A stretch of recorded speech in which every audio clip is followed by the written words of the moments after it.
A walk with Christ. The beginning before the earth was or the stars in the heavens above there was the Father, and the Mother and the Son abiding in everlasting majesty beyond the horizon of infinity. They are the source, the one God of all that is, three divine and perfected personages, separate in body and spirit, but united as one in purpose, knowledge, vision, power, and faith. They are source, the one.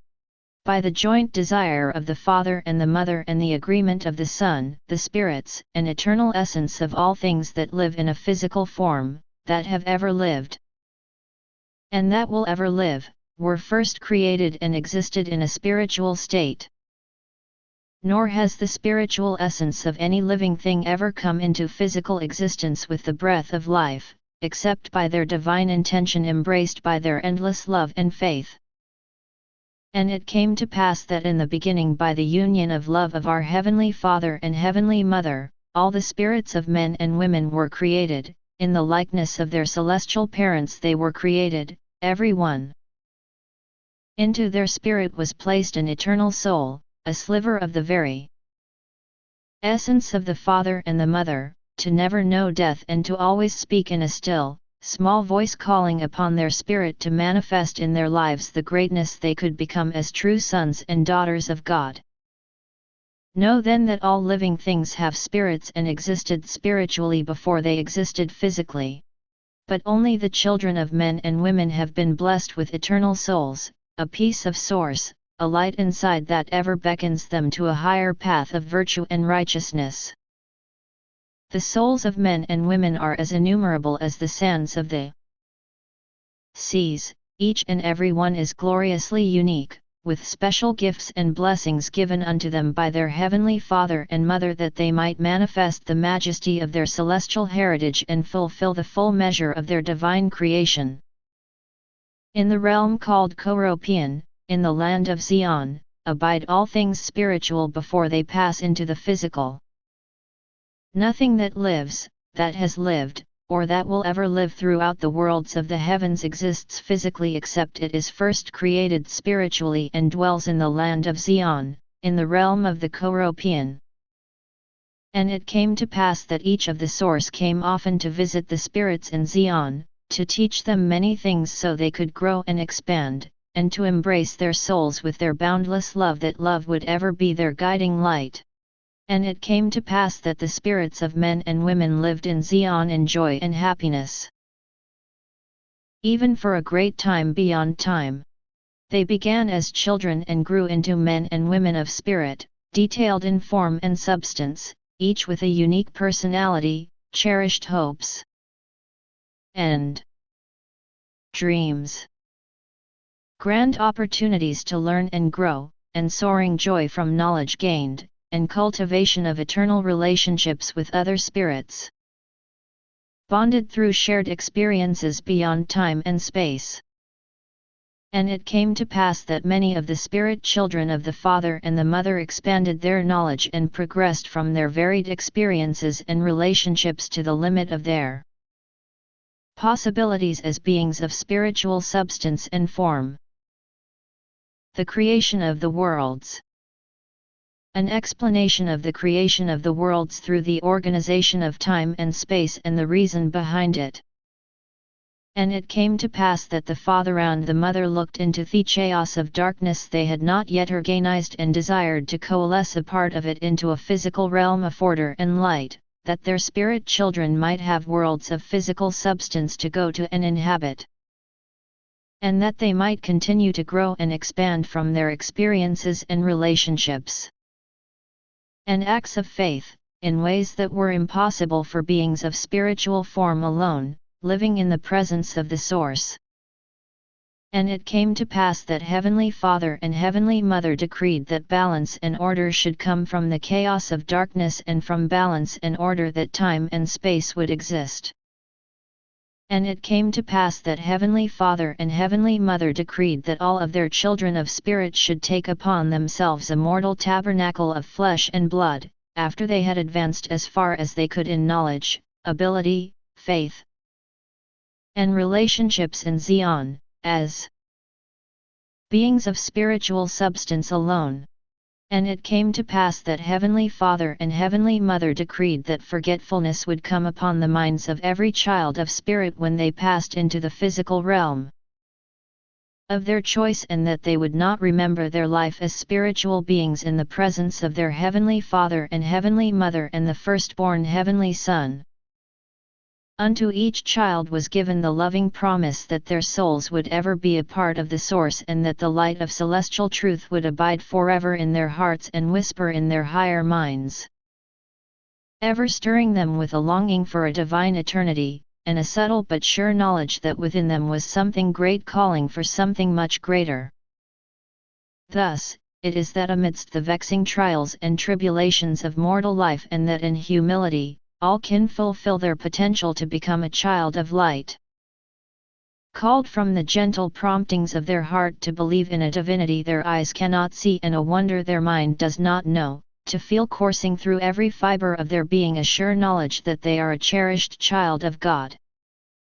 And all this that they might come to know great faith, that it might resound with every beat of their heart and resonate from their mind to their toes, and that it might be a shield of protection in life, the power to make miracles, and the ever-burning lamp to guide the way home to celestine glory.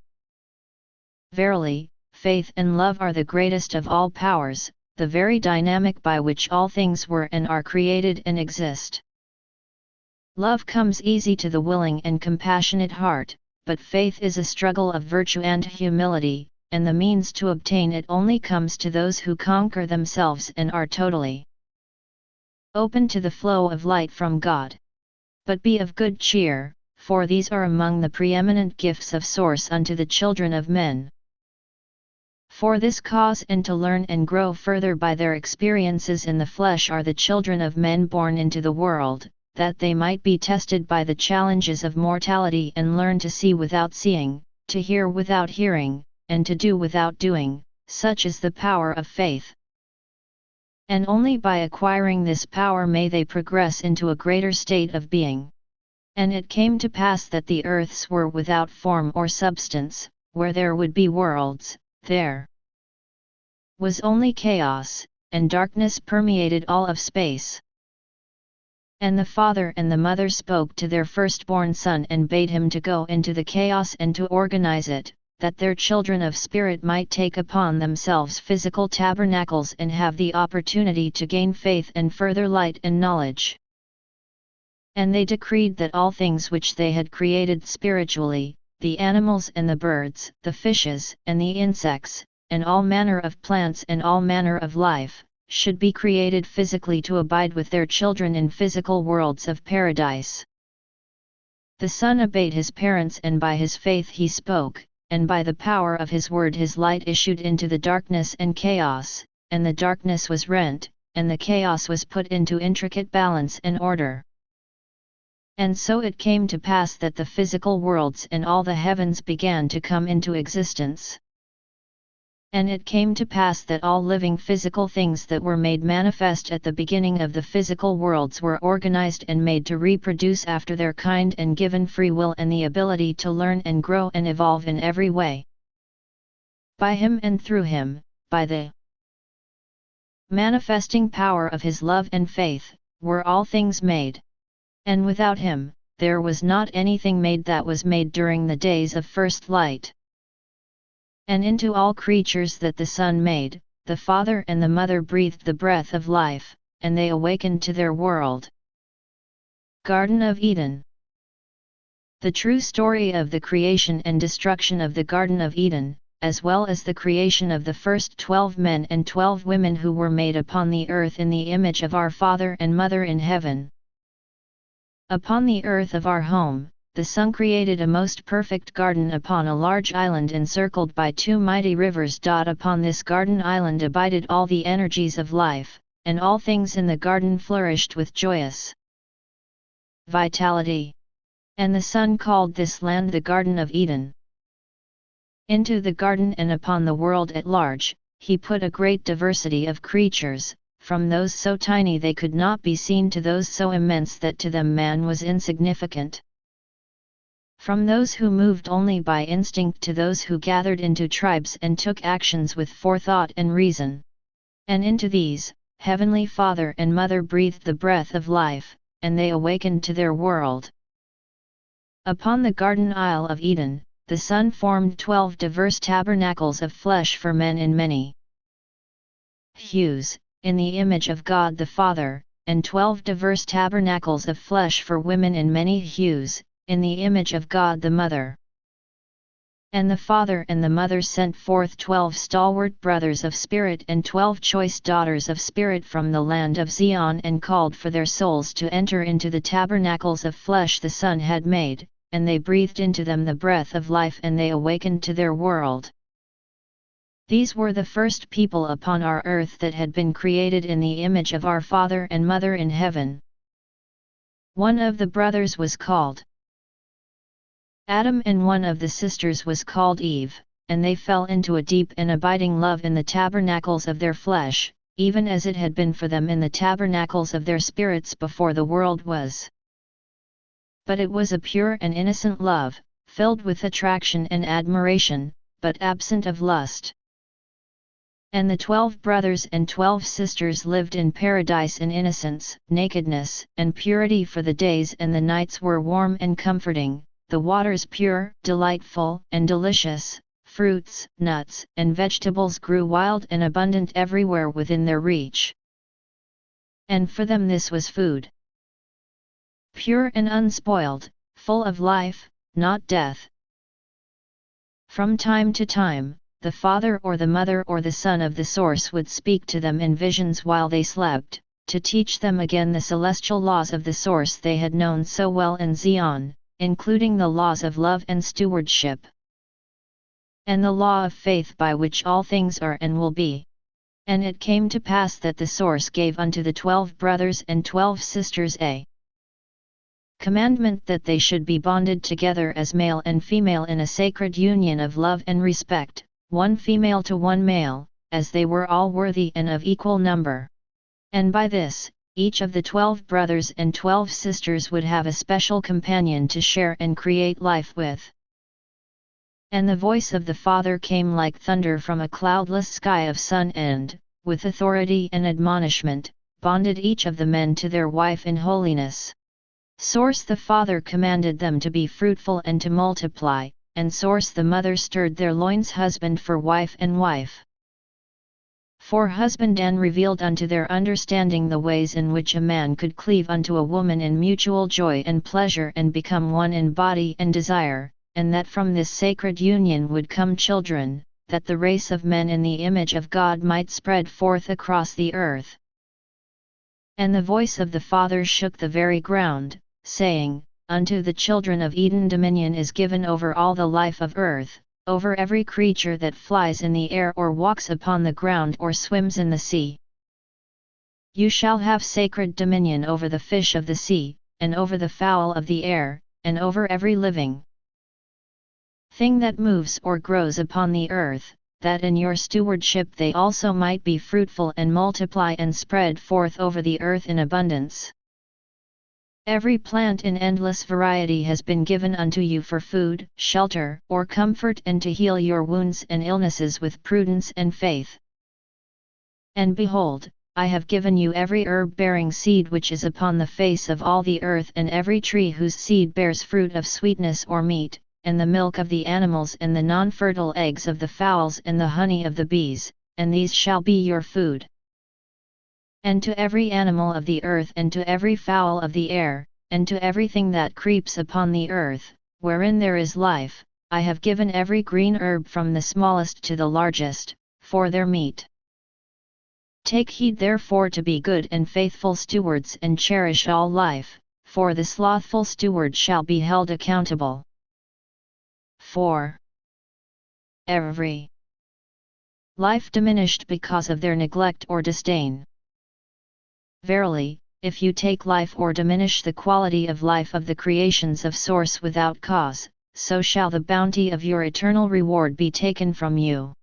But as you add to the quality of the life of all that you are a steward over, your blessings in heaven shall be magnified. The splendor of your eternity is created by the respect and love of your humble everyday actions. As you do in life, so shall you be rewarded in eternity. The first people of the Garden of Eden did as Source commanded and were fruitful and multiplied, and they lived in peace and abundance with each other and as good stewards of all life in the land of Eden. Though they were naked, no man lusted for any but his wife, and no woman desired any but her husband. And they saw not their nakedness as anything other than pure beauty created by Source to be revered and respected as a temple of God. Despite all that they had been given, it came to pass that some among the Edenites began to forget the God that gave them life and did forget to thank Source for all that they had, and it came to pass that many of them heard the voice of God no more. Now among all the people of Eden, Adam was the most diligent in giving thanks for all things unto Source and the most truthful and faithful in keeping the teachings he had been given, living his life with honesty and uprightness. Thus, it came to pass that Source called Adam to be a prophet unto the people of Eden, that the will and words of God could be communicated unto them, even to those who could hear the voices of the Source no more. That they might still prosper in the land and grow and expand from their experiences and choices by following the teachings Source gave unto Adam. And there was no murmuring or discontent that Source had chosen Adam to be the prophet unto the people, for all agreed he was a just and upright man of humility and sincerity, who loved Source with all of his heart and was the most appropriate person to be called as a prophet.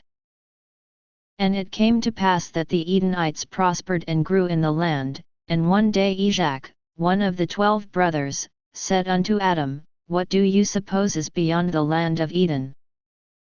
Adam answered that he did not know, but that Source had commanded that they not pass beyond the borders of the garden, which was a vast land and extended beyond sight in all directions.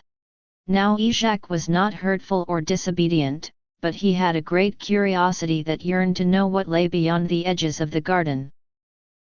And he said unto Adam, Let us travel just to the border, and step not over it, but travel along it that we can see with our eyes what wonders might be upon the other side.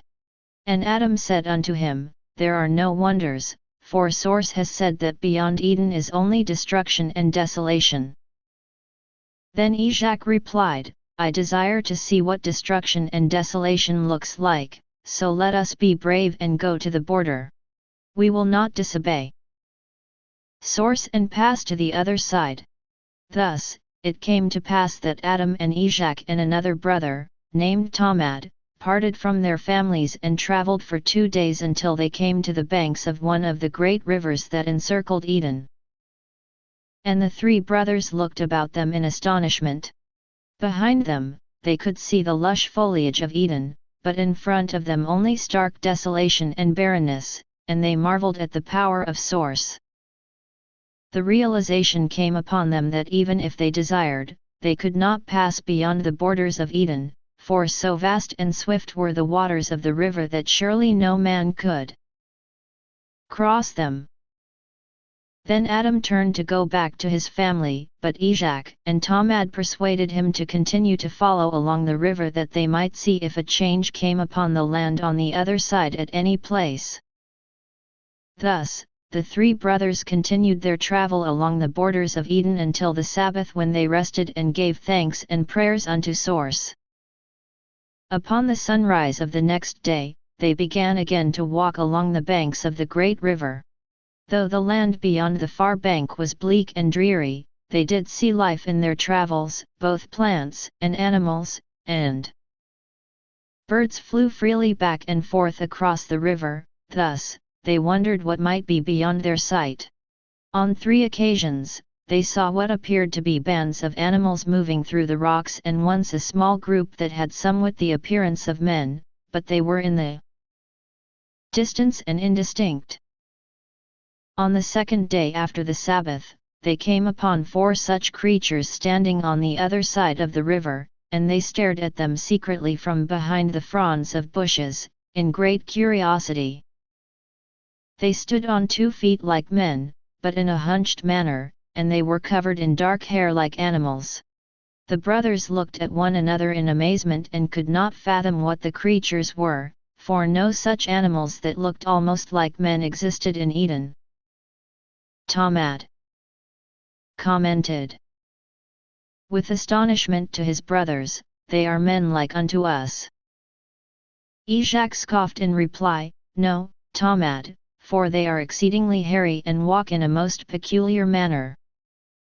Then Adam said unto his brethren, "Be they men or beasts, they are not made in the image of God as we have been, and they dwell beyond the land of Eden, which land is forbidden to us. Therefore, let us continue our journey, and suffice it that we know there is some life in the barrenness beyond the boundary of Eden, even if it is not life as we know it." Tamad shook his head questioningly, "But why has Source not told us of life beyond Eden, and why are there creatures there that do not dwell upon our isle?" Then Adam said unto him, "We are but babes upon this land, and Source teaches us only those things which give us a necessary foundation to spring up to new knowledge from which we can further grow and expand. As we firmly gain one step, we are prepared with faith to take the next, and are then given more light and knowledge from Source. Thus, we grow step by step, kept in the warm embrace and counsel of our heavenly parents while encouraged to reach further and higher and become more than we are, without risking all that we have. For it would be foolish and reckless to reach for a higher step without the foundation of a lower. Sometimes we would be lucky and not fail, but as the sun rises, so there would soon come a day when we would not be lucky and would fall into an emptiness that knows no solace. Let us always remember that on our own, man is nothing, but with Source, all things are possible. Now there was another brother of spirit who had not been chosen to be among the first to go and dwell in a physical tabernacle upon the earth or to be one of the progenitors of the children of men. He had rebelled mightily against Source and was forever cast out of the realm of celestine light and condemned to never obtain a physical body, for only by the union of the energy of Heavenly Father and Mother could a soul become one with a body of flesh and blood. Thus was his eternal progression forever damned. His name was Lucifer, and he vowed to make man break his covenants to Source, that man would fall into darkness, even as he was, and suffer the wrath of Source, even as he had. For Lucifer was jealous of those who had been given honor before him, and wroth that they could have a physical body and eternal progression such as he was forever denied. And his spirit went forth among his former brothers and sisters who now dwelt upon the earth in the land of Eden, whispered into their minds, irritated their hearts, and sowed dissension among the 12 brothers and 12 sisters, so much so that they disobeyed Source, who had made them and given them life.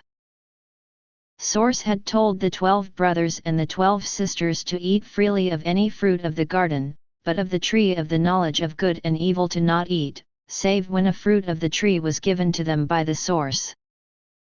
They were warned with great seriousness that on the day in which they ate a fruit of the tree not given to them by the Source, the life they knew and cherished would perish, and that evil would forever find a place in their hearts, creating a war within between good and evil that would never end.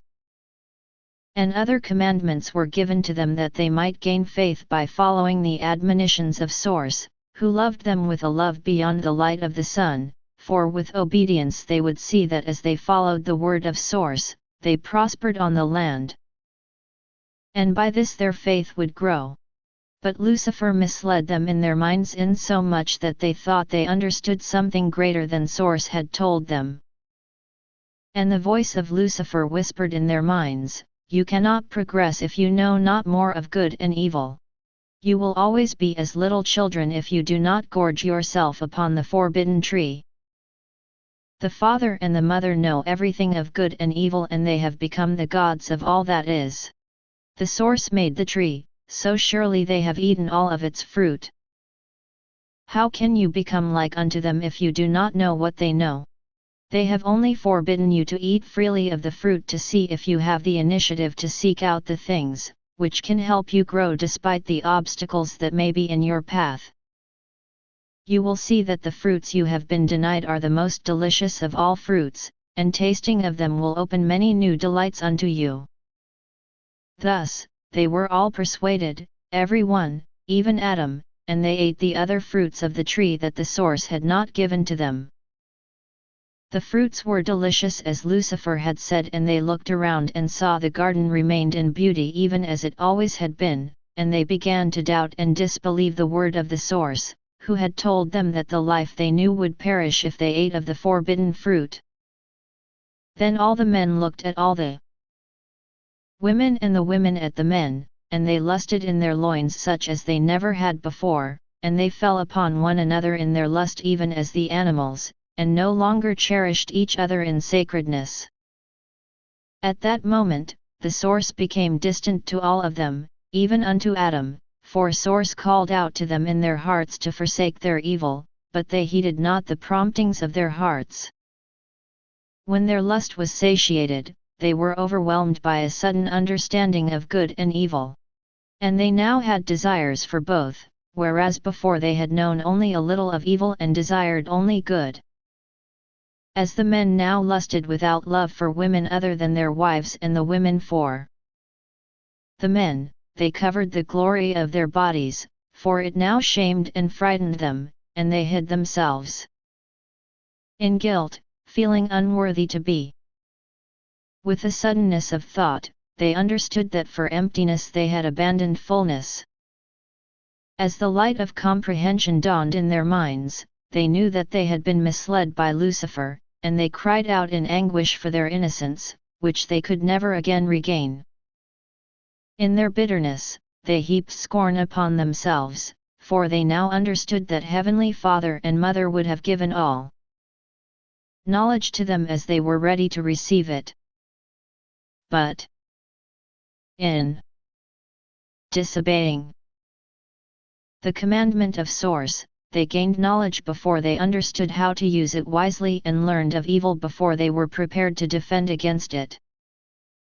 That night, a great and dreadful earthquake shook the land, and scalding fiery hot air with sickening fumes blasted forth from the ground, insomuch that all the Garden of Eden began to burn. In the morning, the skies remained dark from the smoke of the enormous fires and from great flocks of birds that filled the sky as they fled from the island. And it came to pass that a line of molten stone rent the great river and hardened into a bridge, and Source called all the creatures of Eden unto it, and in a line one behind the other, both the great and the small, they departed from the doomed land of Eden. And the 12 brothers and their wives, children, and grandchildren fled from the fires of the garden and tried to cross the bridge of stone, but Source surrounded them with a high wall of flame through which they could not cross. And it came to pass that only after all of the animals and creatures that could neither swim the river nor fly into the sky had crossed over the stone bridge did Source open a path in the circle of fire whereby the Edenites could reach the bridge of stone and cross the river into the land of barrenness beyond. The Edenites looked back in anguish as their garden isle of peace and plenty burned and disappeared in a great cloud of smoke. And the bridge across the river, their last connection to beauty and wonder that had been their life, collapsed behind them as they stood in forlorn turmoil upon the rocky ground of the land of barrenness. Fate of the Edenites. After being cast out of Eden, the Edenites journey into the land of barrenness, where they undergo many trials and tribulations, but make their new home in the land of Nodkash on the shores of Lake Kamoya. 3 new brothers of light, Jared, Micah, and Enoch, come to earth from the Celestine light of Source to teach the people of Nodkash things that will help them to better survive the harshness of the land. The true story of Cain and Abel is revealed in great detail. Source. The Father speaks twice from the heavens above, which is the last time he speaks to the people at large, and thereafter only speaks to the people through a prophet. And it came to pass that a great fear came upon the Edenites in the land of barrenness, for they knew it notate all and knew not what was to become of them. Their fears caused many to shake with uncontrollable tremors, and they could not speak, but only wail in grief and anxiety. While the daylight was still upon them, they looked across the river in agony as the land of Eden burned, and they wept and sobbed in sorrow until they could weep no more, and most just curled up tightly upon the ground, exhausted in the depth of their sadness. As night fell upon them, the fires on the Isle of Eden still burned, and the sky glowed red with an eerie light, and dark shadows seemed to move upon them from all directions. Suddenly, Ninicha, son of Kashur, gave a loud and forsaken scream, and ripping his clothes and pulling on his hair, he jumped up and ran quickly to the river, and before anyone could move to stop him, he leaped in and was immediately carried away by the swift current, never to be seen again. Many of the Edenites gathered to the riverbank and looked downstream by the pale red glow of the burning fires to see what had become of Ninicha. But barely had they gathered upon the bank than Kalaya, the wife of Ninicha, rushed past them and flung herself into the roiling waters to join her husband in oblivion. Then it was that the demented thought to dive into the river of no return came upon several of the Edenites, and in an instant, many sprang forward to fulfill their pitiful desires. And 3, standing upon the bank, jumped into the river before the other Edenites could react, and others rushed from further back to reach the river before anyone could stop them. And it came to pass that Adam stood upon the riverbank with his back to the river, and holding up his arms, he commanded in a loud voice, "Stop! Let none approach the river! Move back from the river!" Many stopped upon hearing his words, but still 3 more Edenites, overcome in their sorrow and grief, ran and leaped into the river even as Adam was speaking. Then it was that Adam looked to his brethren among the 12 who still seemed to have their wits about them, and he called out to them saying, "Brothers! Come quickly to me! Stand beside me and form a barrier that no more of our children will depart in madness." Heeding his call, the 11 other original brothers of Eden quickly came to Adam and spread out with their backs to the river, facing their children and grandchildren, and prevented any more from leaping into the river of no return. So stood the 12 brothers of Eden, all through the night until the dawn of the next day.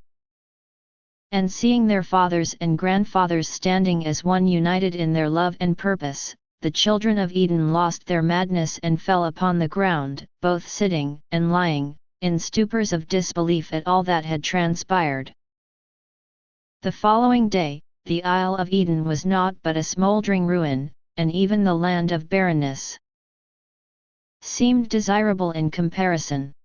So it was the Edenites that remained, began to lift their heads and wonder what lay beyond the cleavage of the ridge of the small canyon near the river upon which they had come across the stone bridge from Eden. There was no food among them, and other than occasional clumps of an unknown short grass, there was no food to be found within sight. Thus, it was that Adam and his brothers and sisters conferred, and it was decided by the elders that the Edenites should venture away from the river through the cleft in the ridge, where the animals from Eden had passed, and seek out food and discover what lay beyond.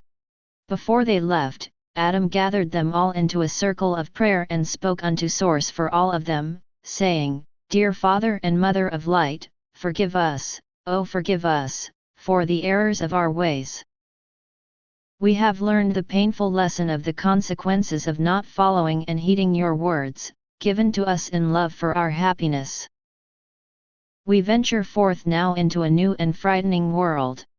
Nevertheless, like unto Eden, we know it was created by you. Therefore, help us to remember that truth, that we will not be afraid of the unknown. Please look upon your children with mercy. We have injured among us and mothers who nurse and many young children.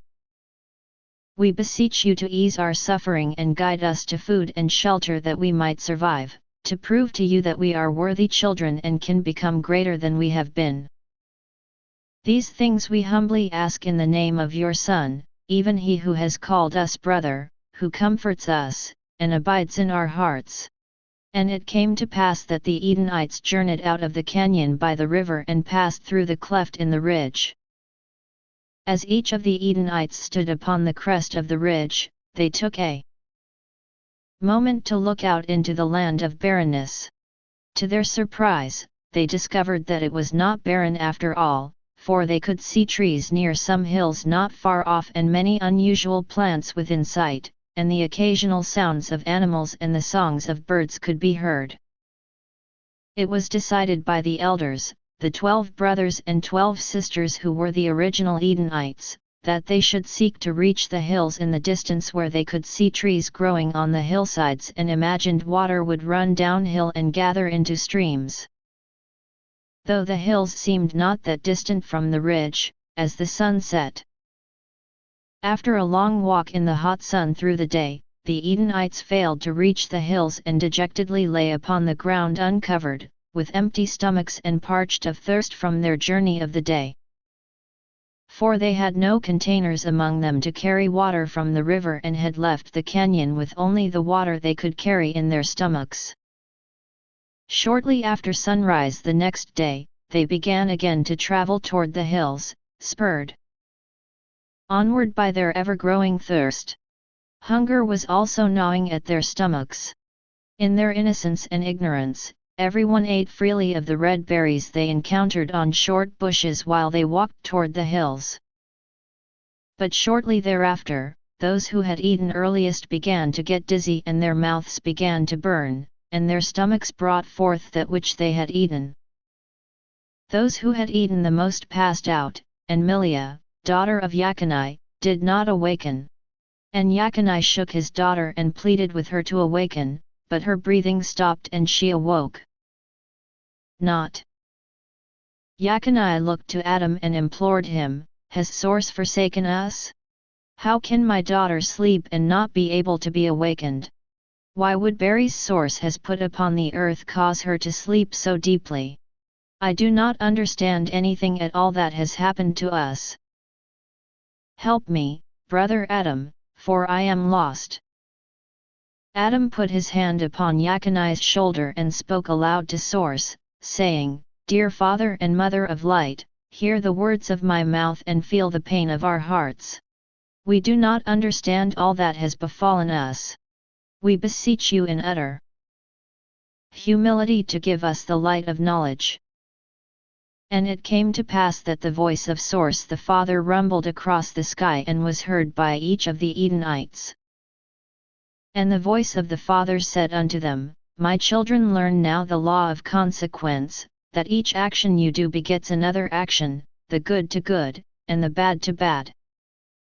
And learn the law of knowledge and ignorance, that knowledge brings reward and ignorance brings penalty. And the knowledge you must possess, you must gain from your efforts and experiences and desire and focus, for never again will it be given to you freely as it was in Eden.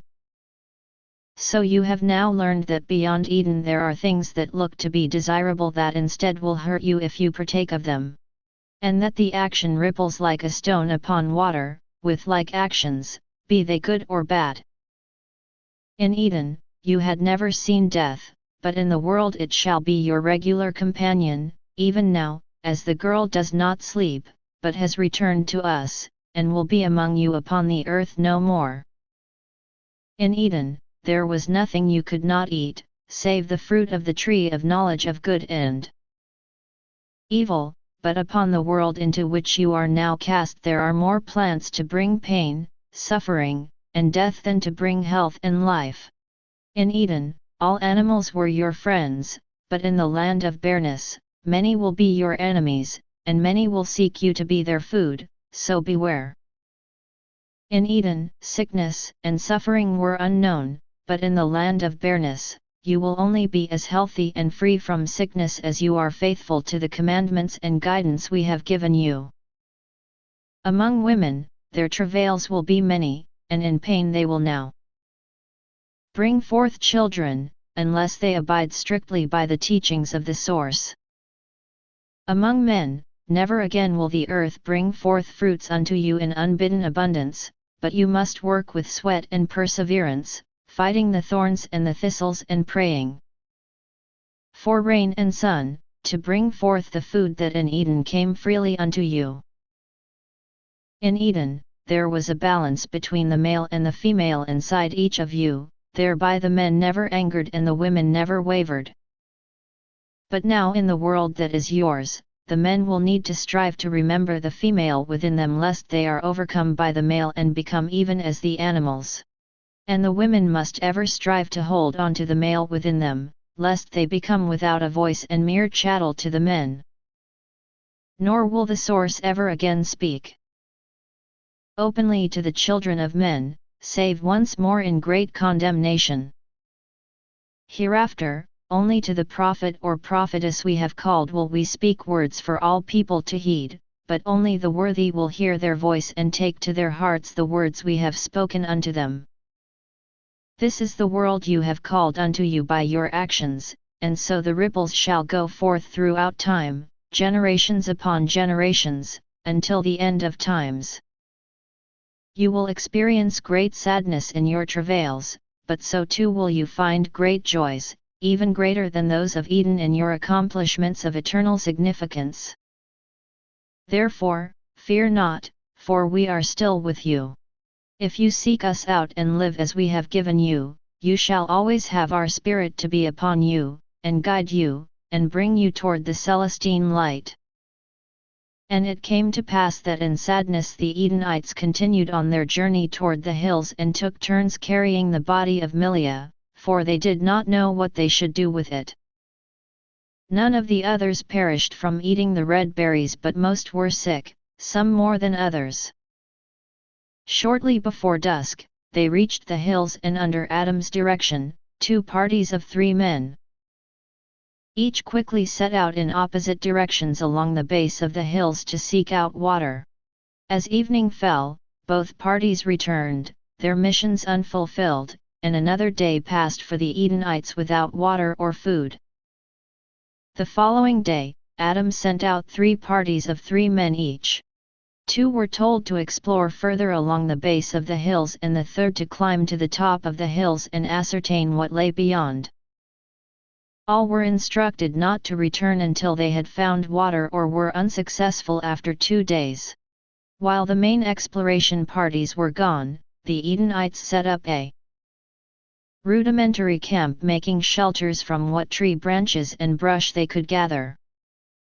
Additional exploration parties ventured out short distances from camp and brought back several kinds of berries, plus some fruits that were the same as fruits that had grown in Eden. The Edenites were hesitant to eat the unknown berries but were overjoyed to see fruits they recognized. The entire camp quickly returned to the spot where the largest fruit tree had been found and gorged themselves on the ripe fruit, except for saving a couple of dozen of the least ripe fruits to give to the men of the main exploration parties when they returned.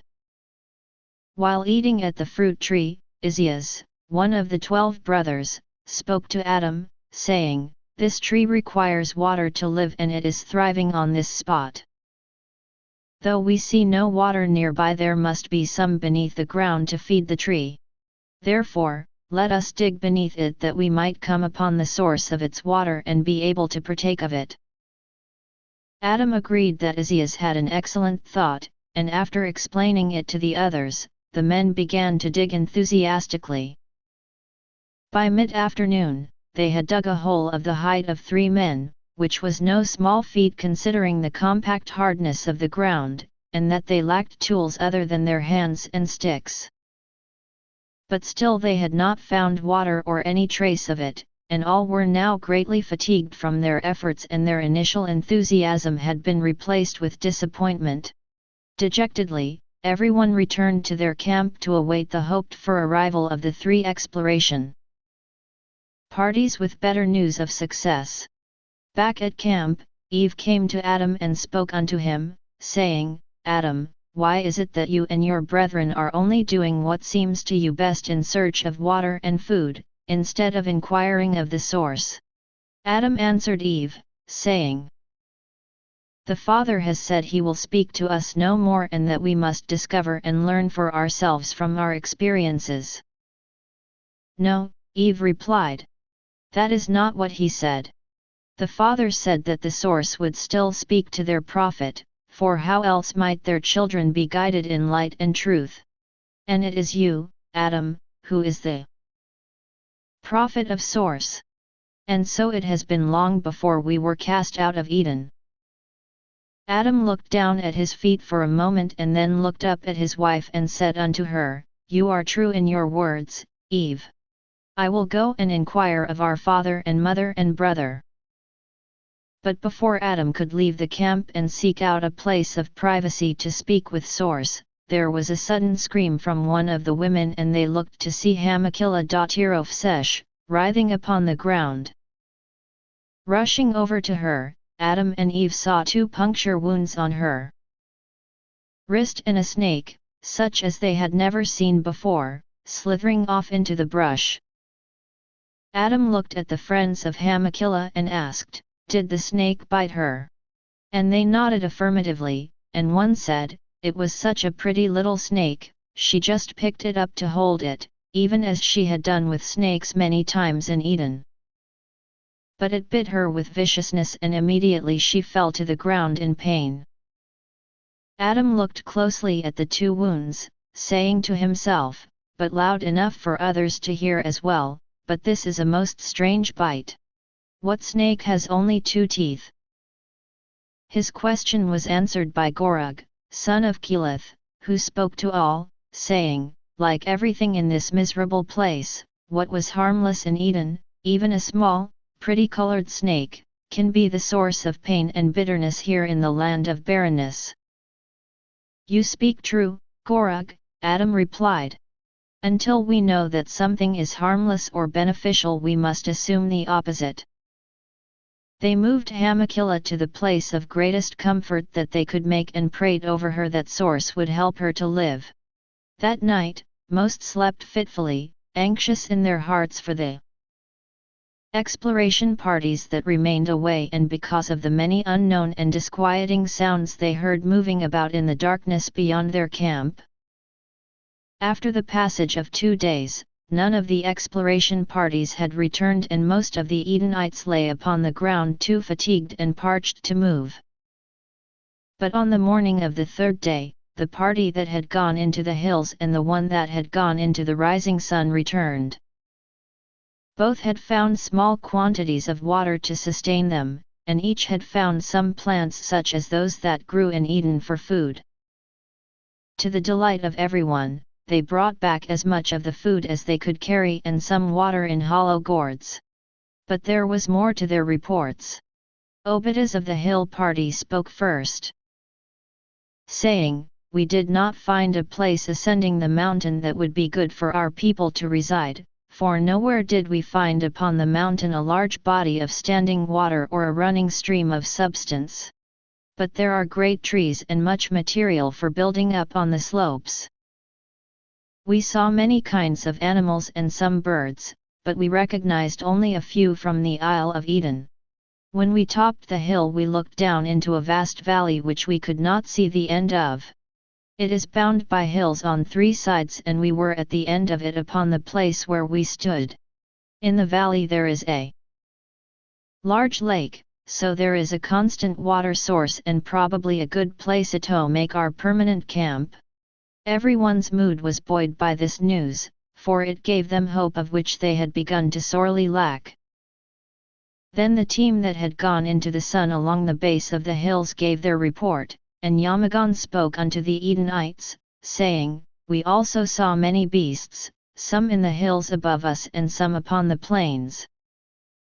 Not as many as in Eden, but some very terrifying in size, equal to 3 or 4 zarumps from Eden." At this proclamation, many stared at Yamagon in amazement, for the zarump was the biggest animal of Eden.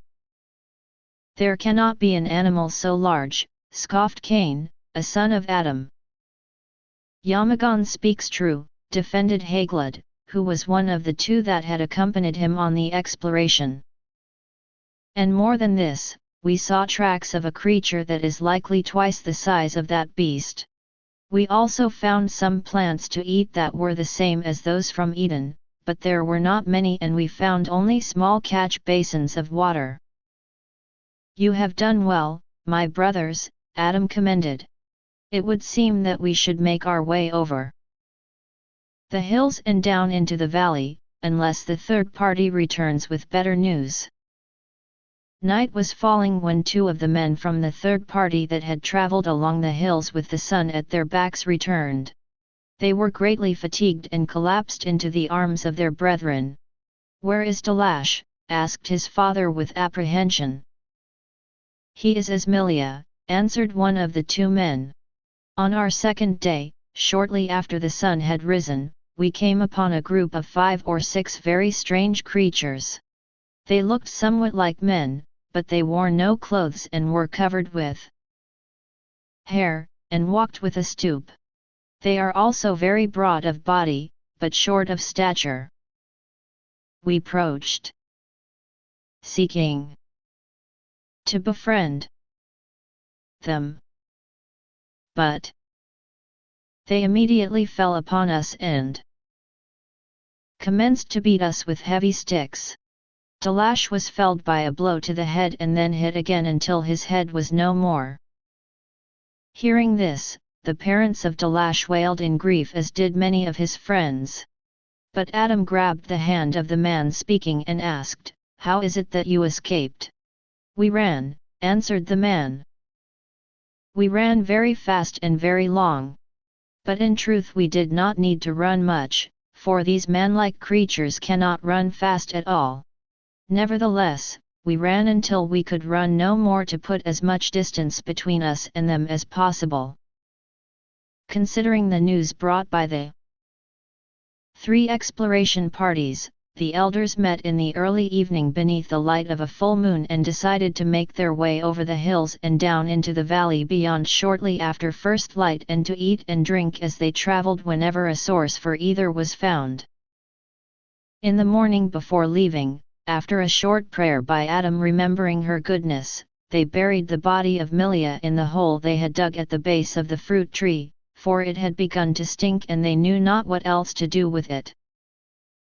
Hamakila was still very sick and weak from her snake bite, so her father and brothers made a litter to carry her upon. Remembering the admonishment of Eve, before they departed, Adam beckoned everyone into a circle of prayer and called upon the Source to watch over them, to help them be cautious of the unknown, and to lead them to a new home where they could thrive and prosper upon the land and to sufficient food and water in their travels to sustain them. Their journey over the hills and down into the valley was uneventful.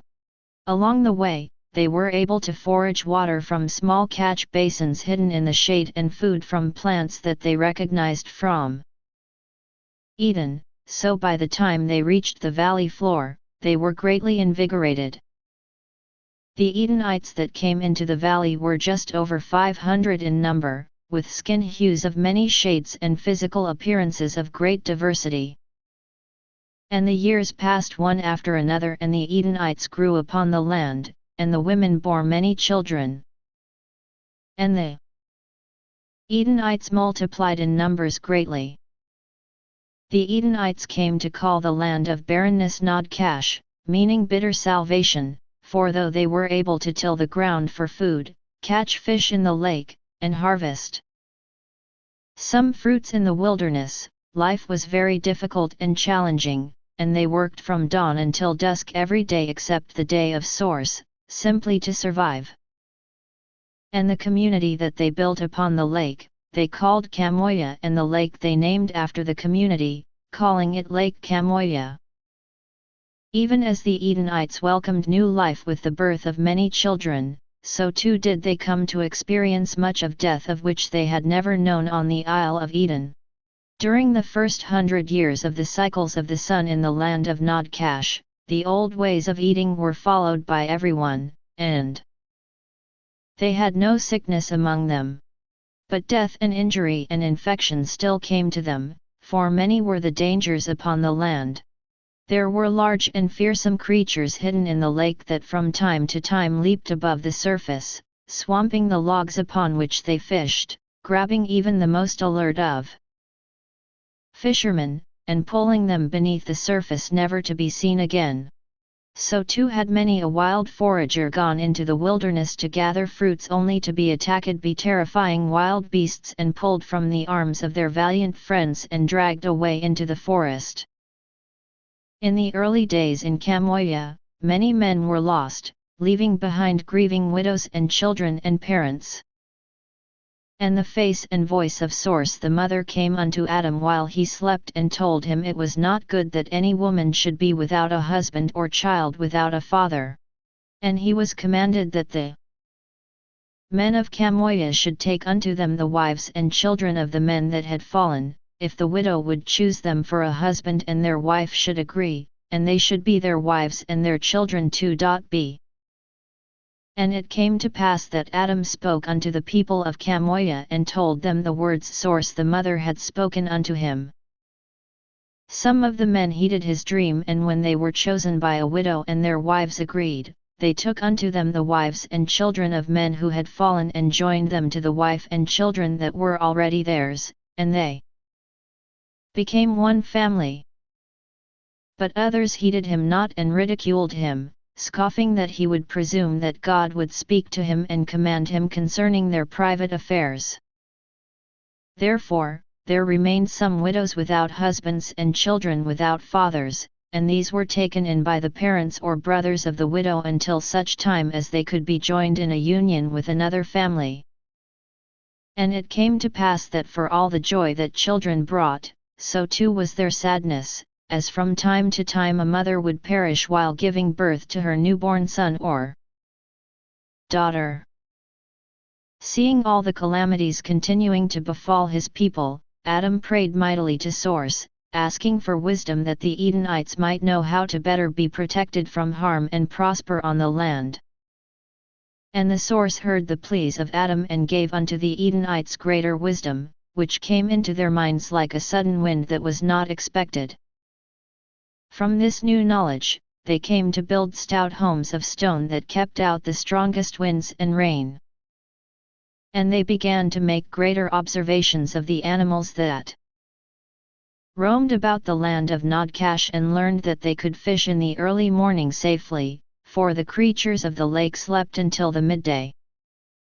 And they learned that they could forage for fruits in the wilderness when the sun was high in the sky, for this was when the beasts of the land were most likely to rest and digest their morning meals. Nevertheless, the people of Kamoya continued to lose men to the creatures that consumed them and women to the pains of childbirth. So too were parties of men sometimes attacked by hordes of the man-like creatures that flitted mostly unseen in the shadows of the forest. And though these were easily outrun, broken bones from the crushing blows of clubs were often the penalty before they could escape. Once again Adam prayed mightily unto the Source seeking greater wisdom, but they answered him not. And it came to pass that Adam desired greatly to hear the words of the Source, therefore he fasted for 12 days, drinking water only, that he might be free from the concerns of the world and able to hear the voice of God. And it came to pass that Source the mother came to him again in a dream and told him they would send down more of their sons, even as Adam and his brothers and sisters had first come to Eden. And they would bring more knowledge that the people of Kamoya could have greater safety and more prosperity. And it came to pass that 3 more sons of Source came down upon the earth, and they appeared the next day before the house of Adam.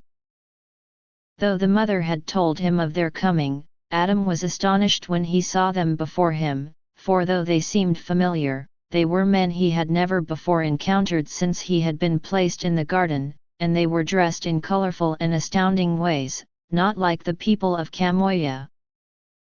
Seeing Adam speechless before them, one spoke unto him, saying, Adam, we have come from the presence of our father and mother in the great Celestine light. I am Jared, and these are my brothers, Micah and Enoch. We are now to be numbered among you and have come to bring you greater knowledge. And it came to pass that Adam embraced his new brothers who had come from the light of source, and he called all the people of Chamoia to come to him that they might meet the sons of source who had come in answer to his fast and prayers. The people came, everyone, to see for themselves. And most were even more astounded than Adam, for other than within their own community, they had never before seen men who resembled sons of source. Nor could they remember their lives in the great light, before the world was, for a veil had been put over their memories by the source that they could grow in faith. And it came to pass that Jared, Micah, and Enoch taught many things to the people living in the land of Nodcash that greatly improved their lives and safety. So it was that the people of Chamoia became learned in the ways of extracting metals from the rocks of the earth and melding them one with another, and from this they made sharp-pointed spears and daggers to protect the wild foragers and fishermen from the beasts that would consume them.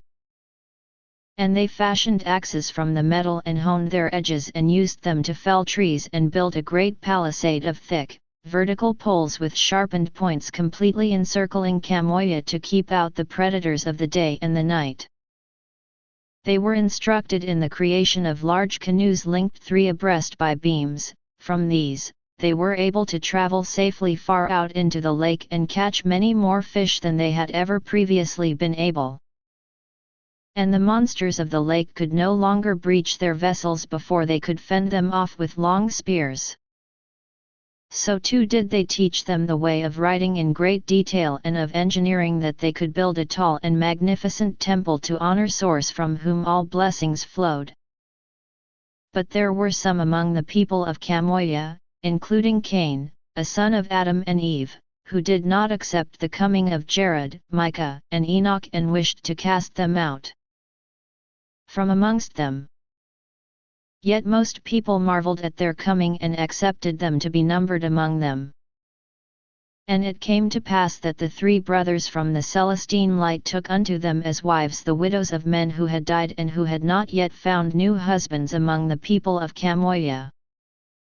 Seeing that the 3 brothers took unto them wives whom others had rejected, many of the other men and their wives were shamed, and many of the wives having husbands went to the widows whom they had previously rejected and asked them to come with their children and be one with their family. And it came to pass that there were no more widows among the women of Chamoia, for all were welcomed into the homes of others and many new families were thus created, and there was joy among most in the land. Nevertheless, there began also to be schisms among some of the people, even among Cain and Abel, the 2 eldest sons of Adam and Eve. For Cain was opposed to the marriages of widows or that one man should have more than one wife. And he had anger toward the 3 newcomers and resented the immediate authority and respect that they were given, whereas he had labored faithfully for the people of Eden all of his life and was not so esteemed. And it came to pass that Cain began to kill animals with his spear, not for defense but to drink their blood and eat their flesh. Seeing that Cain did not die from eating the flesh of the animals, others of the land of Nodcash began to kill animals so that they too could drink their blood and eat their flesh, for that was a much easier way to get a full belly than tilling the fields for endless days. Upon seeing this, Adam and Eve had great sorrow, as did the 3 brothers who had come from the light, and many of the other people of Chamoia, especially those who had lived the longest in Eden. Adam came to his son and pleaded with him to cease killing animals to drink their blood and consume their flesh, but Cain said unto him, I will not cease, for I have found a great treasure that the source have kept hidden from you. I watched the great beasts of the world kill and eat the smaller beasts, and I thought that I too could be great upon this land if I killed and ate the beasts, instead of waiting for them to try and kill and eat me. Now I have strength such as I have never known, and my time is freed from toiling for many hours each day in the fields. It is you who should begin to eat the animals, and you will discover a life more fulfilling than the simple one the source gave us to live." Thereafter, Adam was greatly saddened because of Cain, for he would heed not any of the commandments of source and thought that he knew better than God. A significant number of others agreed with Cain and aligned themselves with him in opposition to the newcomers and many of the new ways that had been adopted by the people of Kamoya, and also began to take joy in the slaying of animals and the consuming of their flesh and blood. Thus was the last innocence of Eden destroyed, and a lust for blood and callousness for the sanctity of life did come upon the world. Abel came to his brother Cain upon a hillside where he was hunting and tried to persuade him to return to the ways of Source, saying, "We are only doing as Source has commanded, and you can see that by obeying the loving commandments of our parents of light. Our people are happier and prosper on the land." But Cain was very wroth with his brother Abel, and he shouted at him, saying, "Do not instruct me. I am your elder brother, and it is you who must listen to me. Truly, I am happier with one wife, and a belly full of animal flesh than you can ever possibly be." Abel was surprised by the vehemence of his brother Cain.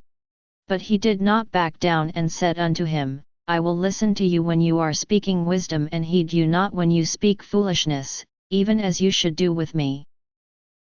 "You are younger and are always more foolish," sneered Cain. "You have never said anything in all of your life worth listening to, and you have never given me the respect that is my due." Abel was saddened by the words of his brother and held his head down, contemplating how he should answer, and thus he did not see Cain withdraw his dagger. But sensing his movement, he looked up into his brother's eyes, even as Cain drove the dagger into his heart, saying, "Respect me now with your last breath." And then Abel fell to the ground dead with Cain's dagger protruding from his heart. Realizing what he had done, Cain pulled the dagger from his brother's body and dragged his body to a nearby gully and collapsed the rocky hillside upon him. He then returned to Kamoya and spoke nothing of what had happened to anyone. As evening fell, Adam and Eve and the wives of Abel began to ask if anyone knew where he was or where he had last been seen, for he was not within the walls of the community, and it was unsafe to be beyond the palisade at night because of the beasts that roamed about in the dark. When Adam asked Cain if he knew the whereabouts of his brother, he answered with some fear, saying, "Why do you ask me? Am I my brother's keeper?" But the night came and went, and the new day dawned without Abel appearing, and the worst began to be feared. During the day, search parties were sent out to look for Abel, and on the second day, a party led by Enoch noticed the freshly collapsed gully where Cain had buried his brother. Being led by the spirit of Source, he asked the men with him to dig into the rocks, and in only minutes, they discovered the dead body of Abel. One of the men stripped, and they used his garment to cradle Abel's body and returned with him to Kamoya. As the searchers passed through the palisade, the people of Kamoya quickly saw that Abel whom they carried was dead, and many women began to weep and wail, and many men too had tears in their eyes, for he had been much loved in the community. Though there were many wounds from the rocks Cain had collapsed upon him, the single wound in Abel's heart was still evident, and the elders and searchers and people of Kamoya knew not what to make of it. "What manner of beast kills with a single tooth through the heart?" wondered many. "It is like a spear dagger wound," ventured another. Then Cain rose up among them, and feeling somewhat contrite for having slain his brother, he said unto them, "It is a dagger wound, which I know, for I am the one who stabbed him in the heart when he spoke to me with condescension." Upon his confession, there was an audible and collective gasp from everyone near enough to have heard his words, and whispers passed quickly back to those further away. Of the foul deed just confessed, Cain continued saying, "We fought with words, and in my anger I slew him that he would not speak as he had to me ever again. I am sorry now for what I have done, but I cannot bring back my brother." Adam looked at Cain as if he had never known him and asked, "Yesterday you said you knew not of your brother's whereabouts and that you were not his keeper. Yet today you admit this terrible deed. How could you say nothing yesterday, extending the anxiety of everyone, and speak openly today?" Cain answered him, saying, "Yesterday I was ashamed for what I had done and sought to hide what occurred.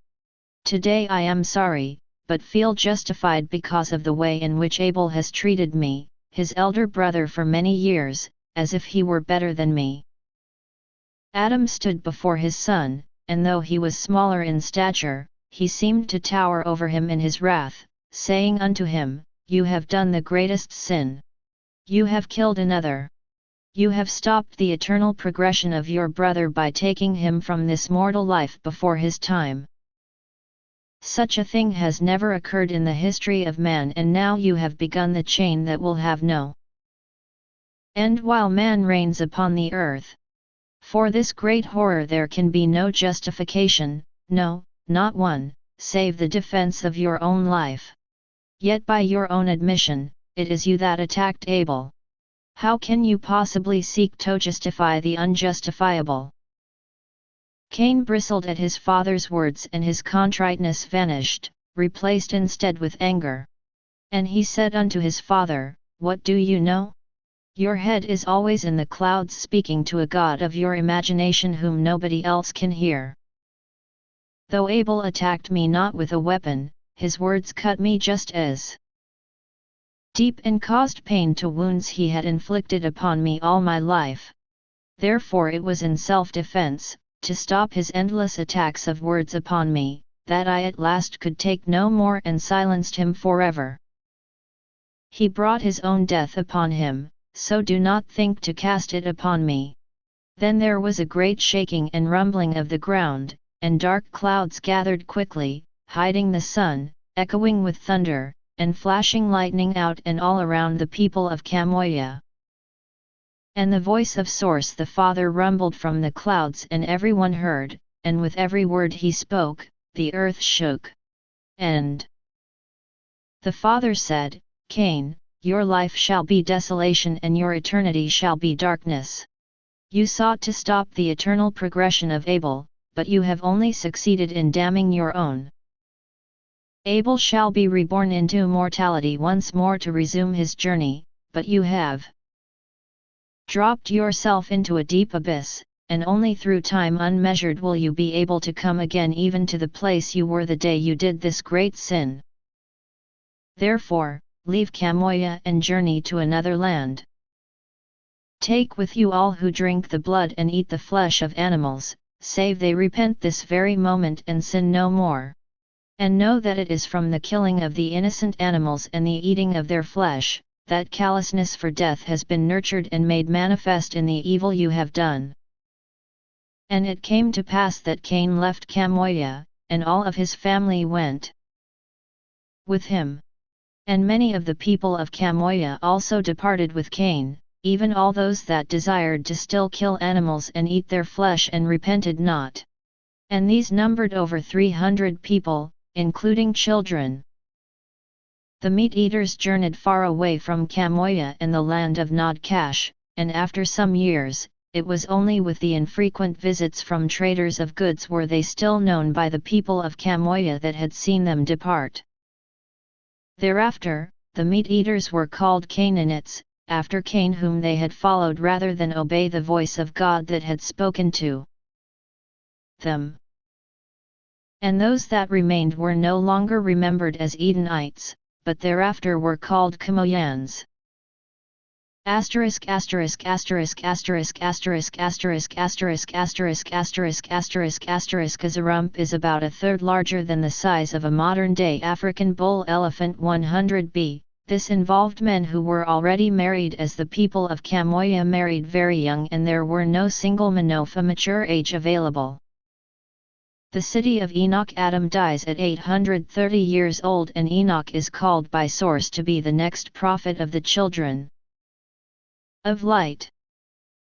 11 generations have been born since the time of the Isle of Eden, and the people have multiplied greatly and spread out upon the earth.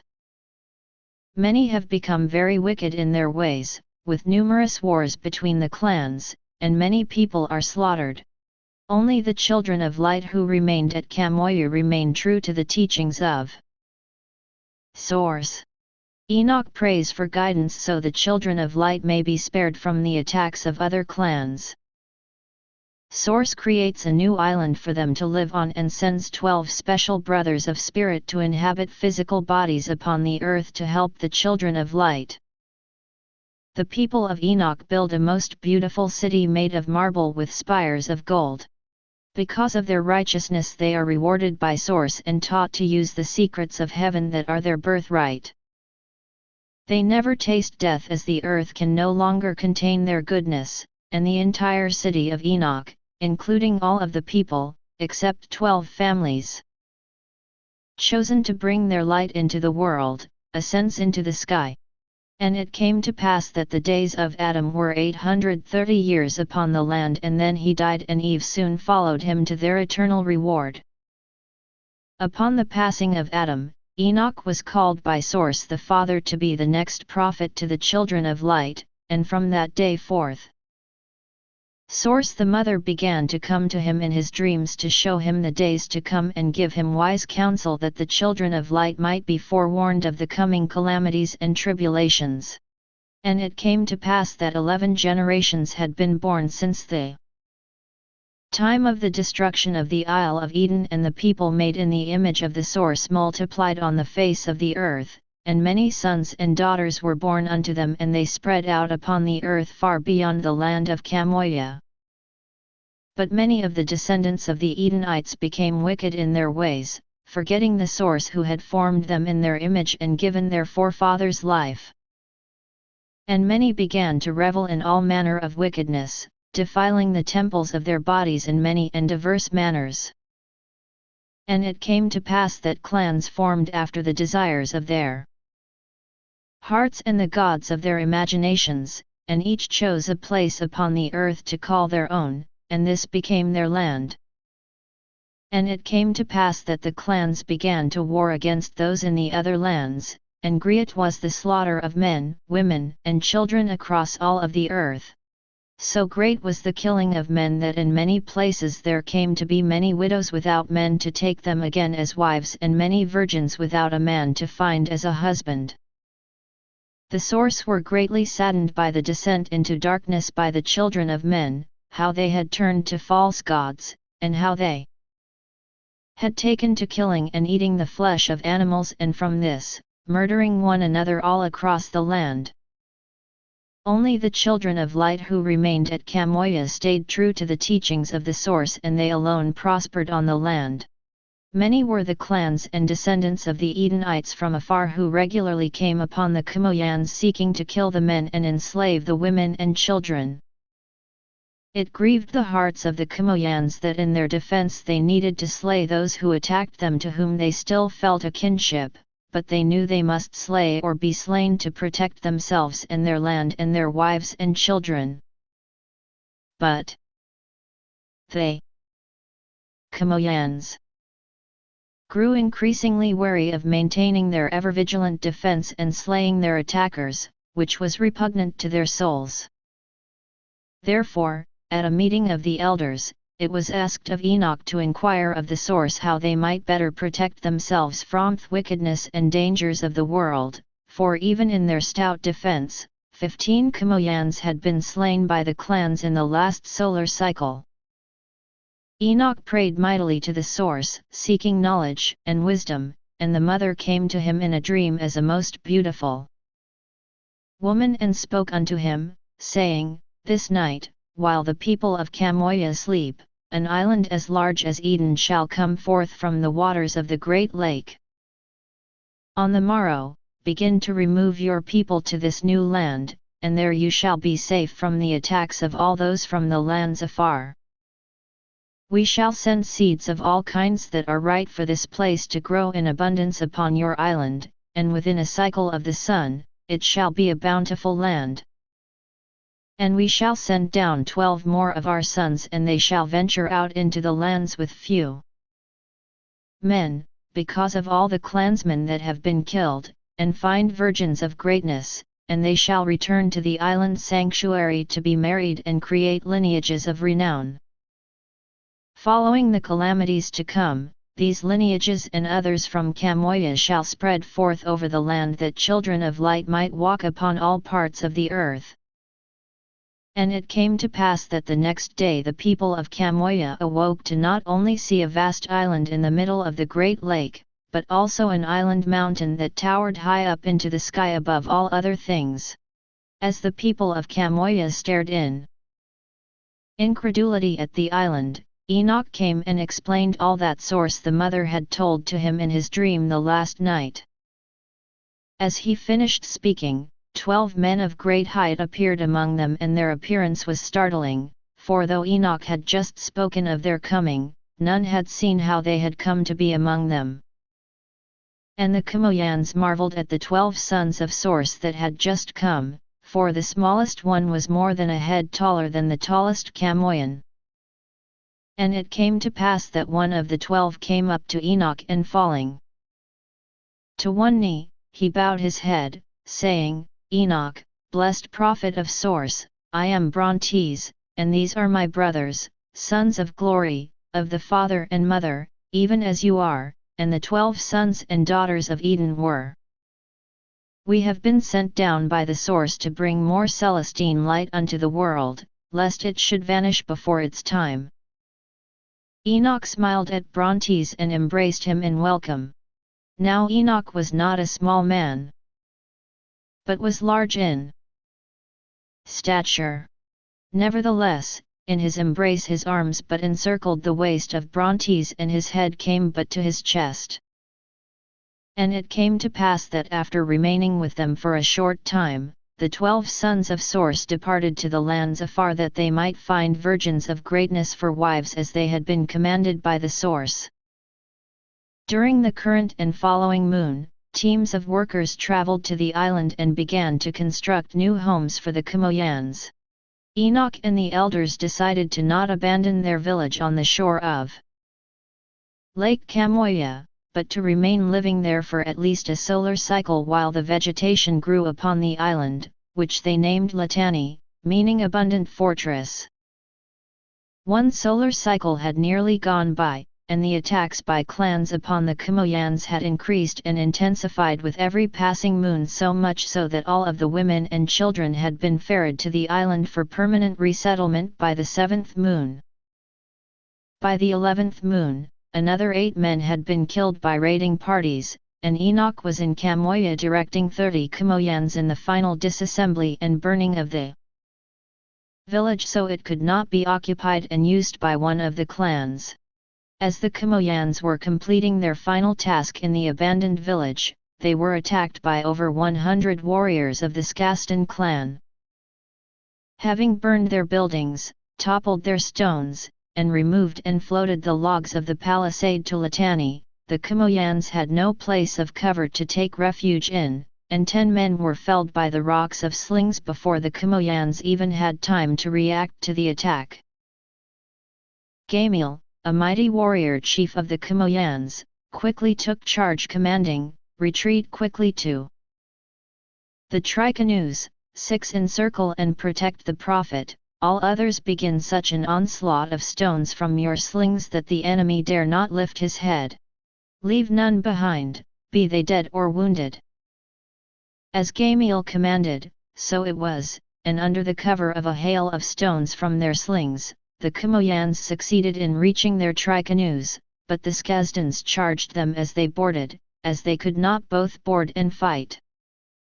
Several others were felled by stones even as they pushed their canoes out into the safety of the great lake.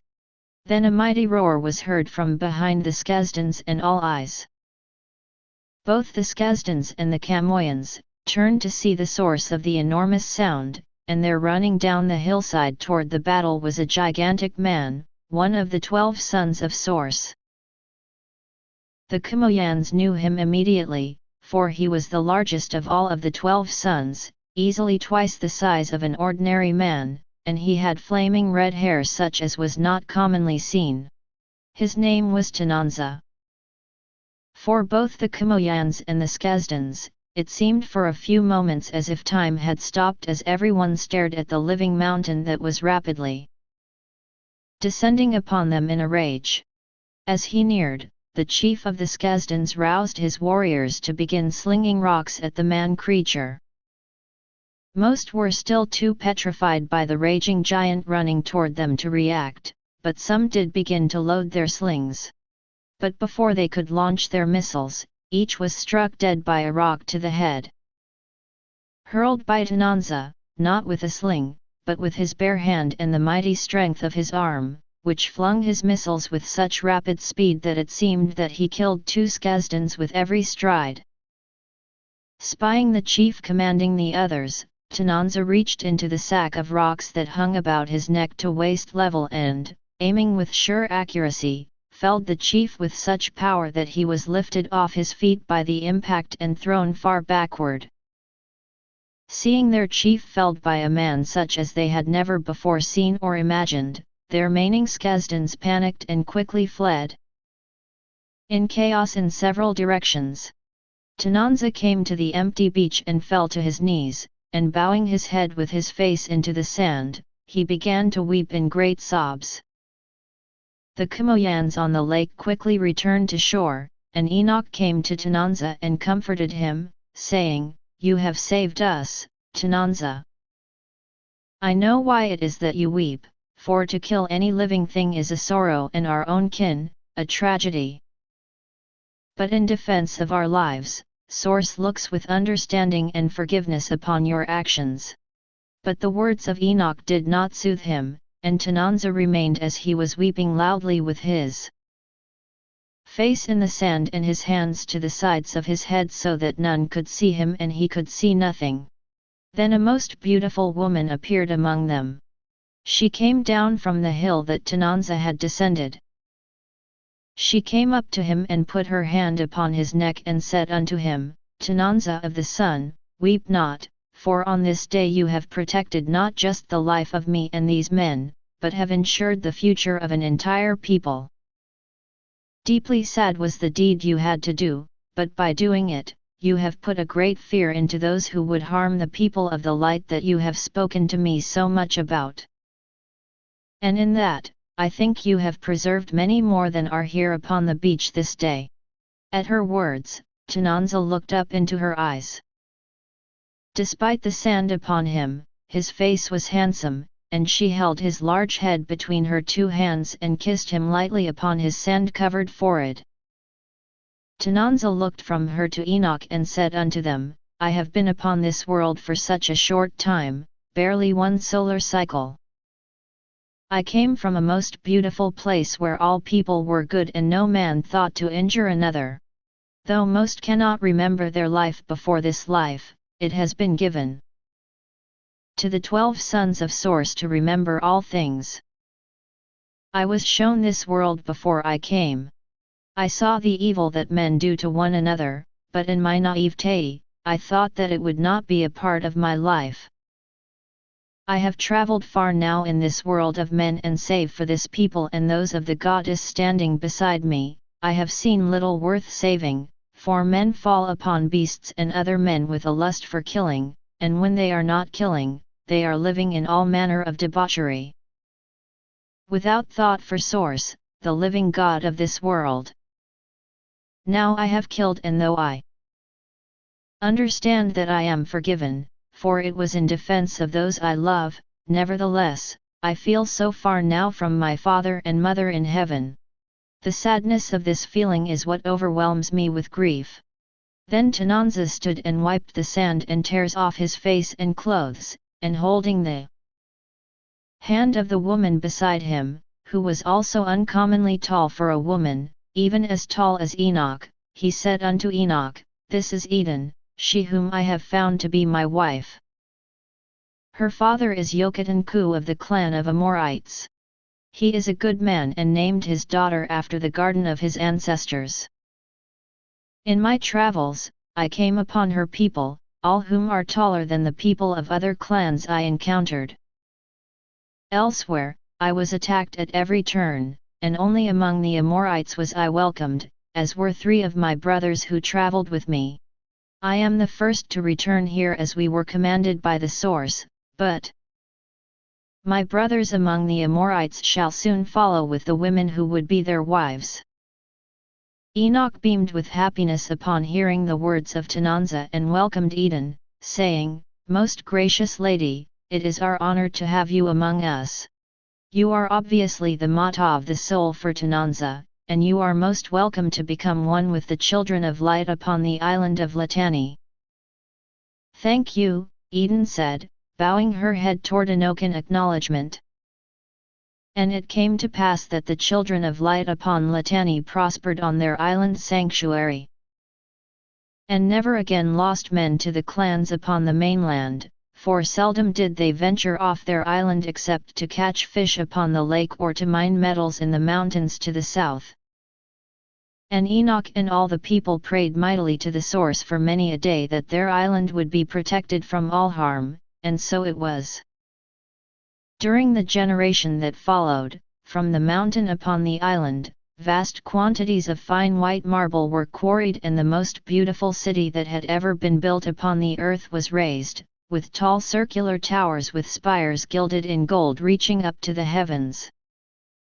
They named the city Enoch after the prophet to whom the source had spoken and who had guided them to a new land of Eden. Of the 12 sons of Source, 8 returned after some time to the island with a virgin from the lands afar to be their wife. And of the 4, which did not return, Enoch inquired of the source and was shown that 1 had been killed and 3 had been asked by source to travel to lands far and away and that these would never return. And the people of Enoch became exceedingly righteous in every way, and the spirit of source filled them so much so that they were able to discover the gifts that had been given to them by source, even the power to move objects with their thoughts and to speak silently with one another in their minds when they desired, and many other gifts of power.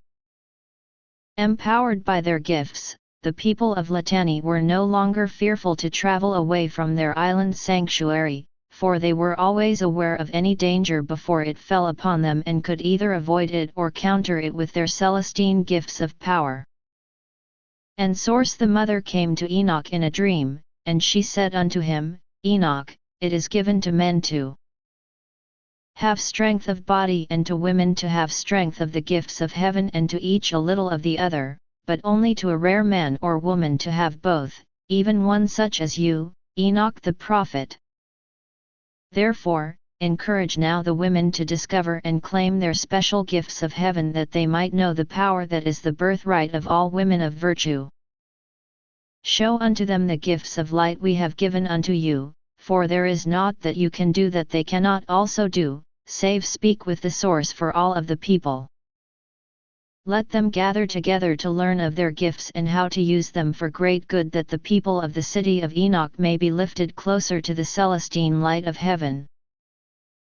And it came to pass that Enoch did as Source the mother commanded, and the women of Latani gathered together and Enoch showed unto them all the special gifts the Source had shown unto him that he had never before shown unto any other. And the women of Latani began to practice that which Enoch had shown unto them, and they called upon their celestine gifts and their gifts came to them, and great were the wonders which they wrought, even the moving of immense stones without the hand of man touching them, great knowledge of herbs and healing, and the ability to effect many things by coming together in unison and intent.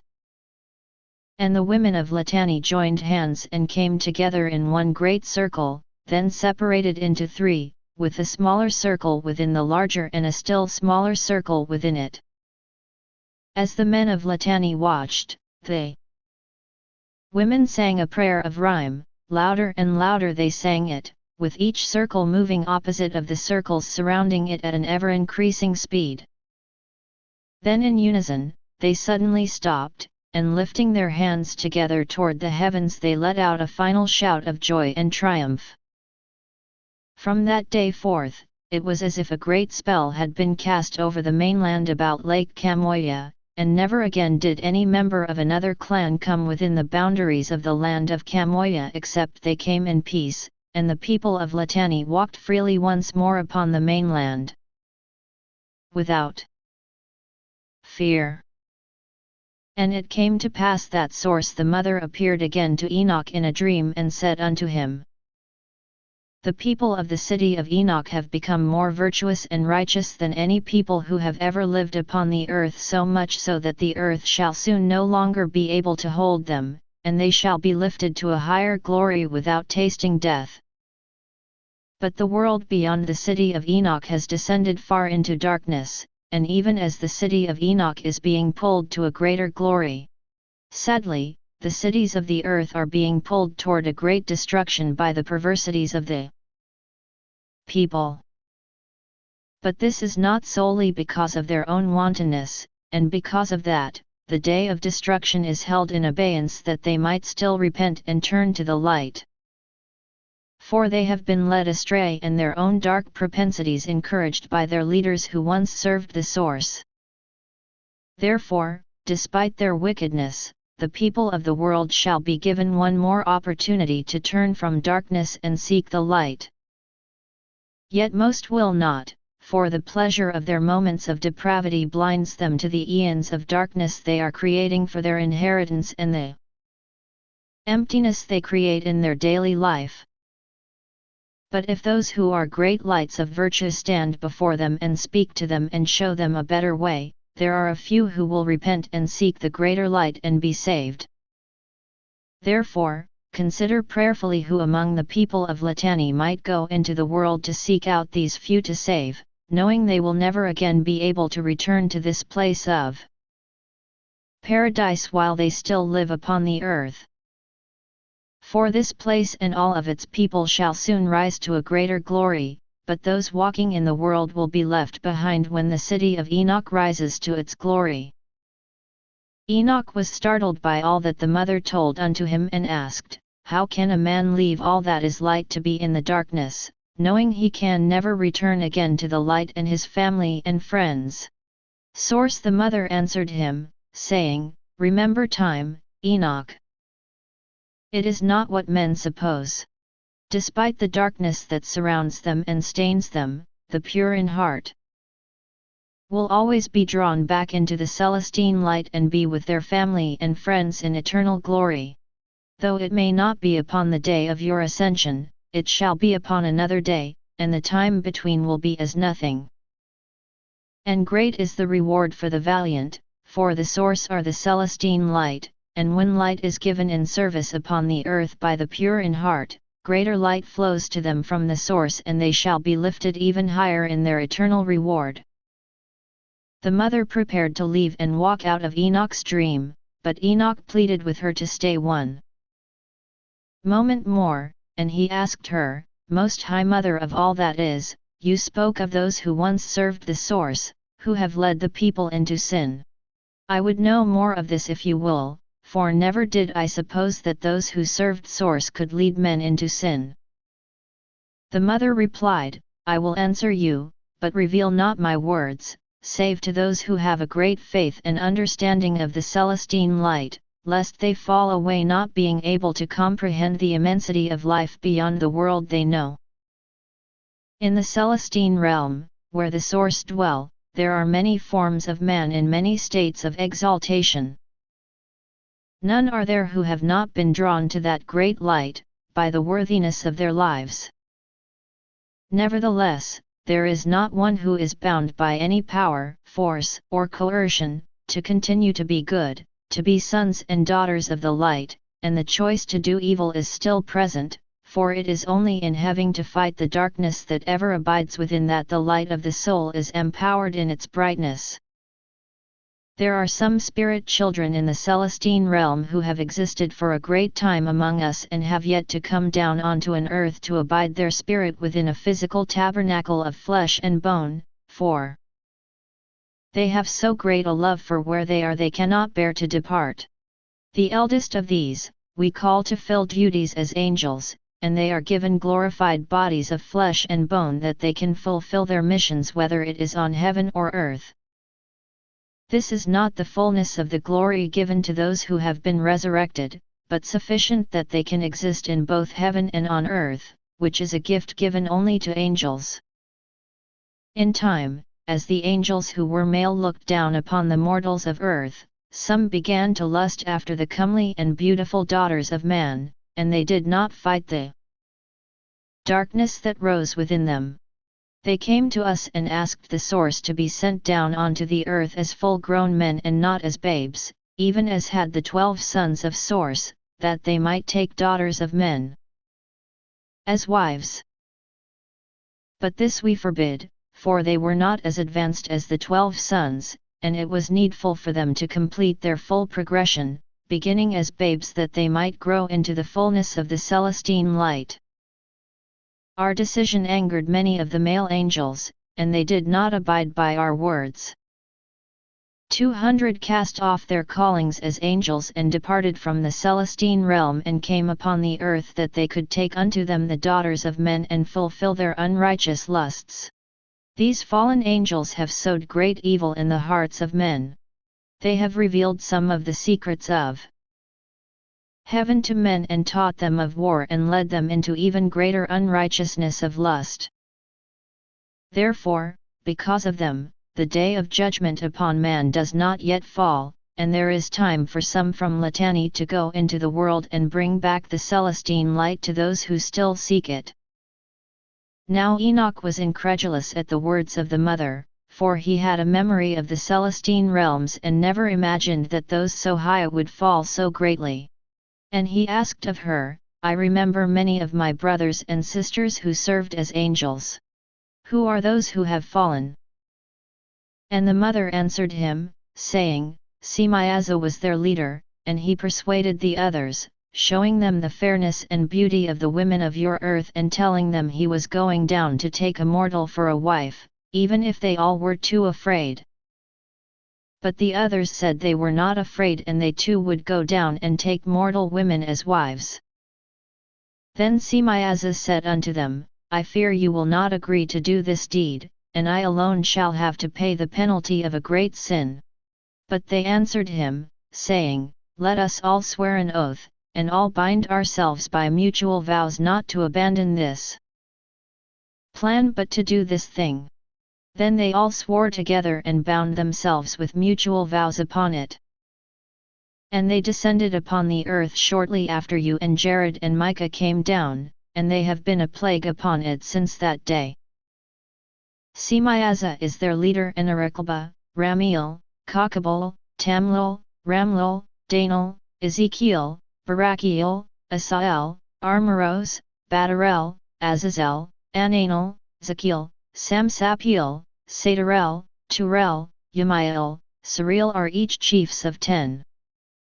Each group went into a different land upon the earth that they might spread the secrets of the Celestine realms far and wide and pervert the light of men with knowledge beyond their understanding. And all took unto themselves women, some as wives and some not, and some chose one and others more not with love and righteousness, but with lust and perversion. And they began to go unto them and to defile them, and they taught them charms and evil enchantments and curses. Their wives and women became pregnant, and they bore children who were taught in the evil ways of their fathers, and many of these have fostered a bloodlust upon the land and they lay waste to everything before them. They taught men to make swords and knives and shields and breastplates and made known to them the metals of the earth and the art of working them into intricate bracelets and ornaments, as well as the use of antimony and the workings of all types of costly stones, and the creation of all coloring tinctures and the coloring of the eyelids. These things brought out much darkness in the people of the world, and there arose great vanity, greed, jealousy, coveting, sexual depravity, and violence because of the fallen angels, for many people have been corrupted in all their ways.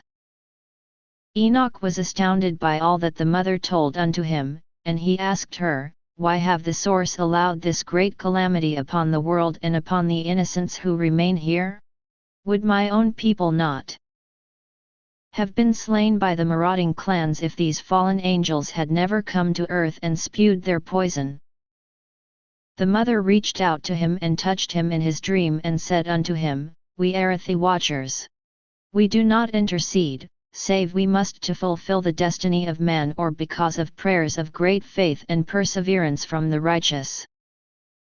Nor need we, for the power has been given to all of our children of spirit, both those that walk in the celestine light and those that walk in the darkness, to change their lives and the world to the reality of their desire with faith, love, knowledge, and action.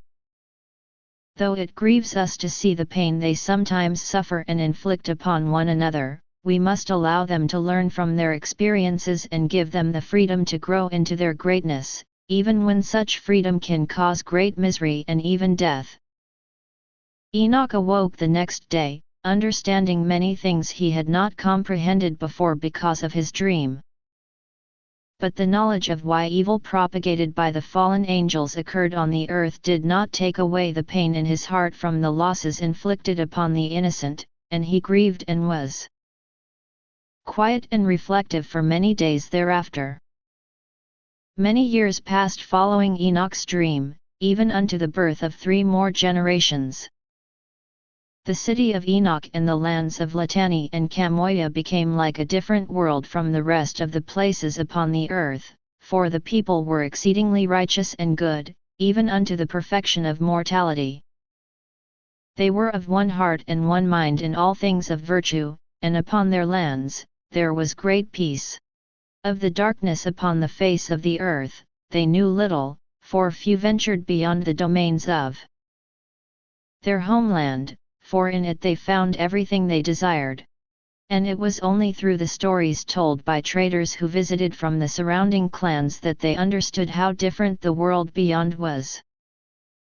When Enoch was an old man, even in his 362nd year, the mother came to him again in a dream and said unto him, Enoch, the time for your immortality is at hand, and that of all the people who are counted among you. They have found great favor in our eyes because of their exceeding goodness and virtue, even unto the perfection of their mortal tabernacle, such as has never been done before on your earth. In their righteousness, they exceed even the very first Edenites from the dawn of man. And we marvel that these glorious lights have done all of this surrounded by a world of darkness, without a memory of the great celestine light from which they have come, save for a few such as you. Marvelous is their faith and love and focus and purpose. In this, they have earned a great reward, even to pass from mortality to immortality without tasting death, to go from an imperfect body which they have nourished so lovingly to a body perfected which shall sustain and uplift them for eternity. Every man, woman, and child numbered among you has earned this reward, and it shall come to pass in 1 moon from this day. Therefore, go to your people and tell them these glad tidings that they might prepare themselves for a greater glory. As they have been together in life, so shall they be together in eternity. But as I have told you before, it is not good that all the light of the people of Enoch should be taken from the earth, for there are still souls upon the world that might see the light and remember who they are, even sons and daughters of God, and turn from the darkness. That even 1 more soul might be saved, go unto your people now and say that the source asks some of them to stay upon the earth to bring light to those who will receive it, that even 1 more soul might be saved. Not of all do we ask this, but only of 12. Let them go with their eyes open and not naively or with false illusions, for the darkness will come upon many with sore trials and tribulations. But this is our promise to the brave and the valiant who would forego rising to heaven with their loved ones and instead remain for a time in the world of darkness. They shall never be shaken in their peace or purity, despite the turmoil around them. When they have done all that they can do and the world will hear them no more, they shall not die, but like those that went before, they shall be changed in the twinkling of an eye from mortality to immortality. And they shall rise with the speed of thought to the celestine realms to be once more with those that they love and to so remain forevermore. And it came to pass that Enoch did as the mother directed and spoke to his people of all that would come to pass and of the great reward they had earned by their exceeding righteousness, even to never taste death, but to be changed in the twinkling of an eye from mortality to immortality. And great was the joy of the people of Enoch. When Enoch explained that the Source desired 12 to stay behind upon the earth and that by their light, they might still guide some in the darkness to the fulfillment of their soul, all the people of Enoch shouted as one that they should be numbered among the 12 and that they would stay upon the earth and do the bidding of the Source. Enoch smiled and was thrilled to see all of his people united as one even in this. And he said unto them, The mother has said only 12, but in this I am sure she meant 12 families, for surely families who have lived each day together should not be parted. So it would be fair to all, we will draw lots to choose the 12 families that shall remain. And it came to pass that the following day a large, empty cauldron was filled with stones, one for each family in the city of Enoch and the lands of Latani and Camoia. All of the stones were green, save 12 that were white. One by one, the heads of each family came forth and drew a stone from the cauldron, until all had drawn. Among the 12 that drew the white stones were the families of Darlones, the grandson of Tananza, and Noah, the great-grandson of Enoch. And it came to pass that 7 days later, the 12 families that drew white stones said goodbye to the people of Enoch and all of their friends and extended family whom they had known and loved so well.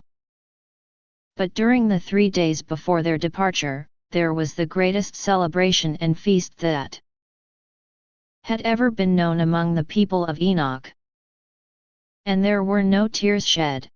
In everyone's heart was only joy, and even among those who were departing into the world, there was a peace upon their hearts that all would be well and that soon they would be together again with their friends and the community they loved. And it came to pass that the 12 families departed out into the world of darkness, each in a different direction, to fulfill the desire of the Source to bring their lights into the world so that even one more soul might be saved from the darkness. The following day, Enoch climbed to the top of the tallest white tower in the gleaming city of Enoch so that he might be seen and heard as he spoke to all of the people. And everyone who was of the people of Enoch and lived a life of virtue and righteousness came into the city of Enoch from all the lands of Latani and Camoia. Enoch spoke in a loud but melodious voice such that every ear heard him, even those that were far away from the high tower from which he spoke. And after saying a prayer of thanksgiving, he said unto them, Brothers and sisters of light, my dearest friends, clasp the hand of the person next to you on each side and let every person be holding the hand of the person next to them on both sides so that there are none who are not holding the hand of the person to their right and the person to their left, be they man, woman, or child. Then let us give thanks as a people for the many blessings the Source have continuously poured upon us. Let us be of one heart and one mind and one purpose. And it came to pass that the people of Enoch did as he bid and held hands united. And Enoch came down from the tall tower and came among the people, holding the hand of his 2 wives, one on each side. And the people raised their hands above their heads and looked up into the heavens and spoke with one voice, and their hearts beat in unison as one and they thought the same thought with one mind and joined together in love and one purpose. And they cried out with joy, The celestine light of Source is upon us. We are the light. We are the light. We are the light. Then with a mighty rumble that was heard and felt far and wide across the land, the entire city of Enoch and a great swath of land beneath it pulled free from the earth and rose up above the ground and, in a blinding light, ascended. majestically up into the sky. All across the land of darkness far and away, the denizens of the clans trembled at the great rumbling and shaking of the earth, and looking toward the city of Enoch, they saw it rising into the sky, emanating a brilliant light like unto the sun. And they were struck with a fear such as they had never known.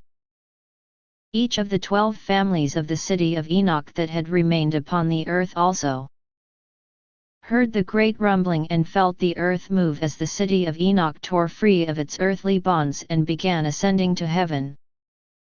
And every member of the 12 families looked back upon the city of Enoch as it rose up into the heavens, and they were overcome with love filling every fiber of their being as their hearts beat as one with their brothers and sisters who were rising above the world to their glory.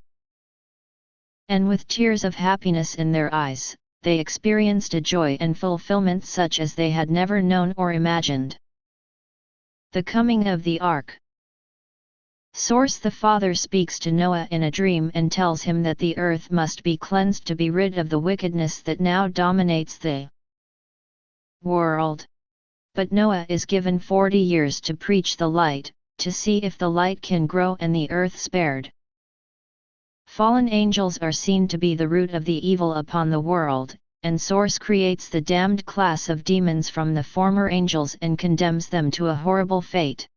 When Noah fails in his 40-year quest to bring light back to the world, Source tells him the cleansing must come. All the children of light from across the world and thousands of animals converge on Kamoya to await the coming of the ark. When all are gathered into the great valley, an enormous V-shaped ship appears in the sky and everyone watches in awe as the ark descends to hover above them. So great is its size that the children of light and all the animals easily find space within it, and they vanish like a star into the sky while at earth and all the people remaining upon it await their fate. And it came to pass that after the days of Enoch, the people of the earth became even more wicked, and save for some of the descendants of the 12 families that had remained upon the earth when the city of Enoch ascended into heaven, there were precious few people who walked in the light. Source: the Father came to Noah, the great-grandson of Enoch, in a dream and spoke with him as one man speaks to another. And he said unto him, Noah, we are distressed greatly because of the wickedness that man has become, for most all of our children of spirit are losing great parts of their eternity to darkness because of their wickedness in mortality, which expands each day upon the earth because the light that remains is too small and weak to hold back the darkness. We are considering now whether man upon the earth should be consumed that the earth and all life therein might be renewed and man might begin anew unburdened by the great weight of darkness. What think you, man of light? Noah looked at Source in wonder that he had asked his opinion, and he answered saying, Great Father, who am I to know the course that God should take? Source spoke to him again, saying, You are he whom we have called to be our prophet, to hear our voices, to see our faces, and to speak to those in the light that they might know our will and of the things to come. It is your world of which we speak and your mortality. Because we love you, son of the son of the son of Enoch, we desire to know your thoughts concerning these things. Emboldened by the words of the Father, Noah spoke now with confidence, saying, Great Source, I think you should stay your hand and not destroy man upon the earth, for there is much other life and animals. Many that are innocent and pure that would also see the end of their lives before their time, and they do not deserve an early end to their mortal progression. So too are there many souls of men upon this earth whom I believe would turn to the light if they were not surrounded by so much darkness. Therefore, take not man from the earth and so much of other life therein, but take those fallen angels from the earth that have brought so much of the darkness upon it that they can no longer spew their poison. Then perhaps the light can again begin to overcome the darkness. Source considered the words of Noah and he was pleased, and he said unto him, Well thought, son of the son of the son of Enoch. It shall be done even as you have spoken, but not entirely in the way you have imagined. Sleep now and I will return to you another night." And Noah slept, but the next day, he remembered all that he had dreamed. And it came to pass that source the Father appeared atop the tallest mountain upon the earth, and with a mighty voice, he commanded, "Come," and the air reverberated with thunder at his word, and the earth shook and great avalanches of snow rushed down the mountainsides. And in the blink of an eye, all of the fallen angels that were upon the earth appeared before him. Shivering in the bitter cold on the high mountain and being suddenly compelled to appear before Source the Father, they shook with great fright. And the Father's light was brighter than the sun, so much so that they could not see his face, but only the outline of his body, and they cowered into the snow in a futile attempt to hide from his light. And he spoke unto them, saying, "It grieves me to see how low you who were so high have fallen, even to the corruption of the people of an entire world, simply to satisfy your lusts that are here today and gone tomorrow. Great gifts of power and ability were given to you because of your virtue and faithfulness, but you were corrupted by the power and lured into darkness by your vanities and unrighteous lusts. Despite all of the evil you have caused, we have stayed our hand upon you, hoping you would remember who you are and return to the light from whence you came and bring again the light to the world that you were called to bring. But year upon year has passed and one generation has been added to another, and instead of returning to the light, you have darkened the earth almost beyond recognition from the Eden we created. And not even one of you has taken the tiniest step back into the light. Therefore, it is a great sadness to see that you have become unredeemable and your eternal progression must end." At the Father's last words, one of the fallen angels rose to speak, but before the first word could leave his lips, the Father pointed his finger at him and the fallen angel was entirely encased within a thick block of ice.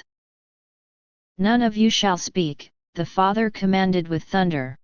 "You are no longer even worthy to exist in the divine bodies made in our image. By your actions, you have changed the destiny of man and forced us, who intended to be watchers only, to intercede. We gave you life, and we could take all life from you, but that would be a blessing upon you, ending your existence without a taste of the suffering you have caused others. Therefore, this is your fate for eternity, your progression is damned. You are condemned to never again have a physical or immortal body of flesh and bone, but shall forevermore be beings of dark spirit only. You shall continue to have all of the desires of a physical body, but shall never again be able to satisfy or even taste the least of them. You shall be forever tormented because of your unfulfilled passions, so much so that you will crave to be even a worm, to feel again the pleasures of the physical. But it will be your eternal torment to forever desire that which you will never again have. You shall still have the ability to influence the minds of the weak in the most subtle of ways, but the sons and daughters of light shall have the power to destroy you in pain and anguish. But because you can never die, you will suffer 1,000 deaths, over and over again.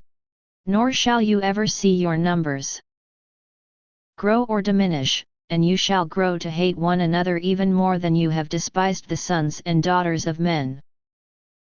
You who once were among the chosen of our children are now lower than the lowest of all life. You are demons, you are cursed forever to be what you have become, and that shall be less than the least of all life. So be it." As he spoke, the Father waved his hand, and in the blink of an eye, all of the fallen angels vanished from the physical realm. From that moment on, they became beings without substance except the substance of darkness which they were. So it is even today. The following night, Source the Mother appeared to Noah in a dream, and she said unto him, "Noah, the fallen angels have been condemned to never again be able to taste any of the pleasures they desire. They are still upon the earth, but without physical form or substance, and now can only subtly influence the weakest of men. Nevertheless, the greater threat remains, which is not the adversaries outside of man, but the adversary inside of man, even his own dark side. No being that exists is without both light and darkness, even the source. For it is necessary to have opposition, even within yourself, that the light may grow stronger as it holds back and overcomes the darkness. The people of the earth have given up their light and completely embraced their darkness. By their great fall, they have made all the world around them a dreary and forlorn place, even so much that the world must be washed clean and begin anew unless you can reverse the tide and show that the light returns and the darkness abates. Now that the fallen angels are no more upon the earth, you shall have 40 years to preach the light and help others to turn back the tide of darkness within them, and that the light may again flow with great strength. Enlist all within your family and all that you meet who are still guided by the light in this cause. When 40 years have passed, we shall weigh the light and darkness of the world again on the scales. If light has gained even the smallest amount over darkness, the world shall be spared. But if darkness has continued to gain over light, then we must intercede, for this is not the destiny of our children of spirit, and the world shall be washed clean to begin anew. Noah heard the words of Source and immediately went forth and did as they had commanded. From that day, he went unto the world as a prophet of Source, proclaiming, "Repent, repent, for the terrible day of God comes unless you repent."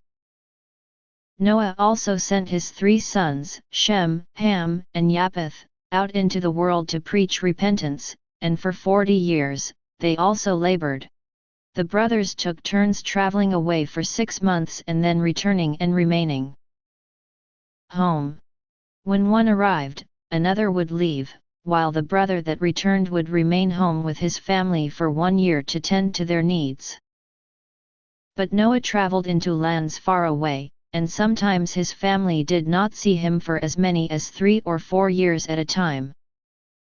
And the women feared not while the men were away, for great was the power of the spells of protection they wove, and no harm ever came upon them or any of their children from beasts or men.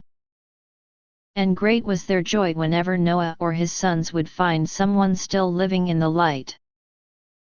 To each of these, they gave encouragement to labor among their brethren that they might still find others to turn from the darkness into the light.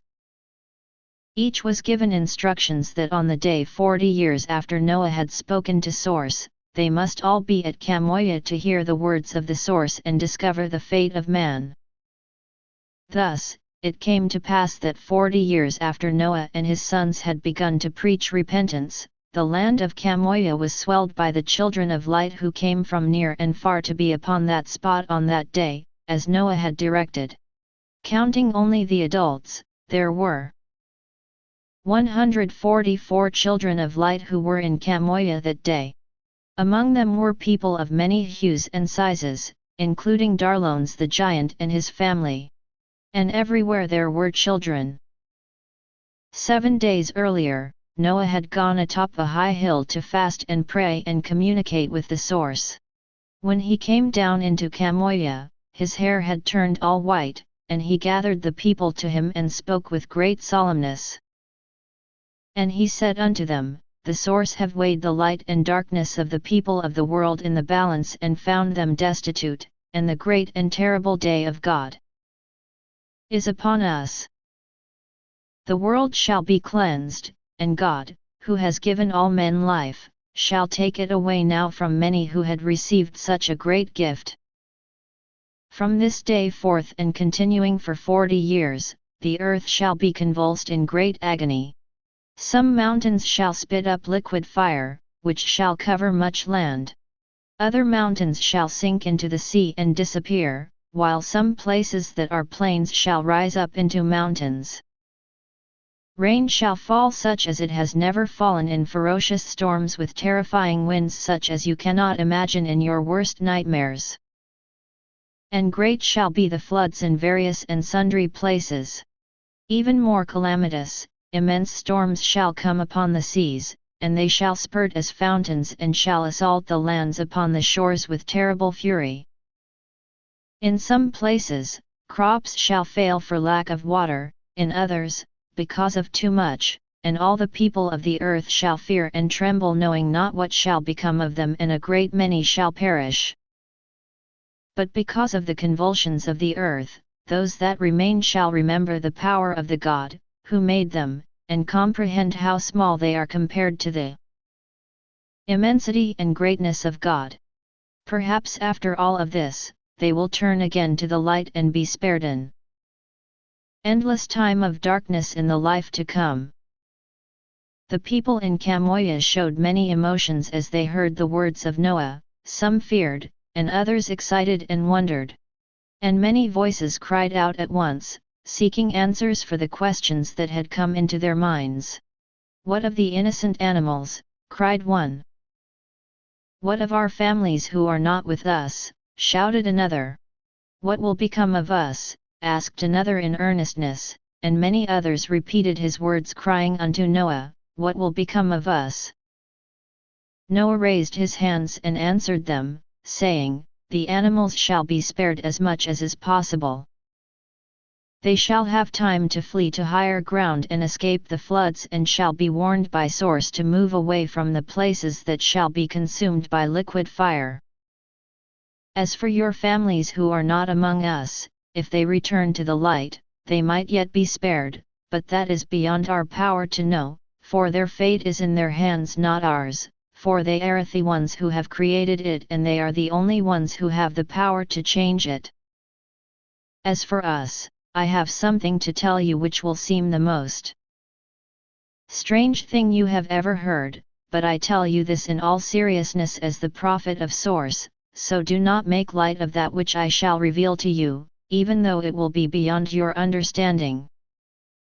Our Heavenly Mother came to me and spoke to me several times concerning this, for even I could not at first comprehend the fullness of her words. Tomorrow upon this spot, a ship shall come for us, but it is not a ship of this world. Nor is it a ship of the sea. Verily, it is a ship of the sky. I have seen this ship in my dreams, and surely it is real, for it is something I never could have imagined, and it is unlike anything I have ever known. The ship is black as night with lights like little suns upon its edge. And it shimmers like waves of heat upon the desert. It is shaped like the wings of a giant bird, and it is more immense than anything you can use to compare. Days before this day, Source called many of the animals of the world to come to this place, those that would be in danger of not surviving the catastrophes, and they shall converge here when the sun rises tomorrow and shall go into the ship with us.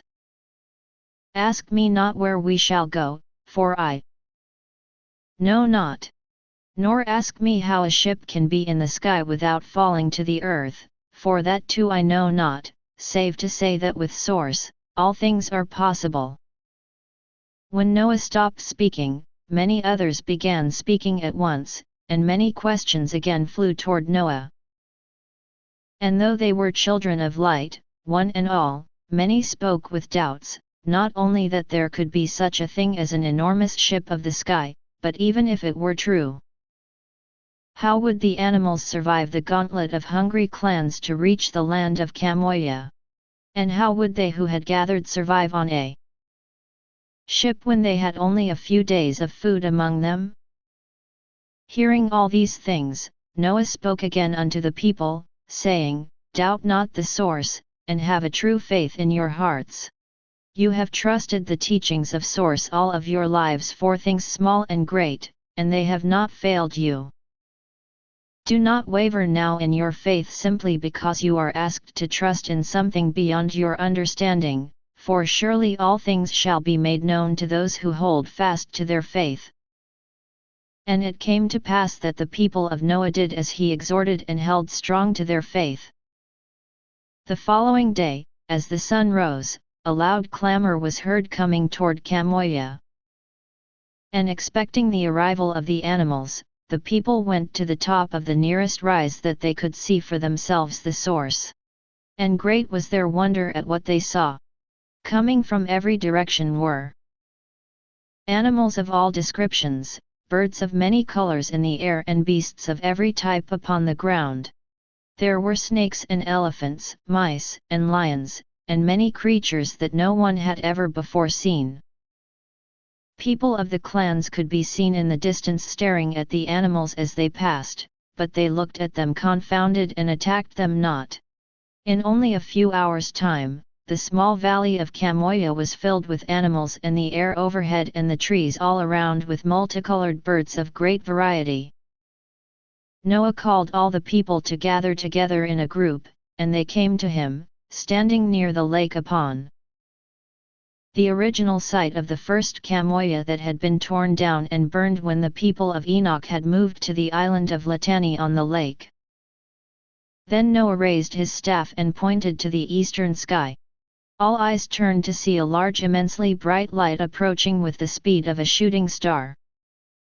As it drew close, its light dimmed until it was gone altogether, and hovering over their heads, low above the nearby hills, was a great black V, like the wings of some monstrous bird, with lights like suns upon its edges.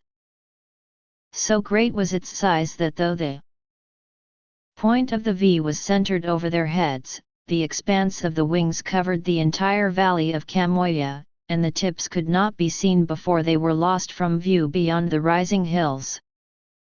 Then before the amazed eyes of all upon the ground, an opening appeared in the bottom of the ship on the right wing and a vast ramp unfolded, extending downward toward the ground and doubling back upon itself several times. As the ramp descended, 3 small figures, appearing like men, walked down upon it, even to the point that it touched the ground, and 2 men and a woman wearing strange clothing stepped off the ramp and onto the earth. The people of Noah parted in awe that the strange visitors from the sky could pass, and the 3 walked directly toward Noah and stood before him. And the woman, who stood between the 2 men, held her hands near her chest in the prayer position and said unto Noah, "Greetings, good prophet of Source. I am Gelatana." And pointing to her right and then left, she continued, "And these are my counselors, Rabak and Jensai." Then she pointed to the vast ship that hovered soundlessly in the sky above them, and she said unto him, "This is our home. It is called Ark. We have come at the command of Source to take you and your people and all the animals of your world that have gathered here, upon the Ark. Will you come with us now?" Noah was speechless for a moment, overwhelmed by the strangeness of all that he was seeing. But soon he nodded his head slowly and said unto her with awe in his voice, "We too have heard the call of Source, and we are ready. We will come." The Great Flood. The children of light depart with Noah on the ark as the earth sinks into 40 years of convulsions, cataclysms, and great storms. Aboard the ark, a ship from another world, Noah and his people learn many wondrous things. As they return to Earth after 40 years, they begin to create the civilization that would come to be known as the mythical Atlantis.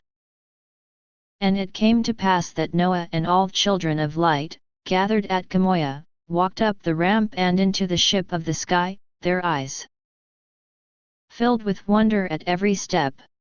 They were followed by great hordes of animals that entered the ship in various ways. Birds flew up into the portal with ease, while most of the animals took much longer, walking up the long switchback ramp. Over 100 people came down from the sky ship and shepherded the animals who were small or crawled or moved slowly, leading some and carrying others and taking care to keep all the animals in the center away from the precipitous edge of the ramp. And the animals, though wild, were all as docile as domestic pets and resisted not at all to be touched by the people of the sky ship. Once all the animals had boarded and the people of the sky ship had returned, the ramp was drawn up inside the ship, and it silently lifted high into the sky. Though it appeared black from the outside, From the inside the entire outer hull of the ship was transparent, and the children of light looked in awe and incredulity, touched somewhat with fear. As the ship rose higher and higher into the sky and they saw the land below recede until the details could no longer be seen, the children of light were led into a large room, and once assembled, Gilatana entered, and standing on a dais, she addressed them, saying, "Good people of light, it is an honor to be among you. I am Gilatana, the leader, for a time, of the people of this ship. I know you have many questions, for we have heard as you have asked them among yourselves. I will answer them now that you may know we aspire to be your trusted friends. Some of you have wondered if we are Source. We are not. We are Alamars created in the image of the Source, even as you are. But our people were created and have existed long before your first ancestors were born upon this world. You call Earth. We come from one of the tiny stars you see in the sky. I know you cannot comprehend that at this time, but you each will be assigned a personal teacher, and in time your knowledge and understanding will grow, such as it can. We are from a planet like your Earth called Oalar. Like you, we honor and follow the light of our Heavenly Father and Mother. Like you, we are led by a prophet called by Source. Source spoke to our prophet who lives on our home world, whose name is Deltarni, and told him that your world was soon to suffer great calamities because of the wickedness of the people, and that a ship, even our ship, the Ark, was to be sent to bring to safety the children of light, and male and females in multitudes of all the animals of earth, before the great and dreadful day when your earth would begin to shake and convulse. There is so much more to tell you, but much of it will be difficult for you to comprehend without first having a wider foundation of understanding. Therefore, I invite you to turn and greet the person who shall now come to you, males to males and females to females. These are your mentors, and they will teach you step by step that your minds may be opened and your understanding filled. We shall be together for 40 of your years. Very quickly I hope we can become as one family, that you will be able to cherish your time among us, and that all of us may grow from our shared experiences." Gilatana then stepped down from the dais, and the Oalarians who had been assigned as mentors came forth from where they had been standing, along the outer walls of the room, and came to greet those to whom they had been partnered. During the next weeks, the Ark came down to hover over several other spots on Earth and lowered its ramp to take up many more animals that had lived too far away to travel to Kamoya, but had gathered at the call of Source. They also came for 44 more adults and their children, who were children of light. Though they lived far from Kamoya and knew not the people of Noah, Source the Mother had come to them in dreams, and they were prepared when the ship of the sky came for them. On the day that the last child of light was aboard the Ark and the last animal had been taken into it, Earth began to convulse, the ground began to erupt liquid fire, the sky darkened, great torrents of rain began to fall, and day became as night. While one solar year passed with fury upon Earth, aboard the Ark, despite the best intentions of both the people of Earth and the people of Oalar, they had not become as one family, and among most, the gulf between their understandings of almost everything was very great. And it came to pass that Noah and Gilatana sat down together, along with her 2 counselors and the sons of Noah, to try to understand why the chasm between their 2 peoples remained so wide. Noah answered Gilatana's query, saying, "Your people are aloof. They speak to us in ways we do not comprehend, of things we know not. And there are but 188 of us, but of your people there is no end, for you are many thousands, and we often feel very isolated because of our small numbers and ignorance of almost everything you know and understand. We have tried with great patience to teach our brothers and sisters of Earth," Rabak interjected, speaking directly to Gilatana, but honestly and truthfully, they are a very primitive people. We are so far advanced from the reality they have known that even after a year, many of them seem to still think we are source and seem to make little effort to understand the things we try to explain. It is true, added Gensai, also speaking only to Gilatana. You try to explain the simplest of things to them, such as how to grow a plant hydroponically, and they simply stare at you as if their brain is asleep. They seem unable to comprehend that plants can grow without soil. Even though they can see it happening, they seem to think it is some miracle of source and not something that they can do. We try to understand your ways, interrupted Japheth, the son of Noah, but it is difficult, for it seems that all we thought we knew is wrong, and though we can see a new reality, such as plants that grow without soil, the experience of our lives still tells us that we must have soil to grow plants. Nor are we accustomed to seeing people walk about with so few garments, especially women, added Ham, the son of Noah, or to see women commanding men. Our women have always wielded great power, more than most men, but they do it in support of our community, in circles of women, not as women in positions of power over men. All three of the Oalarians laughed at the words of Ham, and Gensai said unto him, We are more modest than the people of most worlds in the coverings of our bodies, and if you have trouble with our attire, we best not take you to Pharinth or Yabnag or any of the many worlds where they wear no clothes at all, but adorn themselves only in jewelry and thin harnesses embedded with jewels. The source permits such things even while our world is to be upheaved for far less, exclaimed Shem. Why would the source be concerned with nakedness? Asked Gensai in honest confusion. It is how they created us. It is not nakedness that is a sin, but immoral acts that are committed, whether naked or clothed. We observed your world as we approached, and it is the most immoral we have ever seen. The fact that most of the people wear a great deal of clothing to cover their nakedness has not prevented their descent into wickedness. As for women commanding men, interjected Gilatana, I suppose you put me at the top of that list, but aboard the ark, there are none that command, neither men nor women. Each of us only serves the others in the ways we are most capable and at their discretion. I did not seek out my position.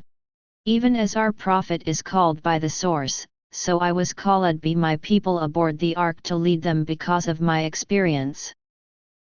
On any day, I may step down by my own choice, or they may call another to take my place. It is an honor to be called to serve our brothers and sisters however we can. Shem was about to reply, but Noah held up his hand so that he would refrain.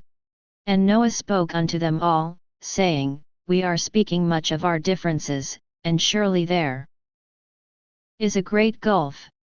But I failed to discern how we are attempting to walk a common path that leads to a greater good for both our people and the feeling of one family that we both have claimed to desire.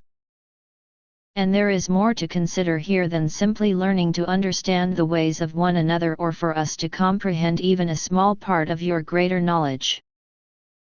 For through all of this journey, my people are grieving. They are hurting terribly in their hearts as they look through the walls of your ship each day and watch their world, their home, the place where they left many loved ones behind, racked by the most awful storms, with mountains falling, the seas rising, and many other terrible calamities that strike dread into their hearts, even though they are here safely aboard the ark. The Oalarians nodded their heads in understanding with the words of Noah, and after consulting among themselves for a couple of minutes in their own language, Gilatana said unto him, We have not sufficiently considered your pain at what you see transpire each day upon your world, nor done enough to help you comprehend our world, which is the ark.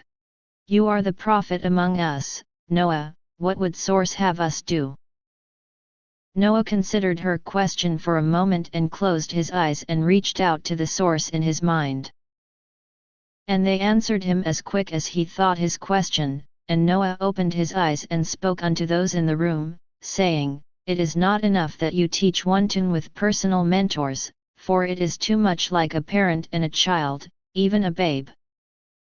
If we are to be with you for 39 more years, we have more than enough time to learn all that you know, if you will teach us in a serious manner. Therefore, set up schools for us that we may all gather, as we are prepared to understand that which is taught, both children and adults, and teach us line upon line, knowledge upon knowledge, that we may come to a fullness of understanding." Hearing his words, Noah's sons nodded in agreement, but Gilatana and her counselors conferred quietly among themselves and seemed far less enthusiastic. And Gilatana spoke unto Noah and his sons, saying, "For you and the other Alamars that will survive on earth, it is important that you evolve in your knowledge and society on a path of self-discovery, otherwise both as individuals and as a people, you will develop weaknesses of judgment. If we were to teach you all that we know and then put you back upon the earth among people who are even more primitive than you are, you would be like gods to them, and the chance of creating an imbalance of society and civilization between those with greater knowledge and those without, would be too great. Perhaps not you, but surely your descendants would be tempted to exercise dominion over the other people of the earth, and this is not the way of the source." Noah nodded his head in agreement and said unto her, "You speak the truth in all that you say, Gilatana, and I know not how this will be resolved. But you asked me to inquire of the source as a prophet, and this I did, and the answer I gave unto you is the light they gave unto me." And it came to pass that despite the misgivings of the Oalarians, according to the word of the prophet Noah as he said source had spoken, schools were set up on the ark that the people of earth might learn all that the Oalarians had to teach. The Oalarians taught them as they would their own children from their earliest days in school. Thus, they learned the Oalarian alphabet and language as well as their history and the history of the entire universe that was known to the Oalarians. Some progressed more than others because of their greater desire and perseverance, and these were sent to schools of specialized learning beyond the basic education. Thus, some of the people of Earth became knowledgeable in many of the advanced sciences of the Oalarians involving healing and engineering and manufacturing and other fields of endeavor. And the people of Noah reciprocated, passing on their knowledge of earth plants and herbs and of sewing and weaving and many other skills to the Oalarians. As all aboard the ark were devoted to the source, Noah gained a special place among them, for he was a prophet of source, and the Oalarian prophet lived far away on their home world, a place none on the ark had ever been. Among the higher priesthood of both the Oalarians and his own people, Noah taught the greater paths and powers of spirit, and the kinship of spirit that formed between all of them was very strong indeed. A special bond also formed between many of the women, as the Oalarian women knew of the Celestine powers given by source only in theory, and none had actually ever attempted to manifest their inherent gifts. Thus, it became the great delight of the women of Earth to teach their Oalarian sisters how to use the Celestine gifts of power the source had given to all children of light, but that were most easily manifested by women. And it came to pass that 39 years passed swiftly away, and even as earth below was convulsed in the throes of rebirth, the people aboard the ark experienced a time of peaceful bliss and had become as one family. Thus, when the day quickly approached for the return of the people of earth to their home world, there was a great sadness among everyone aboard the ark. At this time, difficult decisions that had been avoided also needed to be faced and resolved, and for this, Noah and the council of elders met with Gilatana, her 2 counselors, and a body of 12 other Oalarian advisors. Jalatana spoke to them, saying, "My friends, my family, the time has passed so quickly and now we must say goodbye to our brothers and sisters of earth whom we have come to love and be loved by. When we first began this journey together and began to teach you, the people of earth, the knowledge of Oler, we postponed deciding how we would deal with the greater knowledge you gained when it came time to return you to your primitive world. We can delay no longer, for the time is upon us, for the fires on the earth have gone out and the waters receded. We meet together now with the Council of Elders from Earth and the Council of Advisors from the Ark. Let us discuss among us how to resolve this conflict and make a good decision by the unanimous agreement of everyone." After an opening prayer there followed many hours of discussions with a break for meals twice. Two issues emerged as the thorniest: how to return the people of Noah to Earth without disrupting the natural evolutionary balance, and how to deal with the 17 families that had blossomed from marriages between the people of Earth and those of Oler. At first, many of the Oalarians insisted that the memories of all those returning to Earth must be taken away for the time they had lived aboard the Ark to ensure that the natural evolution of the people of Earth would continue.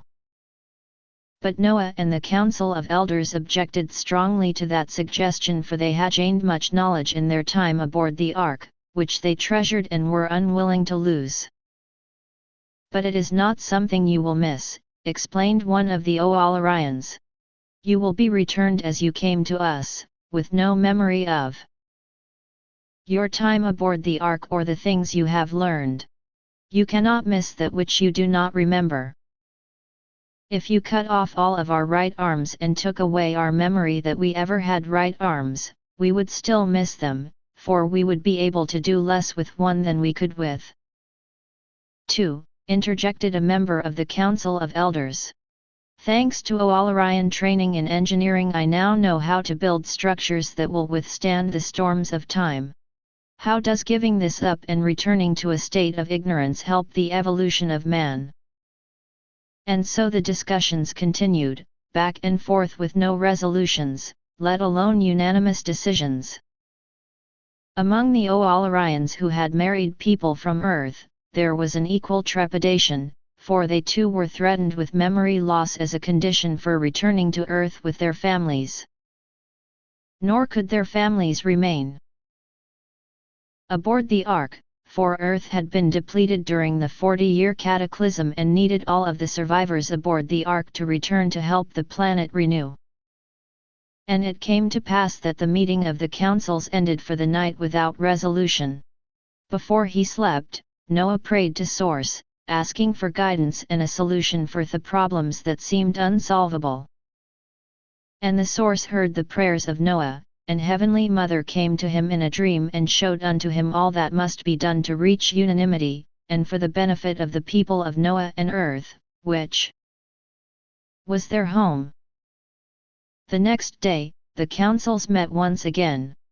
But before they could renew their disagreements of the previous day, Noah rose and spoke to them, saying, "I speak to you now as a prophet of God, even the voice of the Source who guide us in all things of great consequence, even such as the things we speak of today. Last night, I prayed to be shown a resolution to the questions we have pondered and discussed, and our Heavenly Mother came to me while I slept and showed me the true path. It is not good that knowledge should be taken that has been gained by either experience or dedication to learning, for then the reward for achievement would be a punishment and the memory of this would linger even if the memory of the knowledge was taken, and such lingering would cause a loathing for learning that would harm man for generations unborn. But neither can we who have been given knowledge beyond the comprehension of the survivors of earth be allowed to live among them with this knowledge. For surely we would be raised upon the dais as gods and become perverted by our power and greater knowledge and succumb to evil, even as the fallen angels, which was the beginning of the end of earth. Would we dare to put ourselves in a place where these 40 wrenching years of rebirth might be repeated again someday in the future because of our actions? But there is a solution.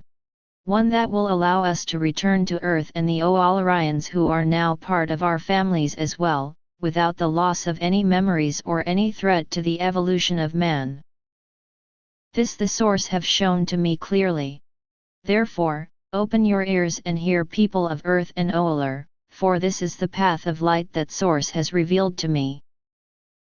The Ark shall bring us to a blessed island where no man lives, upon a warm sea with a land bathed in sunlight from Source, where the weather is almost always ideal, and life in all forms from plant to animal to fish flourishes in great abundance. Tall mountains rise into the mist upon this island, and many crops of different varieties can be grown at the various elevations. Upon this spot, we will live, and our posterity shall build beautiful cities, both on the island and floating upon the sea. We shall live a life of purity, and even as on the ark none shall have disease, and as in the days of Father Adam, great shall be the age to which we live. The knowledge and understandings of the devices of the ark shall come with us, as will all of our knowledge, that we might build not just a new Eden, but a better Eden than any of our forefathers could have imagined. We will be far from the remaining people of the world, and they will know of us only vaguely, like people of a mist who come from the sea in strange ships to trade and then vanish again to a place unknown.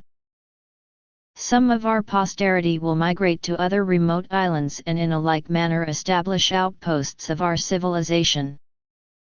So too will we and our posterity go forth upon the earth as it is ready, and spread again the celestine light of Source upon all parts of it, that the darkness will never again reign over the light. And we must never forget the cataclysm that has happened upon the earth and all of its people for the last 40 years, and this because of the evil that men had become. Let the story of this cataclysm be passed down to all the people of the earth, lest they ever again let darkness reign and the earth need to be cleansed once more.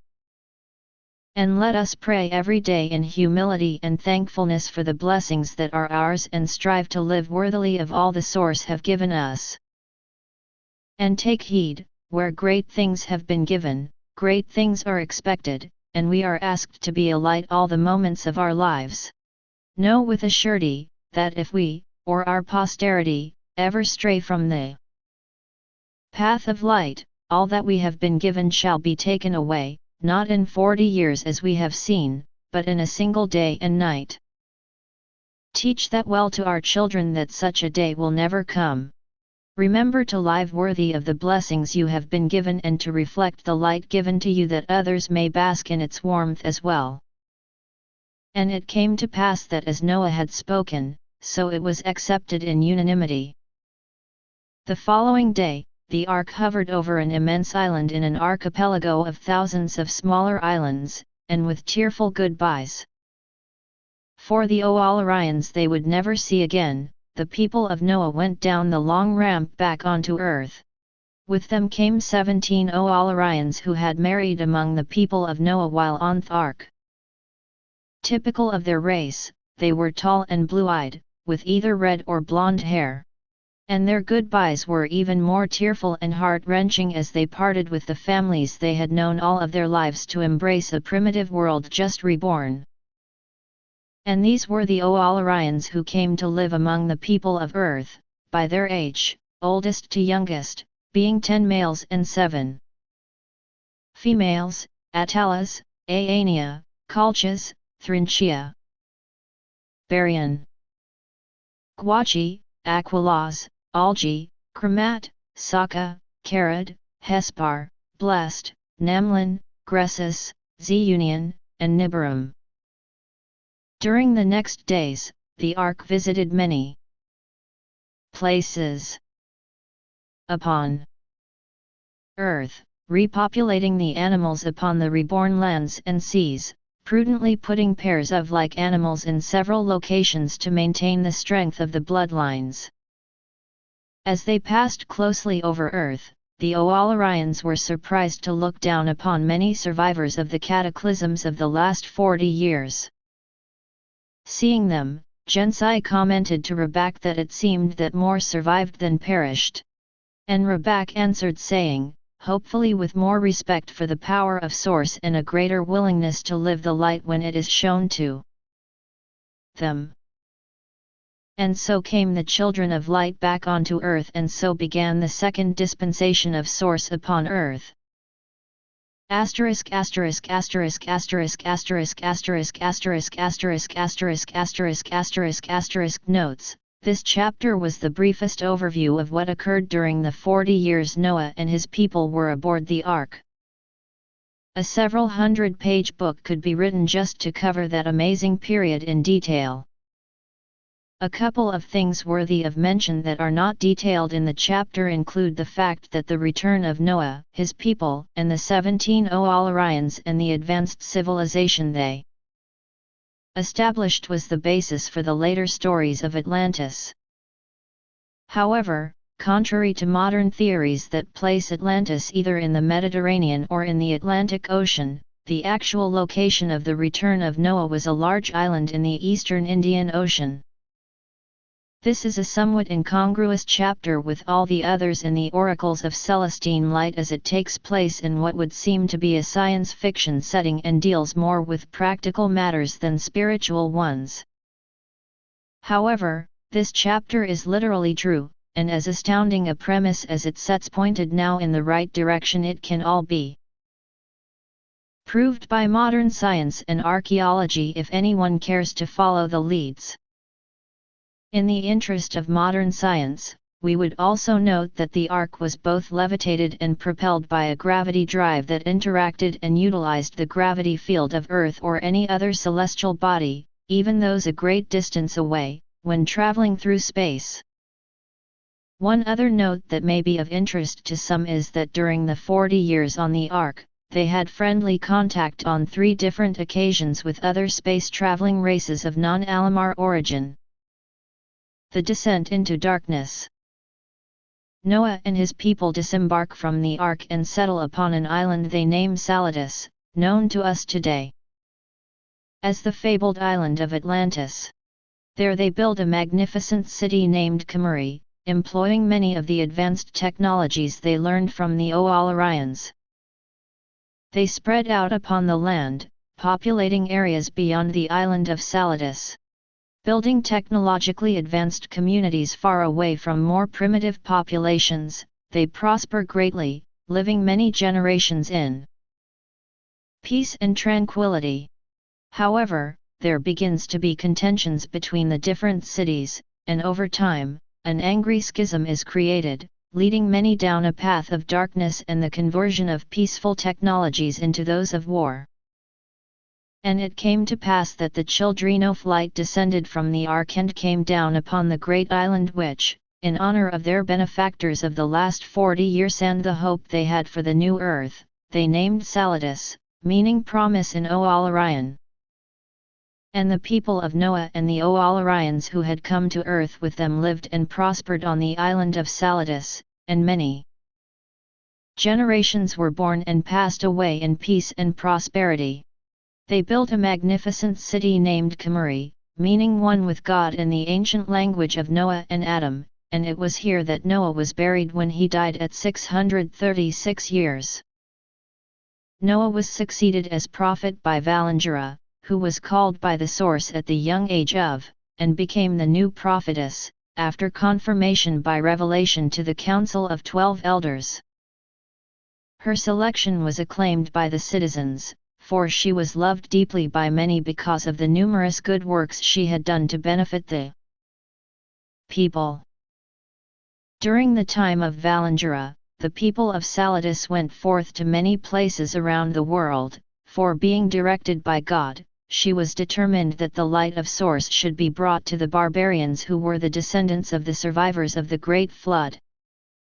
Now the children of light of Saladas and Kamuri had brought with them from the Ark much of the knowledge of the Oolarians, and from the time of their landing upon Saladas, They began to build their civilization according to the engineering and expertise of the advanced O'Alarian knowledge.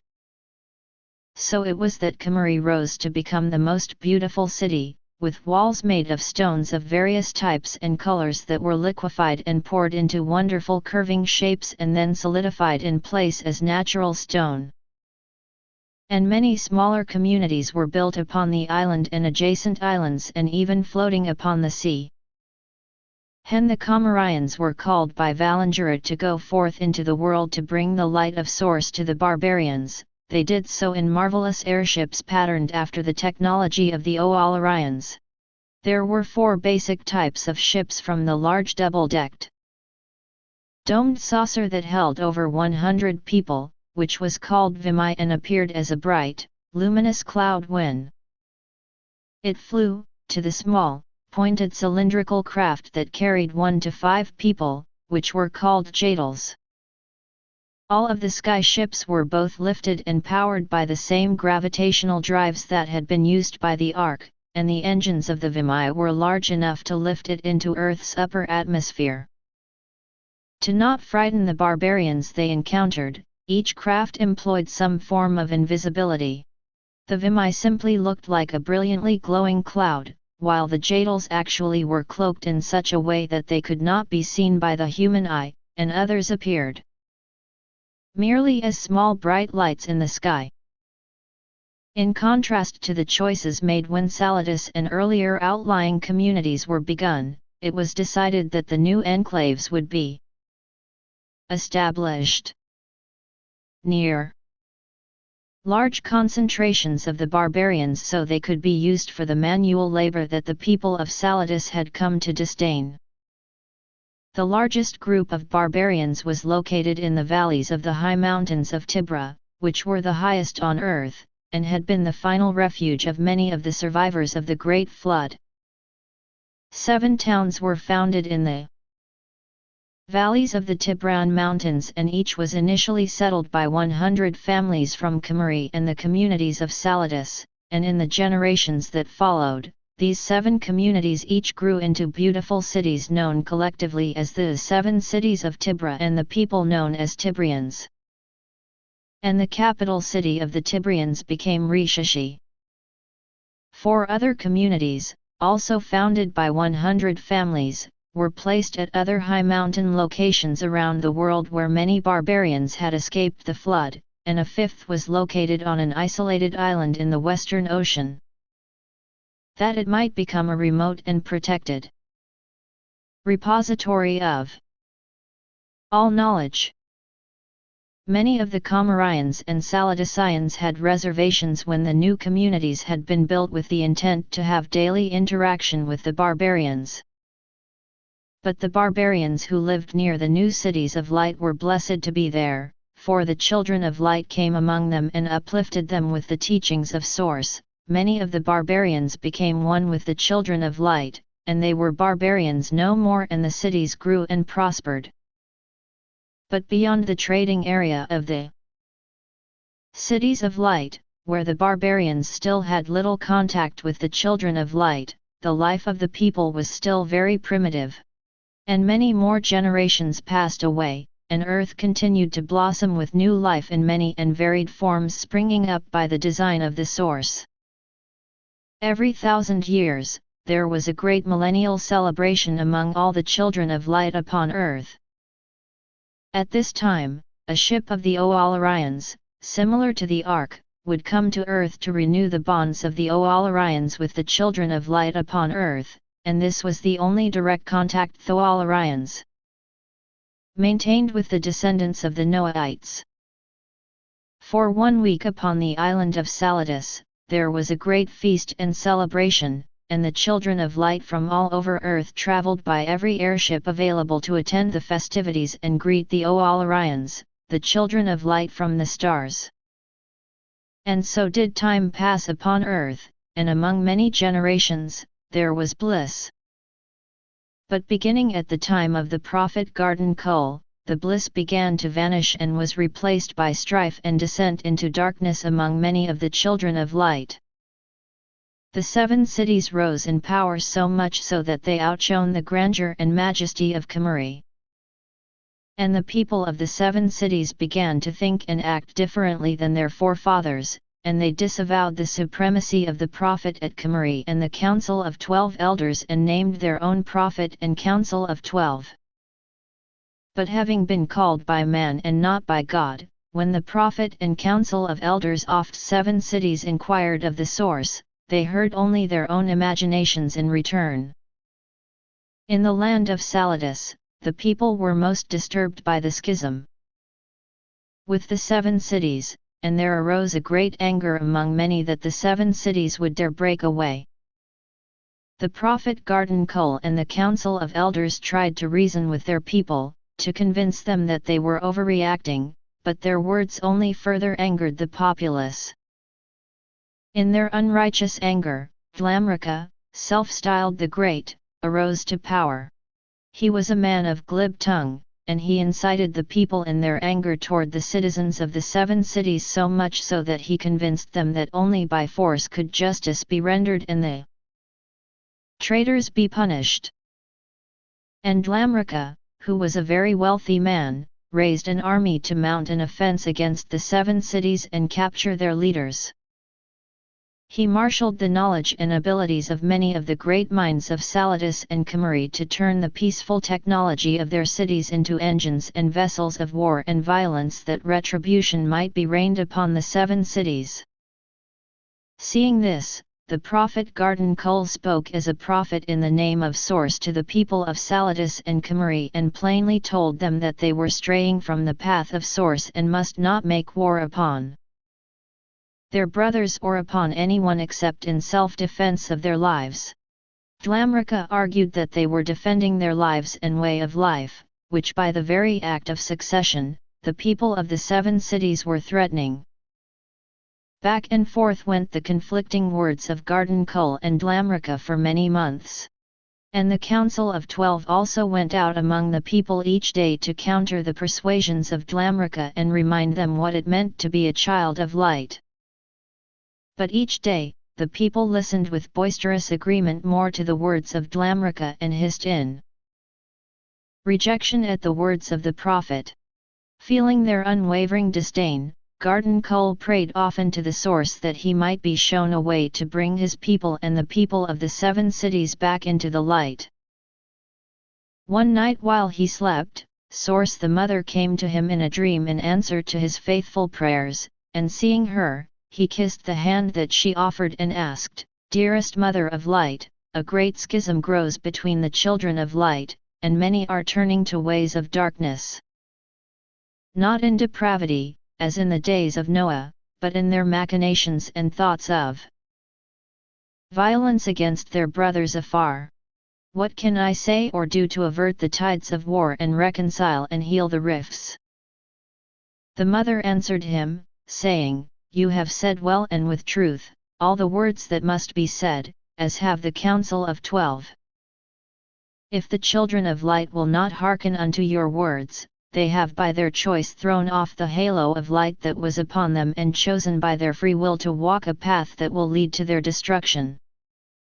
Hearing this, Gardan Kol was distraught, and he pleaded with the Mother of Light, saying, "Surely I can do something, exhibit some great power to show the majesty and truth of Source. Or even I pray that you would do something, such as send a great wave or darken the sky or show some mighty sign of displeasure that the people will see the error of their ways before it is too late." The mother shook her head and said unto him, "When we created the earth, we put all things upon it that men and women could show by their actions the extent of their light or the depth of their darkness. We gave immortal life to the immortal soul that men and women could have a time of weakness and temptation, but also a time of great learning and expansion, to allow them to become one with the energies of eternity in which they found the greatest resonance that they could determine by their own choices the world of their eternity. We understood that sometimes they would give into their weaknesses and partake of their temptations and be pulled further into darkness. Therefore, we left inside all men and women the spark of divinity that is our light, that they might always know right from wrong, that even when they chose the darkness their soul would still be calling them to the celestine light. That the errors of their mortality might be redeemed and men and women become greater than their weaknesses, we offered the path of repentance, whereby the sins of their past can be forgiven and forgotten, and they can live once again fully in the light, drawn to an eternity of fulfillment in resonance with their illuminated, immortal soul.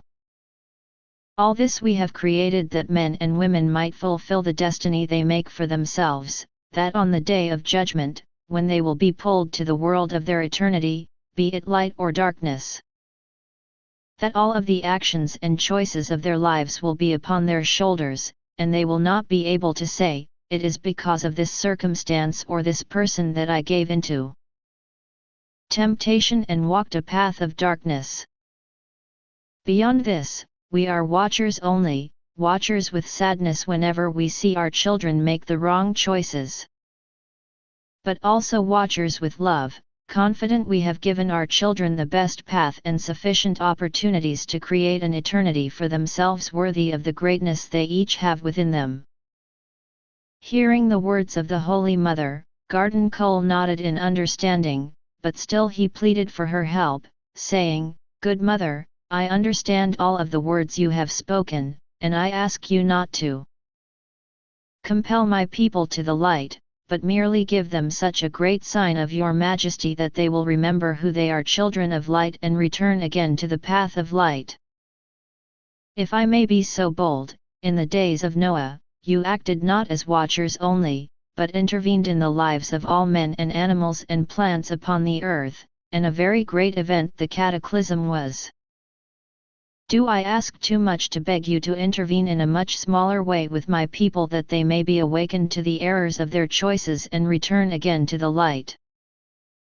The mother answered him again, saying, "In the days of Noah, we intervened only because the earth had become perverted from our design by the fallen angels of heaven and not solely by the actions of man.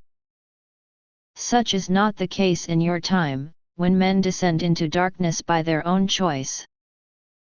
You fear, my son, for the tribulations your people may bring upon themselves, and you are wise to fear, for the very earth itself shall become their enemy if they become wells of darkness. This would not be a punishment from us, but the energy of destruction man calls upon himself by his own choices of needless violence." And the Holy Mother opened the eyes of Garden Cole in a vision, and he saw the future destruction of the entire island of Saladas as it sank into the sea in a great eruption of fire and explosion of the land into many pieces that sank into oblivion deep in the ocean. The mother said unto him, "This is the fate of Saladas and Kamari and all the people of this land if they turn to violence as a way to force their will upon their brothers of the 7 cities.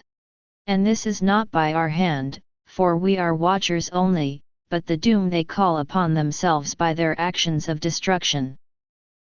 Nor shall the fate of the 7 cities or the other cities established by your people fare better if they too walk the path of senseless violence. Each in their own way shall call destruction upon them, and only the library of Gwachi will survive, for only upon their small, isolated isle do they have nothing to do with the foolishness of the rest of your people." Garden Cole was shaken by the visions the Holy Mother had shown to him, and in a faltering voice, he asked her, "Is what I have seen a vision of destiny or possibility?"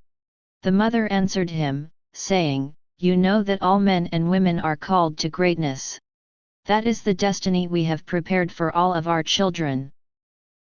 But each is given their free will and a portion of darkness to tempt them, but also with a greater portion of light to ever draw them to the ways of truth and light. Whether their destiny of greatness is fulfilled depends upon the choices they make by their own free will, for only they are the masters of their destiny. When many people unite in a common cause, be it good or evil, they call the forces of light or darkness upon them with great power by their choices, and their destiny is written by their actions, be it blessings or destruction. The visions you saw are only that which shall occur if your people pursue a path of senseless violence, even to the killing of their brothers and sisters of the 7 cities. If they turn from that path, you need only look to the days of glory of this land, to see the greater destiny of peace and prosperity they shall inherit. Again Garden Cole nodded his head in agreement, but once again, he questioned the mother of Celestine Light, asking, "Holy Mother, clearly I understand the words you have spoken, but still I return to my original questions. Is it too much to ask that you imbue me with some marvelous ability to manifest your power that I might turn the hearts of my people back to you, or that you or the Father would manifest mighty deeds yourself that my people would remember and return to the pure ways of the source which you have taught us? In this quick way, how great a multitude of lives might be saved! For if the words of war escalate into action, many shall perish, including many innocent women and children. Even to the destruction of our entire island and all the life upon it, much of it innocent, especially the animals and plants who are completely without a part in the befuddled actions of my people." Source the mother answered him, saying, "Do not lose your perspective of eternity, my son. Your life and the lives of all the animals and plants upon the earth are but a single breath in eternity, a single blink of your eyes. A most important breath and blink it is, but the sadness of death, even the most horrible, must be tempered with the unfailing conviction and understanding that life is eternal, as are the relationships of the innocent and the virtuous, be they man or beast.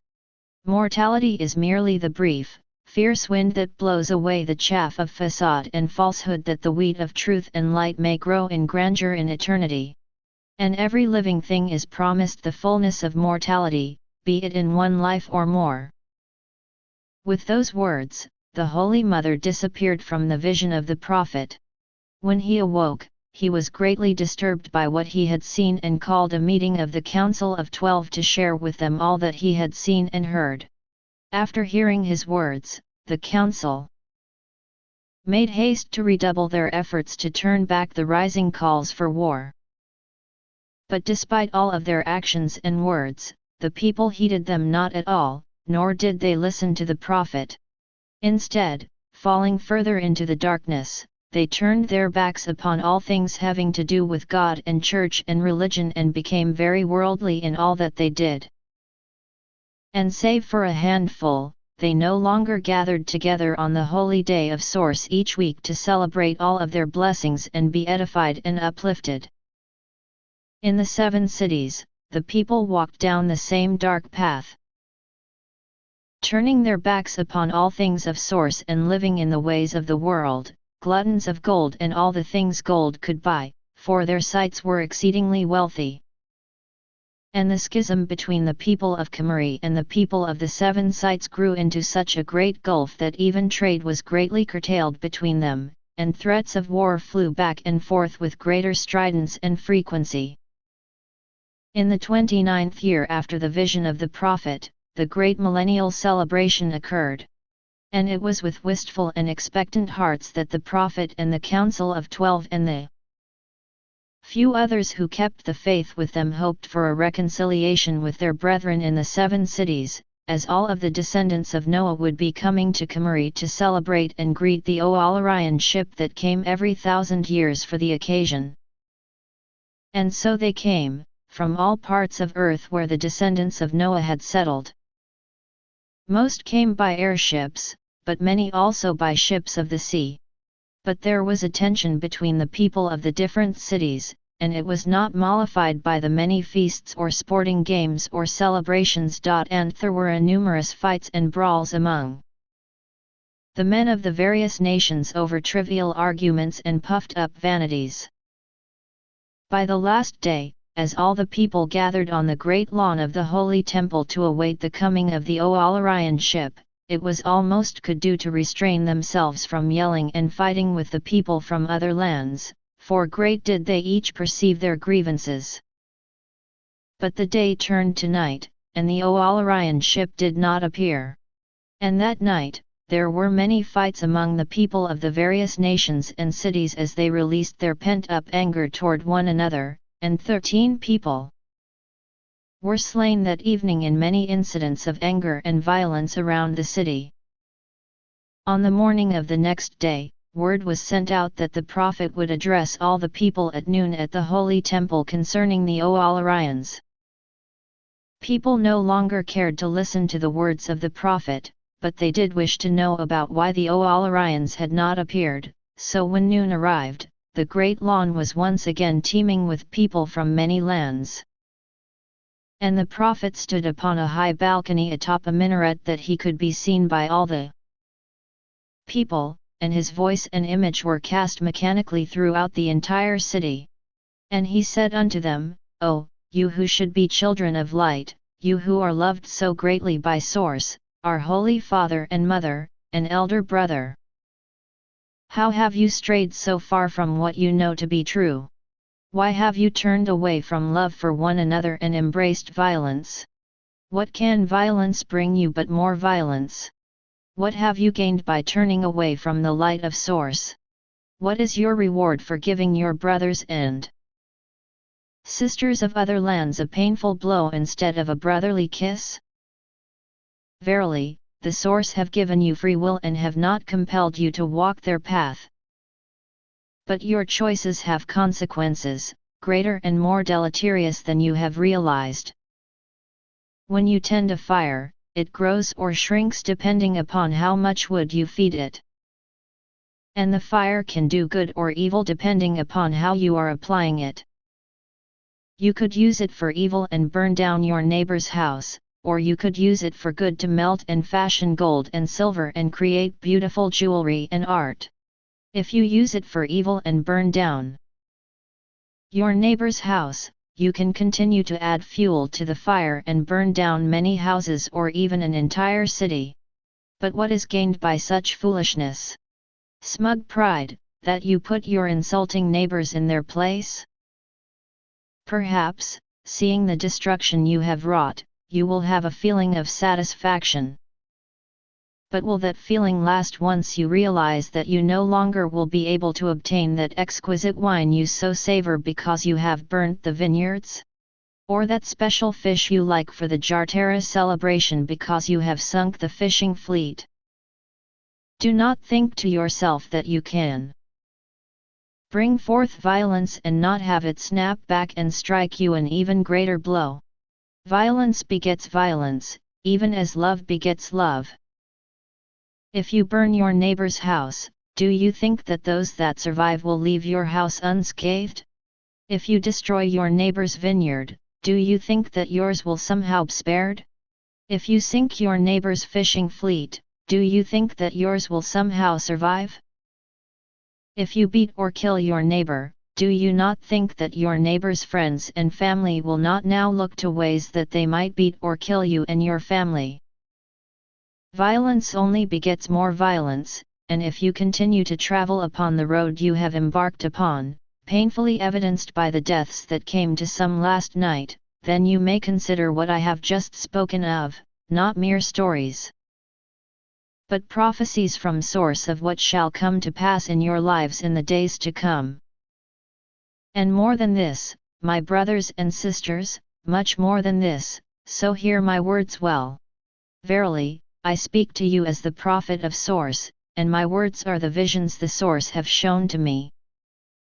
With words of soberness, I say unto you that if you persist in talk of war, instead of words of peace, that you shall find that which you seek. But in it, you will lose more than your houses and your vineyards and your fishing fleets. You will lose your very lives, all of you. And the great cities you have built will be no more. The world will survive. The barbarians will still be upon it, but you will not. The violence you beget will come back to hurt you hundredfold, even thousandfold, even unto your deaths. Your land shall be laid waste, and your cities shall be completely annihilated. You who are great upon the earth, you who have built majestic cities that rival the mansions of heaven, shall be as if you never were. Your cities shall be utterly destroyed, so much so that the generations of the barbarians to come will have no memory of the children of light that came from Noah, or that the magnificent and wonderful cities they built ever even existed. You consider yourselves enlightened men and women, people of intelligence and knowledge. Yet you speak with hatred toward those who are different than you and initiate violence against those who do not agree with you, simply because they do not. Are you using violence as a tool to achieve that which you cannot gain by reason or a worthy and just pursuit? I beseech you, remember who you are and the light of source that has guided our people for generations upon generations. It is not in violence or war that you will find peace or justice, but only in love and agreement, with a gentle eye and a forgiving heart for differences. Violence only brings destruction. Your passions become inflamed, your sorrows increased, and your hatred multiplied. Today, we gaze upon the sad sight of over 100 of our people from all parts of the world, murdered in a night of senseless violence. What comes next? A retaliation and escalation of what was brought in the night. Do not give in to that temptation. More killing will not bring back the dead. It will only deepen the darkness. If you create more darkness, it will not take away the night that has occurred, only greater light can accomplish that miracle. If you are motivated by revenge to increasing your hatred, it will not do away with the hatred that also motivates your opponents. Only love can bring that new dawn.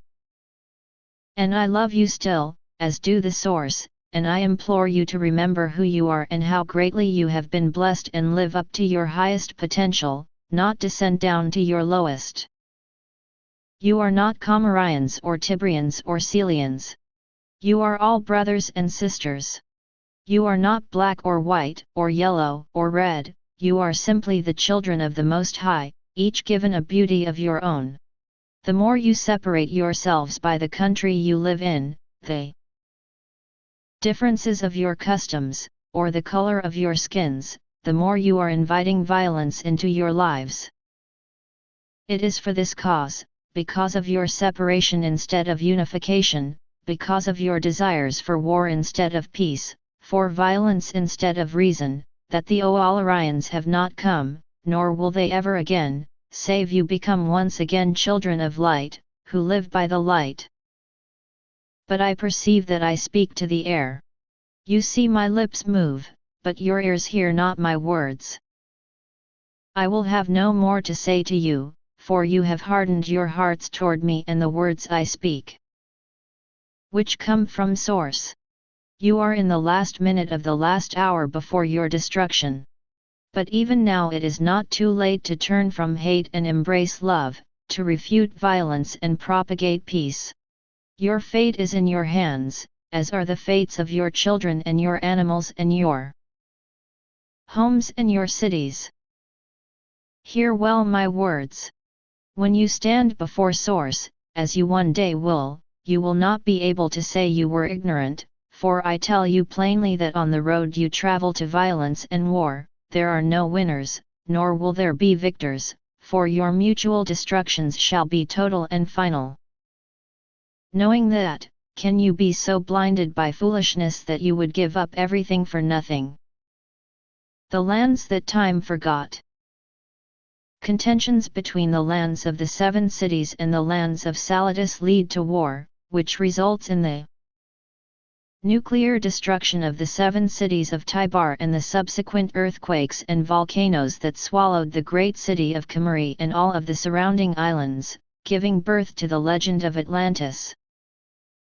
Before the great destruction, the remaining children of light who had remained faithful are forewarned of the imminent devastation and instructed by Source the Mother in their dreams to leave their homes, undetected by airship, and go to the islands of Guachi, where the great library of knowledge resides. For many generations, they expand in peace and prosperity, living fully in the light of Source. However, due to their advanced knowledge in the sciences, they begin to meddle in areas they should not, so Source intervenes in a most surprising manner. And it came to pass that the people derided the words of the prophet and hearkened not unto them. Instead they departed in anger, each to their own land. During the months that followed, the tides of war rose, both in the lands of Saladas and in the lands of the 7 cities. In the cities of Selene, Patona, Irinth, and Yabarzaz, which had been created in the high mountains across the world at the time of the great migration from Saladas and the establishment of the 7 cities.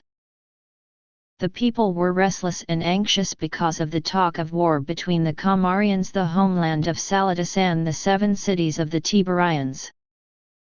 For years, they had tried to remain neutral as the tensions between the Comarians and the Tiberians escalated, but now they were being threatened by both sides and pressured to align with one or the other or suffer the consequences. As violence and intimidation increased, in equal proportion did the people fall away from the teachings of Source, and the ways of the Source were no longer in their hearts or minds, save for a few in each city who remained true to the light. In Kumari and the land of Saladas, Dlamraka was chosen by the people to be the supreme leader, and with their backing, he intensified his efforts to convert the Oalarian technology which they had inherited, into vessels and means for war. The 7 cities of Tybar were not idle while Dlamraka was busy marshalling his lands for war. They too turned their technology into engines of destruction, and it was inevitable that once created, these mutual engines of war would be used. And it came to pass that each side began to make probing incursions against the other and to attack and destroy each other's airships and outposts when it could be done subtly, without evidence left behind of the source or likelihood. But each side knew it was not by happenstance that their airships and crews began to disappear. Nor did they imagine it was barbarians that raided and destroyed their outposts. Soon, open warfare commenced, and it was the lands of Saladas that began to suffer defeat. Upon defeat, for their population was dispersed upon hundreds of islands, which, due to their isolation and relatively small populations, were not easily defended against the airships of the 7 cities. Many tens of thousands were killed, and hundreds of thousands of refugees from the outer islands began to stream into Kumari and to the main island of Saladas. The people clamored for Dlamraka to protect them, but a few called upon Source to guide them in the light and the right. It seemed for a time that the Comarians would go down to certain defeat, for the Tiberians had moved rapidly once they committed to war and had destroyed much of the Comarian air fleet before they were fully aware that they were under full-scale attack. But Dlamraka was not worried, for his scientists were on the verge of creating a new superweapon that would annihilate the 7 sites, and he rallied his people to be valiant in their defense of the homeland, for though destruction reigned all around them, he promised victory was almost theirs. And they believed him. And despite their horrific loss of life and property on the outer islands, they did mount a more stubborn defense on Saladas and held the Tiberians at bay in so much that the beautiful city of Kumari remained relatively untouched by destruction. However, the military leaders of the Comarians were angry and frustrated at their inability to wreak equal havoc upon the Tiberians. Because the 7 cities were high in the mountains, they were much more impregnable and unassailable than the dispersed low islands of the Comarians. But then Dlamraka went to them and showed them the weapon of the sun that his scientists had almost completed, and then they understood his calm in the storm of destruction around them. And they too smiled with evil smirks of glee at the destruction they imagined would soon befall the 7 cities of Tybar. The prophet and the council of the 12 continued each day to go into the city and preach the light of Source to try to turn their people back to the light, but it was of no avail. Those few families who hearkened unto their words had already sought sanctuary inside the holy temple and upon its grounds. But the rest of the Comorians closed their ears to their words and turned their backs upon them. And it came to pass that the Holy Mother came to the prophet in a dream as he slept. And she came also in a like manner to the leader of those who still followed the light in the 7 cities and the cities of Selene, Patona Iranth, and Yabarzaz. And Source the Mother spoke, saying, The time has come for you who are still children of light to leave your homes and flee with haste, for the destruction of your cities and your lands is imminent. Take only what you can carry upon your back and leave by the evening of the morrow. Embark upon your speediest ships of the air. Lock your compass upon the Isles of Gwaji. For it is only there that you shall survive and prosper as guardians of the light and the great library of knowledge. Save for this group of islands and the people upon them and the library within its womb, all else of your people in all other places shall be destroyed by their own hands and a consequence of their actions. You must travel in a most circuitous route, even if you must circle the entire globe, and this that you will neither be destroyed by those at war or followed to your destination. And upon the Isles of Gwaji, the children of light shall be blessed with peace and prosperity until the time of their fulfillment upon the earth. So be it. The words of the Holy Mother were shocking to all who had heard them in their dreams, but they doubted them not, and with steadfast voice and sincerity that none could doubt, they related all that they had been told to their brothers and sisters of the light. And each of those who were told the revelation of the Holy Mother prayed on their own to Source and received confirmation of the truth of the revelation.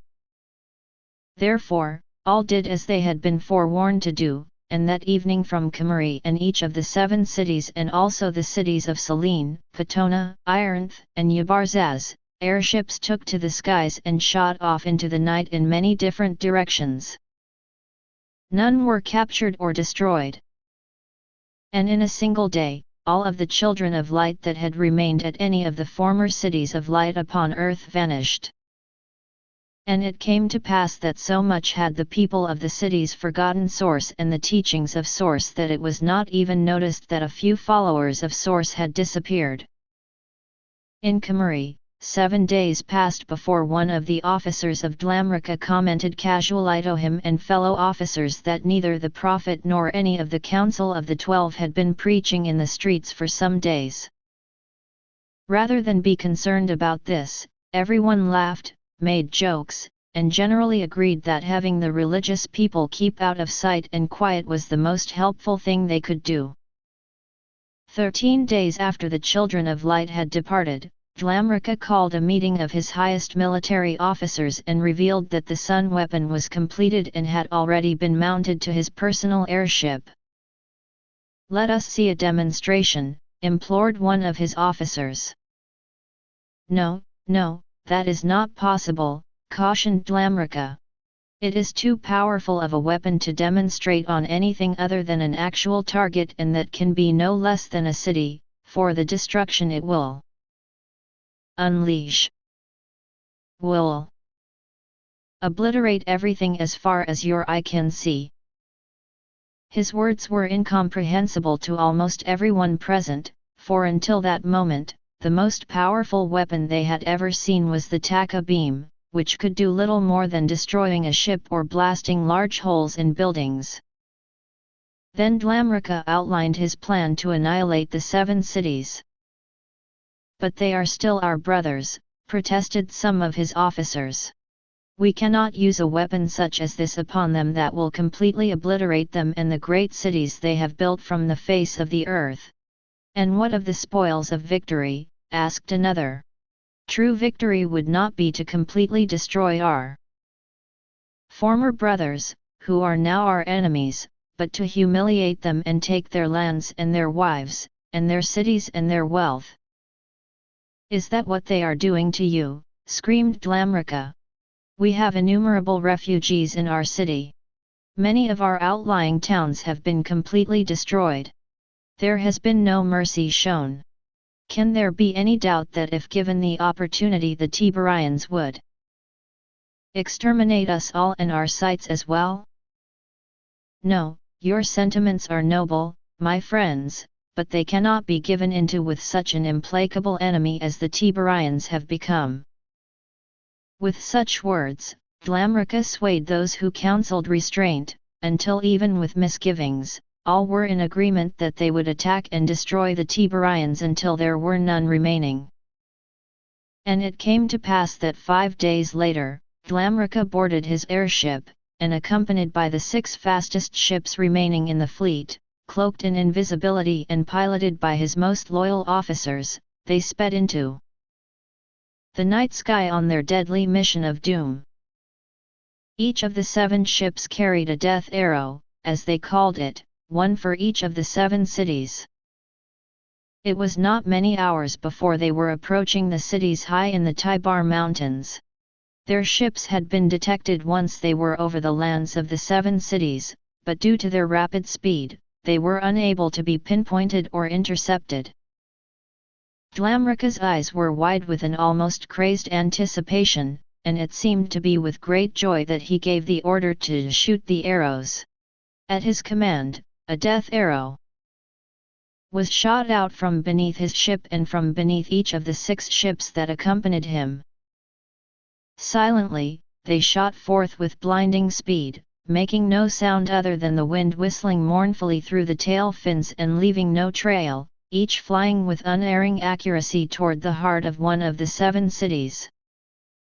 Immediately after releasing their arrows, all 7 ships banked sharply and headed away from the 7 sites as rapidly as possible. But looking back out their rear portals, the Comorians saw 7 brilliant flashes, followed by immense columns of fire that mushroomed into enormous clouds. Seeing this, they knew they had succeeded and that the 7 cities and all the people in them were no more. With that poignant understanding, several officers became overwhelmed with grief and hung their heads, and many wept as they realized for the first time the enormity and irreversibility of the horrific action they had just taken. Even Dlamraka was quiet and reflective as he realized that in an instant, they had killed untold numbers of people and destroyed magnificent cities that had taken many generations to build. As their airships landed in Kamari, the men disembarked without enthusiasm, and none spoke of the terrible deed they had just accomplished. In truth, most were greatly ashamed and sorrowful, for they knew they could never right the wrong they had done. But they did not have long to contemplate their sorrows or evil deeds. The immense explosions they had unleashed, which had obliterated 7 great cities, had also sent waves of shock and tumult through earth, and these resounded within it like a bell. And earth shifted and moved within. And suddenly all across the planet, earthquakes began to rumble and volcanoes began to spew forth hot red lava. Upon the islands of Saladas, death and destruction came suddenly and without end, for all of their mountains were volcanoes, with every island composed of 1 or more peaks that had slept peacefully, even before the days of Noah. But now they awakened in a great anger because of the bell that had rung inside the earth when the arrows had destroyed the 7 cities. In a single day and a night, the island of Saladas and almost all of the islands of the Comorians exploded or sank into the sea, racked by immense earthquakes and buried by boiling hot lava. And like the Tiberians who had lived for generation upon generation in the 7 cities, the Comorians, in all of their cities, upon all of their islands, were no more. The distant, independent cities of Selene, Patona, Iranth, and Yabarzaz also experienced great destruction because of the shaking of earth. Though many people were killed, many also lived and the cities survived for a time. But with extensive damage and loss of life and trade extinguished with the great cities of Saladas and the 7 cities of Tibar, the remaining 4 independent cities languished, and within 100 years, all were overrun by barbarian hordes, their cities destroyed, and the survivors taken into slavery. But amidst a world in upheaval, the islands of Ghosh were an oasis of calm. The arriving airships carrying children of light from all over the earth were greeted by the few children of light already inhabiting the islands with joy and welcome. Immigrants quickly assimilated into one people, for all still followed the teachings of Source, and they immediately felt the pull of brotherhood and sisterhood as children of light. On their 100th year upon the islands of Gwachi, an Oalarian ark ship descended from the sky, and once again, the millennial celebration between the children of light of Earth and the children of light from the stars was reborn. Only now to occur upon every 100th year. During the next millennia, the islands of Gwachi remained isolated from the rest of the world, except for scientific exploration parties. They were completely self-sufficient, and having been informed by Source of the complete destruction of all of their former cities, they sought no trade with the barbarians beyond the shores of their islands, and they lived peacefully and fully in the light and teachings of the Source. Save for the guilt some felt at not bringing the light of Source to the barbarians. The greatest task of the Savasi, or Blessed Ones as they came to call themselves, was the care and expansion of the great library of knowledge, setting to record within crystals and stones all knowledge of every science, the recipes for their longevity and healing elixirs, and diverse secrets of their ancestors and their spiritual powers. During the succeeding generations, Savasi exploration parties went to the far corners of Earth, making detailed studies of the plants, animals, cultures, histories, and ways of the various primitive tribes. All knowledge was encoded into either rounded, bicolor elongated stones or sharp-sided, clear crystals. Upon paper of any kind, there was nothing written of consequence or importance. Besides the fact that organic materials would decay with time and eventually turn to dust, the rocks and crystals allowed the Savasi to record a great amount of information in small and compact containers that would seem nothing more than innocuous rocks to anyone unaware of how to unlock the secret information stored within their structure. An amazing knowledge was stored within the rocks and crystals, not only all the knowledge of Earth and its true history, but also all the knowledge of the Oalarians and of all of the known worlds inhabited by myriads of civilizations beyond Earth. After 1,000 years had passed, it was decided that some barbarians would be brought to the islands to help in the menial tasks that the Savasi loathed needing to take the time for. In exchange, the barbarians would be taught the path of light and given greater knowledge to raise themselves above the level of their creation. An expedition was undertaken that went out to several tribes of barbarians. Once contact was made and goods traded, the Savasi tried to convince the barbarians to come with them into their airships and be taken to a new life of plenty and peace, but none were interested in leaving their lands or flying in ships in the sky. For 33 years, the Savasi persistently went forth to various tribes of barbarians in many places around the world, but convinced none to come with them to their islands. Finally, at the end of the 33rd year, when they were about ready to abandon the idea of bringing barbarians to their islands, two tribes agreed to accompany them. Both were tribes they had long had contact with, who had become familiar and trusting of the Savasi. One tribe of 93 adults and their children lived on the continent near the sea that had been the location of the islands of Saladis. Theother comprising Go'Nehundr et Lev and adults and their children came from the far north of the great continent. Within one generation, the barbarians were as civilized as the Savasi and they came to be known as the Jerson or people of Earth. Though their physical appearance was very similar to that of the Savasi, they were in fact a different species, and both the Savasi and the Jersans were forbidden by the word of Source, through the Prophet, to be married to one another or have physical relations. because it was not possible for them to create children from their union.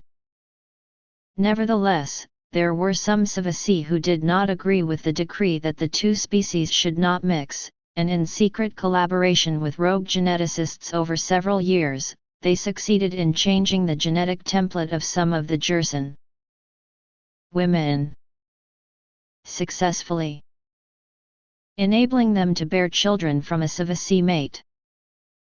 They were gleeful in their success, and despite the hesitant misgivings of some, most were anxious to announce their breakthrough and fully expected to be lauded as great scientists and pioneers.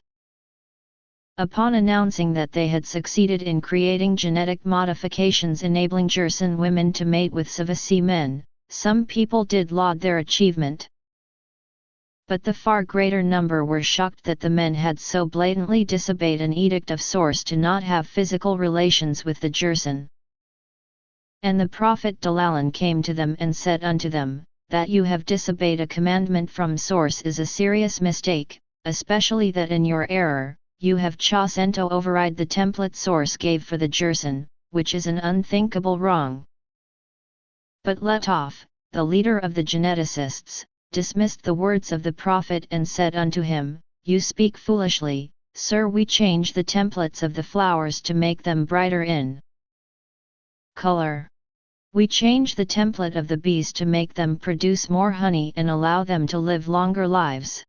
For this, we are not upbraided but encouraged and lauded. Why then should we be condemned in the case of the Jerson? We were not commanded to refrain from changing the template of the Jerson, but told to not have relations with them because a union of a Jerson with a Savasi could not produce children. We have now made that possible, so the prior edict needs be void. No one has been hurt or taken advantage of in this, so how can you find fault and come upon us with such harsh words? The prophet shook his head and looked first upon the ground and then up into the heavens. Then he spoke, saying, How wrong you are, Letof, to think that no one is hurt by your actions. Do you think that given the opportunity to mate with a Savasi, any of the Jerson women so chosen will instead tell you no, that they would prefer to find a mate among the poorer, more simple-minded Jerson men? It will not be long before all the Jerson women are the second, third, or fourth wives of a Savasi, while the Jerson men will find not even one single female amongst them to fight over for a mate. Would not these wonderful, kind Jerson men be hurt by your altering of their females, even to the dying out of their lineages? And if you find a way to allow Jerson men to mate successfully with Savasi women, do you think that even one Savasi woman will desire to do that? For the Jerson men are not as comely as the women. So again, the Jerson men are left to a fate of solitude, loneliness, and the end of their lineages. We have always been encouraged by the Source to modify their simple creations such as plants and insects to better suit them to our needs. Whether by hybridization or genetic modification, it is the same. But to fundamentally change the template of a Savasi, made in the image of Source, or a Jerson, made near the image of Source, is to tell our Holy Father and Mother that you think you can recreate their highest creations in a superior way. In this, you mock God, a very dangerous path to take, for God will not be mocked and remain idle. Therefore, I implore you to repent of this error in your thinking and undo the harm you have done before it creates ramifications that cannot be undone. Hearing the words of the prophet, Letof laughed and then laughed some more, as did his friends who were standing with him. And he answered, saying, You are stuck in the mud of the past, dear prophet. Maybe God once spoke to you, but if you cannot see the simple logic of what we have done, then I am not sure you still hear God today. Therefore, I will politely have to disagree with your point of view, and we shall carry on as we have. Hearing this, the prophet was greatly saddened, and he said unto them, I hoped to reason with you and bring you to repentance, but if you insist on persisting on this course, I must go before the Council of Elders and clearly state the position of Source, that the force of our laws will then compel you to abandon your reckless foolishness, even if your respect for Source does not. True to his word, the very next day, Dalalan came accompanied by his council of 12, 6 men and 6 women, and spoke to the Council of Elders, also 6 men and 6 women, who ruled the islands of Guachi, and requested in the name of Source that they pass and enforce a law prohibiting the genetic modification of Savasi or Jerson, except for things that improved their health and did not interfere with the sacred powers of reproduction laid down in a template by Source. Each of the Council of 12 also spoke before the Council of Elders, in support of the words of Dalalan. The Council of Elders then heard testimony from Letov and his fellow geneticists and supporters, and after 5 days of deliberation, they called all the parties to hear their decision. And though only a few dozen people attended the hearing in person, all the people of the islands of Guachi waited in anxious anticipation to hear the outcome.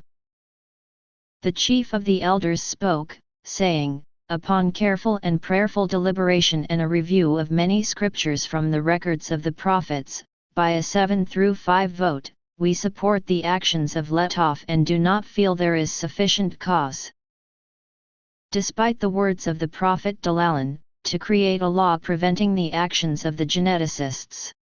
If they are in error and acting against the will of Source, as has been asserted by the prophet Dalalan, then Source shall be their judge, not us. In our eyes, their argument that we were not forbidden as a people to manipulate the template of the Jerson women to make them fertile to the seed of the Savasi men is not refuted by anything we have read in the records of the prophets, and as the current prophet is still living, it has not yet been decided which of his words shall be deemed scripture, therefore at this time, none of his words can carry the weight of Source with certainty, though he speaks in their name. Among the vast majority of the population, both Savasi and Jerson, there was incomprehension and shocked disbelief at the decision of the Council of Elders. Nevertheless, their decision became the law of the land, and the geneticists proceeded on with their work. The prophet gathered with the Council of 12 and, with prayer and thought and earnest discussion, sought to still find a way that they might counter the path the geneticists had chosen and the judges of the land had upheld. For in all things they knew they must support the commandments of Source above the decrees of men. The Council of 12 and the prophet formed a circle of power so that they could create a group connection to Source, and they called upon the great dormant power stored in the earth to come forth and connect them to heaven. At their command, a mighty whirlwind arose from the ground and lifted and expanded up high into the sky beyond the sight of men, engulfing those at its base. And Source the Father came into each of their minds as they stood, one and all the same, in the circle of power within the whirlwind. And the Father spoke unto them, saying, "Precious and righteous children of light, our hearts do have great joy in you. You are greater than the world in which you live and greater than many among whom you live. Like unto Enoch, you will be taken in 3 days and be no more upon the earth, you and all of your families, even to the last of the Savasi. But it is not to the Celestine realms that you will come at this time as did Enoch, for you still have much to discover and great works to do in mortality, for neither you nor any of your people are perfect, as were Enoch and his people. The earth is no longer a proper home for the Savasi.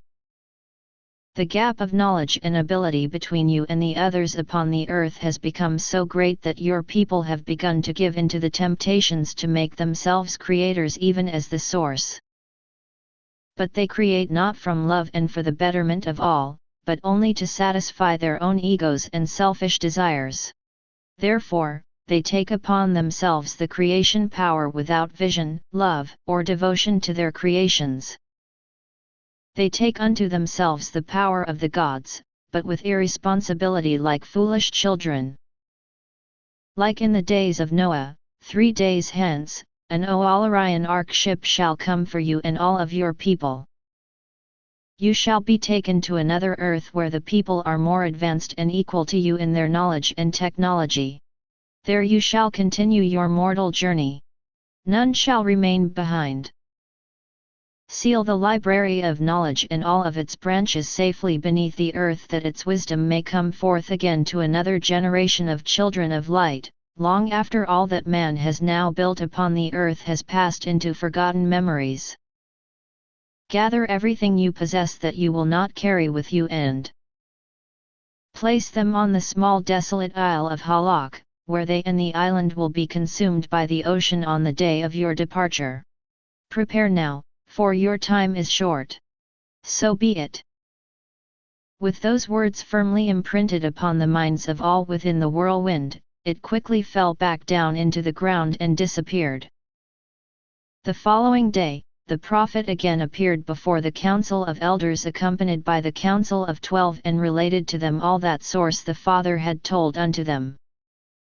Now it was the judges who were shocked, and the chief of the council of elders, Miri-Shurlas, opened her hands in disbelief and said, "It is an impossible thing for all of the Savasi to leave in 3 days. What about our homes and our lands and our pets?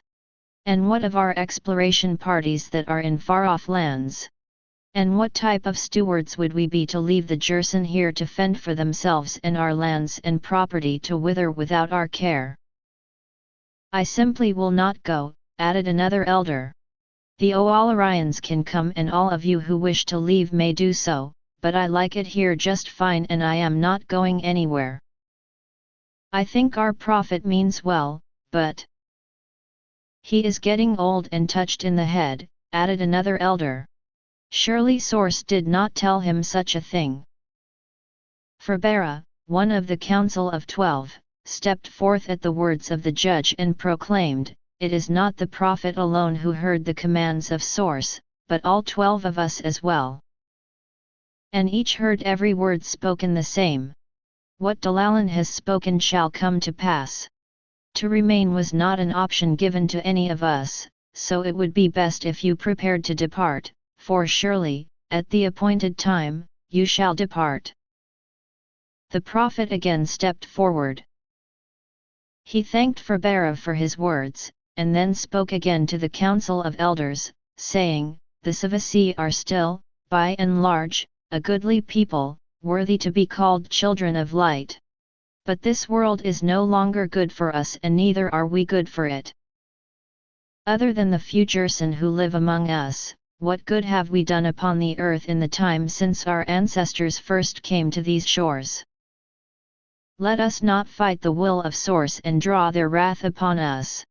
The Father has spoken not in anger, but in love, tinged perhaps with a little frustration at our weaknesses, which we give into more than seek to build our strengths. Let us rejoice that we are so loved by the source that they are bringing us to a new earth that we may more perfectly progress in our mortality. I call upon each of you now and upon all the Savasi to go in private prayer to source and ask if the words I have spoken are true. Whether you support me or are against me, whether you believe I am the prophet of source or a crazy old man, I know that source will answer your prayers.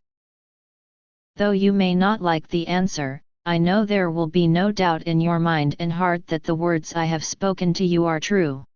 Precious time is being wasted squabbling about this now. I assure you that you will leave at the appointed time. Therefore, make haste to find your answer to prayer that you may have time still remaining to put your affairs in order, and prepare for your voyage to a new earth."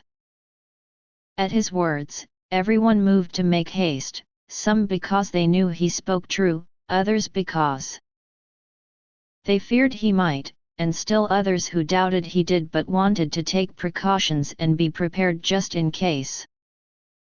And their prayers were answered, and all of the Savasi came to know with conviction that the will of Source was for them to leave Earth forever on the 3rd day. Around noon on the 3rd day after Source the Father had spoken, an enormous Oalarian Ark ship descended from the sky and hovered a little above the height of the trees over the temple. As in the days of Noah, a long, wide ramp descended from one wing of the giant ship, turning back and forth upon itself several times before it touched the ground. But unlike in the days of Noah, no Oalarians came down, but they chose instead to remain aboard and await the Savasi. During the remaining hours of the day and into the night, the Savasi walked up the long ramp and into the ship. Many carried their pets in their arms and they were allowed to board, and many were in tears at all they had to leave behind, including many of the Jursen whom they had befriended.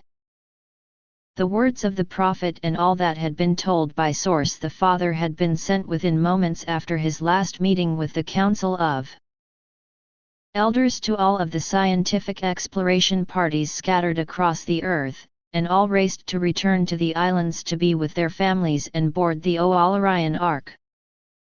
All of the airships, every one, were flown up into an even larger opening in the other wing of the Ark, and many carried equipment and devices of the advanced sciences of the Savasis so that none would be left behind to do harm to the Jursen. The prophet came up in one of the last ships with his family. Pulling a small two-wheeled cart with the help of 2 of the 12, he bore a most precious cargo, a complete copy, encoded on crystals and stones, of the entire library of knowledge. The momentous task of copying all the knowledge of the library had begun over 2 years earlier at the direction of Source the Father, who knew even then all that would come to pass, as he does even to this day and beyond. So too did he and the Council of 12 ensure that all entrances to the great library, and all of its branches were securely sealed in ways that would defy intrusion until the time Source called for the knowledge to come forth again upon earth.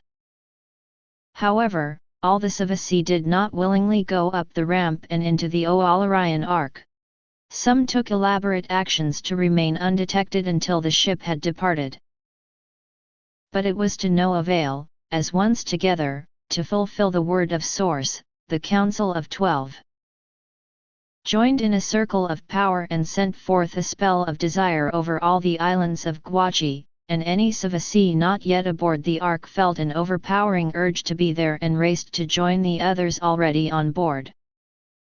Near midnight of the 3rd day, the Oalarian Ark ship silently rose into the starry sky as the Jursen remaining on the islands watched in awestruck wonder. The Savasi crowded to viewing windows and portals as the Ark broke free of the atmosphere. They looked back upon the world that had been their home with much reflection and an outpouring of feelings.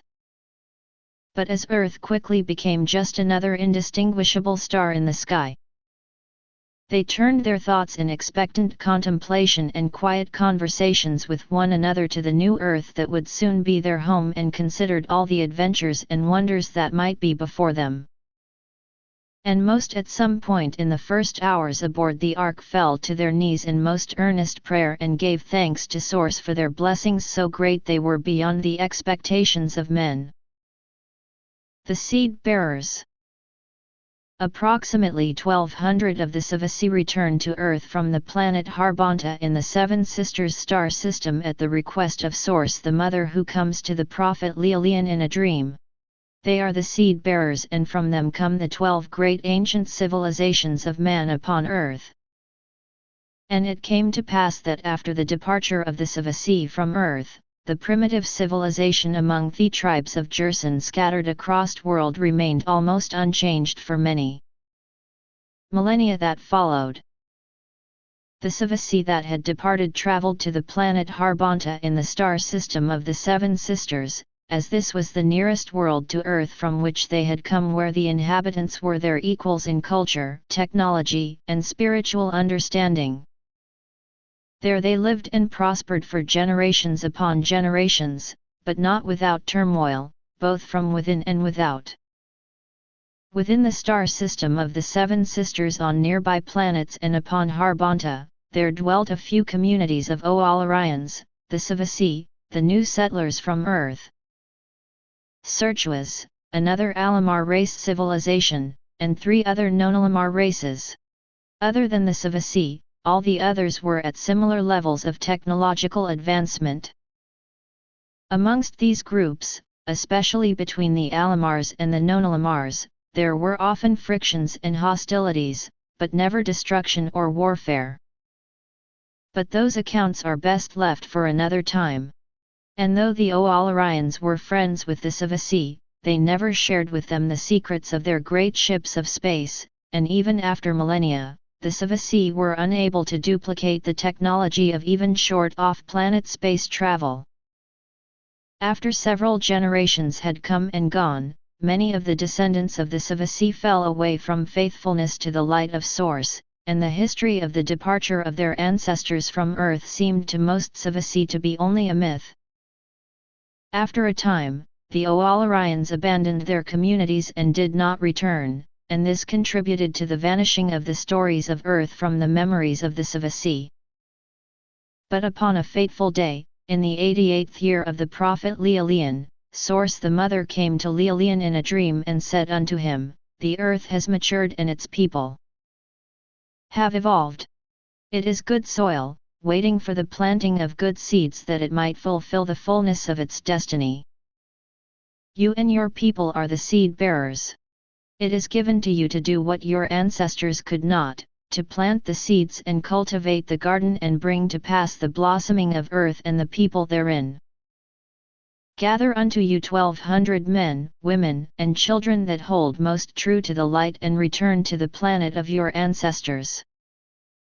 That the darkness will wane and the light will wax, go to the 12 places upon the earth wherein dwells the largest number of people. Divide yourselves into 12 groups and let each settle amongst the people of one of these 12 places. Bring nothing with you of the civilizations of Harbonta, save those of simple workings. Let each adult carry only the clothes on their back, the knowledge in their minds, their personal possessions, and 100 chevrons of gold with which to begin a new life. Consider yourselves to be Celestine teachers, and the people of earth are your students. This is your sacred duty and calling from us.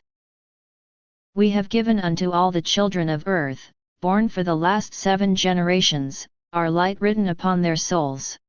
Because of this, they were born not entirely in the mold of their parents, and they are in our image and ready for the greater light that you can bring. Teach them line upon line, by word and by example, of knowledge both temporal and spiritual greater than they know, that they may become a people as great as has been promised to them from before their world began. But seek not to transform them in a generation or even 2 or 3.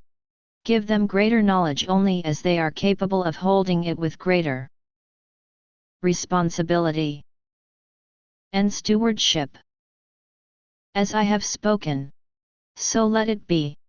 And it came to pass that the prophet Leolian did as the mother directed and gathered 1,200 of the brightest lights from among his people to return to earth, the long-forgotten planet of their ancestors. But in this task, he had many challenges, for at first there were few, even among the most stalwart, who were willing to act upon his words and leave the comforts and security of all their homes and civilization to journey to a more primitive world so distant it could not be seen even with the most powerful stargazers.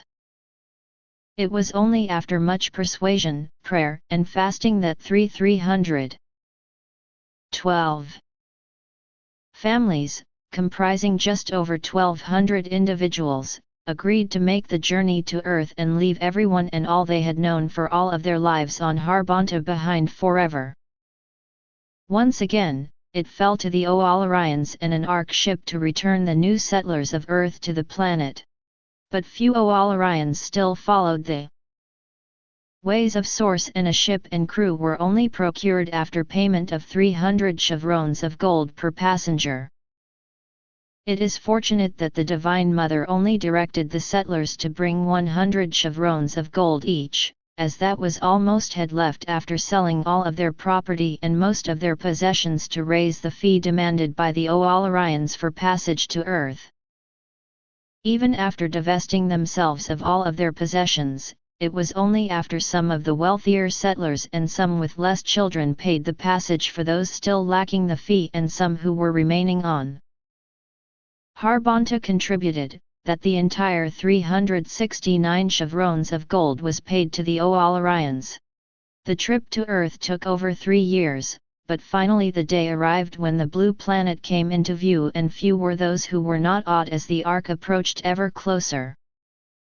There was much discussion before their arrival about how best to make their presence known and integrate into the native populations, and the Ark circled the planet for 3 months after its arrival to give the settlers time to study the languages and customs of the various native groups to which they would be going amongst. A varied approach to first contact, depending upon the inclination for violence or peace by the local people, was agreed upon. The families were divided into 12 groups of approximately 100 each. 8 of the settler groups were coming among peaceful people, and they were quietly disembarked in secluded locations near local populations with the intention to first establish their own community and, shortly thereafter, make contact with the local people and integrate into their communities. The 4 groups of settlers that landed near native groups likely to be hostile, were settled atop high, easily defended pinnacles, with the intention to fortify their positions and make gradual contact with the natives from their protected enclaves. Thus were the descendants of the Savasi returned again to Earth in number, and through them and their descendants, over the course of varying times, sprang forth the 12 great ancient civilizations of Earth before the coming of Source the Sun. The destiny of man. Approximately 1,000 years before Jesus comes to Earth, the prophet Yasvun is visited in her dreams by Source the Sun, who answers her many questions about mankind. He explains in exquisite detail why we are here on Earth and what our personal destinies and potentials are. Over 1,000 years before Source the Sun came to Earth, there lived in the city of Eridu, in the land of Kiengar of the 2 rivers, the descendants of one of the 12 groups of Savasi that had returned to Earth to bring back the light and lift the state of man spiritually and temporally. This was the 11th generation that had been born since the time the Savasi had first returned to Earth. Quickly after their arrival, their ancestors had become one with the native people through marriage. And now they were indistinguishable from the Sagaga people who had come from the north generations before the Savasi had returned to inhabit and farm the rich land of the delta of 2 rivers. Nevertheless, it was not forgotten among the descendants of the Savasi the stories of how their ancestors had returned to Earth to bring back the light, and though the Sagaga worshipped a wide variety of false gods, the descendants of the Savasi still remained faithful to the true light of Source. Thus, it was that they still kept the ways of Source that had been taught to them by their parents and looked, with faith, to a prophet called of God to give them the pure guidance, light, and truth of Source. In her 44th year, Yasvun the Wise was called by Source and confirmed by unanimous support of the Council of 12 to be the new prophetess when Haslamar the Astute died.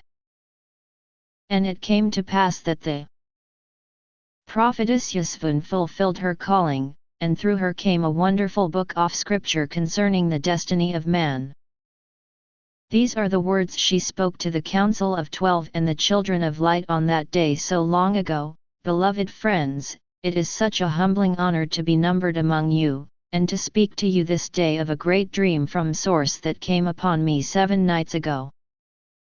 Many times in my dreams, I have spoken with the Divine Mother and received her loving guidance that we might all become better than we are and continue to prosper in this land. Occasionally, the Divine Father has also come to me in my dreams, and his presence, though equal in love to the Mother, is so very different than hers. It could be no other way, for we are male and female and have been created in their divine images. Male and female we marry and 2 become one, that in the 2 that are one there is a balance of love and light and strength and wisdom, that we and our children may always be blessed by the balance. But 7 nights ago, someone came to me in my dream who has never appeared before. Though the Divine Mother and Father speak often of him, never had I seen him or heard his voice. But on this holy night, Source the Son came unto me. He told me that he had come to answer my question. In truth, I was surprised, though I should not have been, for I had been thinking much of late upon a most vexing question, but he had spoken of it to no one, save to Source in my prayers. I had been pondering upon the history of man, from the times of Eden and Noah and our ancestors' travels to another earth, up into this time in which we live. It seemed to me as I reflected upon the history of man that time after time, there was a cycle of coming closer to Source and then falling away. This could happen to one person in a lifetime or to a group of children of light over the span of many generations.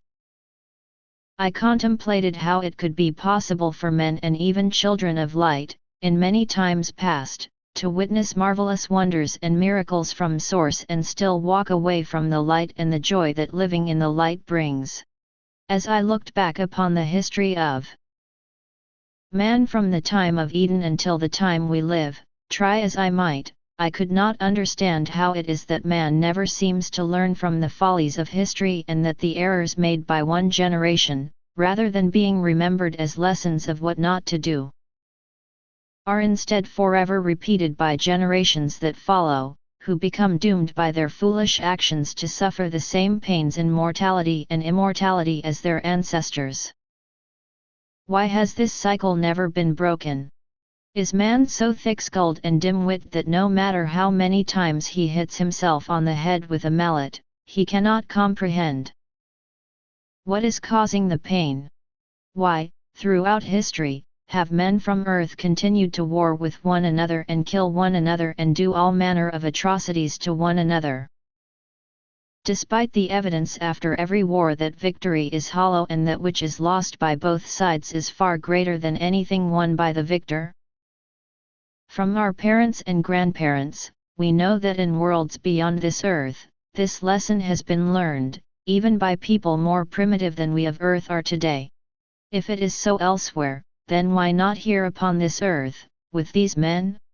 And how is it possible that children of light who have been blessed with knowledge and understanding and celestine abilities above all others have ever been able to turn their backs upon the light and embrace the misery and loneliness of the darkness?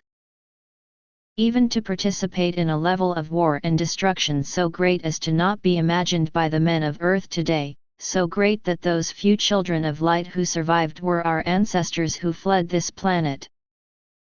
But that which vexed me most was truly my incomprehension as to why after millennia of time, after repeated help and intervention from Source, after countless wars of pointless destruction, after countless lives of misery led by those walking in darkness, the state of man today upon the earth is less than it was even at the time of our ancestors the Savasi or of Noah or of the Edenites. Upon the return of our people from the stars, we have given the people who were here on earth new technologies that have propelled them to greater heights of civilization, but are there less wars? Is man kindred more compassionate to his fellow man? Has loving service to one another replaced forced servitude and slavery? Beyond our small circle, do people have greater love for the temple of their bodies? As was promised, our ancestors have been the seeds from which the new civilizations of man have sprouted. But that is simply a level of greater comfort for the shell of man. What seed of light has sprouted within the eternal spirit of man? Why after millennia upon millennia is man still in so great a darkness, still repeating the errors of every generation that has gone before? Instead of learning the lessons and becoming greater in spirit and love than every generation that has gone before? This was the question I have pondered and asked of Source. And in a dream, Source the Son came to me, and these are the words he spoke unto me. Beloved sister of spirit, to understand the answer to your question, you must more fully comprehend where those who dwell upon the earth have come from, why they are here in mortality upon this earth and not another earth, the fullness of the purpose of life, and the promise of life everlasting. Mortality is not the first step nor the last, but a middle step in the eternal progression of man. The earth you live upon is only one of many earths that men live upon, so many in number that they are like the sands of the sea. When children are taught in school, are the boys sent to learn beside the girls or the girls beside the boys? No, they are not, for the ways of the male are not the ways of the female, therefore, they are taught separately, in different manners, each for their greatest benefit. Even within the schools of the boys and the schools of the girls, are there not still greater separations? Some learn quicker than others, and they are placed with their peers. Others need special attention to help them focus, and they are grouped with others like unto themselves. By this, each has the greatest opportunity to learn to the fullest of their potential by being taught in a manner most in harmony with their spirit and studiousness, while the door still remains open to a greater harmony with another school if they desire something more in their life. And so it is even in the hereafter, where each is drawn to that which is most in harmony with their spirit and their proclivities, be it light or darkness, but with the door always open to a greater light if they are willing to walk the path that leads to the door. In mortality or immortality, it is upon this foundation of harmony that the eternal progression of man goes forward, that man may say, "Here I am today, but with greater desire and efforts, there I will be tomorrow because that is the tomorrow that calls to me." Thus, man is rewarded in mortality and immortality with the harmony of his choice, be it light or darkness, and is always afforded the opportunity to seek a new harmony and a greater light if he is willing to make the effort. Therefore, think of each earth as a school, and to each school of mortality upon each earth are sent the students who are most in harmony with one another, be that harmony of light or harmony of darkness, that they will have the greatest opportunity to learn and grow and become more than they are. Since the beginning of its creation, upon your earth, some of the greatest lights of heaven have been sent to be teachers, by precept and example, and you and the children of light are among them. And they have been sorely needed, for your earth has ever been filled with the malcontents of heaven, those who, even in the life before life, were disruptors rather than peacemakers, doubters rather than believers. Your earth is their harmony. And their harmony is often war and destruction and abominations. Unto these have you been sent and many other great lights of heaven before you that you might teach by precept and example and raise their harmony to a greater height, not all the world at once, but line upon line, precept upon precept, example upon example, one person at a time. Therefore, be not discouraged by the repetitions of the follies of man. Understand the harmony of the earth upon which you live, even though to you it is disharmony. And know that despite the repetition of foolishness, you can change the world and bring it into greater light, one person at a time. As to the purpose of life, there are many. But the greatest is to reach a state of consciousness in which you have an inner peace which transcends mortality, making you one in spirit, thought, and action, not only with your earth and all life therein, but also with the boundless light of the Celestine realms. In this, you are in heaven even amidst the trials and tribulations of life, and no challenge or vexation of mortal life that comes upon you can sway or topple you from your inner serenity. Before mortality, you lived in greater freedom, no one sought your life, forced you to pay taxes, or compelled you to act against your beliefs. You did not have to squander the hours of your life laboring at that which you despise. Just to survive and provide food and shelter and clothing for your family. In the life to come, this freedom will be even greater and your spirit will soar upon freedom's wings. In mortality, you may not be confined in a prison of stone, but you are confined within the prison of your physical, mortal body and all of its weaknesses. You can fall sick or be injured physically, emotionally, mentally, or spiritually, and you can die. But so can you live. Never forget amidst the travails of mortality that you are sons and daughters of the Divine Father and Mother and are connected in spirit to all living things, both on earth and beyond. You are radiant rays of light that can illuminate the deepest darkness.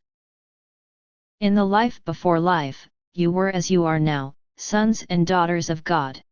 But that knowledge was ever present, and because of that, many came to no longer appreciate the great treasure that is their soul's source, for the knowledge of it was always with them. Now you are cast with the others into the darkness and forgetfulness of mortality for a lifetime. How can you best fulfill the purpose of this life? By reaching through the darkness and discovering yourself the divinity from which you have come and living the greater light which is revealed. Love and nurture the temple of your body, for in that, you honor Source the Creator. But do not forget it is but a temporary shell given to many imperfections, vagrancies, infirmities, disease, and death. Nor forget that this very temporary shell is not you. It is only the physical covering of your soul for a breath of eternity.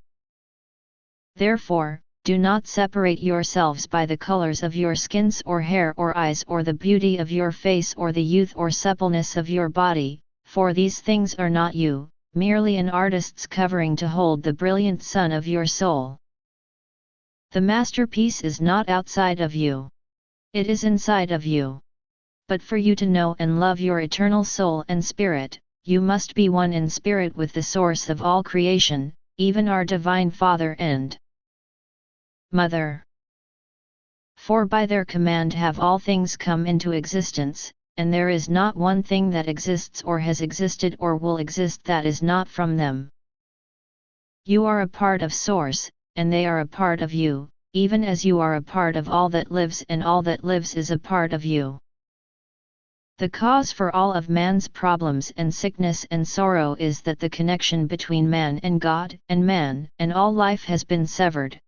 Reconnect man to God and man to all life, in heart and spirit, and the man shall be transformed from darkness to light.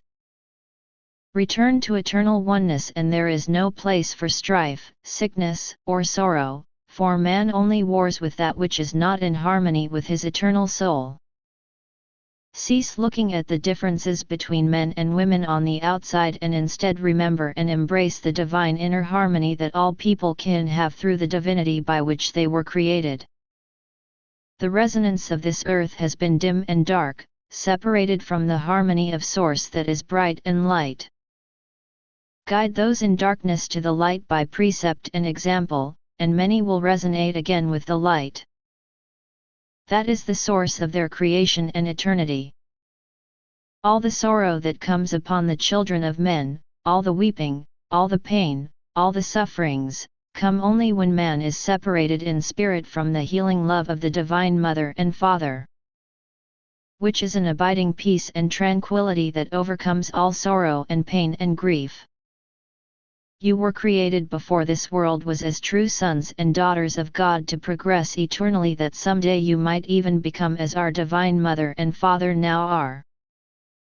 In the life before life, you were closer to understanding and being one and in harmony with that awareness. Now in mortality, a veil of forgetfulness has come upon you that you may develop faith, that you might find your bosom welling up with feelings of overwhelming love as you connect again with your spirit to our Divine Mother and Father, not from things that you see, which may be an illusion, but from that which you feel in your soul as it becomes one with all that is and rises to a new resonance as it recognizes the true harmony of its existence. Remind yourself continually, until it is never forgotten, that your outer shell and the physical world are of little importance. Therefore, why should the challenges of the outer life cause you despair? Be at peace and in harmony with your inner eternal soul and your eternal love and connection to Source and all that is, and nothing that assails you on the outside can affect your inner serenity. It is your eternal soul and spirit that are of monumental importance, and all the mortal world has been created simply to help you more clearly find your eternal soul and, once found, to connect in a oneness of love to Source and all life. For the Divine Mother and Father and all life are eternally a part of you, even as I am. Seek to be one with the Divine in your heart, soul, mind, and spirit, and no challenge of the world will be able to overcome you. The men of the world seek to connect to the Divine by making gods of kings and following elaborate ceremonies and rituals within a myriad of religions. In this, their spirit remains vacant, for you cannot find the spiritual, which remains forever in time beyond this world, with things of the physical, which are here today and gone tomorrow. Therefore, have no ritual or ceremony of religion save those of simplicity that move your heart and soul to connect in a oneness with all living things, a oneness with Source, and a oneness with the Divine that is within you. You are in mortality to perfect yourselves, to overcome your weaknesses and make them your strengths, to increase the length and breadth and depth of your good character even so much that your children honor you and hold you as their ideal, that many in need have been helped by your service. And that when you pass from mortality it will be remembered that to have been your child or your friend was a blessing that lives on. As a child of light, your destiny in mortality is not to become a great leader or to be revered as a wise sage or a great healer, although you may become all of these things and more if it is your desire and focus. But your destiny is far greater than any of these. It is a destiny given to all, but realized by few. Your destiny is simply to live up to the potential of your divine heritage and become as perfect in your life as is possible. Given time and circumstances. Begin with your attitude, for in this, you light the fires of your actions. Be sweet of disposition, praising of others, not critical. Be excited and curious, always looking to grow and expand your knowledge and good experiences. Act with wisdom, ever mindful of the perfection you seek. Remember the laws of health and vitality and live them well that your body might always be well, even into your ancient age. Be moderate and temperate in all things, but also passionate in the joys of your righteous pleasures. Ever seek to develop and maintain a perfect physique for your age, with health and strength and stamina that belies your years. Never be satisfied with where you are, for when you stop reaching, you do not remain where you are, but slide backward to become less than you were. Cultivate the garden of your mind. Nourish the flowers within, that your garden may always remain vibrant, but also plant new flowers of knowledge each day that your garden may ever be growing and expanding, even until it holds flowers from all the world. Be noble and pure in your thoughts. Purge your mind of pettiness, greed, vanity, jealousy, craving, and hurtful ambition. Cultivate divine thoughts and sentiments. See the good in people and situations, and you will bring it out in them and in yourself. Think not so much of what you can do for yourself, but more of what you can do for others. Consider how you can be a light of benefit, happiness, and help to others, especially to your family and those you love with a sacred love. Let not your mind think along dark and crooked paths, but seek out the straight and narrow, illuminated by the brilliant light of virtue. It is the weak man who gives up the light of his mind and turns it to darkness, becoming crude in language and actions, cunning, sly, manipulative, secretive, a hidden danger to all who know him. Seek instead examples of greatness and light and emulate them. Be idealistic in your character and ever strive to reach your ideals. Look at other men and women who have achieved at least a part of that which you seek, who have obtained the pinnacle of a mountain of character you desire to embody. Consider how you can be like unto them, for surely as one man has become, so may others be, for in every light that you see, so too can you shine. And if you thus endeavor for perfection in your life, not as a zealot, but in harmony, peace, forbearance, and love, then you shall find the bliss that you seek, the harmony of oneness. And the precious bond to the love of our Divine Mother and Father that is the balm to all pains and the river to transcendent joy. Even if you never reach the ideal you seek, be not discouraged, for if you strive faithfully, you will become the embodiment of the character which you sought. Therefore, in your pursuit of sweet perfection, do not be a perfectionist or berate yourself for falling short. For perfection is not for this life but the next, and if you are seeking your goals with honest effort, you are achieving them even while you seek. Verily, if you strive with sincerity and purpose to embody a divine character and never abandon your sweet spirit or idealism, you are a success in your endeavors of eternal significance, every day of your life. Is it little wonder that even in a society of darkness that the man or woman who embodies such an ethical and moral character becomes a priceless jewel, a firm, reliable tower of light from which even those in darkness take comfort? When you are challenged by mortal life, as you always shall be, let this be a time when the true divinity of your character comes forth. Do not allow times of stress and turmoil to shake you from your foundation. And what is your foundation? You are a child of God, a child of light, literally a priceless son or daughter of divinity. Even through the fog of mortal upheavals and the tumults and tribulations, always remember you are still a child of God and shall inherit joy and kingdoms beyond measure, as you remain true to your light. Source: the Father and the Mother are the source of all things that exist. And you are a part of the source and they are a part of you. Even when the agitation and anxieties of life cloud your memory, it does not change the truth: you are a child of God, a child of light, a priceless son or daughter of divinity. You are founded upon celestine light. You live, move, and have your soul filled with the divine light, whether you know it or not. Everything that exists, that has existed, or that will exist, both the living and the inanimate, were created through the celestine light of Source. That divine light remains within them, a part of them, throughout all eternity. Because the divine light of Source exists within all things from their creation, so Source remains in all things and all people. Source is all-pervading. By the word of Source countless earths and the stars that surround them were created, and the celestine light of Source is inseparable from them. Though people and places may become shrouded in darkness, there will always remain at least a sliver of the light. And from that sliver, the light may always grow, even until it overcomes the darkness.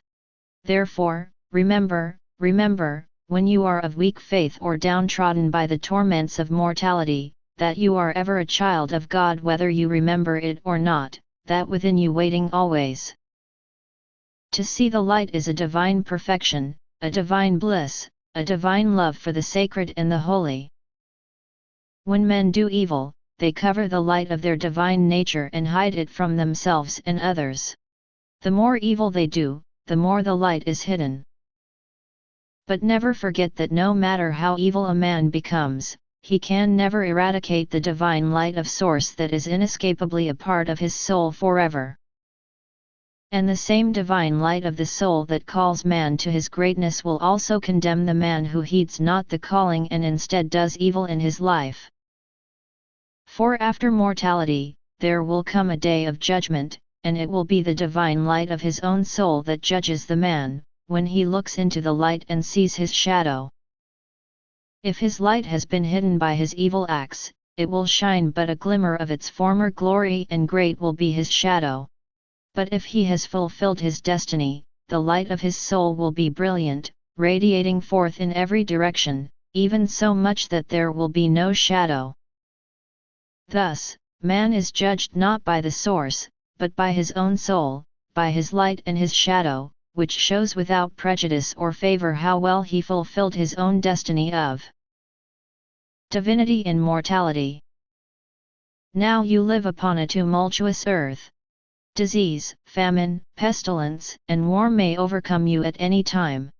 If you live in the light of Source, you will be prepared, and through all these challenges, you will more likely stand, even while others fall. Nevertheless, if your sojourn in mortality ends before you have been able to strive in fullness for your perfection, you have no cause to mourn, for your opportunity has not ended, nor can it ever end, for there is no end to your radiant, eternal spirit and soul. Remember, you are not the frail, mortal shell which you see in the mirror, but a radiant, immortal child of divinity, which weapons cannot kill, fire cannot burn, disease cannot rack, and sadness cannot overwhelm. You were not born, nor can you die. You are eternal, permanent, beyond time, and death has no meaning for you. You are everlasting, immortal, indestructible, deathless, and without birth, save the birth of your spirit and soul through the love of your heavenly Father and Mother before this world was. Whatever tragedies, afflictions, or sorrows occur in your life, even unto death, happen not to you, but only upon your shell of mortality, the frail covering of flesh and bones housing your soul. This so temporary shell does not need a pestilence or disease or war to destroy it. When it becomes old, if it survives the wars and pestilences and diseases, it will still wear out and cease to be. Therefore, be not so concerned about the number of years given to your mortal shell, for there are a myriad of ways by which it can come to an end, some sooner, others later, but to an end it shall always come. Be more concerned with your indestructible and immortal soul and what you can do in the years given unto you in mortality to perfect it and help it to radiate its glory. This is your destiny. And if through accident or disease or war or tribulation, your sojourn in mortality ends before its time, you shall be given another, even until you have had ample opportunity to fulfill the full measure of your mortal experience. Like unto the schoolhouse in your town burning down, the destruction of your mortal shell, if premature, does not end the opportunity for your soul to expand in mortality, for even as another school would be built in your town that you could continue your education, so shall another mortal shell be given unto your soul in another mortal life, perhaps even on another earth, that you might have the opportunity to fulfill the full measure of your mortality. I say again, fear not the frailties of mortality, even unto death. Even were all life upon your earth to be destroyed by the follies of man, you remain, you are not touched, you are not destroyed, for you are sons and daughters of God and you are as eternal as the Source. Your destiny remains true and clear, you are not the body, but the soul. Your soul is you, and you are eternal. You are light, you are good, you are one with all of creation. Therefore, ever seek to fulfill the divinity of your creation, ever doing good, ever welcoming the resonance of the Spirit of Source into the bosom of your soul, ever seeking the perfection of your being in every way. This is your destiny. The second book of light called Nexus. Light of Jesus the Messiah. This is the only chapter in the Oracles of Celestine Light where Jesus is speaking directly to you, as the reader. Jesus speaks about the past and the promises of the future. Thus spoke Jesus the Messiah, I am Jesus of Nazareth. I came upon the earth to bring the fullness of the Celestine light of God, and I ascended into heaven with mipias and teachings upon the hearts of the children of light. Then came the vicissitudes of the world, and in less than a generation, many of the great truths that I spoke and lived became as dust blowing in the wind, lost and forgotten in the annals of men.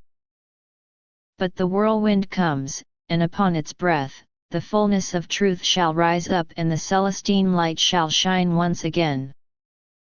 Unto the children of Israel, I gave simple laws of life and eternity, promising that unto those who believed in me and lived that which I taught, the Holy Spirit would come to lift their hearts and their lives would be filled with peace and wonder.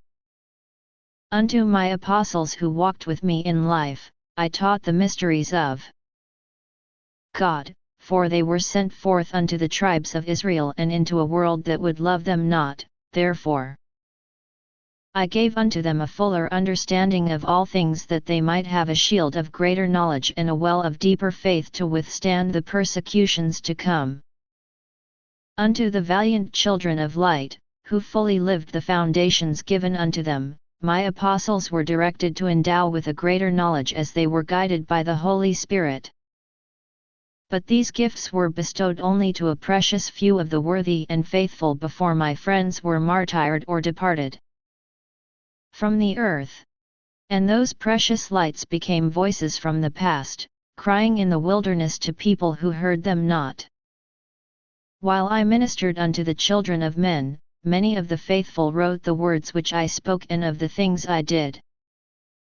Nevertheless, not until after the fall of the temple at Jerusalem did there begin to be a gathering of that which had been recorded, and then by those who had not known me in the flesh. Therefore, that which was written again was not always that which had been.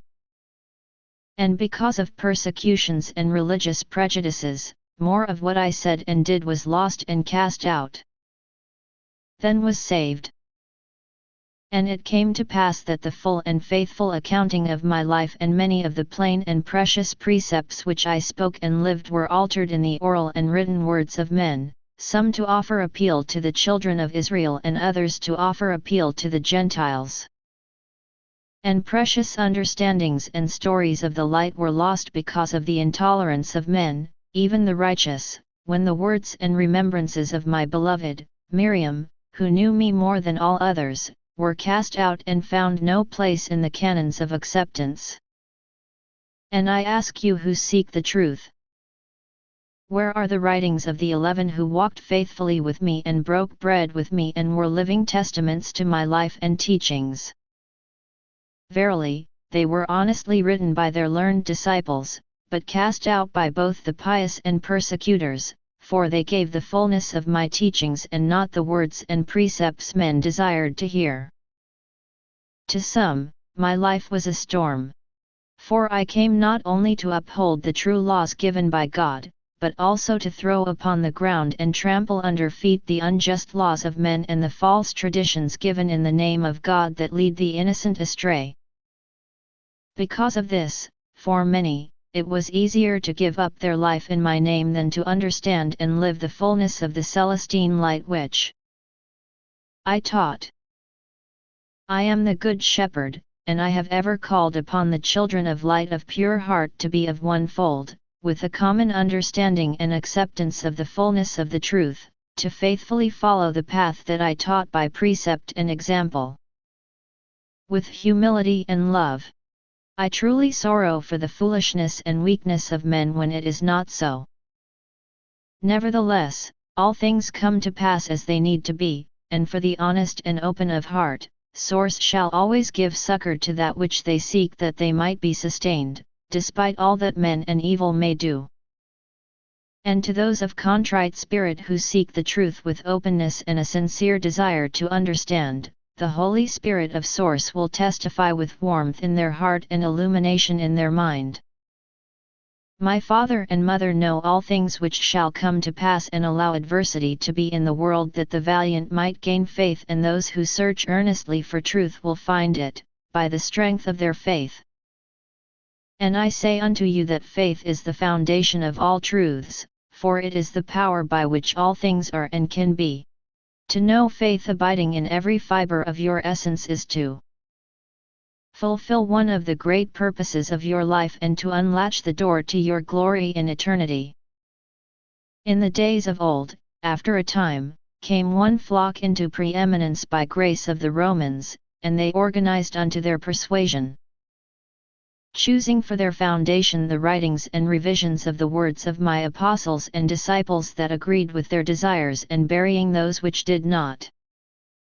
Thus, like many others, they used my name to sway the hearts of men to follow the portions of the truth which were pleasing unto them, and served their purposes, demanding obedience to their dictates and not to the fullness of the Celestine light of source, which I had given by precept and example. Then were many plain and simple truths of heaven hidden by the persecutions, desires, and craftiness of men, and the children of light could only find the truth in their hearts and in their dreams of the night, when the Holy Spirit testified to those who cried out in humility and faith. But that which has been lost is given again in fullness, for my teachings bring joy, and that which I ask does not burden but enlightens, for it is the gospel of love, of life, and of light. Verily, I say unto you, this generation shall not pass away until all that has been hidden is brought again into the light, for it is the epoch for the fulfillment of promise. Unto this generation has my father and mother saved the greatest spirits of heaven to come forth upon the world, and to them will be given the plenitude of truth, both that which was lost and that which is new. And the fullness of the Celestine light of God shall lift up the righteous, but it shall blind the wicked, and in their lack of sight, they shall fight against the restoration of truth and the brightness of the new light, even in the name of God, who knows them not. Woe unto such, for it is better that they had never been born. And he who sows a wicked seed against God shall reap an eternal harvest of misery infinitely greater than the seed he sowed. Now come, my brethren, the apostles who walked with me upon the earth, to speak with the prophet I have called in this age, in word and vision, unto him have been given keys and authority, that the plainness and mysteries of my gospel shall be made known among the children of men, to prepare the world for the glory to come. That which has been hidden is now declared unto the world by my word. As I gave unto my apostles of old, I say again that in wholeness, upon the foundation of prophets, apostles, bishops, evangelists, seekers, and the adepts among them, with support from pastors, 70s, elders, priests, deacons, and teachers, the fullness of Celestine light shall stand, that there may be a unity of faith and an edification and perfecting of the children of light. Prepare now for the coming of the glory of the kingdom of God on earth. Like a whirlwind from the desert, through the stinging sand, the new day dawns, and those who love me no longer need seek me in the mists of confusion, for they will find me in the brightness of the sun. Preamble of the Apostles. The Apostles share with us the pure foundations of truth as they testify of their first-hand experiences with Jesus of Nazareth, and admonish each of us to seek through prayer with source, our own testimonies of the truth. The special admonition of the Apostles to all seekers of truth. The Apostles explain the true status of Paul of Tarsus.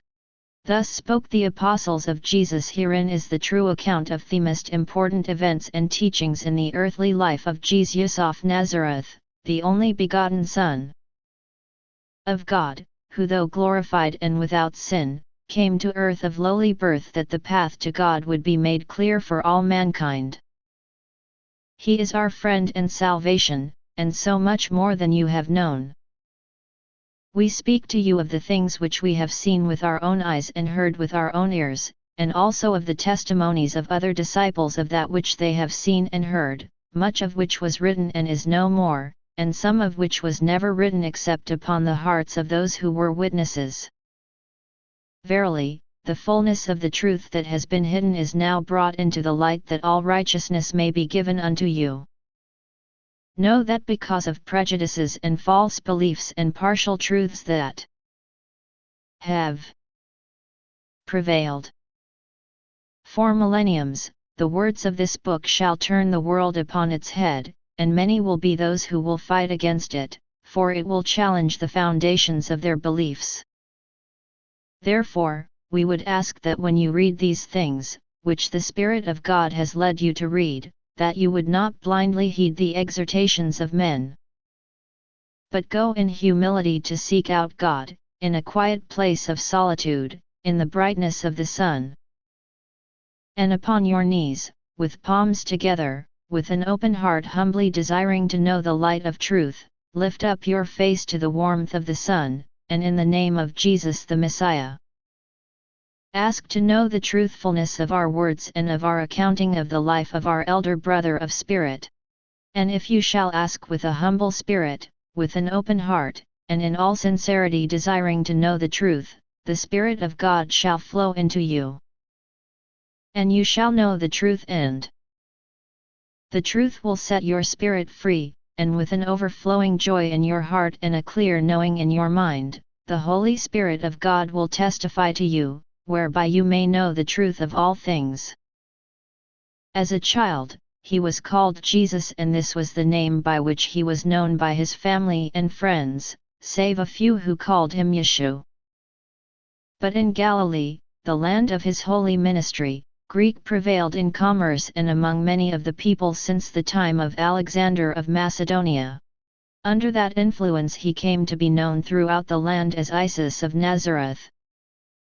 In other tongues Jesus was called still differently, and it matters not, for it is enough that a believer calls upon him with the name by which they know him and with a humble spirit, and by that name he will answer, for though he is called by many names, in many tongues, it is not because of the name, but because of the spirit of the heart that seeks him that he answers, and by no other name except one spoken with a contrite heart and a true desire for truth, will he answer. To you we give his name Jesus, the simple name by which he asked his closest friends to call him, that you may know that as you believe in him and follow his teachings and the example of his life, you have the never-failing love of your truest friend. So too do we call Yochanan, his kin who prepared his way, by his birth name, for he and Jesus were the bridge between the old ways and the new, between the children of Israel and the world. And likewise, their parents who were observant of the old ways are called by the common names of their birth.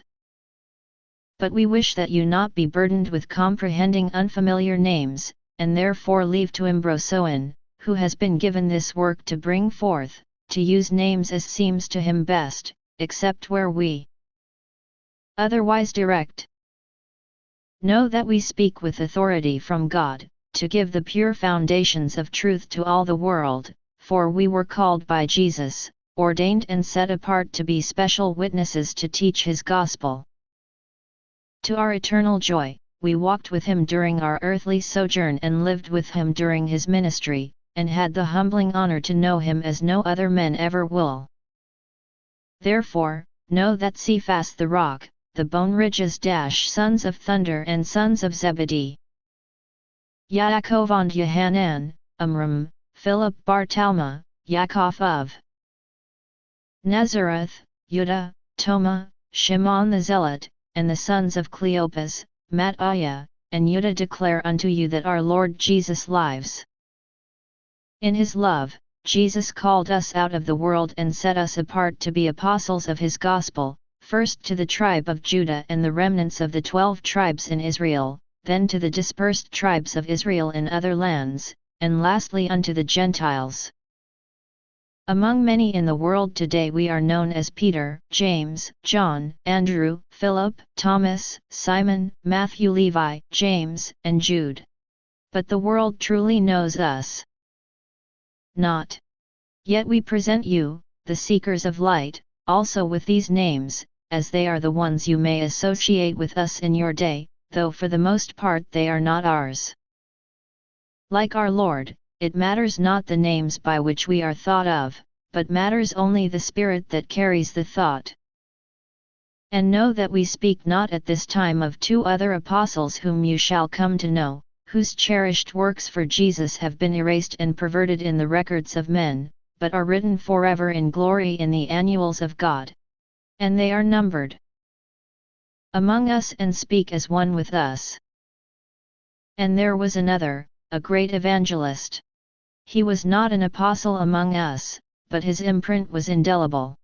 After his resurrection, Jesus called the persecutor, Saul of Tarsus, unto repentance, and in humility he repented and took the name Paul to signify the change within his heart, that he had been born anew. He was most learned and eloquent, and much loved for the depth of his faith, truly the inspired seed for a great multiplying of the believers among the Gentiles and of much good in the world. For the Gentiles were roused in their souls by the teachings of Paul and more receptive to many of the new paths of light that had been given by Jesus than were the children of Israel. Most of the words of Paul were true and wonderful, given as poetry to the soul. Nevertheless, he had contentions with many apostles, for there were important foundations of truth which he was reluctant to teach because they differed from what he believed, and he had not heard Jesus teach them as we had. Therefore he continued to cling to a few tired prejudices which Jesus had done away with, or taught differently. For this cause he was sent only unto the Gentiles who could more abide his ways than the children of Israel, among whom the apostles labored first and foremost. In the millenniums that came to pass, the words and partial understandings of Paul, a convert who knew not Jesus in life, became the foundation for the faith of many, and the only gospel known to the Gentiles to whom he preached. While the words of we who spoke the complete truth as we had heard it from the lips of Jesus, and as we had witnessed by the example of his life, were in great measure lost unto the world. But we do not lament this, verily it was meant to be, for the world was not prepared to receive the fullness of the truth. Even as Jesus was rejected by men when he was among them, so the fullness of his teachings required an openness of heart and mind that few could find. Despite his missteps, Jesus loved Paul for the great good that he did among the children of men, and forgave him for the truths which he taught not, and for the few doctrines which he taught in error, and he resides now in glory. For he fulfilled the full measure of his creation and was faithful unto Jesus even unto death. In the days that came to pass after the resurrection of the Lord of light, other apostles were called by the authority given to us by Jesus, both men and women among them, to replace those who had been martyred or sent unto the lost tribes never to return, that there might continue to be 12 special stalwarts of the Messiah, blessed with a personal witness of his divinity, to guide and direct the children of light upon the earth. As Jesus had commanded, we went first to the children of Israel in the land of Palestine, and then unto the tribes of Israel dispersed in many lands, near and far, who had forgotten the God of their fathers, and lastly unto the Gentiles. Under the direction of the council of the 12 apostles, others who were strong in the faith were called to be 70s, charged with a dedication to spreading the good news, and sent forth to every nation, kindred, tongue and peoples that they might find to share the gospel of Jesus the Messiah. And it came to pass that with the Holy Spirit in our hearts and the truth of God guiding our paths, the gospel of the Celestine light of Jesus spread forth among the people of the land that the children of light might be found. We preached that the old ways had become as dust, and that those who followed Jesus were born into a new light. A few of the faithful found a place for a fullness of our words, and the Holy Spirit resided fully in their hearts. But many were those who agreed only with a part of our teachings and preferred to cling in some traditions and beliefs to their ways of old. And they changed the purity of the gospel of Celestine light to be pleasing unto them, thus the light was withdrawn in its fullness, and it came to pass that apostles walked the earth no more, and the mysteries were hidden again until a more worthy generation should come forth to Receive the plenitude of truth and herald the glory to come. Unto the children of light who read these words and seek the truth from God, we say unto you, that you are the chosen generation, for now is the time for the fullness of truth, and it is to you that we speak. We bear witness that Jesus came from heaven to walk among men, to preach the wonder of the celestine light and open the door to eternal expansion and happiness. In humility and purity, he showed by his life the path that all who would know God must follow, and in his love brought forth the resurrection to exaltation for all who walk the path of truth and light. And he gave a cherished promise of glory, joy, and fulfillment, in this life and the next, unto all who repent of their sins, believe in him, obey his teachings and follow his ways. Wherefore, knowing the path to eternal exaltation that Jesus made open by his love, should it not be your earnest desire to follow his example and live as he has asked in your short moment upon the earth, that you may inherit the full promise of eternity? Verily, like Paul, we call upon you to put away the ways of the world and fulfill the full measure of your creation, for nothing less is worthy of the radiant light that you are, and the endless love of God given unto you. Nature of God. A detailed description of the true nature of God as well as the Trinity. Our Father and Mother from heaven is the light that sustained the universe. Imagine this light coming down in you, be the light from heaven, from God our Father and dear Mother the Holy Spirit. In the beginning there were a sea of Spirit. Everything imagined is created by the Holy Spirit. The Holy Spirit dwell within their only begotten Son, Jesus the Messiah. These three are the Source, Father, Son, and the Holy Spirit God. In heaven is our Father. Be filled with God's light. Call on the light, be full of light, surround your loved ones in the light. It has consciousness. With each breath you take, breathe in the light and pray to it. Remove attachment from your aura is your light. Remove attachment from the aura and of your loved ones. Just pull those cords out of your auras.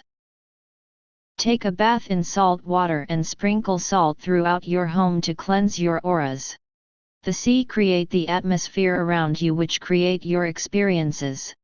Ask a request of the sea and it will be given to you. Imagine breathing in desires from the ocean to fill your aura with a desire and the atmosphere around yourselves. This celestine light of the Source issues forth from the Father and the Mother through Jesus, for so they have decreed, and shines into the darkness of the world, and the darkness cannot overcome it. The rays of the celestine light of Jesus the Messiah bridges the dark void between God and man. From the beginning of creation, all who humbly sought the truth and lived in ways pleasing to God and had faith in the greater power and majesty of God received a portion of their celestine light to guide and uplift them according to their faith and goodness. Near and far across the earth and through all time, God has touched the righteous and bestowed riches of wisdom and spirit upon the pure in heart who humble themselves before the majesty of the Almighty and do good works with selflessness and charity. Among the Hebrews, the Christians, the Muslims, the Buddhists, the Taoists, and the Vedics, verily, among all who sought truth and light that they might draw closer to God, they have ever been illuminated with a portion of their glory. Now unto all who will receive it, is given the fullness of the gospel of celestine light as it was taught by the Son of Light when he walked upon the earth. Those who would be called children of light will be strangers no more, but one with the Source, that they may prepare the world for the glory to come. Therefore, we now impart the fullness of the gospel of celestine light, which has been hidden from the world, but is now given unto you. If you are humble of spirit and love Jesus with gladness and thanksgiving, the truth will resonate in your heart with a sweet melody. In the beginning was the Son, and the Son was with our heavenly Father and Mother. And the Father and the Mother are God and the Son is God, and these three individuals are the Source, the Trinity of light, with immortal bodies of flesh and bone as tangible as man's but glorified and perfected in every way. And the celestine light of the source issues forth in spirit and essence from their presence to fill the immensity of space. It illuminates all the suns in the heavens and gives life to all things, even as their Holy Spirit fills the hearts of all the children of light wherever they may dwell. The power and will of the Father and the Mother focuses through the Son, and the light of Jesus illuminates and guides the faithful through the whisperings of the Holy Spirit, which is the united spirit of the Trinity of light, of the Source. When the Son speaks, he speaks for the Father and the Mother, and when prayers or words are spoken to the Father, so is the Mother also acknowledged, for they are but one God. Even as a king and a queen are both sovereigns, the Son is also a sovereign, for he but does the will of his Father and Mother, and they are not three sovereigns but one, for they speak with own voice concerning the kingdom. Even as the Father and the Mother and the Son speak of one accord concerning the kingdom of light and truth. Whether on earth or in heaven, it is the same. Before the Son was born in the flesh, his spirit was birthed in the celestine realm of the source that existed before the heavens we see and the earth we know. Like the firstborn son, before any children of earth were born of women in the flesh, their spirits were firstborn of their heavenly parents in the realm of God. We are all therefore true siblings of Jesus the Messiah. He is our elder brother, even as we are all brothers and sisters of one another, born in spirit of the same heavenly parents and imbued with the same spiritual essence within our souls. Therefore, it behooves us to love one another, to have remorse when we sin against our brothers and sisters, to forgive those who ask forgiveness with a sincere heart, and to do all we can to be at peace with our kindred across the world. Unto this end might each fulfill their duty to be an elder brother unto all who seek the light, to support them and care for them and help them to grow, even as Jesus is the elder brother unto us all and has shared with us everything he has. That we might come to know the fullness of our creation and the wonder of our purpose. Visits of the Angel Gabriel. The priest and prophet, Zechariah, is visited by the angel Gabriel and told that his wife who is barren and advanced in years shall bear a son and his name shall be Jochanan. Because of his disbelief, Zechariah is struck mute. The angel Gabriel then appears to Miriam, a virgin engaged to Joseph, in a dream and tells her that she will conceive a son and he shall be named Jesus. The angel Gabriel appears then to Joseph in a dream telling him the true circumstances of Miriam's pregnancy, and he quickly marries Miriam. There was a man sent again from God, a faithful stalwart whose name was Jochanan, who came to bear testimony and to bear witness to the celestine light of source that all who would hear his words would be prepared to receive the brightness of the light to come. He was not the light, but came to bear witness of the light, for the pure celestine light of source, given to enlighten the children of men, was about to be known unto the world. In the days of Herod, king of Judea, there was a priest and a prophet named Zechariah, a Levite of the division of Abiah, and he had a wife, also of the daughters of Aaron, and her name was Elizabeth. And they were both righteous before God, walking blameless in all the commandments and ordinances lived by the children of Israel to obey God. But they had no children because Elizabeth was barren, and both were advanced in years. Now while he was serving as priest before God, when his division was on duty, according to the custom of the priesthood, it fell to him by lot to enter the temple of the Lord and burn incense. And the whole multitude of the people were praying outside at the hour of incense.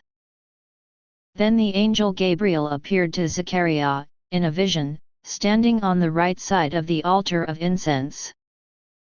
And Zechariah was troubled when he saw her, and fear fell upon him. But Gabriel said unto him, Do not be afraid, Zechariah, for your prayer is heard and your wife Elizabeth will bear a son, and you shall call his name Jochanan. You will have joy and gladness, and many will rejoice at his birth, for he will be great before God. He shall drink no fermented wine or strong drink, nor eat the meat of animals or birds or anything that defiles the body, and he will be filled with the Holy Spirit of the Celestine light, even from his mother's womb. His words will have the power to grab hold of the hearts of men, and with the spirit of Elijah, he will turn many of the children of Israel to the Lord their God, and the hearts of the fathers to the children, and the disobedient to the wisdom of the just, that he may make ready for the Lord to come, a people prepared. Then was Zechariah troubled, and he said to the angel, How shall this be? For I am an old man, and my wife is advanced in years, therefore, how can it be that we would have a child? With firmness, the angel rebuked him, saying, I am Gabriel, who comes from the presence of the Source, and I was sent to speak to you and to bring you this good news. Behold, because you doubted my words, you shall now be struck mute and be unable to speak until the day that these things come to pass, which will be fulfilled in their time as Source desires, and in this, you will learn that nothing is impossible to God. And the people were waiting for Zechariah, and they wondered at his delay in the temple. And it came to pass that when he came out, he could not speak to them, and they perceived that he had seen a vision in the temple, and he made signs to them and remained mute to all. Then when his time of service was ended, he went to his home, and his wife was amazed at his silence and understood that great things of God were transpiring. Shortly thereafter, his wife Elizabeth conceived, and for 5 months, she hid herself, but each day gave prayers of thanksgiving with abiding joy, saying, Thus, the Lord has blessed me in these days when he has looked on me, for he has taken away my shameful reproach among men, that now I am no more barren, but carry a wonder of God within me. In Elizabeth's 6th month, the angel Gabriel was sent from the presence of the Source to a city of Galilee named Nazareth to a virgin betrothed to a man whose name was Joseph, a fine worker of woods and of the lineage of the house of King David. The young woman's name was Miriam, and she was a tender and loving soul. Gabriel appeared to her vividly in a dream while she slept at night and said, Hail, O favored one, God is with you. But she was greatly troubled at the angelic woman's salutation and considered in her mind what sort of greeting this might be. Seeing her hesitancy, Gabriel said unto her, Do not be afraid, Miriam, for you have found favor with God, and behold, you will this night conceive in your womb, and 9 months hence bear the only begotten Son of God in the flesh, and you shall call his name Jesus. He shall be the light of the world, the Son of the Most High Father and Mother. He will show the path in life that leads to eternal redemption and exaltation, and open the door to let man on the path. He will bring the laws of love that the world may have peace when it follows him, and the laws of celestine light that man may be more than he is. And Miriam said to the angel, I know all things are possible with God, but how shall this be, since I am a virgin and have not yet a husband? And the angel said unto her, The Holy Spirit of Source will come upon you, and the power of the Most High will overshadow you, and the seed of your father and mother in heaven shall be planted within your womb to grow and be nurtured. Therefore the child to be born will be holy, the very Son of God. Therefore, from this day henceforth, because you will be the vessel for the divine, eat not the flesh of any creature of warm blood or any that nurtures its young. Eat only fruits and vegetables that still retain the essence of vitality, and grains that have been soaked in water, so that new life springs forth from their seeds before they are made into bread.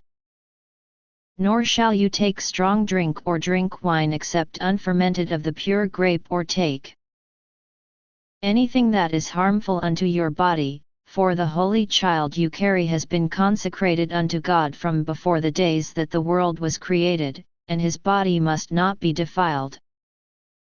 Behold, your kinswoman Elizabeth in her old age has also conceived a son by her husband Zechariah, and she who had been called barren is now in the 6th month, and the son she carries is one of the greatest lights of God. Even as yours shall be the very celestine light of source made manifest among men.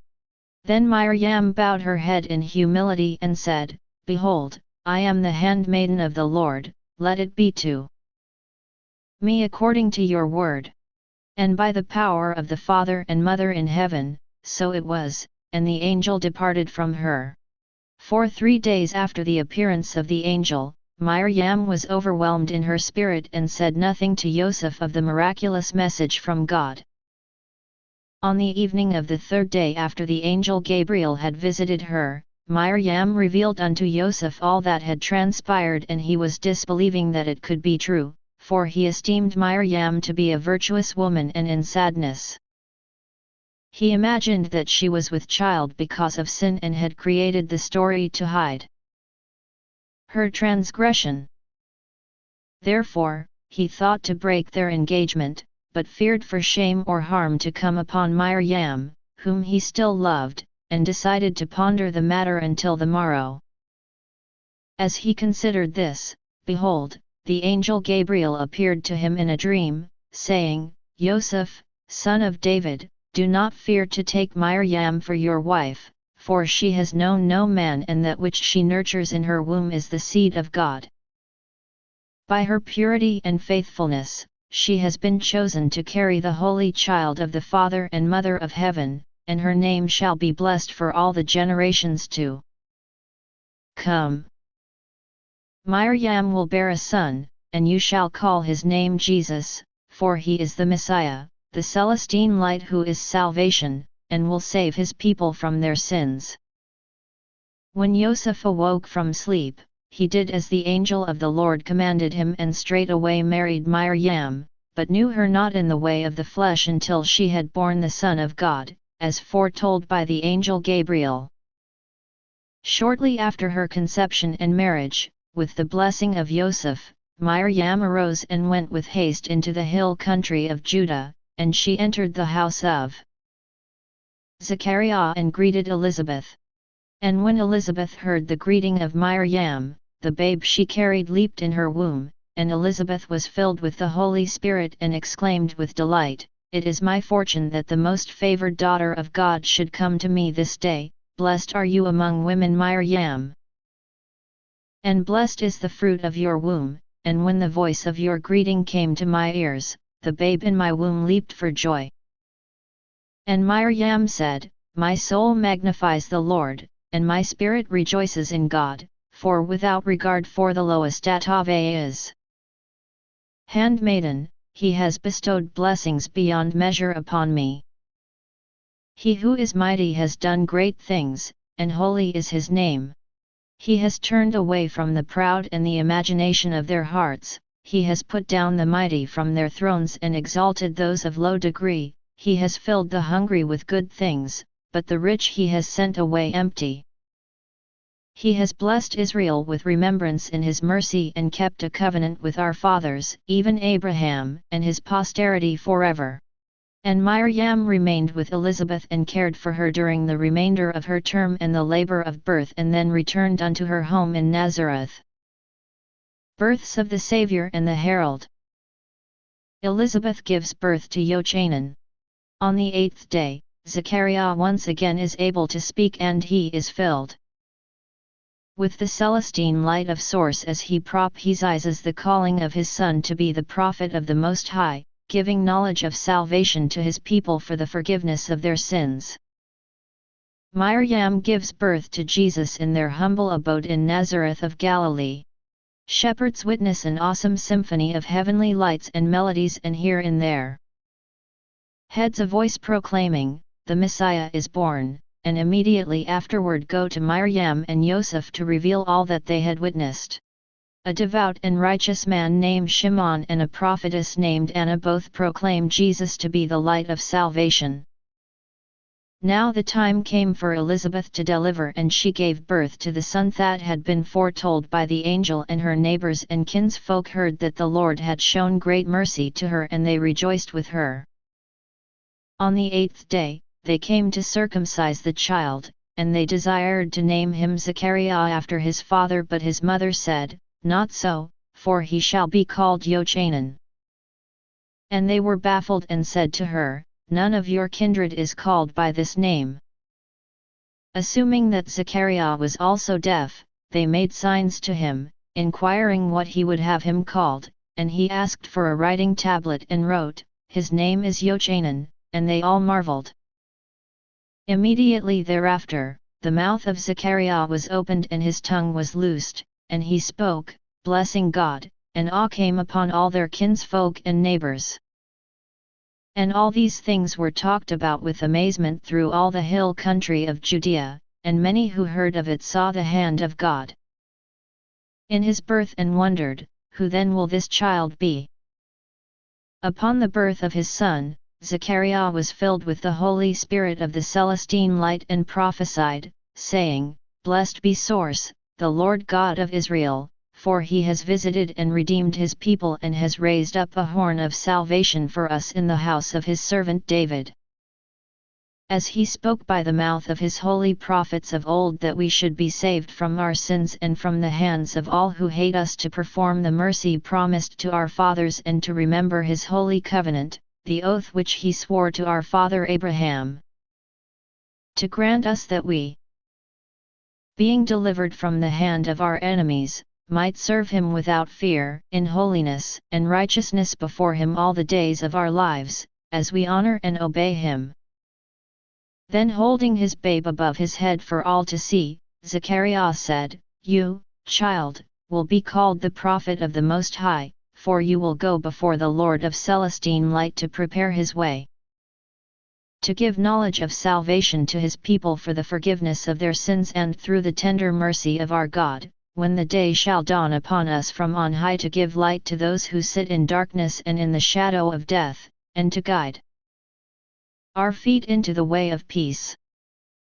Now Miriam and Joseph were very poor, and when the time came for Miriam to bring the babe she carried into the world, she gave birth to her firstborn son in their humble Torum abode in Nazareth of Galilee.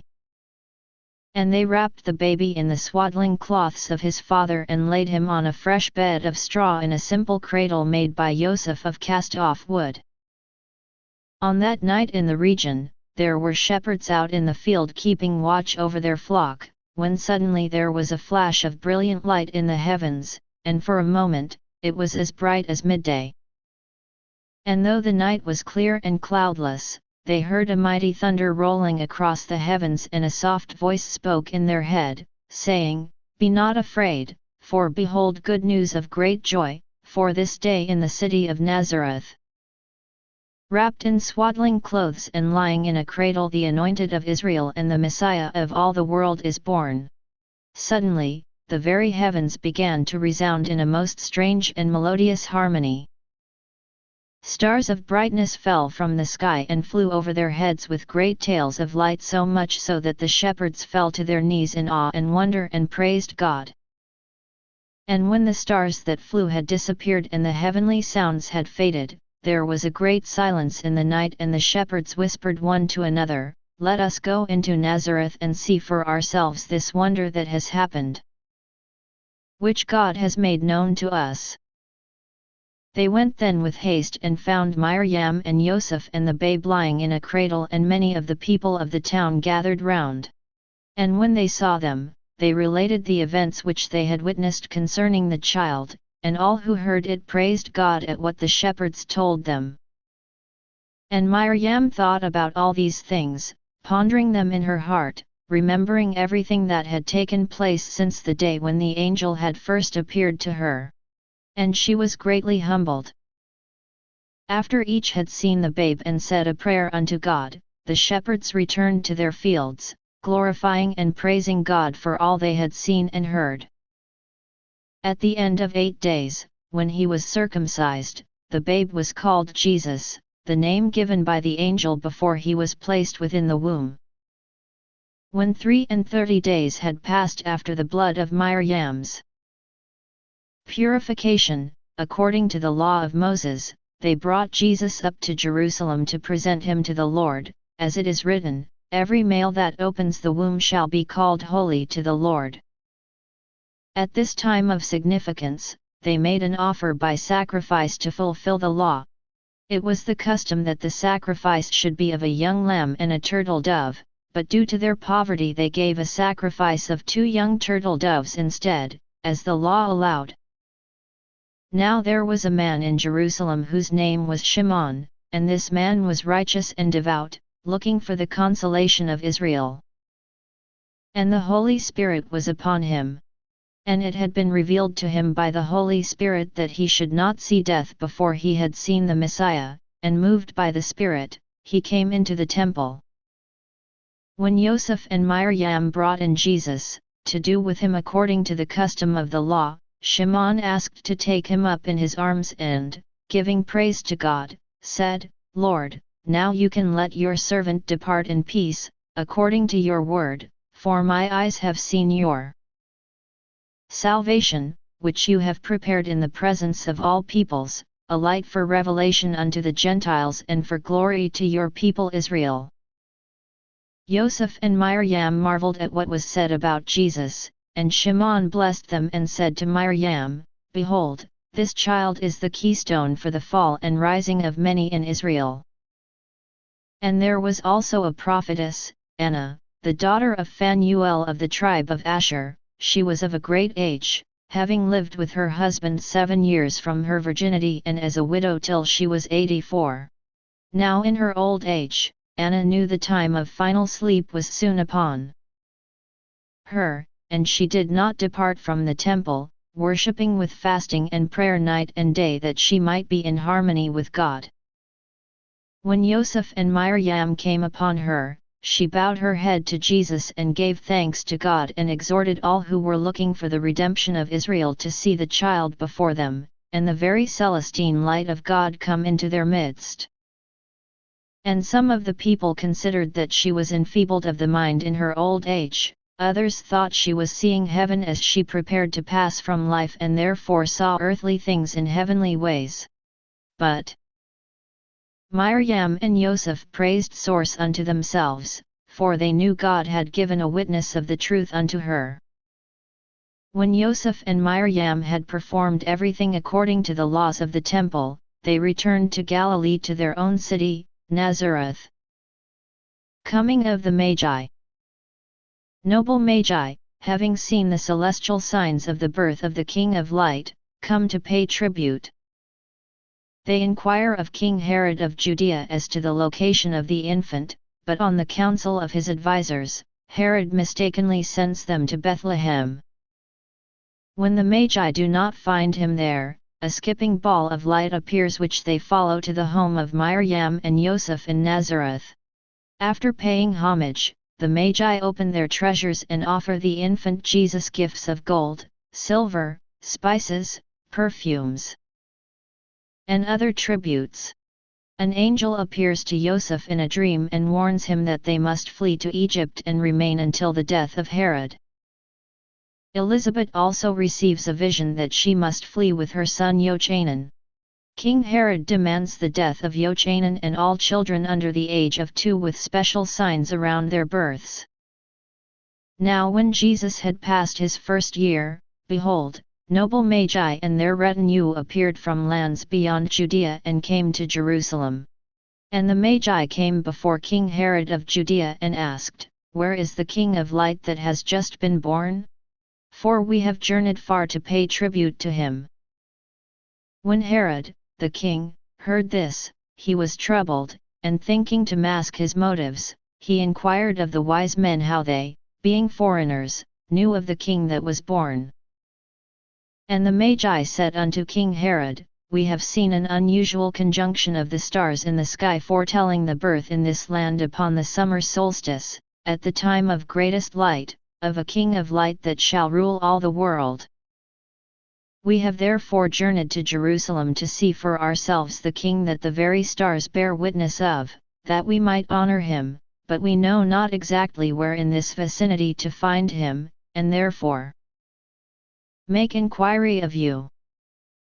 Herod was astounded at what they said, and assembling all the chief priests and scribes, he inquired of them in private where the Anointed One was to be born. They told him, "In Bethlehem of Judea, for so it is written by the prophet Micah, and you, O Bethlehem, in the land of Judah, are by no means least among the rulers of Judah, for from you shall come a ruler who will govern my people Israel." Then Herod summoned the Magi secretly, and he sent them to Bethlehem, saying, "Go and search diligently for the child, and when you have found him bring me word, that I too may come and worship him." Following the directions of the king, the Magi proceeded forth, but arriving in Bethlehem, they found no sign of the infant king, and thinking Herod had deceived them, they looked again to the stars for direction. As they were thus engaged, a small ball of shimmering light appeared before them, skipping above the ground in momentary flashes, only to disappear and then reappear again as they traveled in the direction it beckoned them. When they saw this sign, they rejoiced with exceedingly great joy, and they followed it both night and day until it led them to the very door of the humble house of Joseph and Miriam, in the town of Nazareth of Galilee. Entering into the house, they saw the child with Miriam, his mother, and they each touched a knee to the ground and paid homage to him and related to Joseph and Miriam all the miraculous occurrences that had led them to their home. And the Magi opened their treasures and offered Jesus gifts of gold, silver, spices, perfumes, and other tributes. Then being warned in dreams not to return to Herod, and feeling no obligation because of his deception, they departed by another way to their own country.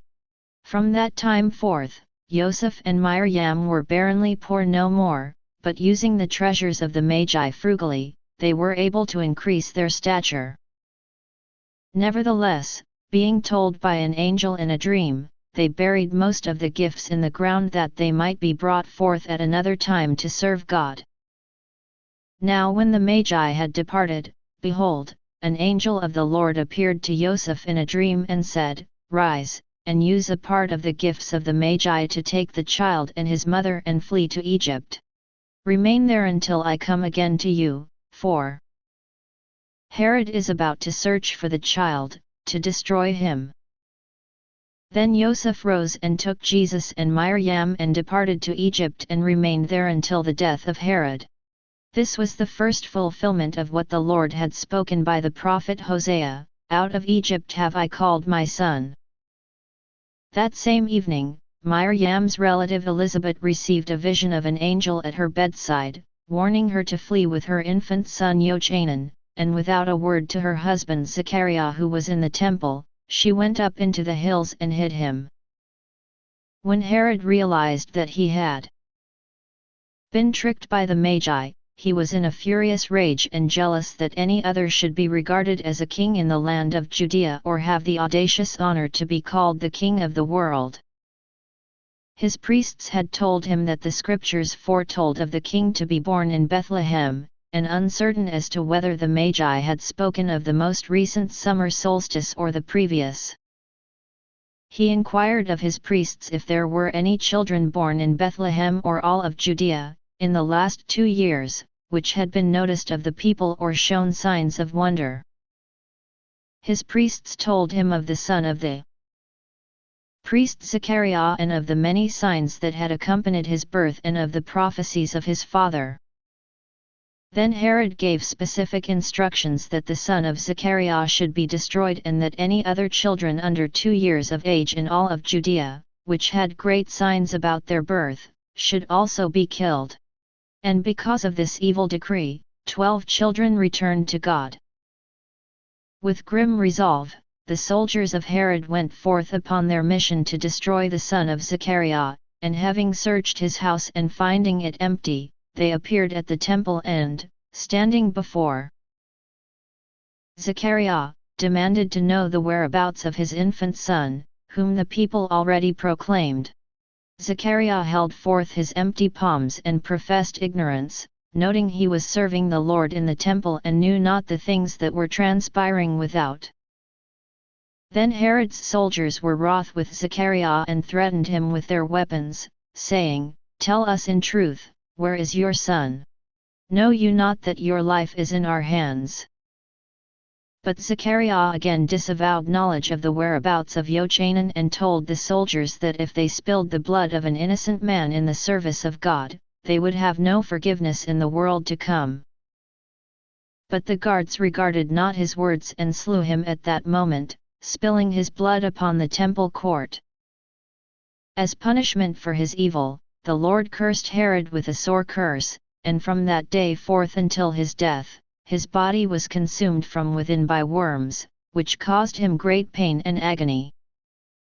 And the evil he did fulfilled that which was spoken by the prophet Jeremiah, a voice was heard in Ramah, wailing and loud lamentation, Rachel weeping for her children. She refused to be consoled, because they were no more. When Herod died and his son Herod Archelaus reigned over Judea in place of his father, behold, an angel of the Lord appeared in a dream to Joseph in Egypt, saying, "Rise, take the child and his mother and return to the land of Israel, for he who sought the child's life is dead." Then he rose and took the child and his mother and went to the land of Israel to the town of Nazareth of Galilee, which was his family's home, and there raised Jesus in humble surroundings so that what had been spoken by the prophets might be fulfilled, "He shall be called a Nazarene." Rebellion of Jochanan. At the tender age of 12, Jochanan's outspoken words of righteousness and authority on the true path to God do not sit well with the priests and results in his forced exile to the isolated community of Gimron, where he must now live.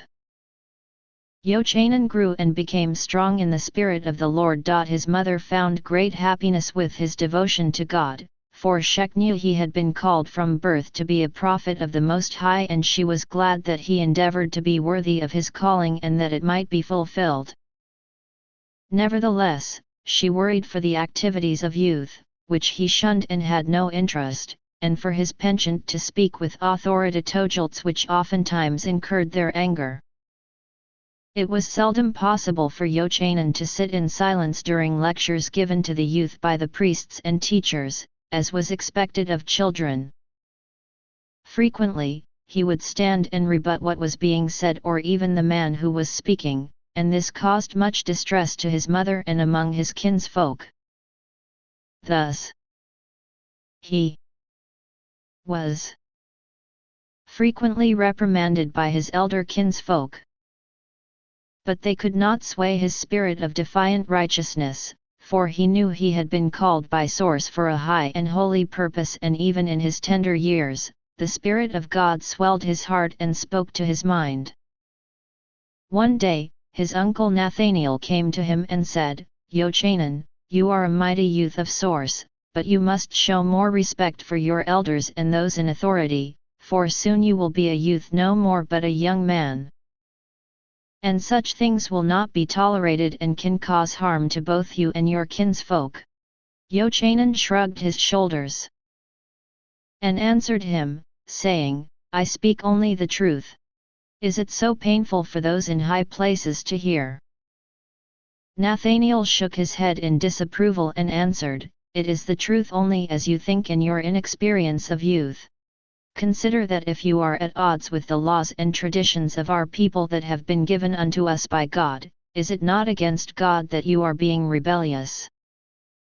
And Jochanan said unto him, "I do not speak against the law, only against those who use the law or their position to sin and hide their iniquities or twist the law to justify themselves or hold power over others." Then was Nathanael disturbed and said, "It is given only to God to judge the hidden things that men do. Can you not see that it is not your place to speak against upright men whose lives in private, be they sinful or sinless, you know not? Nor is it proper for youths to question the interpretation of the law by those to whom it has been given to oversee. And Yochanan answered, I do not speak of things I cannot see, only the hypocrisy that all can see, and I do not speak to condemn a man, for I know that only God can judge. But I speak boldly of the sins men do, that all the others who hear my words will know without doubt of the things which are pleasing unto God, and those that are not, that in their greater understanding they might not sin. And if God has given a true understanding of the law unto me, I cannot stand idly by while it is perverted, for I am accountable to God, not unto men. Nathanael pulled upon his hair in frustration as he spoke again unto Yochanan, saying, It matters not whether the words you say are true or false, only that it is not a youth's place to say such words to men. You must stop this foolishness, or we will be forced to send you away to a lonely place in the wilderness where you will not be able to speak disrespectfully to those in authority. A great smile came upon Yochanan, and he said, Perhaps you will then be doing me a favor, uncle, for away from the stench of men, in the temple of the wilderness built by God, I will find him in ways I have never known. Thus, it was that Yochanan became even bolder because of the admonitions of his uncle, as he looked with expectation for the day when his kinsfolk would exile him into the wilderness.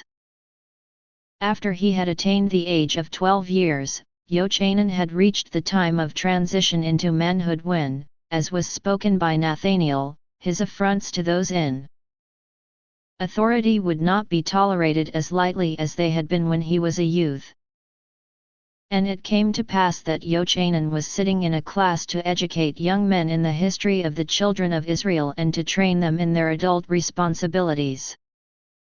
Upon this day came a priest of great esteem from Jerusalem named Asa to teach the young men in the ways they should go. And Asa taught many things to them, and Yochanan sat in silence nodding his head in agreement for much of what was spoken.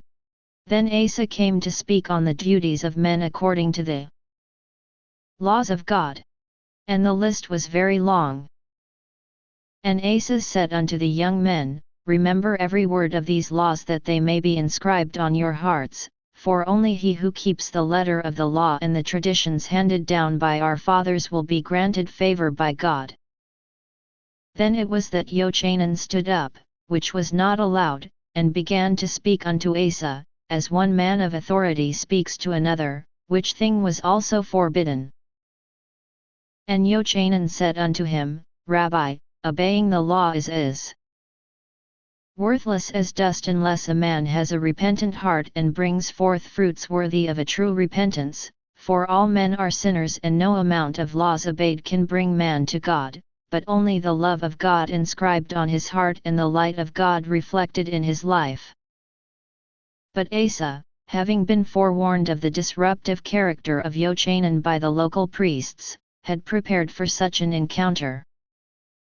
And rather than simply put him back in a place of silence as befitted his age, he said unto him, God Almighty chose the children of Israel and gave unto them his laws that they might live pleasing unto him and have his favor. If a man fully lives the law, he will be without sin, therefore, you are an impudent youth who speaks out of turn with words without knowledge. Sit down before you embarrass yourself further. Everyone then looked to Yochanan, who did not sit down, expecting him to reply in a fury, but instead he laughed at Asa, which thing was much worse. And he said unto him, Forgive me, learned Rabbi, I thought we were speaking in seriousness and did not realize you would bring humor to our conversation, for surely you were jesting to say that if a man fully lived the law, he would be without sin, for none but God is without sin. The Rabbi Asa was flustered that Yochanan had perceived the error of his words, and he answered haltingly at first, That is true, only the Almighty is completely without sin. For God is a power not a person. But you dishonor the righteousness of good men by the things that you say, for there are many who are close to perfection, who give great alms, who pray often and with great devotion, and who follow all the details of the law in their lives as God has asked all of His chosen children to do. Sit down now with attention and learn of the ways of your fathers, that you may follow in the footsteps of your father Zechariah and someday become a priest of the temple. Now Yochanan was building a righteous intensity, and he said unto the rabbi, I will never be a priest of the temple built by man, but only a priest of the temple built by God, which I am even now as I stand before you. And of what value are great alms to God unless a man is willing in his heart to give all that he has to God and be happy when he is called upon to do so? And I say unto you that God loves the poor more than the rich, for they give more of what they have little of, while the rich man gives little of what he has more of. Only when the rich man gives so much of his wealth that he must miss a meal as the poor do when they give alms will his gift be counted as pure righteousness before God. And of what worth are frequent public prayers? Is a man more righteous because he prays loudly in public that others may notice? I say unto you, no. Verily, God is unseen and unknown except to those who seek Him in solitude and humility. And it is the evil things that men do in secret that others do not see that condemns them, and then the law they obey in public for others to see does nothing for them except brand them as hypocrites before God, and verily, only a contrite spirit, worthy of repentance, will help them. Then the rabbi was very wroth at the words of Yochanan, and he said unto him, I cannot tolerate another moment of your blasphemous words. For the sake of your father, I desired to teach you in ways that are good, but I can see you have been corrupted by the nonsense of your imagination, therefore depart and return no more to this school until you have vowed to respect your elders and the laws of God. And Yochanan answered him, saying, I will go with happiness to a place of greater purity, but I shall return again when I have been filled by the Almighty. Watch therefore for me, and perhaps we can speak once more when you see the whirlwind coming from the desert. Then Yochanan returned to the house of his uncle and related all that had occurred, and his uncle was very wroth, and upon calling all the kinsfolk, it was decided that Yochanan would be sent to the isolated community of Gimron to be taught by the sternness of those there, so that he might yet be able to fulfill his potential without causing himself harm. The very next day, Yochanan and his uncle began the journey. Jesus confounds the temple priests. As a youth, Jesus is instructed by many wise men, and with an impeccable memory, he retains everything he reads and learns. At the age of 12, Jesus travels to Jerusalem for the Passover feast with his family, and after all the days of the feast are concluded, his family leaves, thinking he is with them. When they find he is not, they hurry back to Jerusalem but do not find him for 3 days. During this time, he is speaking with authority to the priests in the temple, who do not take kindly to his knowledge of the scripture in ways they do not, or cannot, fathom. The first night after the family's return to Nazareth, an angel appears to Joseph in a dream and tells him that Jesus must spend 2 years living in the community of Gimron with Yochanan to gain greater wisdom and stature. And it came to pass that Jesus grew and became strong, filled with wisdom, and the favor of God was upon him. His father Joseph taught him in the ways of wood, in which he was very adept, and Jesus became well practiced in the making of wheels, yokes, tables, and chairs. Prudently, using portions of the treasure of the Magi, Joseph and Miriam afforded Jesus the opportunity to have instructions from wise men, particularly Greeks and others who came from beyond Galilee. And it came to pass that Jesus was continually gaining wisdom and knowledge from every person he met and from everything he encountered in his life. And from every word of importance that he heard and from every written script his eyes beheld, he remembered all things, nor did he ever forget anything that he learned or ever cease in his desire to acquire knowledge. Each year upon the Passover, Yosef and Miriam went up to Jerusalem with their kinsfolk to take part in the feast.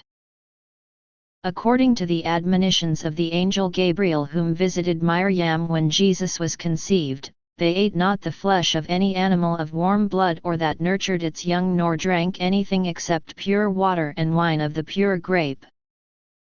And whenever possible, they ate not any creature that had been killed at all or of any plants except those that had just been harvested and still retained the essence of vitality. Thus, it was that when Jesus was 12 years of age, he went to Jerusalem with them and many of their family, according to the custom of the feast. When Yosef and Miriam and their kinsfolk had fulfilled all the days of the feast, they departed Jerusalem to return again to Nazareth of Galilee. They supposed that Jesus had returned with them and was among their kinsfolk, but unbeknownst to them, he had tarried in Jerusalem.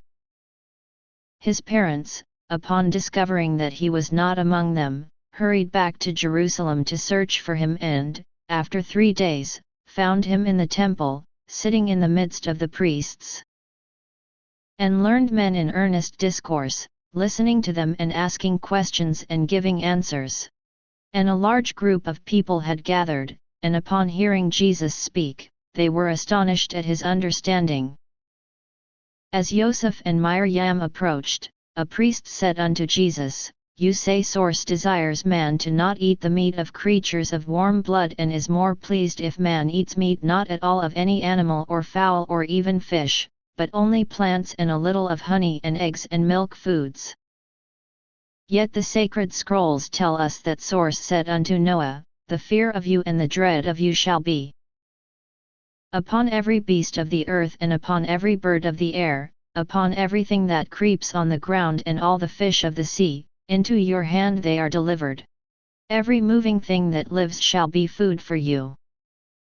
And Jesus answered unto him, Verily, those are the false words of men written into that which is sacred to justify themselves, for the scrolls also say of that day, And God saw the earth and behold, it was corrupt, for all flesh had corrupted their way upon the earth. Then were many of the priests angry with him insomuch that they desired to rend their garments, for he had said that some of that which was sacred to them was of men, not God, but they were restrained because of his youth. And another priest said, The sacred scrolls tell us that source has said that man is to have dominion over the fish of the sea and the fowl of the air and everything that moves upon the earth. By this, we also know that man can eat the clean creatures of the world if he desires, for they are under his dominion. Jesus answered him with authority, saying, Verily, dominion does not grant permission for man to kill animals as he desires, merely allows that source has sanctioned man to use them to help with his labors, and with thanksgiving, take a little of their honey and milk and eggs to make into food as needed. But to kill them without great cause is to turn upon God, the Creator of all. Had source desired man to eat the flesh of animals, he would have made the bodies of man into great hunters with large sharp teeth and claws like the bear and the lion, not weak and frail, with small teeth and thin little nails, less than even the cattle and the chickens. Consider instead that man was made in the very image of God, and do you think that source would desire to see the reflection of God wantonly killing those creatures which source has made to also have a life? Then the priests were wroth, and many murmured against him even though he was only a youth. And Jesus, knowing their thoughts, said unto them, Herein is the proof of the words I speak and the falsehood of the words of man posing as God revealed. Verily, I say unto you the commandments of source are given for the good of man that man might be abundantly blessed as he honestly lives the commandments given. Therefore, how can it be that the sacred scrolls record source giving a commandment to eat only the plants and fruits of the earth to Adam, but then after the days of Noah, God would say that every moving thing that lives shall be food for you? It is not because Source suddenly requires less of man, but because in his wickedness, man no longer desires to live the higher laws and therefore cannot receive the greater blessings of God. Then to justify himself, man perverted the word of God, writing lesser commandments upon the sacred scrolls in the name of Source to uphold his weakness. So it was in the days of Noah, and so it was in the days of Moses, and so it is even today, as weak men uphold their contrary deeds with words of false scribes shrouded in the sacredness of ancient scrolls. Verily, I say unto you, Source would not give a good commandment unto the children of men that they might be blessed, then when they are wicked as in the days of Noah, give unto them a lesser commandment because of their weakness, for then he would be becoming as man desired, instead of man becoming as God desired, nor could any blessing come from wickedness. In truth, the sacred scrolls say that after God had made all the earth and all life upon it, he said that it was good. Therefore, it is the sacred trust of man to protect that which God has said is good, not to kill it and destroy it, else, man stands in opposition to the good and will of Source. And God said unto Adam, who came before Noah, Behold, I have given you every plant yielding seed which is upon the face of all the earth, and every tree with seed in its fruit, to you it shall be for meat. Now let me ask a question of you, my learned elders. For what reason did the people in the times before Noah live for many hundreds of years, and Methuselah even for nearly a millennium, yet after the days of Noah, man lived scarcely any time on earth at all? And none could answer him. Then said Jesus unto them, Verily, it is because in the times before Noah, men did as Source commanded and killed not the creatures of the earth at all, and, for meat, ate only plants and the good things the animals gave unto them in life. Thus did they have the vitality of life and walked upon the earth for hundreds of years in health and vigor. Then because of wickedness came the flood, because the children of men that came after Noah were corrupt and killed the animals and despoiled the world God had made. As they took death into them, so they died before their time. And I say unto you that in the days of Adam, God gave a fullness of the light and man ate only plants and the gifts of the animals, then after the days of Noah, man became exceedingly wicked and lost the knowledge Source gave to man for long life upon the land. But the day shall come when the children of men are again worthy of the fullness of light, for as the prophet Isaiah said, the wolf shall dwell with the lamb and the leopard shall lie down with the kid, and the calf and the lion and the fatling together, and a little child shall lead them. The cow and the bear shall feed, their young shall lie down together, and the lion shall eat straw like the ox. The sucking child shall play over the hole of the asp, and the weaned child shall put his hand on the adder's den. They shall not hurt or destroy in all my holy mountain, for the earth shall be full of the knowledge of the Lord as the waters cover the sea. And the priests desired to answer him but could find no words, and all who listened were amazed at the teachings of Jesus. Then Joseph and Miriam came over to him and were overjoyed to embrace him, and Miriam said unto him, Son, why have you remained here without telling us? Behold, your father and I have searched for you for 3 days and have had much sorrow wondering what had become of you. And Jesus answered them, Why did you search for me other than here? Did you not know that I must be in the house dedicated to my parents and about my father's business? And they were confused by the words which he spoke to them, but Miriam remembered these things in her heart and knew that she must someday share them with others. The first night as they returned to Nazareth, while Joseph slept, an angel of God appeared to him in a dream and said, Joseph, your son has been called of God before the world was, you must make straight his path that he may fulfill that which God would have him do.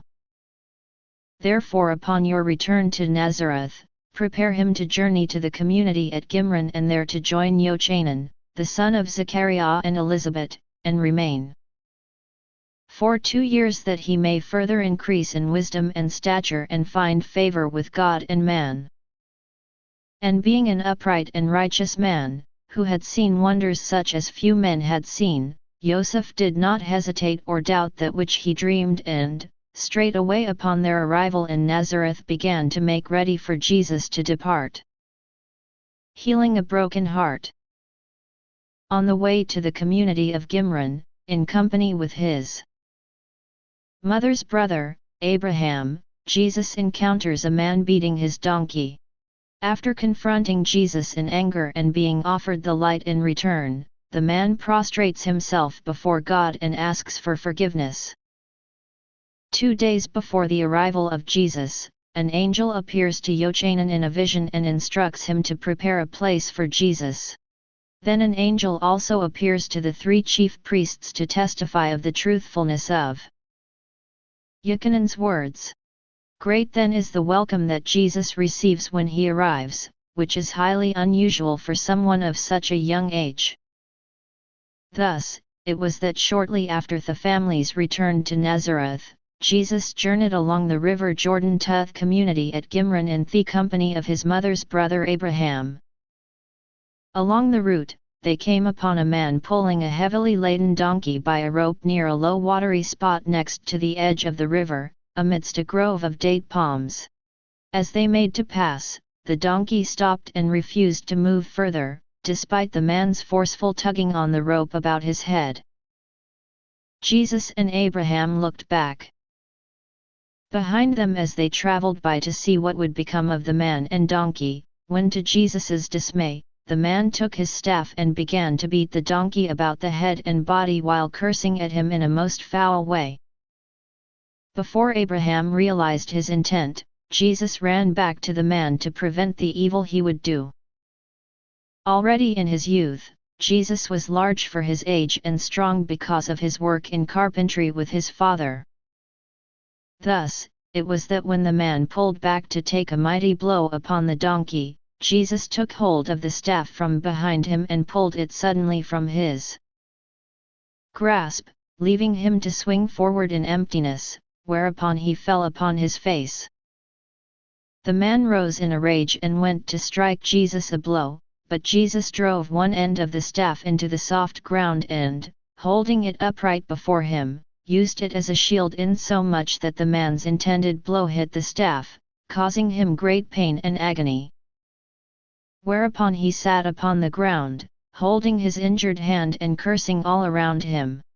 Then came Abraham up to him, saying, "What is in your heart this day to attack a youth and recklessly utter such foul curses about?" And the man said, "'Tis an insolent boy who has caused me much pain by acting upon me when it was not his right, and I demand recompense for this offense." Now Abraham was of a mind to pay the man a coin and be about their journey and away from the trouble that was here, but Jesus stood before the man and said unto him, "We will pay you nothing. For it is you who have sinned this day by striking an innocent beast who serves you without reward. Verily, you are not even worthy to clean its stall." Then the man rose up to contend again with Jesus and Abraham, but Jesus took the staff and threw it upon the ground at the feet of the man and said unto him, "There is your weapon, strike me if you will, but you know in your heart whether it is good or evil that you would do, and if it be evil, then I say unto you that it would be better that you had lived in Sodom and Gomorrah at the day of devastation than you live today, for God does not smile upon the wicked, and their end is destruction." The forceful words of Jesus gave the man pause in his steps, and overcome by his troubles, he began to tremble and weep, and he fell to his knees and, through his tears, told unto them of his life of misery that they might understand the anger that was within him. Then Jesus came unto the man and put his hand upon his shoulder and said unto him with tenderness, "Many of us are poor and have vexing troubles that come upon us. Thus is life that we may grow and become better than we are. In all of your cares, have you prayed with a contrite heart to God that he might make you greater than your burdens? And the man answered, God abandoned me long ago, along with my wife and family and friends. Then Jesus stood in front of the man, put a hand on each of his shoulders, and looked into his eyes, and said unto him, Source will never abandon the children of light. It is because you have abandoned God that there is only darkness in your life. Repent of your sins, forsake the darkness you have been living, and call upon God in humility and passion to bring the Celestine light unto you. If you turn away from the darkness and seek out the God of light, you will find him. And there is no burden too great to bear when Source is with you. The man whose name was Dryhus was mightily moved in his soul by the words and compassion of Jesus and prostrated himself upon the ground. And with great humility, through tears of remorse and thankfulness, he did as Jesus bade and called upon God to forgive him for his sins and promised to make amends for his wrongs and to hereafter do only good. Afterward, he arose and kissed Jesus upon each of his cheeks and went to his donkey and kissed it on each of its cheeks. Thereafter, they parted ways and Abraham and Jesus continued on their journey to Gimron, and Abraham considered in amazement all that he had witnessed.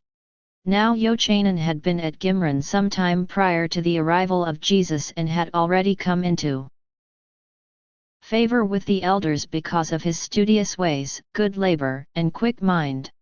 2 days before Jesus' arrival, an angel appeared to Yochanan in a vision and said, Behold, your kin Jesus does even now journey to Gimron.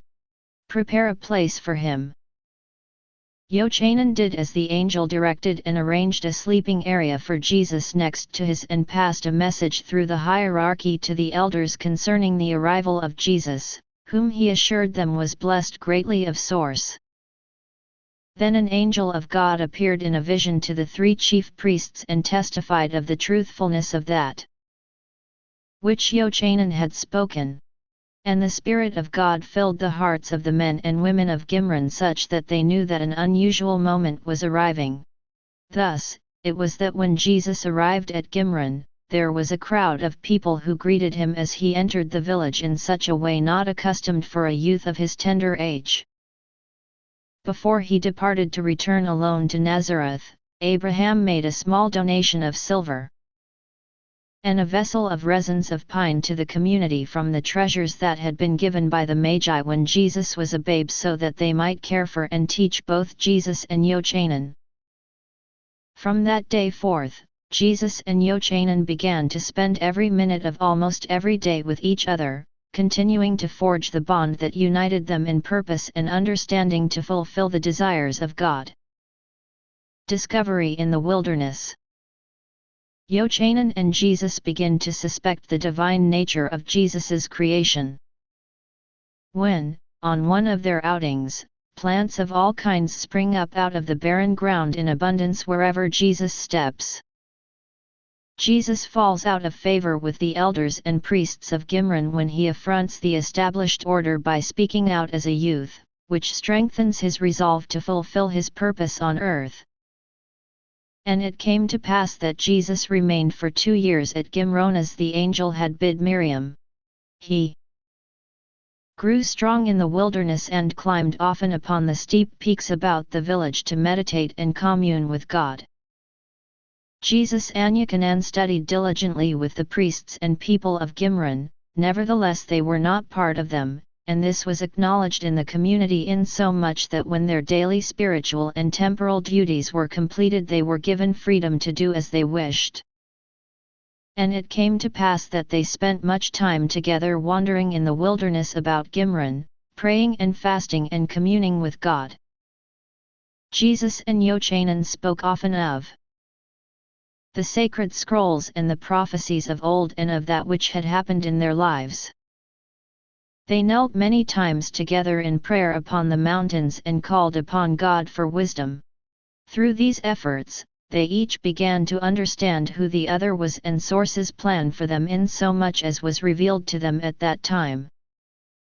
It was during one of their wanderings in the wilderness that they discovered with certainty the divine nature of Jesus, for one day as they walked along a dry creek bed, Yochanan lamented the barrenness and spoke of how green it might appear after the spring rains. And Jesus said to Yochanan that he could also see its beauty in his mind, and as he thus spoke, thick clouds quickly formed like a column over the area, and in moments, they were laughing as rain fell in torrents in the late summer when there should be none. As Jesus continued to walk with Yochanan behind him, Yochanan beheld that plants of all description began to spring forth out of the ground in abundance, in a circle of green, expanding behind the feet of Jesus. And they stopped and looked around them in amazement, and Yochanan nodded his head with understanding, saying, "Surely, you are more than my kin Jesus, for by the Son of no man could these things occur." Thus, it was that Jesus and Yochanan first came to ponder upon the divine origin of Jesus, and they gave much thought to his purpose in life. But of these things, they spoke to no one, and Jesus said, "Perhaps it is so, Yochanan, but let us keep that within our own hearts, for I am still young and have much to learn and would not be presumptuous before God." When they were not in the wilderness about Gimron or working in the fields, they studied long hours with the priests at Gimron and learned from the sacred scrolls of the teachings of the prophets and of the history of the children of Israel in Egypt and even down into the present day, and how God had joined them in days past. And it came to pass that one day as Jesus and Yochanan sat silently at the rear of the brethren in meeting, as was proper for the youth, and they listened intently as the spiritual leader of the community spoke of the heresy of the current priests of Jerusalem and mourned the loss of the old ways of the Israelites of Egypt. Then Jesus forgot his place as a youth and a guest and posed a question, saying, "The paths of the Almighty are pure and simple. Therefore, what does it matter, the old ways or the new ways of the priests, when both are more concerned with unnecessary ritual than the foundations of salvation and the perfection of life?" At this proclamation, all the elders and priests were taken aback, both at the affront to the hierarchical order which the community strictly adhered to and at the very words Jesus had spoken. Rather than answer him in anger, the leader bade both Jesus and Yochanan to depart from the room, and thereafter, Jesus was not so favored, having greatly affronted the established order. But from that simple moment, he was changed, for he had again spoken the truth before the priests and the brethren, despite their disapproval, even as he had at the temple in Jerusalem, and felt not cowed by being in disagreement with men in high places, but strengthened because he spoke forthrightly for the source whom he loved. Thus did a fire come alive in his heart, and a restless longing began to stir in his soul, calling him to fulfill his purposes on earth. Miracle at Gimron. Jesus performs his first resurrection of the dead by bringing the head priest of Gimron, Tobiah, back to life after he was struck dead by a Roman soldier. Jesus explains the importance of love and faith.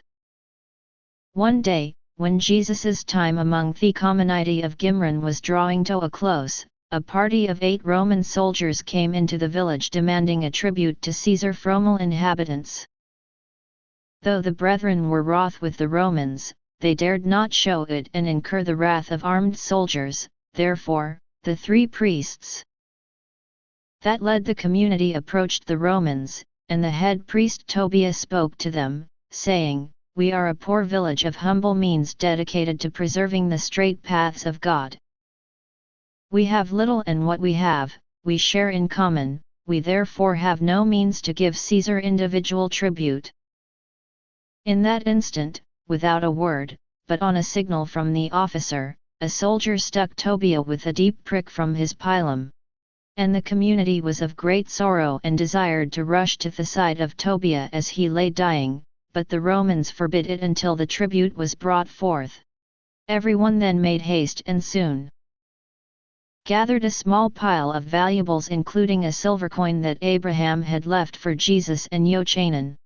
The leader of the soldiers noticed the coin and made inquiry how it was that an isolated community had possession of a coin from Persia. But the priests disavowed knowledge of the origin of the coin, and the Romans departed after beating the remaining 2 priests of the community leadership. When the soldiers were beyond sight, the community rushed to the side of the stricken Tobiah, but they were too late for he had already breathed his last breath. They mourned loudly because of his death, and one of the priests began to issue instructions to prepare their friend for burial. When Jesus quietly walked among them, they noticed him not as he knelt down beside the body of Tobiah and, placing a hand upon his head, was heard by a few who were near to quietly say, "By the will of my Father." At that very moment, the eyes of Tobiah opened brightly and he sat up with a startled expression.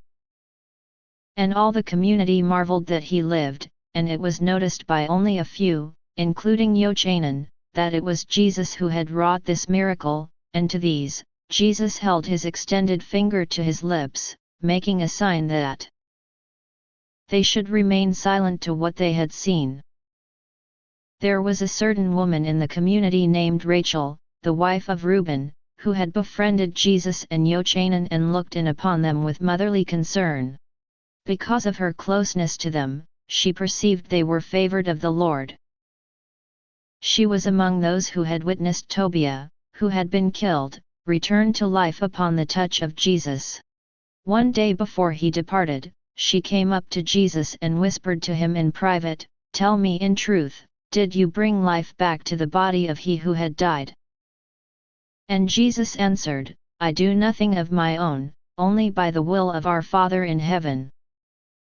Did he return from his sleep? But Rachel was of inquisitive mind and perceived there must be a deeper answer hidden still, and she asked, "By what power does God so work miracles in you?" And Jesus answered, "Upon the strength of love and faith was his life restored." Then Rachel replied, "By the power of whose love and whose faith? For was this not the same Tobiah who was among those who forbid you entrance to the lectures of the right leader?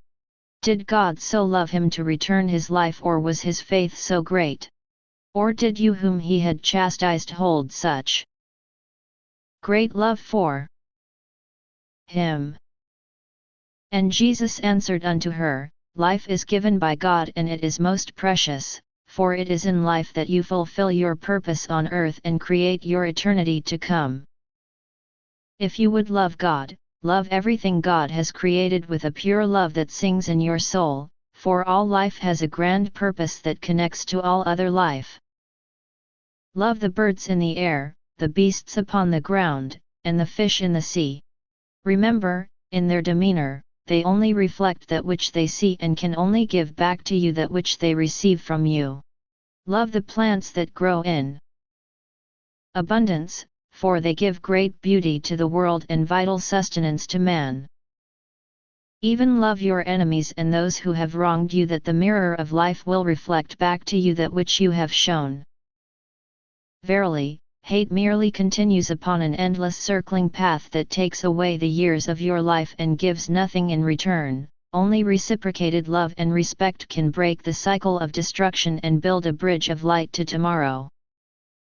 And by this, may your enemies become your friends.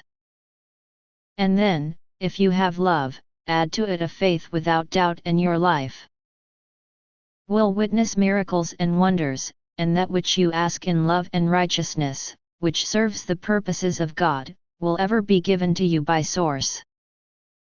Verily, love and faith can prevail against all obstacles, even death, if it is the will of our Father and Mother in heaven."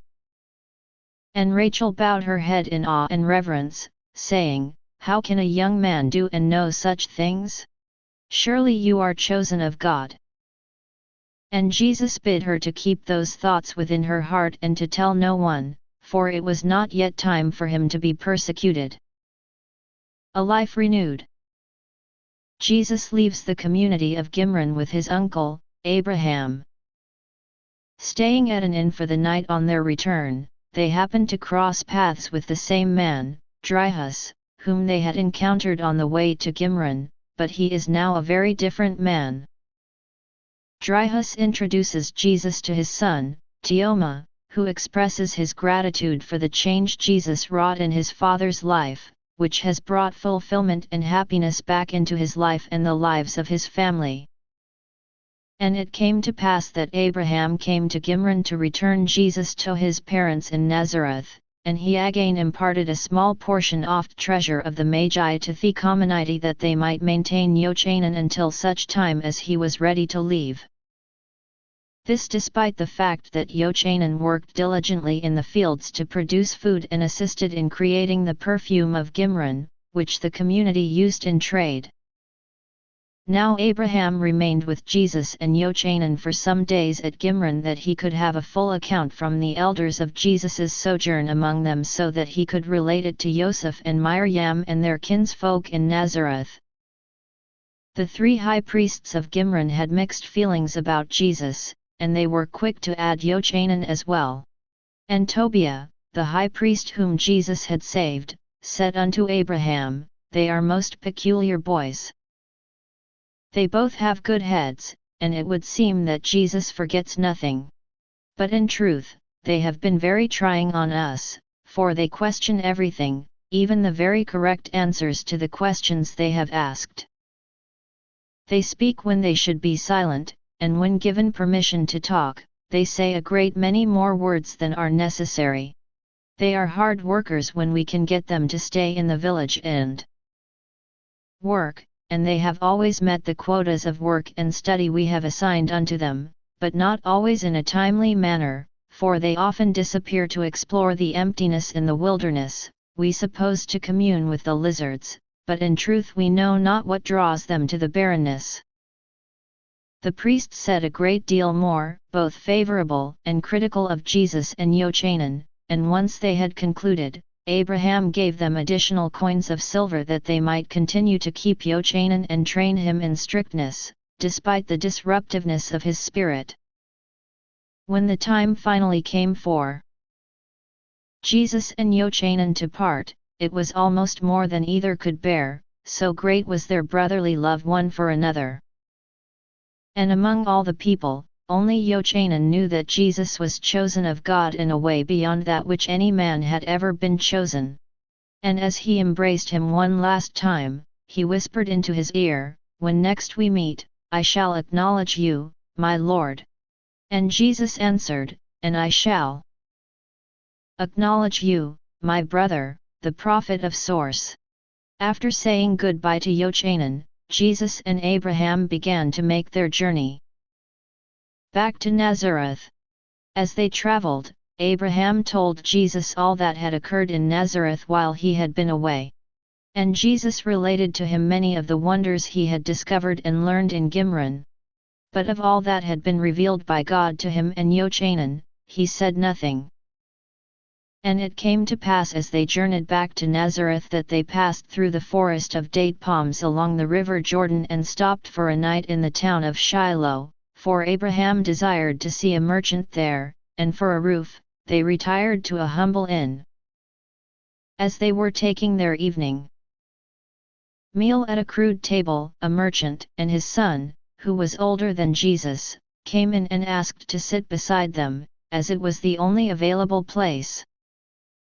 Abraham readily agreed, but soon regretted his kindness when he realized the merchant was the very man with whom Jesus had painfully divisive words about the donkey when they had first traveled to Gimron. Seeing this, Abraham grabbed Jesus by the front of his tunic that he might pull him up and make quick haste to depart. But before Jesus could stand, the man named Dryhus leaped to his feet and, pointing at Jesus, exclaimed in a high voice, It is you. Jesus looked upon him with great calm and Abraham with great apprehension, fearing the worst.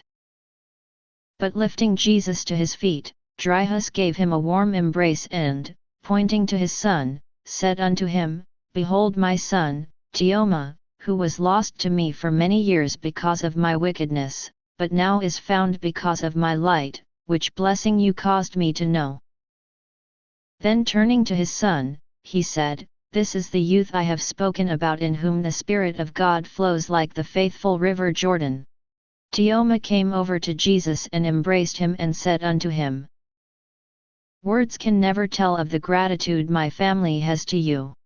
My father never ceases to speak of the day upon the river when his life was worthless and you came and gave it value again.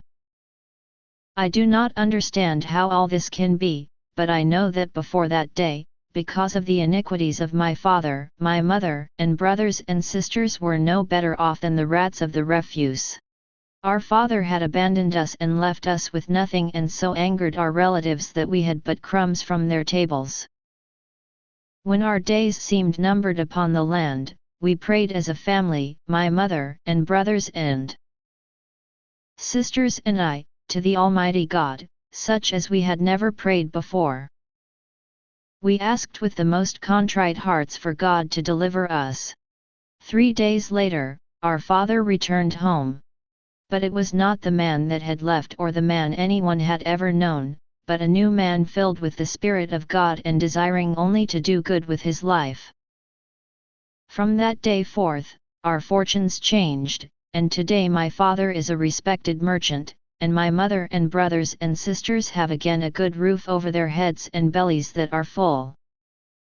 I just thought you might like to know the good that came from that day."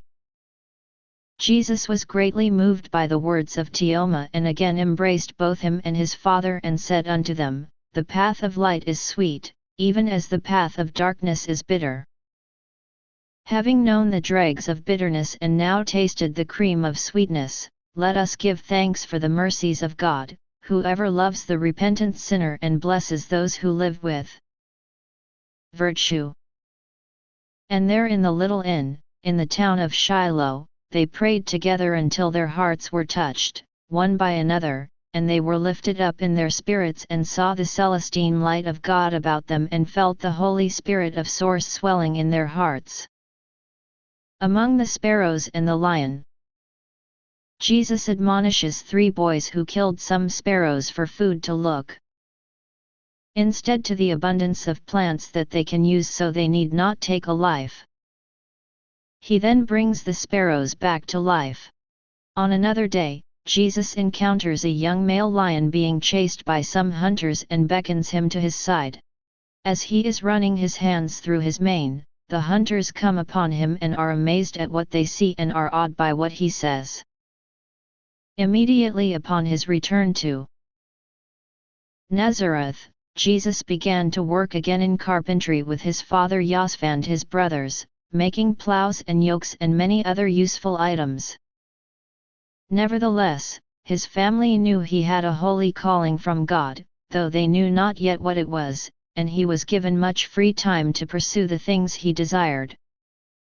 Therefore, Jesus would wander off for days at a time and was often in solitary reflection and communion with God about the banks of Lake Gennesaret or in the hills around it, and he frequently journeyed to the coast of the great lake west of Nazareth. One day as he was walking across the land approaching Lake Gennesaret, he came across several snares that had been set for sparrows, and he beheld 3 boys gathered around a pile of dead birds they had captured.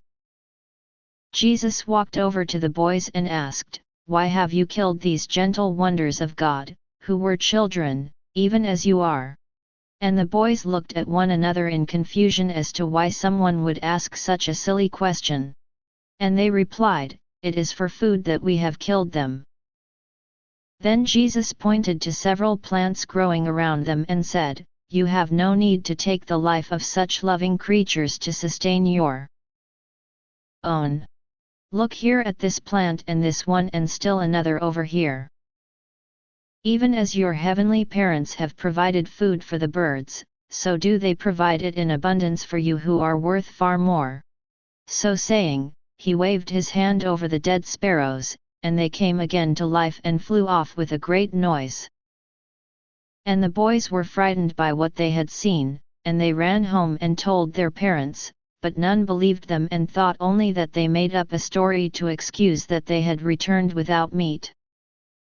On another day, as Jesus was journeying to the shore of Lake Gennesaret, he heard much shouting ahead of him, and a young male lion suddenly bounded out of the brush from a steep hillside and stood before him with a great roar. And it came to pass that Jesus calmly knelt down and held his arms out wide with his palms forward and quietly beckoned to the lion, and it came to him and stood beside him. He was running his fingers gently through its short mane when several men with clubs and slings and javelins burst upon him. But they stopped suddenly in astonishment when they beheld him embracing the head of the lion which they were hunting. Then Jesus stood beside the lion and said unto them, Why do you seek to kill this creation of God, which has been given to have its life as much as you have yours? He means you no harm, but is only fierce as he seeks to preserve his life against your attacks. Verily, the lion is greater than you, for it hunts only to sustain its life, while you seek to kill it only to puff up your pride. I say unto you that it is because of the wanton slaughter upon its kindred by men that the lions teach their children to be an enemy to man to whom they would otherwise be friends. The prophet Isaiah has said, The day will come when the lion shall lay down with the lamb, but before that day, the hearts of men must change. Verily, if this be so, then why not begin today to change your hearts and let this creature go its way in peace? And there was much astonishment among the men, who had never before imagined such a thing as they now saw that a youth could stand in peace with a lion and command the most ferocious beasts of the desert to obey him and then speak to them as a most learned rabbi. And in confusion, they turned and fled. When they returned to their city, they told the priests everything which they had seen, and the priests inquired of the description of the boy and ascertained that it was Jesus bar Yosef, of whom they had already heard several strange reports. Then they determined to look more closely at him to see whether he was a threat or of God. A stranger from afar. In Jesus's 15th year, a man named Anish, who learned of Jesus from one of the Magi, came to visit him from the land known today as India. He stays at a nearby inn for 1 year and, during that time, imparts much wisdom to Jesus, as he is a very learned man.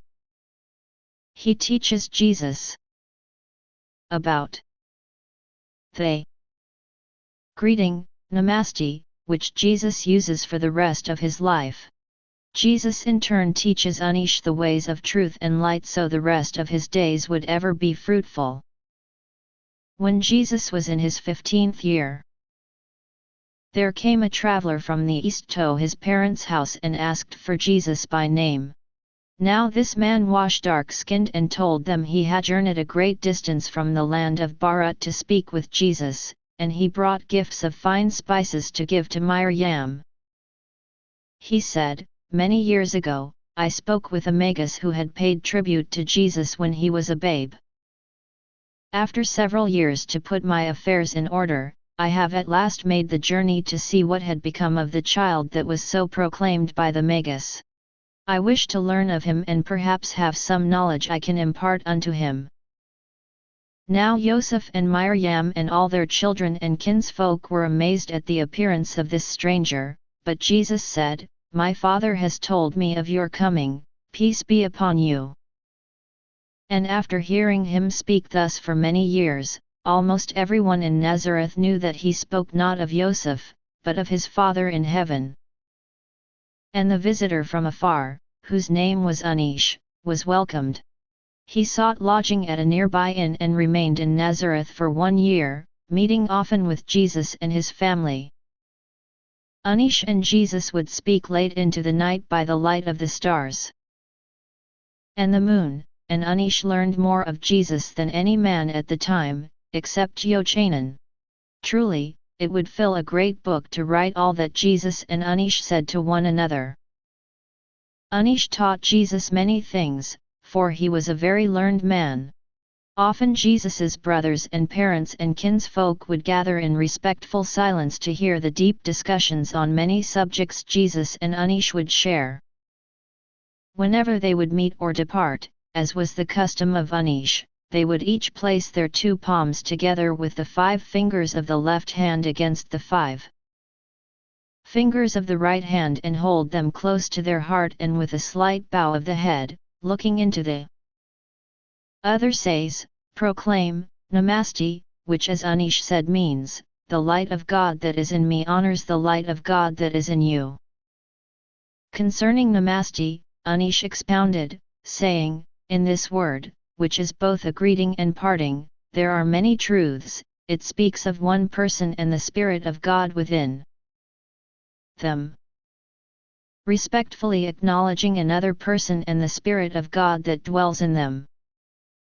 In so saying this, we accept that everyone who is blessed with Namaste has within them light and truth and peace, even if they have lived in darkness and deceit and violence, for the light of God can never be extinguished, only forgotten. Furthermore, Namaste reminds us that though we may be of different skin colors and different cultures, we are one, and we are brothers, for we have the same divine light inside of us. To say Namaste in humility and love is to realize that there is a magnificent oneness that connects all creation. And Jesus said unto him, Verily, Anish, you have greater understanding of the ways of truth than the priests of Israel, for the light of God is a part of the heart and spirit of every person, ever guiding them with a still, small voice that they may know right from wrong, truth from falsehood, and light from darkness. And it came to pass that Jesus learned the history of Bharat and all the countries to the east. And Anish taught him many of the words of his native tongue and also of Persian.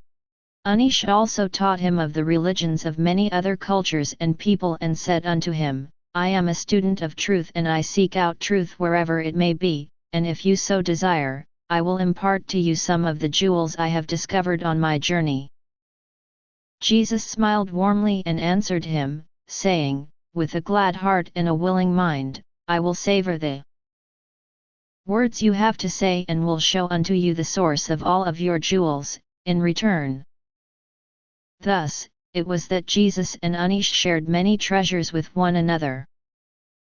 And Jesus taught Anish of the source and of their light and of all their aspects, and showed him how many of the teachings of other religions and of all the jewels of truth he treasured were reflections of the pure teachings of the one true God.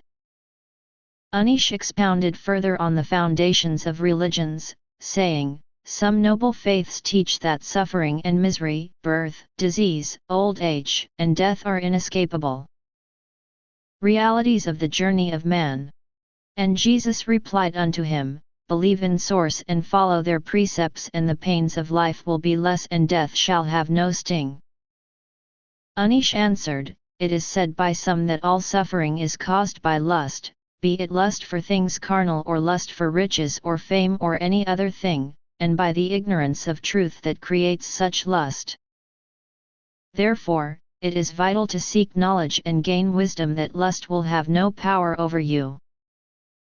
Jesus replied saying, there are many men who have fallen to lust despite their great knowledge, for lust overcomes both the wise and the ignorant, and knowledge alone gives no protection. Only those who seek out the source and follow the purity of their ways will be able to conquer the fiery arrows of lust that pierce the shields of those who might otherwise do good.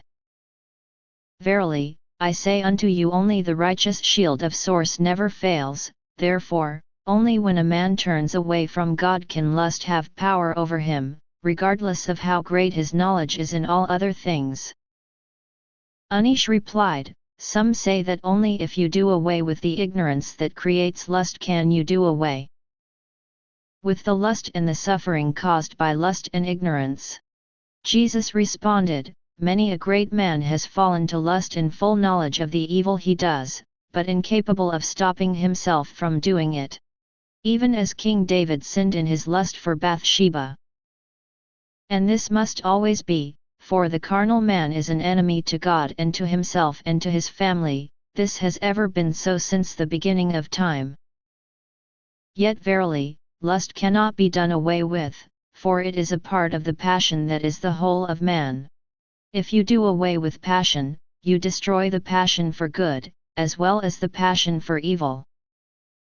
But if your eye is single to the glory of God and to the righteousness they ask of you, then your passion will be for good and for light, and the Spirit of source will be with you always, and evil and darkness shall have no power over you. Of his own, man can do nothing, for lust will always prevail. But lust does not always bring men unto destruction. God has given the ability to lust unto man that they might use it to find God, and when a man has been broken by the wages of lust, he can choose to abandon hope and be further degraded, or in all honesty and without excuse. He can turn to the Celestine light of source and, in his unworthiness, ask for forgiveness and bring forth fruits worthy of repentance. Source so loves the repentant sinner that they will fortify them in the light.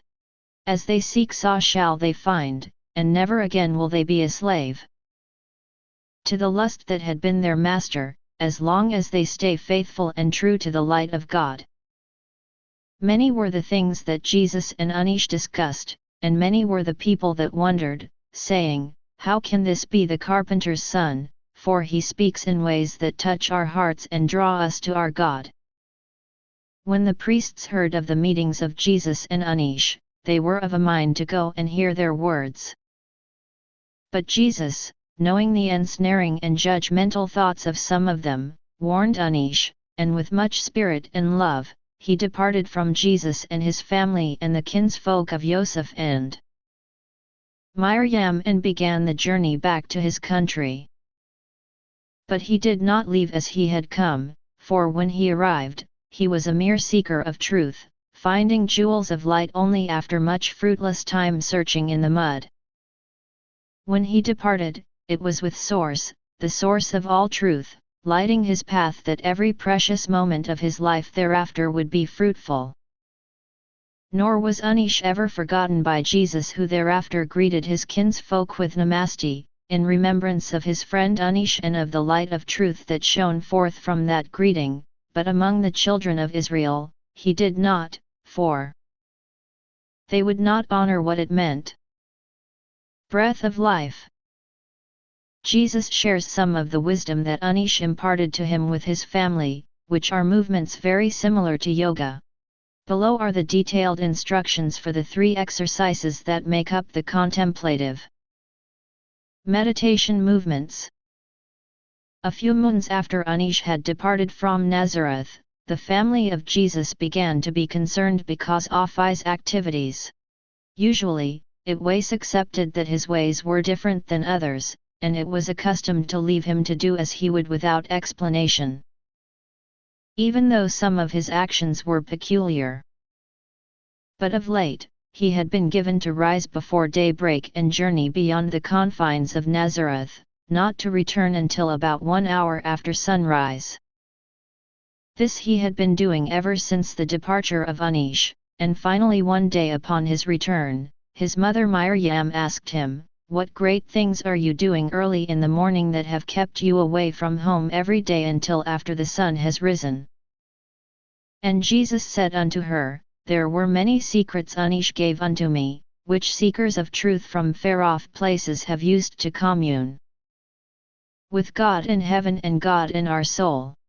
I have been practicing his teachings away from the eyes of others to prove them, be they true or false, and not to be noticed of men and thereby bring ridicule to my family." Then Miriam came and embraced her son and said unto him, "There is nothing that you could do that would cause shame upon our house, and many have been amazed at your life." Jesus returned the embrace of his mother with deep affection and said unto her, "You are kind, but I know that for every person who hears my words with an open heart and a discerning mind, there are many who laugh at my strangeness of words and actions."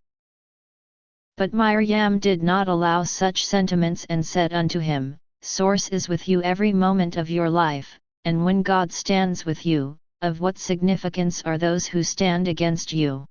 I tell you in truth, you would honor me and your father Joseph and your brothers and sisters, if you would share at least with us, your closest family, some more of the things you have learned from Anish. So it was that upon the following morning, just as the sun was cresting the horizon, the family of Jesus, his mother and father and sisters and brothers, made their way together to the side of a small hill outside of Nazareth. And Jesus said unto them, just before he departed, Anish shared with me a ritual which he said was one of the most powerful ways for man to come closer to God and to discover the God within himself. It is a set of meditations involving the movement of the body and breath in harmony with the mind and heart. And this he called the contemplative meditation movements of the breath of life. This is not known among the children of Israel.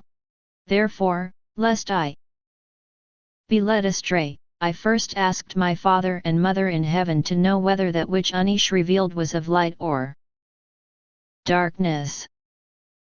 The Holy Spirit of Source testified within my heart and mind that this teaching was in harmony with God. Then I heard the voice of my father and felt the promptings of my mother in my heart, which guided me to change that which Anish had given, that it would be even more pleasing unto them and of greater benefit unto man. I have done these movement meditations taught by Anish, as amplified by God for many days now, and proven their worth, for they have caused me to know myself more. So too have I come to feel my heart beat as one with the earth and all of nature, and come closer to my Father and Mother in heaven and to all men and women and children upon the earth. Therefore, I say unto you that which Anish has given and God has magnified is good, although it may seem strange to the children of men. As they seemed ready to learn, Jesus asked all of his family to remove their sandals so their feet stood upon the bare ground, and to hold their arms outstretched to their side to measure how far to stand apart from one another, then to relax, standing with their arms hanging comfortably at their side. And he said unto them, Anish asked that whenever possible, to do these movements and contemplation facing the sun as it rises each day, saying the new day's sun gives energy directly from God through the eyes and skin and into the heart of man. Thus have I found it to be, for when the day begins in contemplation with the warmth and light of the sun filling the body, the thoughts and actions of man are of peace and harmony and more called to the light of Source throughout the day. Then Jesus asked each of his family to stand comfortably, facing the rising sun with their palms together and their fingers pointing up, and to position their hands thus joined against their chest, near their heart, then to close their eyes and to slightly bow their head. And this he said was the prayer position. Next, Jesus said unto them, Take a deep comfortable breath through your nose and push it out slowly and deeply and thoroughly through your mouth. Throughout the contemplative meditations, breathe in through your nose and out through your mouth, as deeply as you can in gentle comfort and as often as you need. Upon the next breaths, contemplate the Father, that is God, and the good and responsible energy of the male that is within you. Upon the next breaths, contemplate the Mother, that is God, and the good and nurturing energy of the female that is within you. Upon the next breaths, contemplate the Son, that is God, and the good and playful energy of the child that is within you. As you continue to thus breathe, consider how Source has made the heavens and the earth and you and all the people of the world upon it.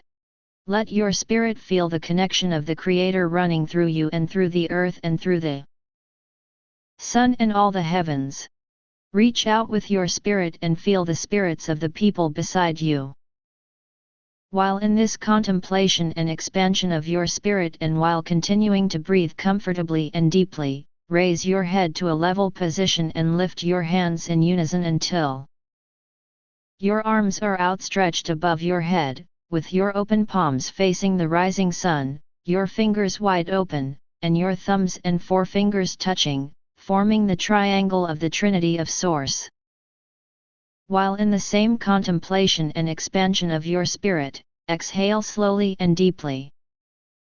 Then with your arms and fingers raised up and outstretched and your open palms facing the sun, separate your hands and smoothly rotate your arms down in opposite directions, until your arms are outstretched at your waist level, with your palms still facing the sun.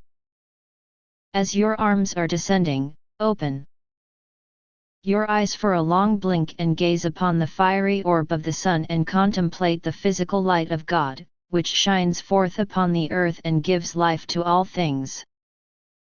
With closed eyes and movements close to the body, return your hands to the prayer position. All of this is called Welcome to Light. Repeat it 2 more times if you desire. And thus did Jesus and all of his family. Then Jesus showed them the second contemplative movement, which he called the Bridge of Light, in which they should feel the energy of earth and all living things upon it, flowing through them, and the power of God coming from the heavens through them, to benefit all the world. At the beginning of the Bridge of Light, Jesus asked his family to each say aloud the words he would tell them, if they felt them to be true in their hearts. And thus spoke Jesus: I covenant to keep the temple of my body pure inside and out, and to faithfully live the light of Source, that I might always be a worthy vessel to be a bridge between heaven and earth. Then Jesus said unto them, Stand now relaxed, with your arms low at your sides, your open palms facing the sun, and spread your feet in a comfortable way, about the distance of your shoulders. Take a deep breath and slowly raise your arms to shoulder height, fully extended to each side, with palms facing the sun and fingers spread apart. Hold this position as you slowly and thoroughly exhale. As you take in another deep breath, bring your outstretched arms in front of you until your extended fingers are again in the Trinity triangle, with palms facing the sun and the sun framed within the triangle. Then exhale a slow, thorough, and gentle breath. Hold that position and look through slightly parted eyelids at the sun. Breathe several calm and normal breaths through your nose and expand the boundaries of your spirit through earth and connect with all living things. Feel the wetness of the oceans and lakes and the coolness of the forests. Smell the salt in the air by the sea and fields of wild flowers. Feel the cold of the snow upon the mountain tops and the sand moving between your toes on a warm beach. Hear children laughing and the music of creeks flowing over rocks. Connect your spirit to earth and all that is upon it. Be one with earth and all life that is upon it. Now take a deep breath through your nose and, holding the Trinity triangle, thrust the triangle up toward the heavens and exhale.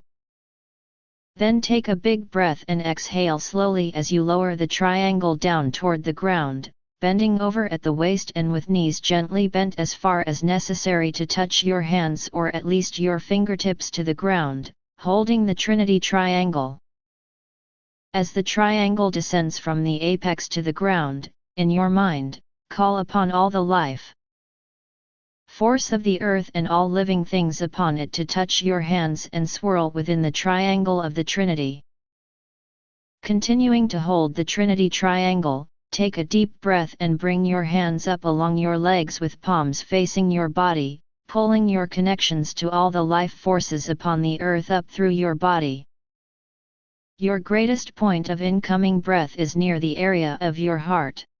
At this spot, move your palms forward so they are facing the sun while still holding the Trinity triangle. Now quickly push your hands upward while forcefully and fully exhaling, ending with your hands in the Trinity triangle, facing upward toward the sky. Now lower your arms in front of you until you are again looking at the sun framed within the triangle. Hold this position and breathe normal easy breaths. Send your spirit forth to Source, bringing with it all of the spiritual connections you have made to all the life of the earth, and ask Source to bless all the earth with goodness and light. Then, with words in your mind and feelings in your heart, ask Source to use you as a worthy vessel. Feel the power of God swirling in your hands. Between the triangle of the Trinity, coursing up through your arms and swirling through your body, filling your heart and expanding your mind so much so that the light of Source is radiating from you. Repeat this contemplative meditation movement 2 more times if you desire, beginning at this position. As you move your hands back toward the earth with love and humility, send the power of Source whose spirit dwells within your heart, back through you, and into the earth and unto all living things upon it that for a moment in time they might feel the exquisite joy of the Celestine light of Source. After this last contemplation, there was much complaining from many of the family of Jesus, for the movements were awkward to them and not in the ways they were accustomed to move and hold their bodies.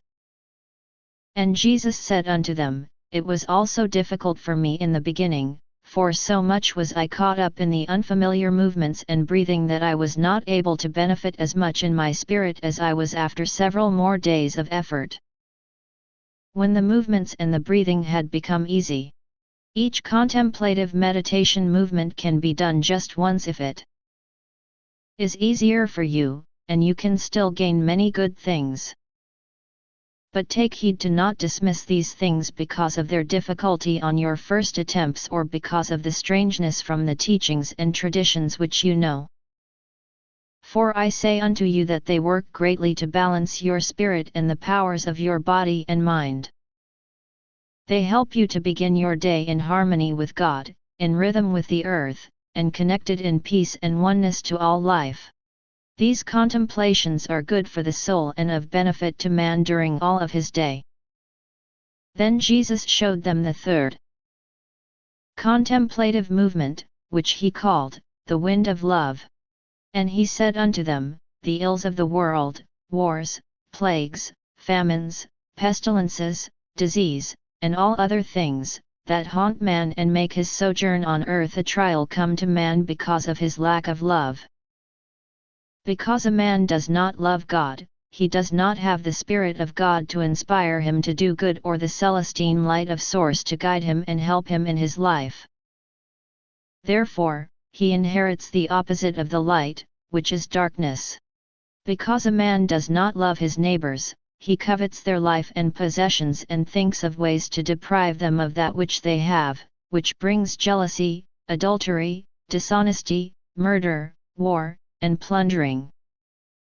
Because a man does not love himself, he does not keep the temple of his body pure and clean on the inside and the outside or give his best effort at his labors or in relationships with his family and the children of men.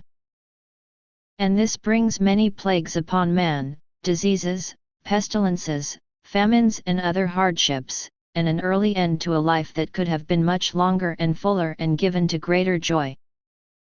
Therefore, it is the purpose of this contemplative meditation movement to reach out your spirit to all living things and to send your love and thanksgiving to them with the essence of your spirit.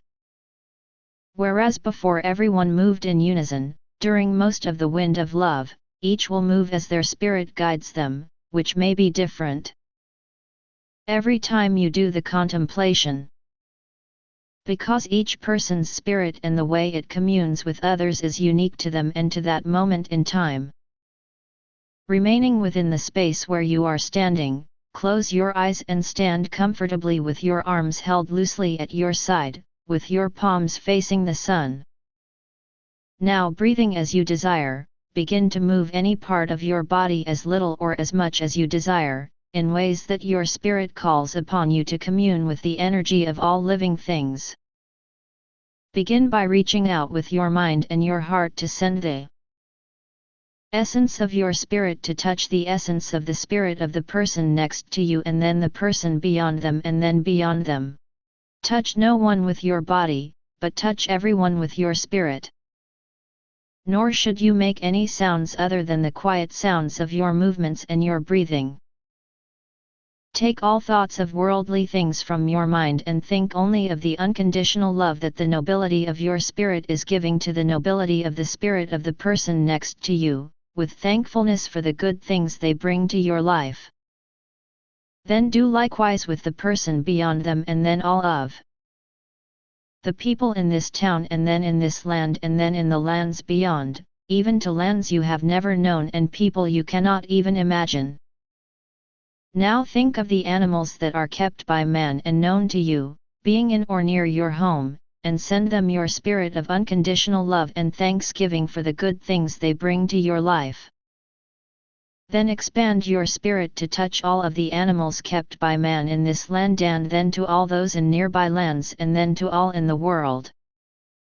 Return again to the spot where you move as your spirit directs and think of all of the wild animals that dwell here. Send your love to them for the grace and beauty they bring to man and balance to the earth and for the many lessons they teach. Now send your love beyond this land to all the lands of the earth and to all the wild beasts that roam those lands, even those you know not and cannot imagine. Return again to the spot where you move with a free spirit upon the earth, sending out your essence of love and receiving love from all who send it to you. Now send your spirit of love into the seas and the fishes, many which give their lives to feed the multitudes. Swim with them in your mind and spirit and be one with them. Return again to the spot where you move freely. Now send your spirit of love out to the birds in the sky, fly with them and see the world from above through their eyes, and feel the lightness of your spirit as you move effortlessly through the air. Return again to the spot where you move in harmony with your spirit. Now send your essence of love and thanksgiving to all men and women and children upon the earth, for they are your brothers and sisters, though they know it not. Return again to the spot where you move in joy and send love and thanksgiving unto every plant and tree and crop that nourishes both man and beast, gives beauty to the eye, shelter from the storm, and warmth on nights of cold. Now stand as one, facing the sun with arms outstretched from your sides, and hands intertwined in the hands of those beside you. Breathe in and push out deeply for 3 breaths as you sense and feel and see in your mind the essences of your souls united, radiating out from every part of your body and spreading across this spot, across this town, across this land, and across the world with the marvelous light of love. After 3 breaths, return to the prayer position. Take 1 more deep breath and push it out, then open your eyes and turn to the people around you and greet them with Namaste. Jesus continued to do the contemplative meditation movements most of the days of his life as the sun crested the horizon each morning. But even among his family, most were not inclined to continue that which he taught that day, nor among many who later came to follow him, for he did not teach it as a commandment of God. But in the days to come, there were those who heeded that which he showed, and the secret of the contemplative meditation movements went forth into the world. Sage of Jerusalem.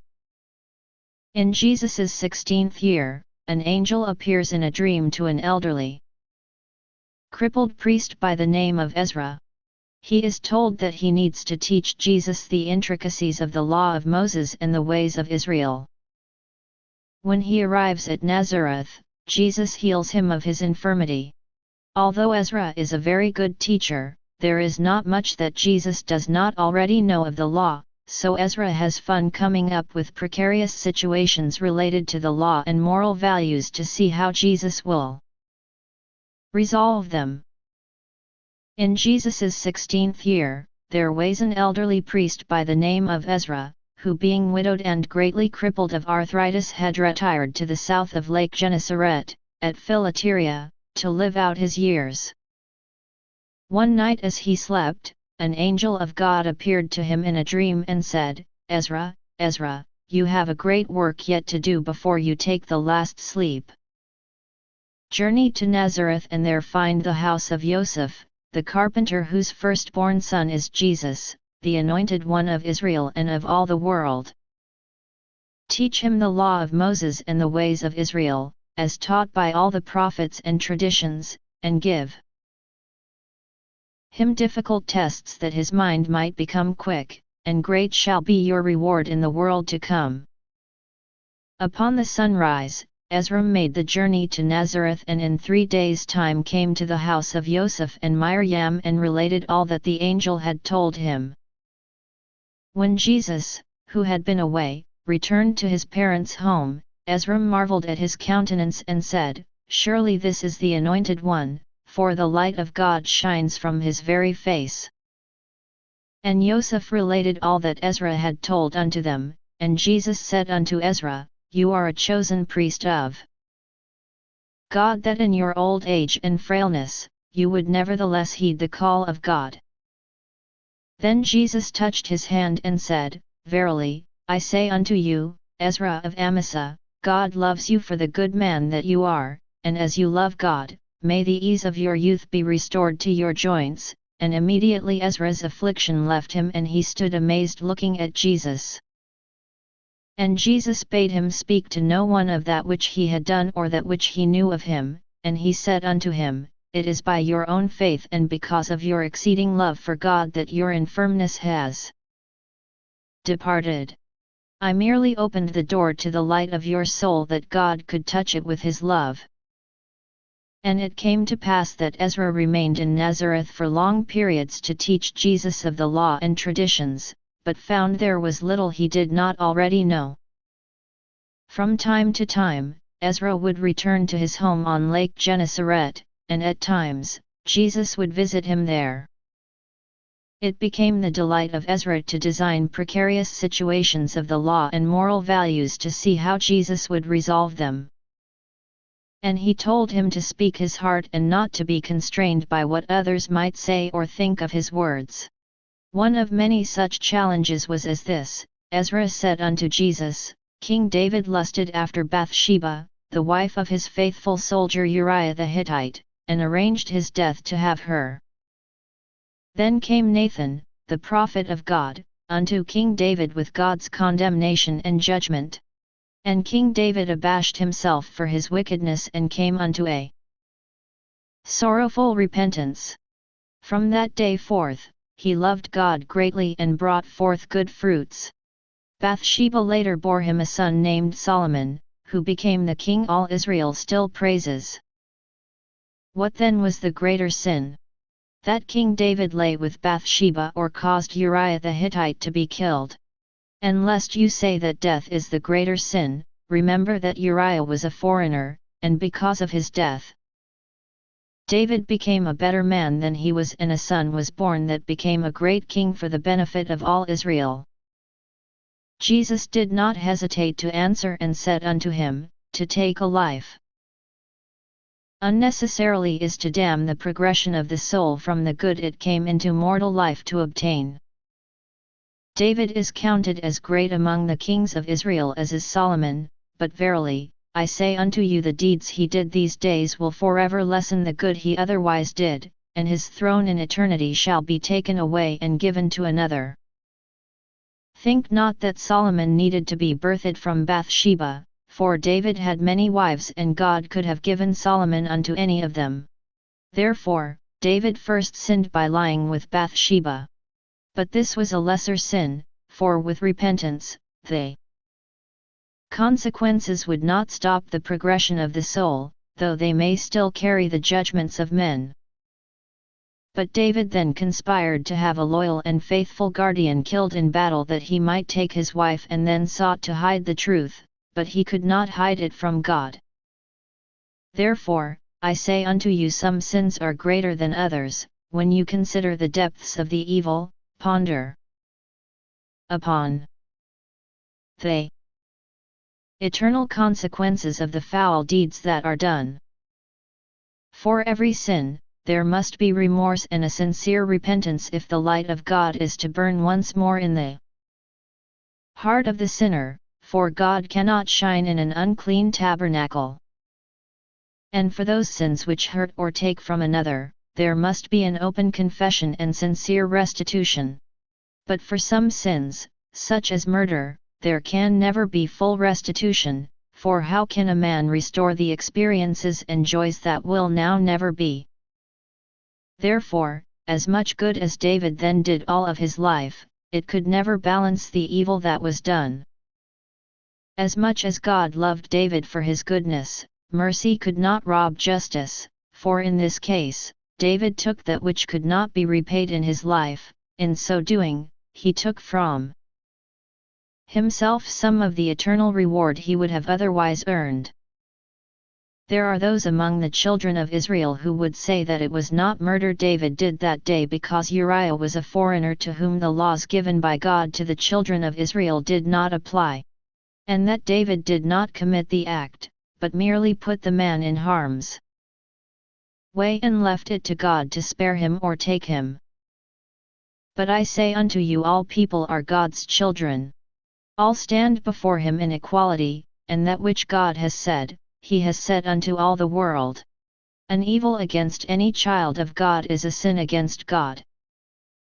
Nor think that merely because the account is written in sacred texts that it is from God, for kings and priests have ever inscribed words of their desire to justify their own deeds. And God suffers it to be so that the righteous man might seek out the light of source in prayer to know the truth. Verily, the true light of God is to do unto others as you would have them do unto you. In this is the fullness of the Spirit of truth, and any teaching of a different spirit cannot be of source when it concerns someone who has done you no grievous wrong. And Ezra was amazed at the depth of understanding Jesus had, blasphemous though it would be deemed by most, and therefore posed unto him another question, saying, What then is murder? And what of killing to sustain your life against an enemy? And Jesus said unto him, Source created all life. Therefore all life is sacred unto God. Source made the earth a garden of abundance for man and gave man dominion over all things upon the earth to use as he needed to help him in his labors and for sustenance as long as he honored life. Source, who created all, said that it was good and, in so saying, charged man to be a good steward over that which was given unto him. And a good steward does not take life without necessity. When man kills man, God can never condone it, save it be in direct defense of family and friends, and then only when there was no other way to preserve the life of the innocent. Therefore, woe unto the man that becomes a soldier whose army journeys to another land and kills a people that have not attacked his homeland, even as the Romans have done in the land of Palestine and the Israelites have done before them. A soldier such as this is not justified in the eyes of God. God does not condemn him as severely as he would a murderer who wantonly kills for his own desires, for the soldier was compelled because of his duty, but neither does source spare him from justice. And it would be better for a soldier to lay down his weapons and suffer the consequences with his commanders than to attack and kill people in another land that have not first come into his country with murder and mayhem. But if a man kills a man or an animal that has attacked his land or his family and poses mortal threat to them, he is justified in the eyes of God. Yet the sacred texts are full of the accountings of God commanding the children of Israel to conquer and kill the people of the lands they invade, even unto all of the women and children. And I say unto you that you may know with great surety that these are the writings of men trying to cloak their wickedness in the name of God. For never would my Father in heaven command for the innocent to be slain. Again, I give you this test that you may know the truth, do unto others as you would have them do unto you. This is the foundation of all the laws and the will of God. And Ezra never ceased to marvel that such wisdom and understanding of God could come from one so young. And Jesus continued to be tested for 2 years by Ezra in the evenings after his work with his father Joseph and brothers, and during the times when he was not away on his own journeys. And because of the good teaching of Ezra, Jesus became exceedingly learned in reading and writing Hebrew, Aramaic, and Greek. So quick was his mind that in 2 such years, he held all of the knowledge that Ezra had gained in his entire life as a priest. And all the moral sayings of Jesus given in answer to the challenges of Ezra and from the time of his youth in Nazareth, and many of his conversations with Anish are recorded in the book of Yaakov, his brother, written to the children of light in Jerusalem. Celebrate the life. In Jesus' 17th year, his father Yosef dies. Jesus explains that mortal death is merely passing over to another land, and for those you love, there is no separation because they are still with you, for love is eternal, and you will be reunited. Therefore, we should not mourn, but celebrate the lives of those we love when they pass on. In Jesus' 17th year, his father Yosef died. Many of his family called upon Jesus to bring his father back from the dead, as it was rumored he had done with a priest at Qumran, but Jesus said, "My Father in heaven has called him to his glory, and though I miss him and feel the sorrow of my mother Miriam, it is not for me to call him back, for his time in this world is done. He has been a good and faithful servant and has fulfilled his calling. He goes now to the place of celestine light and glory to await his friends and family and prepare a place for them. Therefore, do not feel a deep emptiness, for nothing is lost. He who you love has merely traveled to another land, apart from you only for a time. But his essence is still here with you each day and will remain with you as long as you desire it to be so. For that long will he continue to watch over you, to give you comfort, and to whisper his wisdom to you in your dreams. I say unto you, have not sorrow but joy, for all those who live righteously shall be with him again in a marvelous wonder, from everlasting to everlasting. Verily, mortal death is merely a small step on your eternal journey of life. While you tarry in life, never forget those who have passed beyond the veil, for they are with you still. Remember them in your prayers each day, for they are not dead, they live. And in their prayers, they remember you. Therefore mourn not, for the righteous are only parted in body for a breath of eternity, and in the spirit in your heart, not at all. I say unto you, rejoice, make glad music and dance, celebrate the life of the one we love. Marriage of Jesus and Miriam. Jesus marries Miriam of Magdala shortly after his 18th birthday, in the town of Cana of Galilee, at the house of his father's brother, Ethan, which is witnessed by many respected friends and family. As was the custom, shortly after Jesus passed his 18th birthday he was married to Miriam of Magdala, a virgin of the tribe of Judah to whom he had been engaged for 2 years, having met her during a visit to Jerusalem for the Passover feast 3 years previous. She came from a wealthy family of good report from the city of Bethany, but due to one of her father's interests as a procurer of fish, they maintained a villa in Magdala near Lake Gennesaret, just beyond the baths at Tiberias, where she spent much of her life with her family. Jesus had occasion to visit her 4 times during their engagement, and she visited him in the company of her parents on 2 occasions in Nazareth. They were engaged in their hearts the very first day they saw each other near the temple, and from the first moments they exhibited a great affection for one another that was not customary among men and women. In the beginning her parents were not in favor of the marriage, considering that Jesus was only a poor carpenter from the destitute town of Nazareth. Nevertheless, to appease the anger of their eldest daughter, who was very headstrong, they agreed to allow Jesus to visit at their home and reluctantly traveled to Nazareth with Miriam to visit Jesus's family. When they visited Nazareth and heard with their ears his teachings and saw with their eyes the reverence in which he was held by his kinsfolk and friends, they understood that God was with him, and thereafter they approved of the marriage and willingly betrothed their daughter to Jesus, a man they knew was called of God to a high and holy calling. Now the marriage of Jesus and Miriam occurred on the 4th day of the week, in the town of Cana of Galilee, at the house of Ethan, a brother of Joseph who assumed the responsibilities of the groom's father. Miriam's extended family and many friends journeyed up from Bethany and from Magdala and Tiberias, and Jesus's mother Miriam as well as his brothers and sisters and many kinsfolk and friends of childhood attended from Nazareth. The families of Jesus and Miriam were both well respected in the region. And upon the evening a large processional of townsfolk and kinsfolk and friends of both families proceeded through the town to escort the bride and groom to the marriage ceremony with many candles and torches, accompanied with much singing, dancing, and joy. Miriam's father and mother walked with her to the groom's tent, and exceeding was the joy which shone from their faces.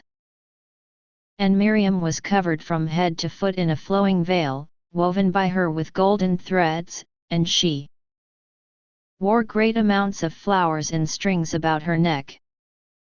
When Miriam was given to Jesus and wed to him beneath the canopy, he gave her a gold coin to represent his commitment to her and said unto her, Miriam, my heart sings and my spirit rejoices, for you are my eternal companion with whom I will create.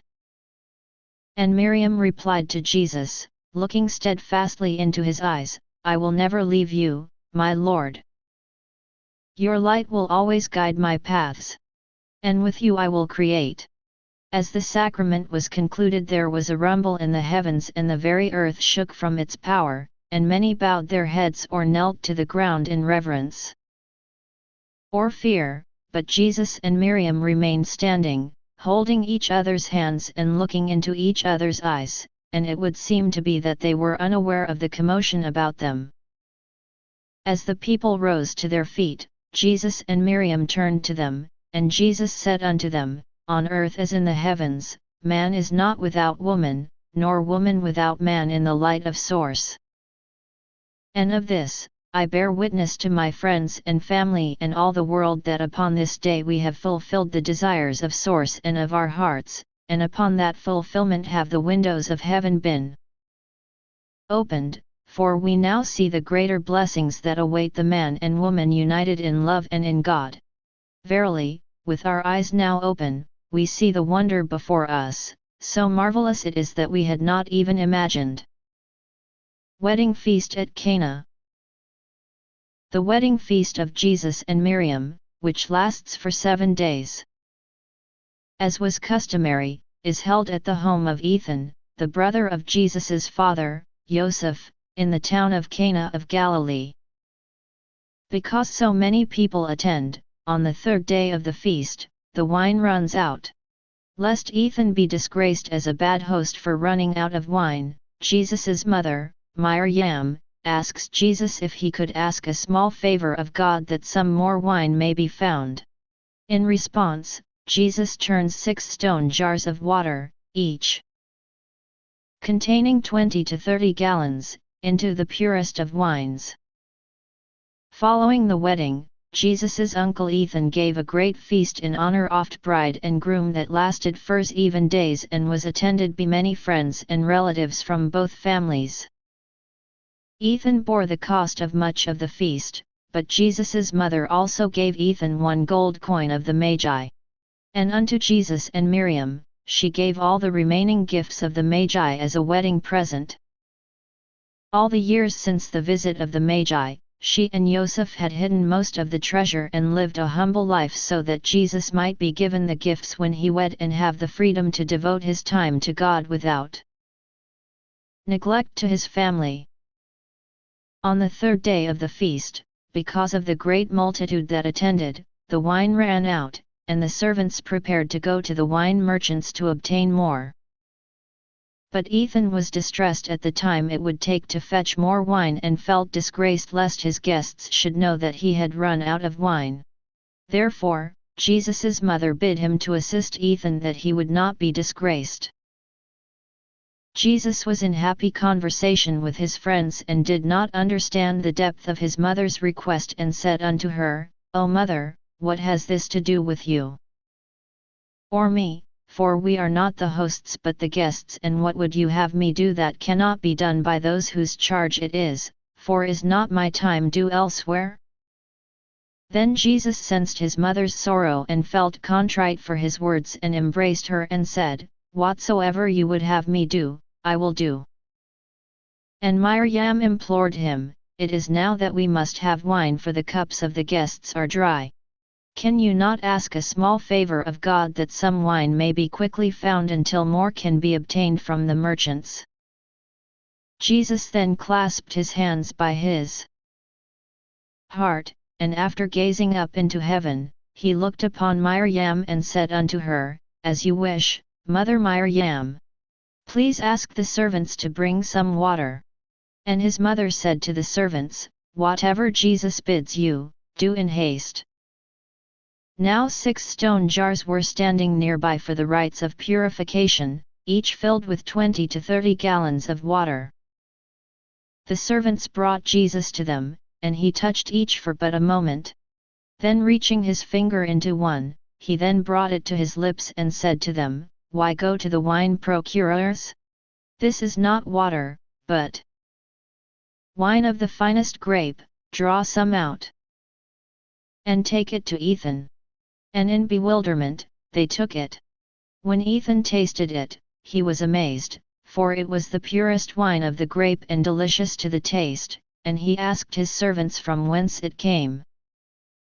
The servants too were astounded, and they pointed to Jesus, saying, "We filled the jugs earlier to the brims with water, but when we drew from the jugs to give you a drink as he directed, behold, the water had become wine." But Ethan knew that with Jesus, great miracles were possible, and he called to Jesus and gave him exceeding thanks, saying, "God has saved me disgrace by this wonder and has brought honor to my house, for this is exceedingly fine wine. It is delicious yet pure, without affliction to the mind." Because of this, instead of only serving the best wine first as is the custom, we have the best wine to serve both first and last, and great shall be the memory of your wedding in the hearts of men. And Jesus bade Ethan and the servants and his friends who were present that they tell no one of the miracle which they had witnessed, for it was not yet his time to be known in the world. Family joys in Nazareth. Jesus and Miriam live 4 peaceful years in Nazareth. During this time, Miriam gives birth to 2 children, first to a son they name Uriel and then to a daughter they name Dara. Jesus becomes very adept working with all manners of wood and Miriam with the spinning of fabrics. Together, they plant a wondrous garden where they grow a great variety and abundance of fruits and vegetables that they sell. Once Jesus's brother Yaakov is engaged to be married, his obligation as the eldest son to provide for the family is fulfilled, and Jesus and Miriam prepare to leave with their children for Egypt. As he was the eldest son, Jesus determined to remain in Nazareth working with his brothers as a carpenter until such time as his brother Yaakov had married and could take up the responsibilities of overseeing the affairs of the family with their younger brothers, Joseph, Simon, and Judas. So it was that Jesus and Miriam remained in Nazareth for 4 years, and Miriam gave birth to a son, Uriel, for he was born in the summer sun and the light of God shined on him from the heavens, and to a daughter, Dara, for she showed the wisdom of God, who balanced the spirit of the son with the spirit of a daughter. And Jesus and Miriam were content. They lived with their children as the other humble families in Nazareth did, playing with them, laughing with them, and delighting in their every new expression and accomplishment. Jesus became an expert carpenter, adept in all manner of woodwork, from fashioning plows and yokes to carving chairs and boxes. And Miriam visited the elderly master weaver of Nazareth often and became adept in the spinning and weaving of fabrics. Together, they grew a great variety and abundance of fruits and vegetables, which they sold. And the greenness and vitality of their garden was a wonder known beyond the boundaries of Nazareth, Visitors from distant places continued to journey to Nazareth to speak with Jesus, and friends and kinsfolk in the town continued to gather on starlit evenings to hear Jesus speak with the visitors. And it came to pass that several learned Greeks visited, prompted by inexplicable urgings, and they marveled at how quickly Jesus was a master of their language and writing. It was from this time forth that some began to call him by the name which the Greeks did, Isis of Nazareth. Jesus continually bade his visitors not to speak of him in Galilee or Judea, and his friends and family knew this already. Now many of the teachings that were spoken by Jesus after he was married and lived in Nazareth during this time are written in the book of his brother Shimon. Jesus did not do many miracles during this time, for many in Nazareth had not the faith to manifest a miracle, for they knew Jesus too casually from his childhood and could not see him in his glory. During their years in Nazareth, Jesus drew very close to Miriam, his wife, such that they were often together, and in ways not accustomed to the people of Nazareth or Israel, she sat in councils with him, and he honored her. She spoke only as men were accustomed to speaking. And she did not wear a veil in public. And for this, some murmured against Jesus, even some of his friends, saying, "He is breaking the law to allow his wife such privilege as is given only to men, and to allow her to go forth without a veil and a cloak." Then some who were upset with him spoke to the priests of the area concerning this matter, and the priests were wroth at the privileges Jesus gave to Miriam and began to plot against him. And it came to pass that at the beginning of the 5th year of Jesus and Miriam's life in Nazareth, his brother Yaakov was wed to Susanna, and thus was fulfilled that which Jesus had waited for. By early spring, Jesus and Miriam and their children made ready to depart from his family and kinsfolk and friends to journey to the land of Egypt. Sermon in Nazareth. On the last day before Jesus and Miriam leave for Egypt with their children, at the request of his family and the people of Nazareth, Jesus imparts some words of wisdom to help expand and uplift all those who hear him speak. On Jesus's last day in Nazareth, before he and Miriam began their journey to Bethany, his family and kinsfolk and the people of Nazareth, realizing that Jesus was leaving perhaps never to return, asked him to give them some words of wisdom before he departed. Even those that had always looked down upon him as strange and peculiar asked him to speak, for they knew despite their disdain that he held knowledge few men had. Thus, it was that nearly all the people of Nazareth came to the little hill outside of town where Jesus had taught his family the contemplative meditation movements. And they sat upon the gentle slope and gazed upward at Jesus standing atop the rise, that all might see and hear his voice. And Jesus said unto them, "Hear the thanks of my heart to you, my family and friends, and neighbors of Nazareth. It is here among you that I have been sheltered and nurtured and learned much of life and truth. Wherever I go in the days to come, you will always be with me in my heart, and God will always look with favor upon you for the kindnesses you have given unto me and my wife and my children. I know not where to begin, therefore let one of you stand and ask of me the questions of your mind and the troubles of your heart, and from that, I will give unto you a fullness of my knowledge, as God has given me the substance for which was asked." Then, to the surprise of many, before a man could stand, Shavna, the widow, stood and quickly said to him, "I have been a widow for 3 years. My only son was crucified by the Romans the year before last, and my parents are dead.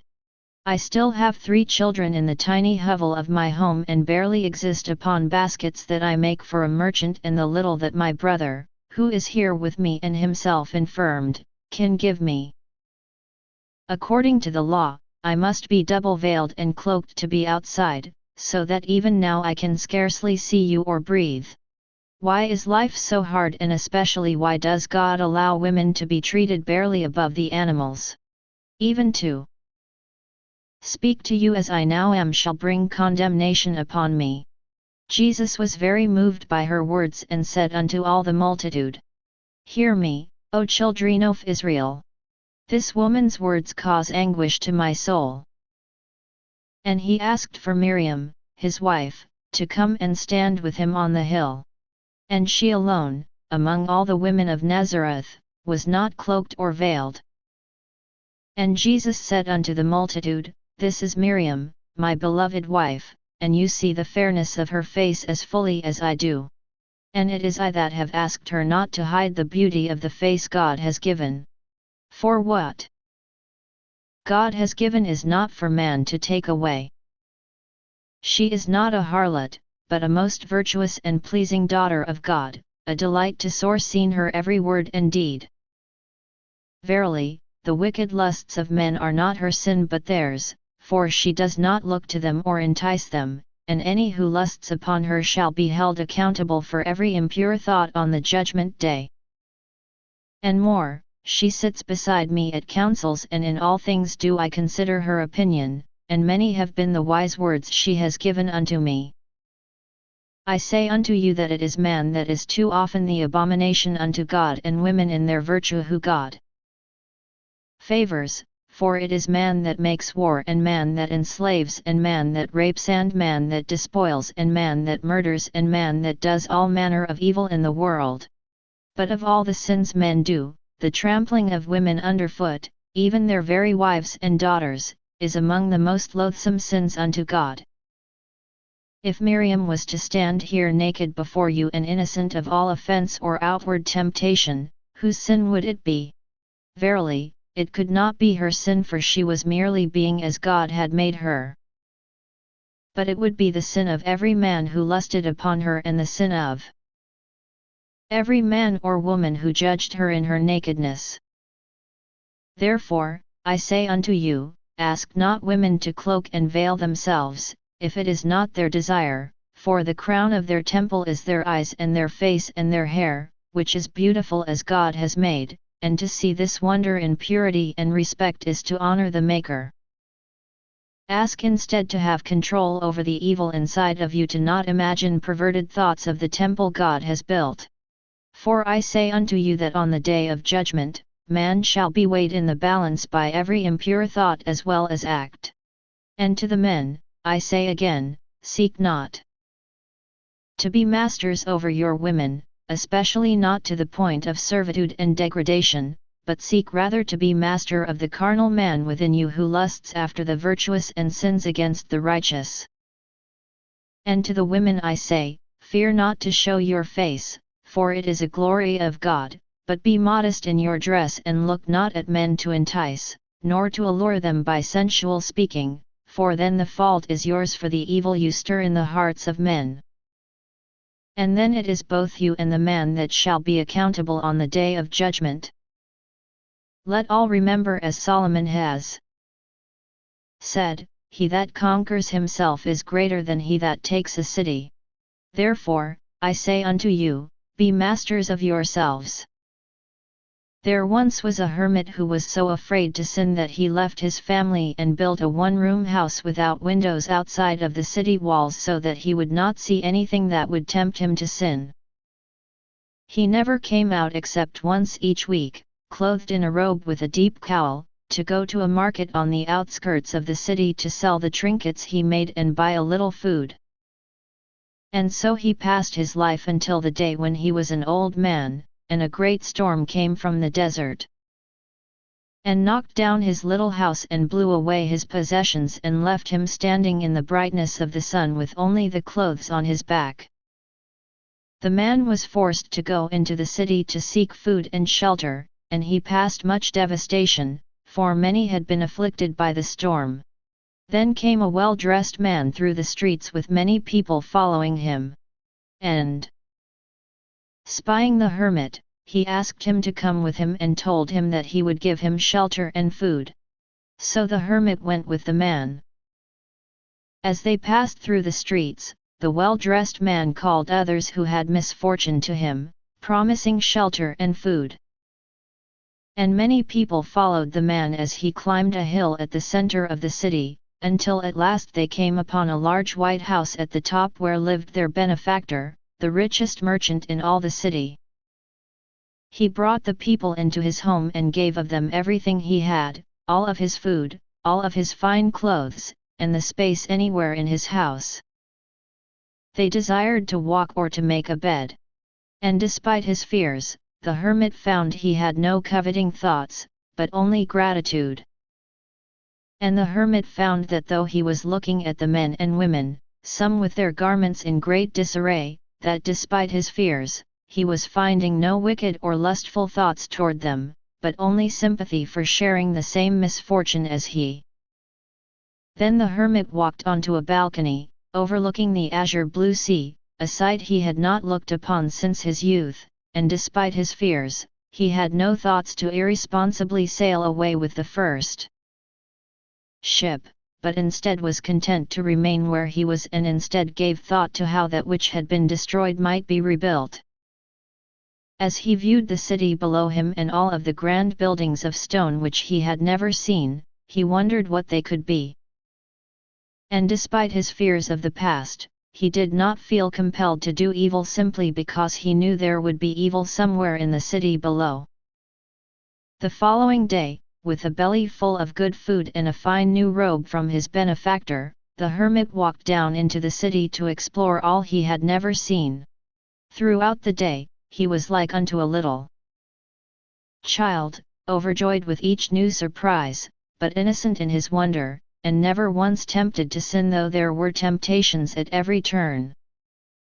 As the night began to fall, he returned to the house of the rich man where a great meal had been prepared for all of the guests.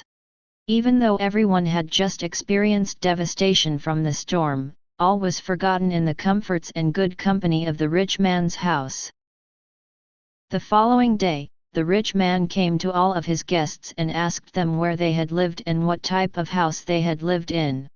He told them he was going to rebuild their houses, everyone, even if he needed to sell his grand house to afford his gift to those in need, for as God had blessed him, he had covenanted to bless others. When he came to ask the hermit what type of house he had lived in so that he might plan for rebuilding it, the hermit was ashamed to tell him and therefore just told him it was a small house on the outside of the city, but did not tell him it had been built without windows.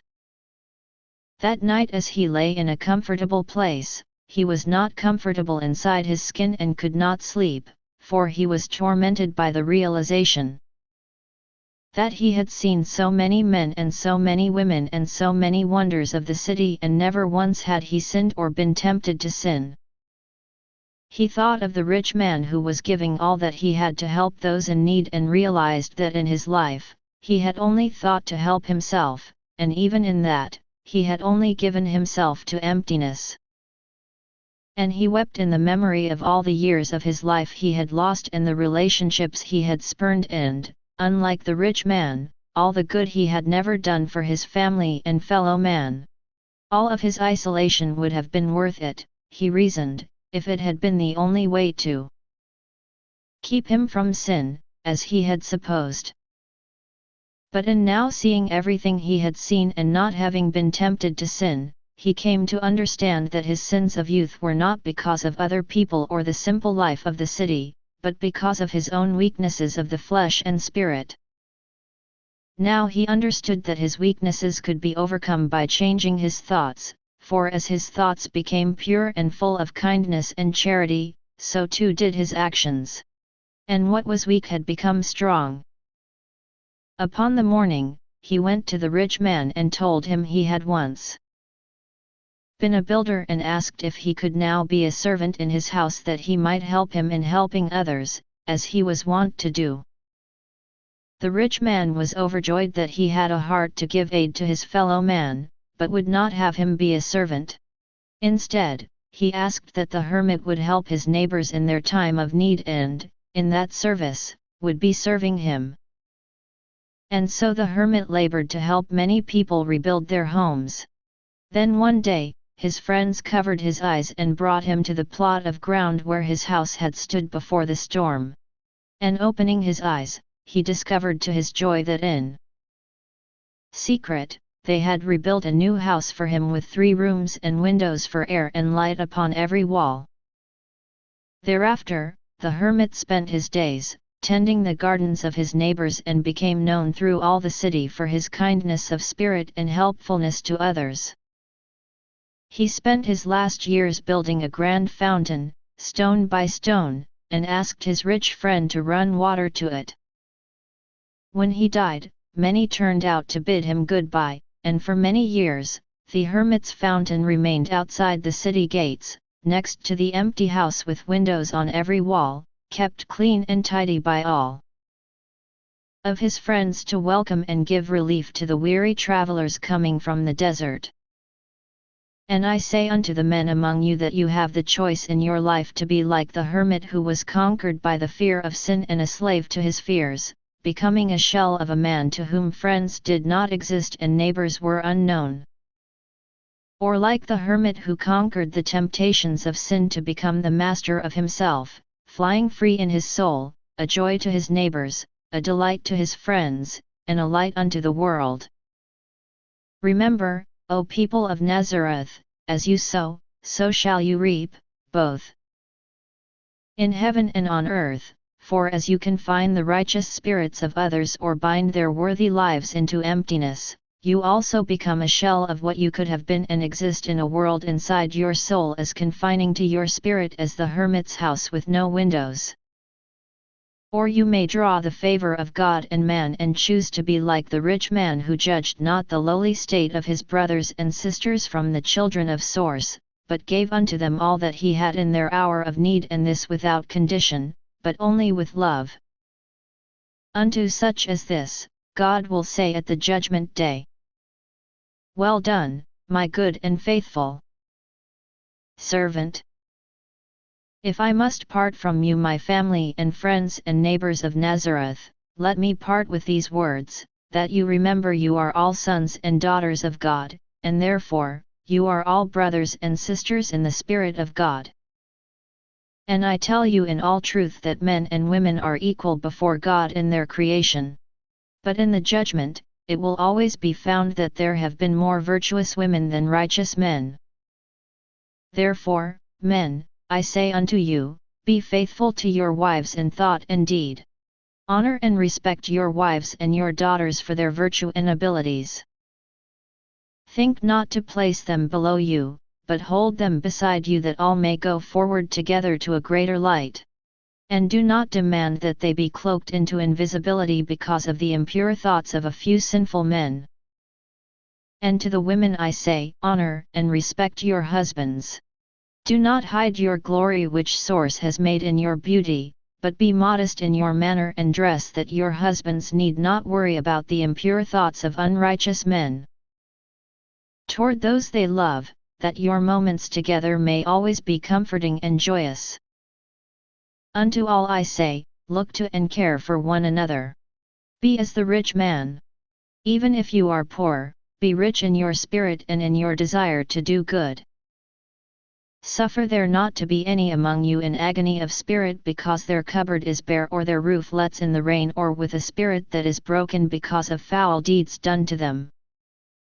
By this, you may know a true man of God, that he honors the temple of his body both inside and out, that he is humble and has humor and laughter and smiles, despite the adversities of life, that he honestly keeps the commandments of Sinai, that he plays with his children and provides for their needs, that he is of service to his community without reward or acclaim, and that he loves and respects his wife and ever encourages and supports her and helps her to expand her light and have joy.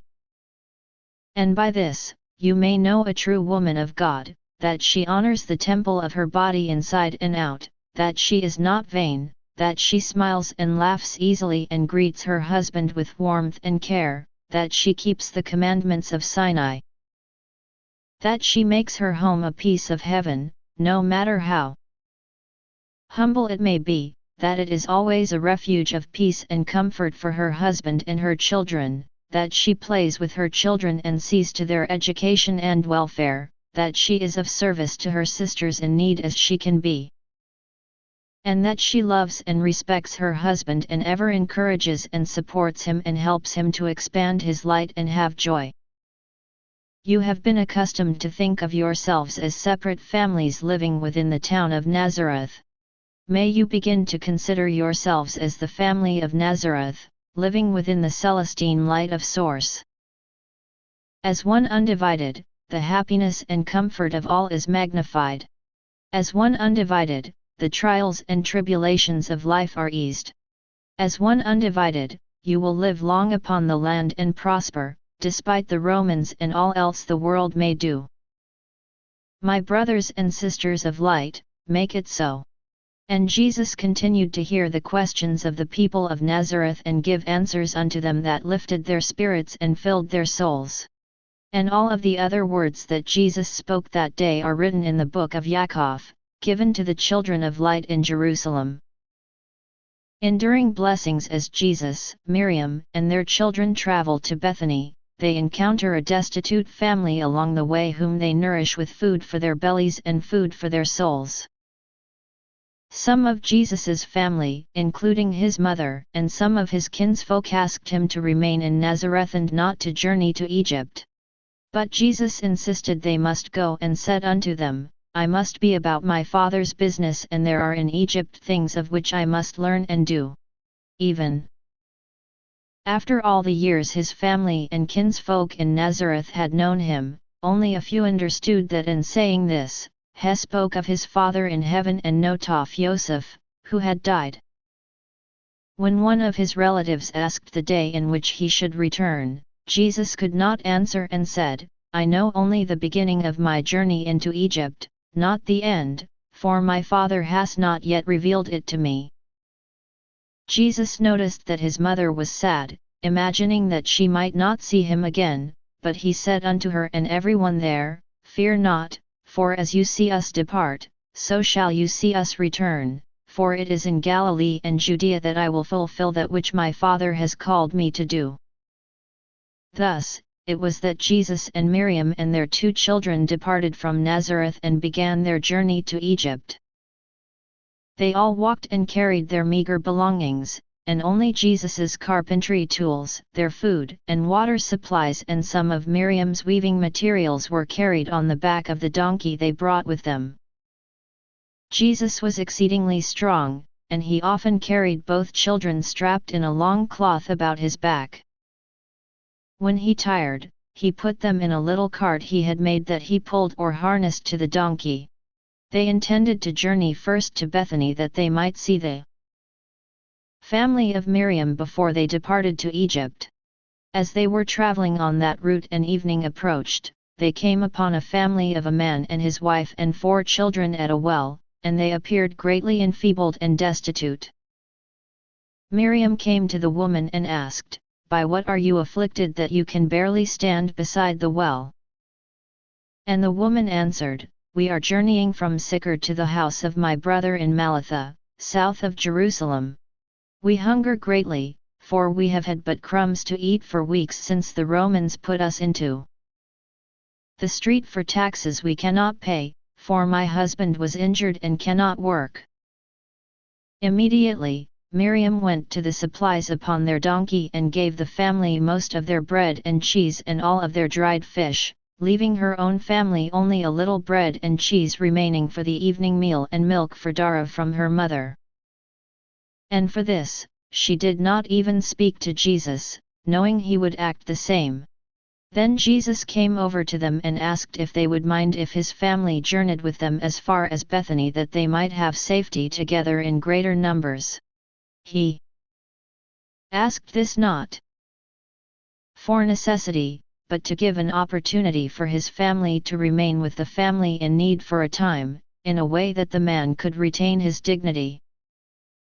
The following day, the family of Jesus gathered leaves and roots of plants for food and showed the family from Sychar the plants that were good to eat so that they might never hunger again upon their journey. And when they came again unto a village, Miriam purchased some more cheese and bread. And it came to pass that the family from Sychar journeyed with them to the outskirts of Bethany, but when they were invited to continue to the house of Miriam's parents, they declined with great thankfulness for that which they had received, but insisted upon their desire to continue south toward their destination as quickly as possible. Before they parted, the man came to Jesus and said unto him, I perceive that you are a man of God, but even as that may be, I have never seen such kindness as you and your family have shown to mine. I desire to know from what spring you have drunk that you and your wife and your children are so different from all I have known. And Jesus said to him, You are our brother and were in need, and your wife our sister, and your children our children. Verily, we are all children of Source, therefore, when we help one another, it is the same as if we were doing it unto God. If you would have enduring blessings from this day, then remember to do unto your brothers and sisters across the land, even as you would do unto God and even as we have done unto you. Thus, it was that the family of Sychar parted from the family of Jesus, and never again did their paths cross. But the love they had received from Miriam and Jesus and their children remained with them always, and heeding the words of Jesus, it was magnified many times across the land. Truth of a prophet. Jesus travels to the community of Gimron with Miriam's brother Lazarus to visit Yochanan, where they spend 8 days, during which time Jesus gives a sermon on how to know a true prophet of God. Yochanan decides to accompany them to Bethany to meet Miriam and then travel on to Egypt with them. When the family of Jesus came into Bethany, to the home of the parents of Miriam, there was much rejoicing, and all of her kinsfolk came to see them. And Miriam's sister Martha and her brother Lazarus welcomed them with exceeding happiness, but her brother Zadok and her sister Rebekah did not greet her with enthusiasm, for they supposed she had too many favors of their parents. And it came to pass that Jesus and Miriam remained together in Bethany for the space of 11 days, and during this interval Miriam and Martha spent much time in each other's company, as did Jesus and Lazarus. After this time, Jesus declared his desire to visit his kinsman Yochanan at Gimron before departing to Egypt. And thus, it was that Miriam and their children remained in Bethany at the home of her father while Jesus journeyed to Gimron, and Lazarus went with him. Now Gimron was in a desolate place where few desired to be, but it was not far from Bethany, and thus it was that Jesus and Lazarus arrived there shortly, and great was Yochanan's joy when he saw his kinsman again. He embraced Jesus with vigor and greeted him, saying, My Lord, great is God that he has blessed me to see you again so soon.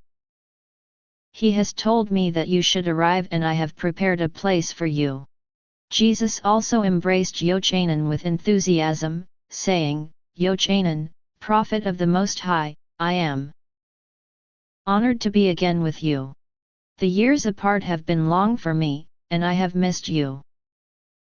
Yochanan was humbled by Jesus's greeting and replied, No, Jesus, it is I who am honored to be again with you.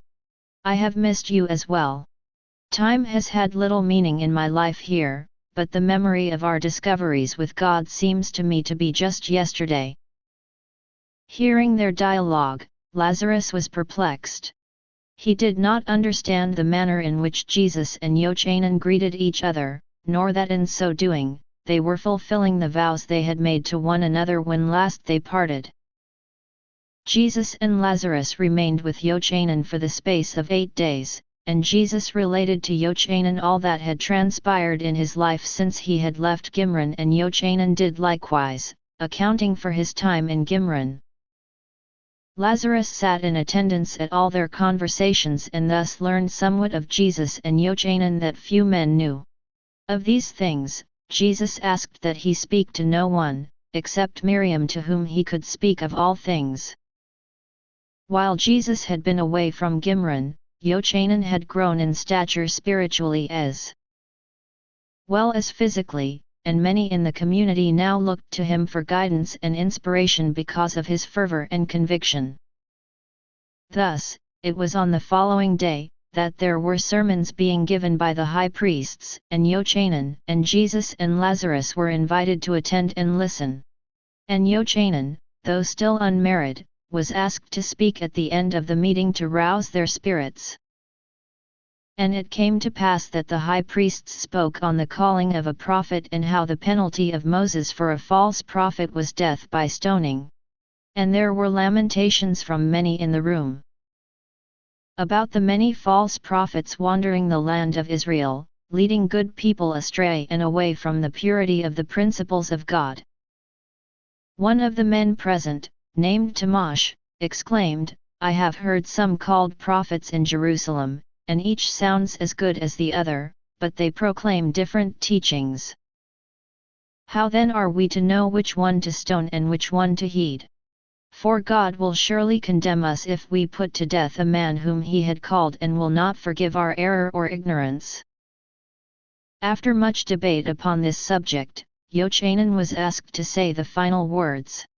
And Yochanan rose and said unto them, My esteemed brethren and elders, I know that God chooses whom he will to reveal his secrets and desires unto the children of men, and it is not for men or priests or governments to judge the prophets God has called or the truths that they reveal, nevertheless, they do.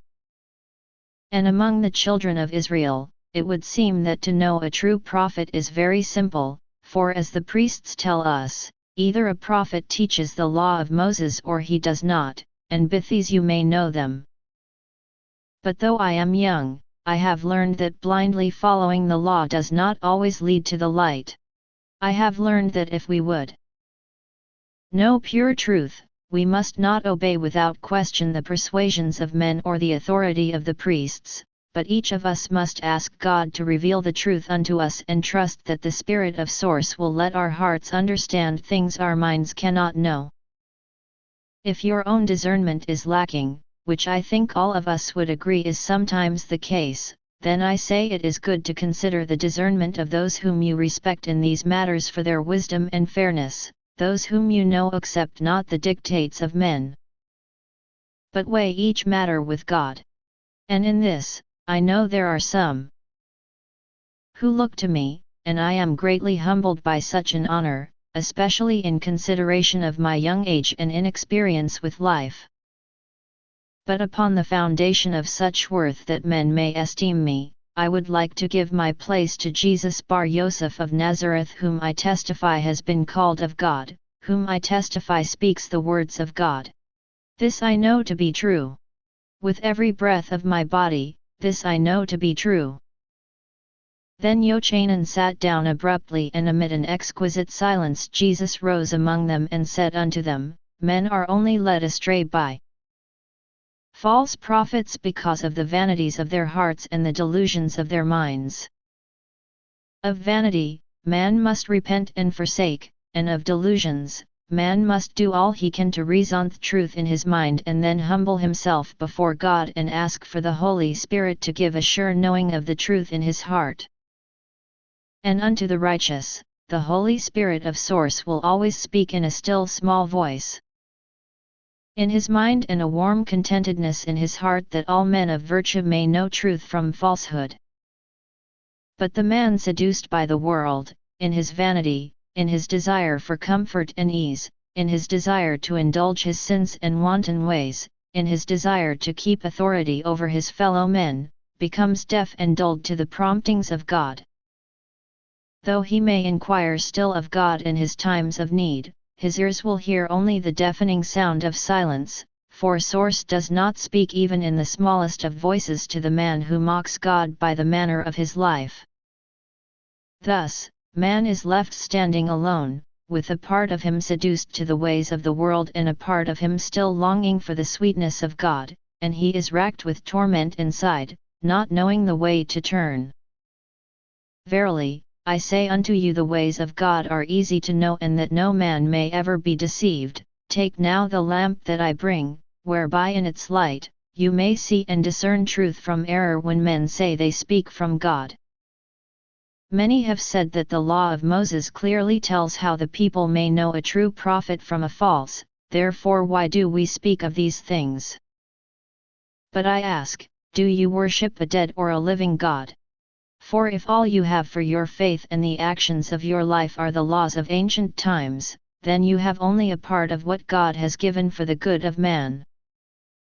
Some say a true prophet will never speak anything that is contrary to what has been given in the law, saying the law came from God, therefore, anything that is different cannot be of God.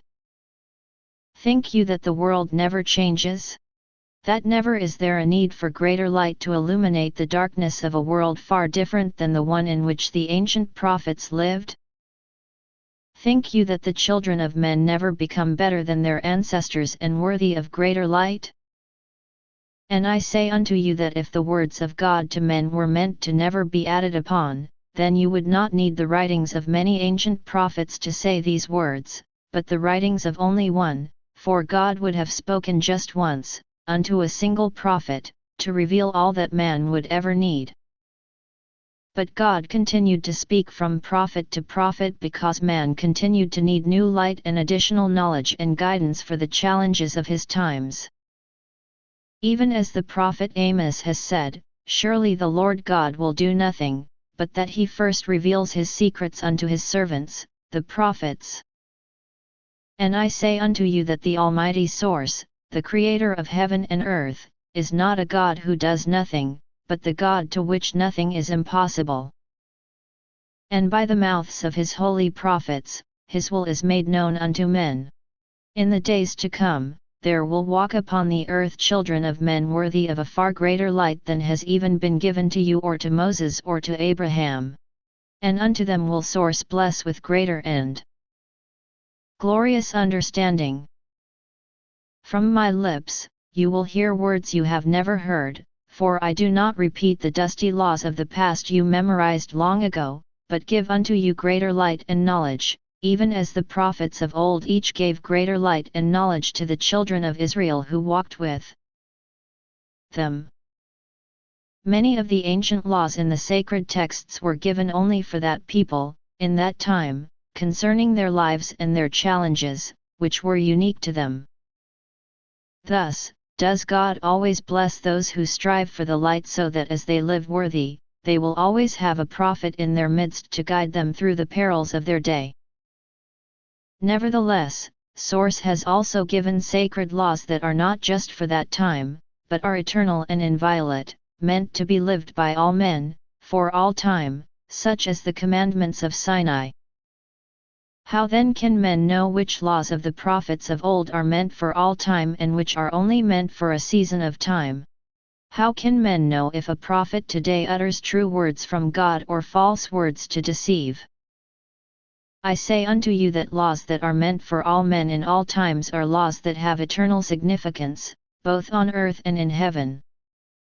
The eternal paths of God are scarcely concerned with the temporal ways of man, save that man keeps the commandments of Sinai and respects the temple of his body, which God has made, both on the inside and the outside.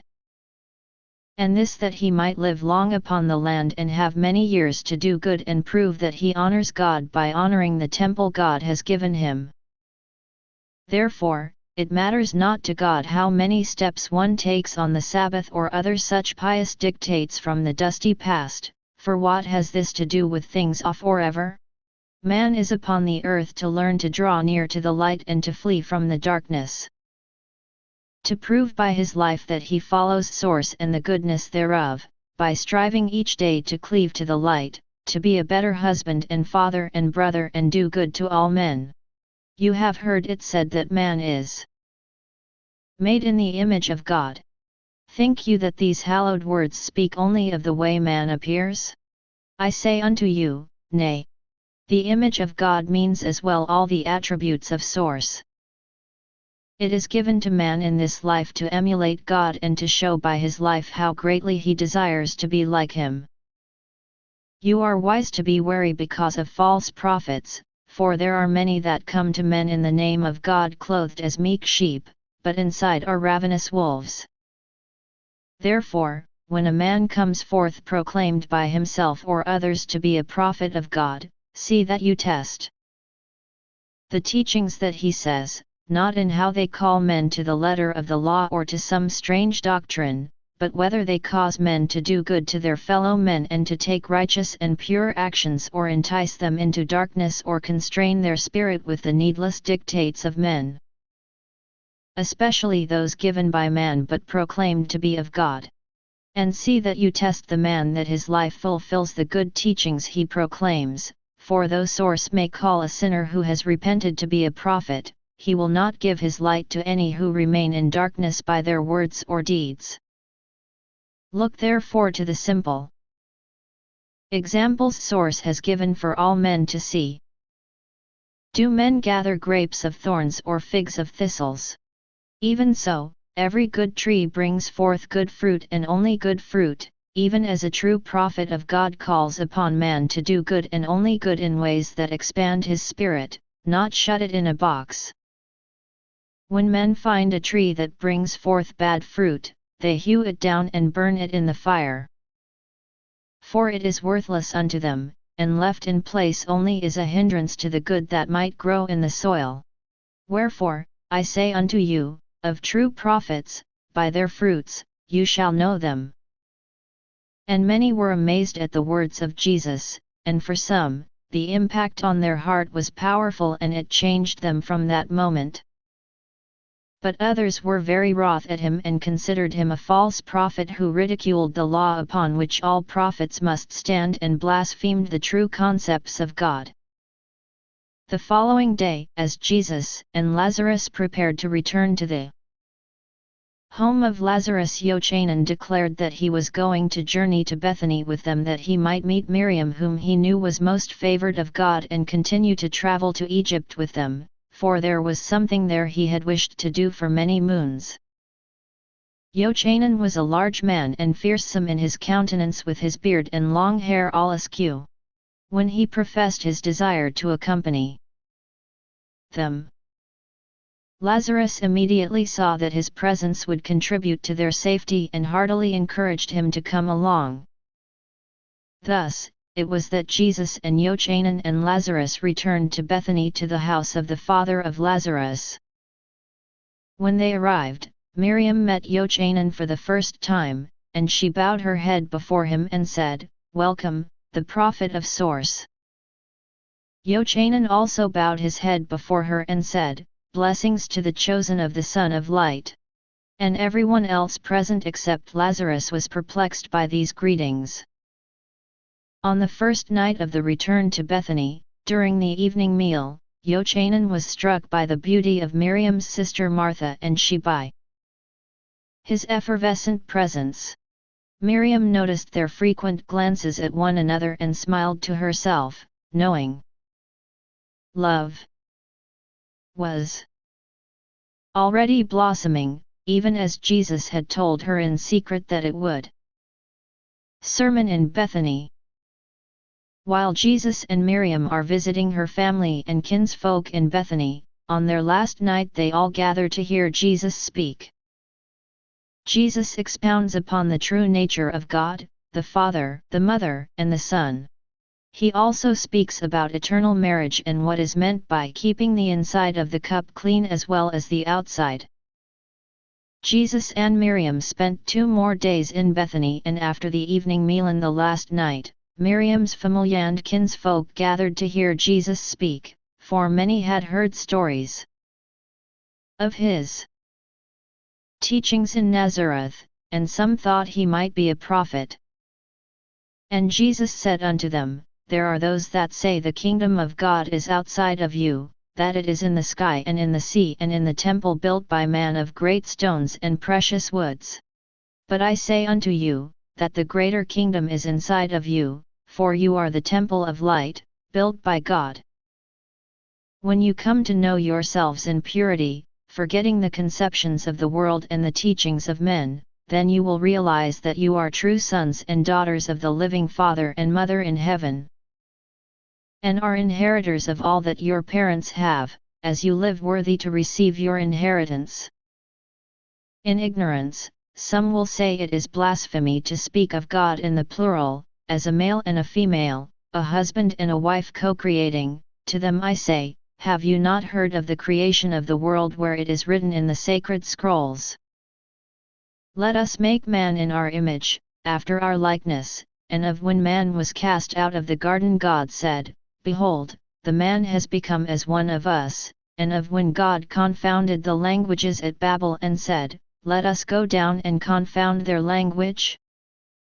The sacred texts teach that man was made in the image of God.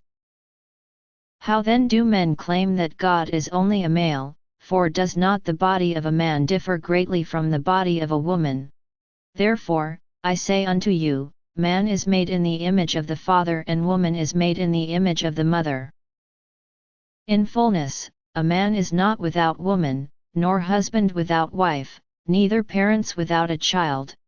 And the perfection of God is the Father and the Mother and the Son, three lights each to their own, but they are one God, united in perfect spirit, understanding, and purpose. Did not Isaiah see the parents? Speaking of the coming of the Son unto the children of men and of the rejection of the truth thereof? For it is written, I heard the voice of the Lord, saying, Whom shall I send and who will go for us? Then said I, Here I am, send me. And he said, Go and tell this to the people, Hear you indeed, but understand not, and see you indeed but perceive not. The hearts of this people are fat, they make their ears heavy and shut their eyes, lest they hear with their ears and see with their eyes, and understand with their hearts, and convert, and be healed. Again Isaiah spoke of the Father that is Lord, and of the Mother, the Spirit that touches the hearts of men, and of the Son, who redeems the righteous, for it is written, From the beginning, from the time that it was, there am I, and now the Lord God and His Spirit has sent me. And Jesus said unto them, He who has ears to hear and eyes to see, let him hear and see. Then Levi son of Phinehas, who had studied the law, said, I have eyes and ears but I have not seen or heard of the God you describe taught in the sacred scrolls. If God is three divine individuals acting as one, and not one divine essence, then why is this not more plain? For there are thousands of places in the sacred scrolls that refer to God as one force, which is personalized in a masculine way. And only these few you have given to the contrary that may merely be errors of transcribing. What more can you say about this vital subject? Jesus answered him, saying, Even among the honest of heart, it is the nature of man to see and hear that which he wishes to see and hear, and to the contrary, he is blind and deaf. How many times have you held the answer to your question in your hand, but have not seen the truth? Because you were not seeking it. Read again that which you have read, and look for the gems that speak of the plurality of God, and you shall find that which you seek. Verily I say unto you, Source is the name for God, and as used in the sacred books it is a word of both male and female nature and reflects the plural, not the individual, and of it, the holy scrolls speak thousands of times. Verily, it is the Father and the Mother, and through the Son they do all things. Then Jesus took a stick and wrote the letters YHVH on the ground and said unto them, This is the sacred name of the Father, given unto the children of men, which name should not be spoken, but only written in reverence, and never defaced. Before the world was, the Source decided that which each of them should do to bring to pass the eternal progression and exaltation of the spirit children of the Father and the Mother. The Son said he would do whatsoever the Father and the Mother asked of him, and that through him their will would be manifested among the children of men. The Mother said she would be the Spirit of Source that would reside within the hearts of every child upon the earth, and stay with them for all of their days as they kept their temple worthy to have her, and sincerely lived for truth and righteousness. The Father said he would connect to every particle of existence that he might ever receive the supplications of the children of men that the Source could bless the righteous. Therefore, the children of light should pray to the Father and the Mother, who are one and over all, and ask in the name of the Son, through whom all good things occur, that they may be touched in wisdom and richly blessed, as they seek righteousness in harmony with the wool of source. And the humble shall be comforted with heavenly love by the Mother, who sends forth the Holy Spirit of source to manifest sweet blessings unto the children of light. Among the children of Israel this is not understood, but it is now known unto you. When you have a goodly need, and are humble and not proud, seek out God by calling on source, for even as the word leaves your lips, the love and attention of the Father and the Mother and the Son comes upon you in fullness and power. Then said Levi, How strange a doctrine you teach, but you speak as one with authority, therefore I will study upon the things you have said. But tell me this, for it is a mystery to me, if we are to ask of the Father in the name of the Son, what then is the name of the Son? Jesus answered unto him, saying, Look again in the sacred scriptures and you will find it there as it was spoken by your fathers, but verily I say unto you, that in your life, you will live to hear the name of the Son as it is known among the children of men, spoken on the lips of many people. Some with great anger and some with great love. Then Gideon, a cousin of Miriam, asked, Speak to us of marriage and heaven, for in our family it is a tangled web. We have marriages that have come after marriages, some with a man and a widow and some with a man married to several wives, some whom are widows. I have heard conflicting things from different rabbis regarding this matter. What has God said to you of this?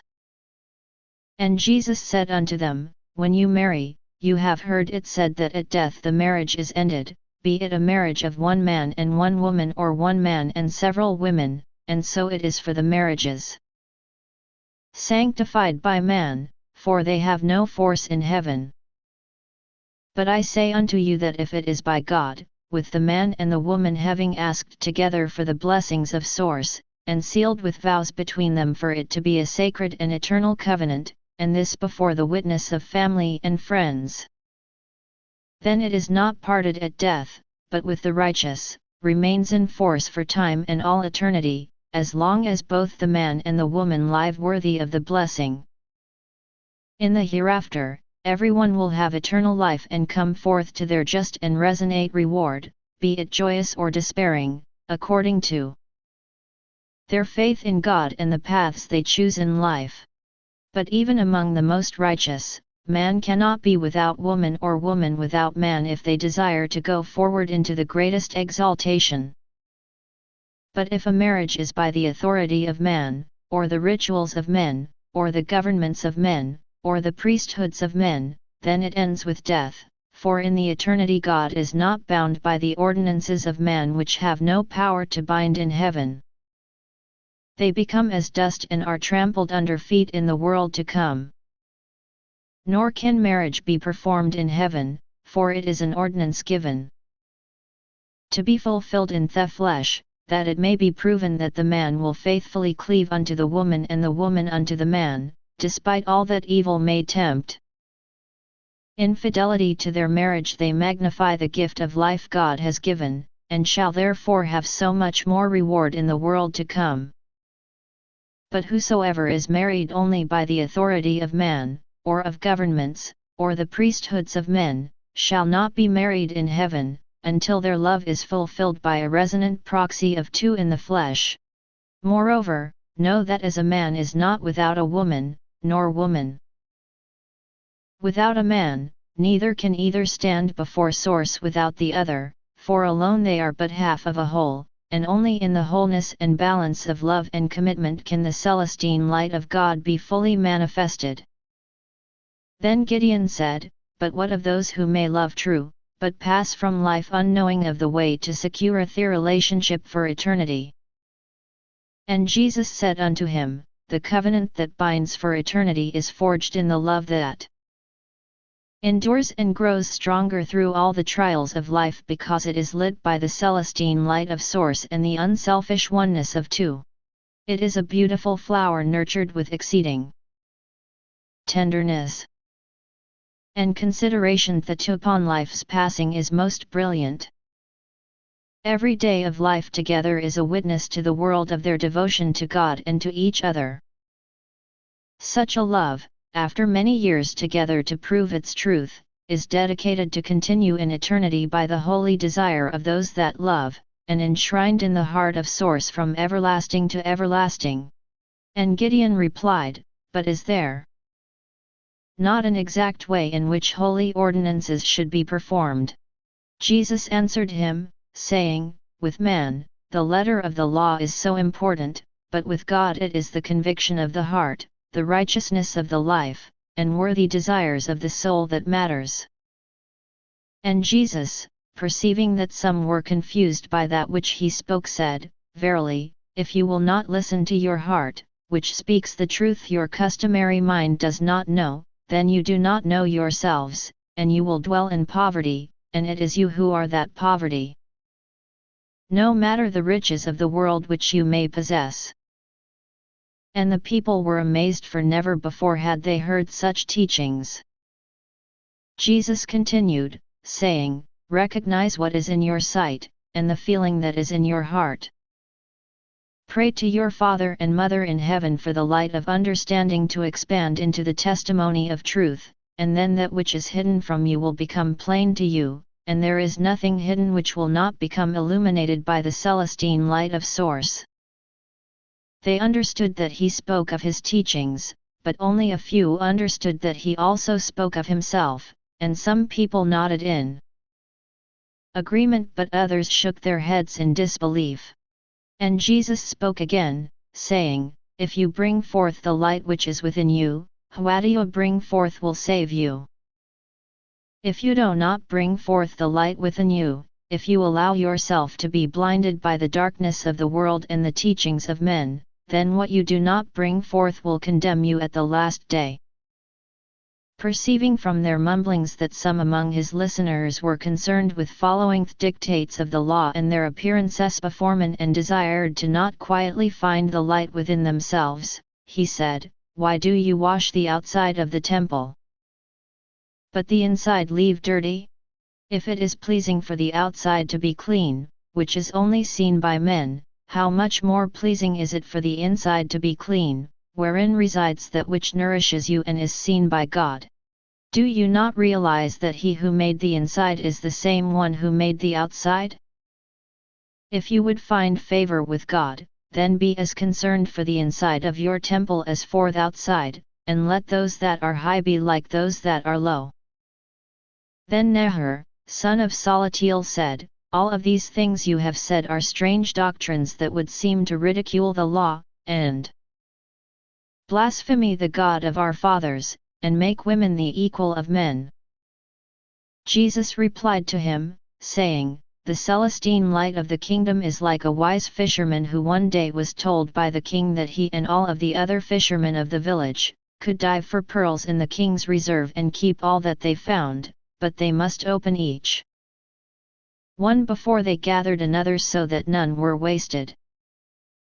The other fishermen made haste to bring to shore and open as many oysters as they could harvest, and finding beds close to shore in shallow water, they soon had discovered a few small pearls, but the wise fisherman dove throughout the day in the deepest water, looking for the one large oyster that would have a pearl of great price, and he was ridiculed by his friends for the efforts he wasted in his faith. As the sun began to set, many of the fishermen had small piles of pearls, while the wise fisherman rose from the water again with nothing, and he was laughed at again for his foolishness and faith. But the wise fisherman's faith could not be shaken, and with one last great breath he dove again to the deepest depth, and there he found an oyster of such size as men had never seen. And bringing it to the shore and opening it, he found the pearl of great price for his faith, and all the pearls of all of his friends put all together would not be 1,000th of the worth of his pearl. Whoever has ears to hear, let him hear. Verily, I say unto you, only when you look into your heart and find the child of God, only when you make the inside like the outside and the outside like the inside, only when those who are high are like those that are low, and only when you make the male and the female equal, so that they are two halves of one whole, only then will you have the light." Hearing his words, some were upset with his teachings and departed in anger, but more were amazed and delighted and held him in awe. The following day, when the time came for them to depart, Lazarus asked his father if he might go with them to Egypt, as he was familiar with the trade routes and the caravans, having traveled them previously with his father, who was a notable merchant with varied interests. His father agreed that Lazarus should also journey to Egypt, but as a trader, not just a visitor. He told him to go in the company of 2 servants, and entrusted him with 2 camels carrying fabric with gold thread and jewelry to trade with the Egyptians. And he gave Jesus and Miriam a second donkey so they would have one to carry the children. Then he asked Lazarus to make a promise that he would return to Bethany by the time of 6 moons, lest they begin to fret about the fate of those that journeyed to the land of the Pharaohs. Martha was distressed because she also wanted to go to Egypt, but this her father forbade. Caravan to Egypt. Lazarus seeks to find a caravan for himself, Yochanan, Jesus, Miriam, and their children to accompany to Egypt, but no caravan master is willing to travel with a woman and children. Source sends a powerful dream to a Palestinian caravan master named Ibrahim, opening his heart to allow the group of Hebrews to travel with one of his caravans led by his son, which is departing for Egypt the very next day. Some days after departing from Bethany, the travelers came to Gaza to seek out a caravan to accompany to Egypt. Jesus and Miriam and Yochanan remained encamped outside of the town while Lazarus departed into the market to secure a position for them. As dusk fell upon the desert, Lazarus returned and said, "I spoke with 2 caravan masters of Judah, and neither will agree to journey across the Red Desert with a woman and children. The trip is always difficult, and since the Romans have conquered Egypt, there are fierce robbers in the desert and only caravans with speed and numbers have safety between the Roman outposts." Then Jesus invited everyone to pray with him, and they knelt upon the ground, Miriam beside Jesus and the children on each side of them and Yochanan and Lazarus across from them, and they held hands in a circle of faith. And thus did Jesus pray, "Almighty Father and Mother in heaven, we thank you for bringing us together this day, to this place, that we might grow closer to one another and through our shared experiences come into your greater light. We seek safe passage to Egypt that we might bring to pass greater things in your name. If it be your will, we ask you to open the hearts of the masters of the caravans that there will be a place for us, that we might fulfill all that you would have us do." And from time to time, Jesus and each of his party, including the children, offered more prayers that day that they might have fulfillment of their righteous needs. As evening began to fall and they sat together for the evening meal, Lazarus asked Jesus if God had given him yet any insights into their problem. And Jesus said unto him, "Upon the rising sun of the new day, journey again into Gaza and take Yochanan with you. On the water side of town, you will find a large white home with a tile roof, framed by 2 large date palms. There you will find a man by the name of Ibrahim. When he sees you, he will know who you are and will help us to obtain passage with a caravan." Lazarus was curious about the words which Jesus spoke and he asked, "How will this be, for only I among us has been to Gaza?" The name Ibrahim says he is not of the faith of our fathers and I know no such Palestinian, and were I to know one, why would he give account to that which I desired? Jesus answered him saying, "Tonight God shall send Ibrahim a most powerful dream and in the morning when he arises, you will appear before him, and Yochanan shall be the life of his dream." So it was that at the first break of the sun in the darkness, Lazarus and Yochanan journeyed to the house of Ibrahim as Jesus had described. When they arrived, they were surprised by the large size of the home and by the 2 armed servants who barred entry at the gate. And Lazarus said, Jesus was wanting in his description, for he did not warn us that we would be coming to the house of a great merchant or need to contend with guards at the gate. Nevertheless, Lazarus and Jochanan went forward to make entry, but they were barred by the servants at the gate, and no amount of persuasion would alter their determination. And seeing the wild appearance of Jochanan, they were even more resolved to keep him from their master. Lazarus and Jochanan were about to leave when an elderly man leaned out and spoke from the window above and commanded his servants to allow them entrance into his home. With some astonishment, they did as he bade. Ibrahim came down and met them in the entryway, and he was astounded to see Jochanan and said, "You are the very man of whom I have had a fitful night of dreams. Have you come to haunt me now while I am yet awake?" Jochanan politely replied, "No, kind sir, but tell me, what is it that you dreamt?" And Ibrahim said, "I saw you appear before me, and a voice echoed all around me, commanding me to do as you bid. All through the night, I saw the crumbling of my wealth and of my home and of my trade, if I did not do as you bid, and more dreadful, I saw the death of my only son who was attacked by thieves while on a caravan to Egypt. Then again, I saw the life of my son and the continued flourishing of my family if I did as you bid. But in my dream, I could never see what it was that you would have me do. I beseech you therefore to tell me, for never have I had such a dream, more powerful than life, it was."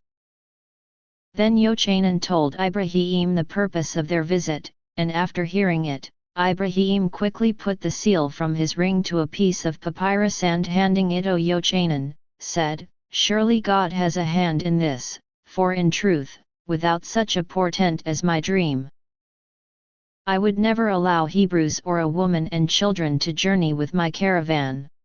But I know it must be God's will, therefore, go to the departure point and seek out my son, whose name is also Ibrahim, and give to him my seal, and he shall allow you to go with the caravan that departs soon to Egypt." And it came to pass that Lazarus and Jochanan quickly made to return to the camp of Jesus, but were met along the road by Miriam walking beside the donkeys with the children and Jesus leading the camels, for Jesus already knew of the success of their meeting at the house of Ibrahim. Around midday, they met Ibrahim, the son of Ibrahim, and without regard to the seal, he disbelieved that his father would allow Hebrews or a woman and children to accompany the caravan. Therefore, he sent a messenger back to the house of his father to determine the truth of this unusual circumstance. Shortly thereafter, the messenger returned with a command from his father to take the Hebrews with him and see to it that they were well cared for. Only then did he reluctantly agree. Thus, it was that Jesus and his family and friends found passage with a small caravan to Egypt, in which was counted 42 camels and drivers, 15 guards, plus Jesus and his kin.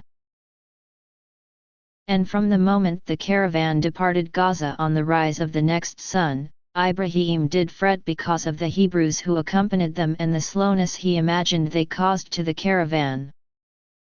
Robbers of Zin. The caravan that Jesus and company are traveling with is attacked by a band of fearsome robbers from the wilderness of Zin. When they threaten Miriam and his children, Jesus calls forth a blinding, sizzling light, and the ground shakes, immediately subduing the attackers. Then Jesus approaches the leader of robbers, and the man asks him for forgiveness. He also asks if he can travel with them that he may learn more of Jesus and his teachings. In the journey of the first day, Ibrahim sought to speak with Jochanan and said unto him, "Tomorrow, we enter into an area where there are vicious robbers, therefore take heed and warn your friends to be watchful and prepared to defend against attack." "What of the Romans?" Yochanan asked. Do they not patrol these roads? And would robbers be so bold as to attack us so close to Gaza? Ibrahim pursed his lips and let forth a loud breath of air, saying, The Romans remain within their fortified posts and fear these robbers, for whenever they seek to kill them, it is always the robbers who instead slay the Romans. Yochanan looked at Ibrahim with surprise and asked, Who are these robbers, and from where do they come? I think you exaggerate, for I have never heard of a band of robbers that could defeat Roman soldiers, when all of the children of Israel and Palestine chafe under their rule. Ibrahim answered solemnly, There are many robbers along the trading routes, seeking spoils, and most are of no consequence to a well-armed caravan. But those I speak of are the robbers of Zin. They are a mysterious people. It is rumored that they are remnants of the Amorites and live in the mountains of the wilderness of Zin. They are said to be tall and fearsome warriors who eat only the flesh of animals and no grains, but I know not, for thanks to God I have never seen them. But I fear them on this trip, for we do not have enough men to account for all of our animals, and your women and children slow us.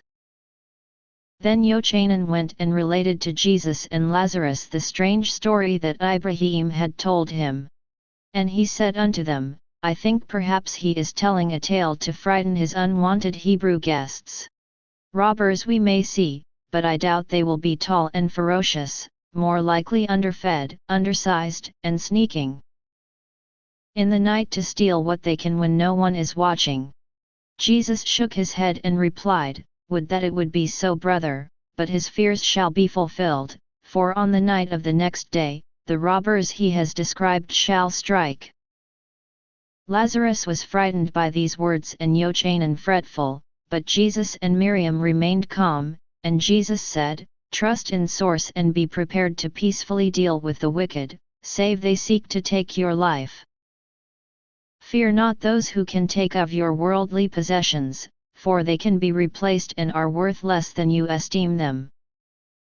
Fear only those who desire to take from the treasures which you store up for eternity, or to take your life or that of your family. Against such, release your righteous fury with calm and meted justice. And when the dust has fallen, remember forgiveness for those who offer sincere repentance. After Jesus' revelation, Yochanan went and spoke again with Ibrahim and repeated all the words that Jesus had spoken concerning the robbers and the night to come. And he said unto him, Though you are not of the faith of our fathers and may give no value to that which I say, you should know that Jesus is blessed of God. If he foretells that something shall be, then it is certain that it shall occur. Ibrahim took these words of warning to heart, remembering the letter of his father and the unusual treatment he accorded unto these Hebrews. Therefore on the next day, Ibrahim was mindful of the words of Jesus, and while the sun was still 3 fists in the sky, he ordered the caravan to stop for the night at a small grove of 6 date palms lying in a depression in the desert. Ibrahim posted sentries atop the rim of the depression so that they could see a great distance in all directions and warn those below of the approach of any people. He also directed a small wall to be built, completely encircling the encampment from the bulky goods carried by the camels. And inside of the wall, the camels lay down, and at the center, the men encamped. Then while all but the family of Jesus were sitting about the campfires, cooking their evening meals, there arose a muted cry from one of the sentries, and before it was clear what was happening, they were surrounded by a band of strangely garbed robbers who had appeared like ghosts in the middle of their camp out of the emptiness of the desert. And so sudden was their surprise appearance that it was but a short fight before all the men in the caravan were disarmed, with some wounded and a few killed. Jesus calmly gathered Miriam and the children about him, and they knelt down together as the short battle raged. And it came to pass that all the men but Yochanan had been subdued by the robbers, but taking the leg bone of a camel, which he had earlier found lying upon the ground. He laid forth with mighty swings and quickly felled 3 robbers when Jesus called to him and bade him to fight no more, else he would lose his life to the thieves. Thus, it was that Yochanan hesitated for a moment to consider the words of Jesus, and in that time, he too was subdued by the robbers. Due to his stature and ferocity, they bound him tightly that he could do no more harm. And one of them made ready to kill him, but another made a sign to him and he did not. Then the robbers began to plunder the caravan and to gather the camels to take with them. Jesus, Miriam, Lazarus, and the children remained in a tight group and thus far had not been bothered. Whispering into his ear, Lazarus exclaimed to Jesus, "Who are these strange tall men, some with pale faces and hair? I have never seen their like, not in all of Palestine or in any of my travels." Upon that moment, 3 of the robbers approached them. And they spoke in a curious language which none had ever heard. One came forward and roughly pushed Jesus and Lazarus to the ground, while another sought out their possessions. The last grabbed Miriam and began to pull her away from her children, who huddled on the ground, clinging to her leg and crying.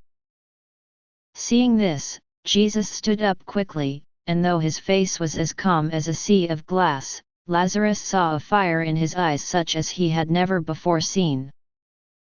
Miriam saw it too and began to struggle with the man who held her. She commanded him in a voice of power, "Release me. You know not what you do." But the robber did not heed her warning.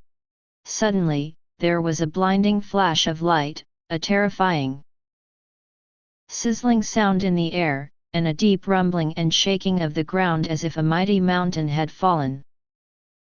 All the robbers and the merchants along with Yochanan and Lazarus tumbled to the earth, blinded by the lightning and frightened by shaking earth and the booming thunder that had reverberated from the clear night sky. Miriam fell to one knee but then rose and went calmly to her children and huddled with them at the feet of Jesus, who knelt quietly and embraced them all. It was some minutes before the sight returned to any of the men, and they all remained upon the ground in a stupor. Then Jesus walked over to the leader of the robbers and gave him his hand and pulled him to his feet. The man spoke to Jesus in Aramaic and asked, "Is it you that commands the lightning of the sky and the angry roar of the heavens and the earth?"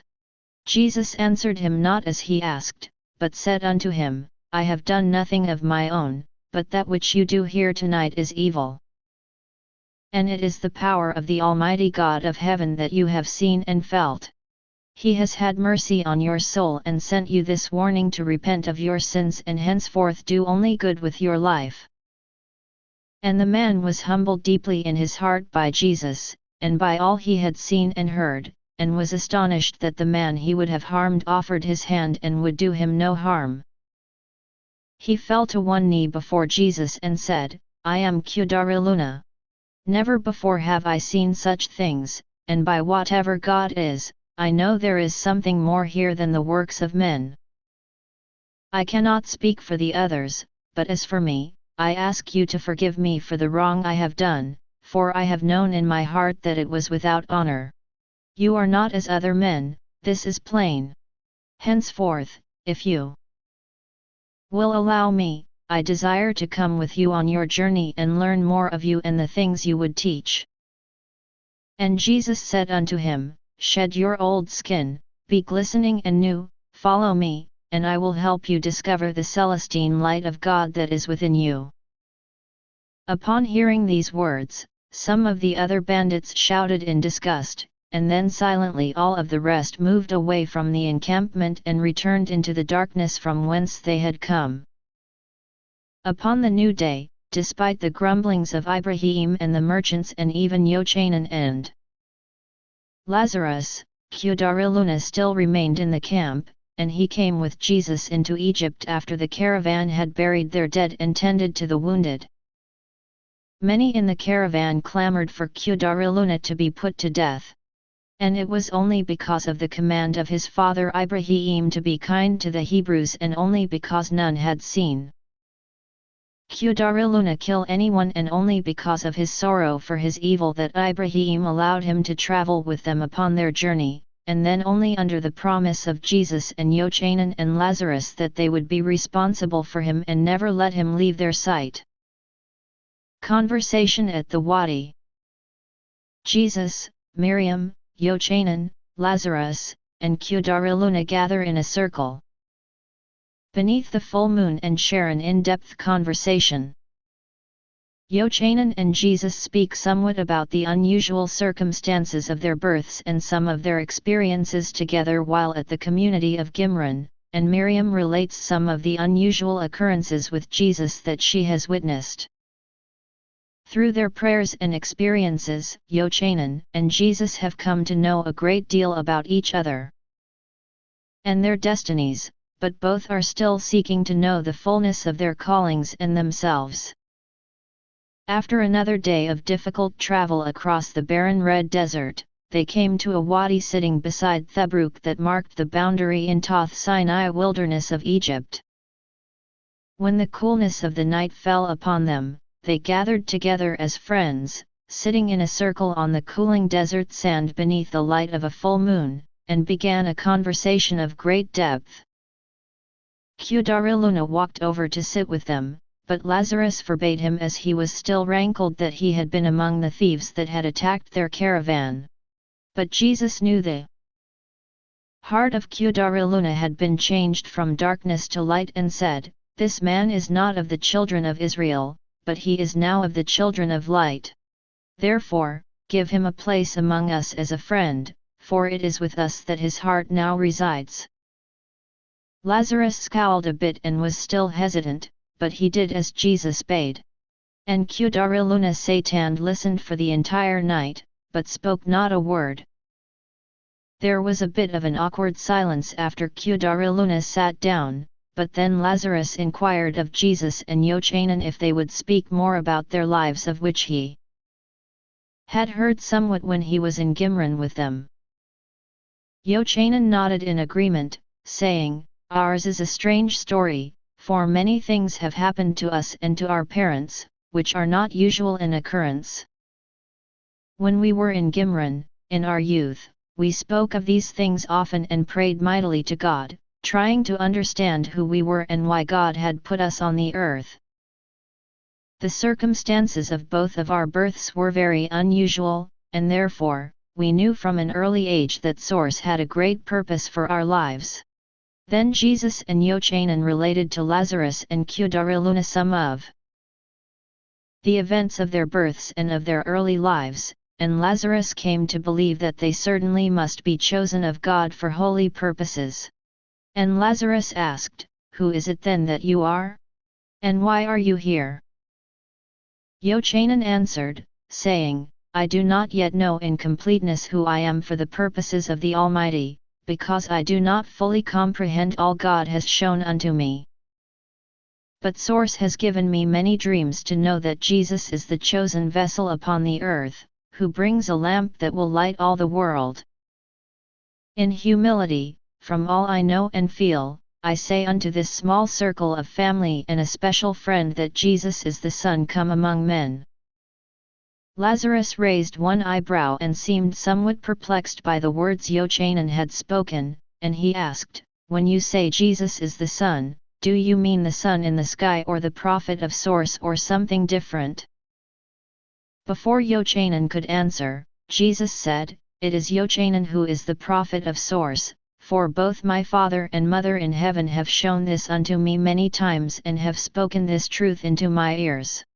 Yochanan also knows this is true. But he is too humble to say it until the time of his calling is to be fulfilled. But verily, I say unto you, Yochanan shall grow into such a prophet as the world has never seen."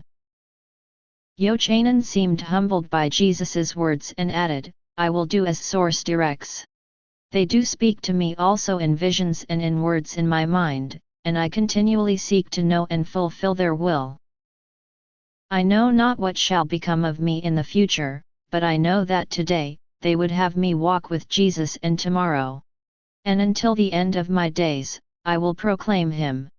As to Jesus, I have seen with my own eyes miracles that he has done that no man or even any prophet of God that has ever lived could do. Though I would be stoned as a blasphemer among the men of Jerusalem, to you I must speak my truth, and my heart says only the living Son of the living God could do such wonders.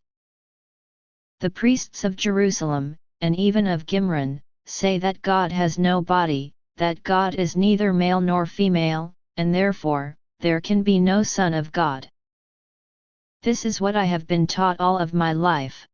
Yet I have also known Jesus all of my life. He is like us, but then again so unlike us there is nothing even to compare.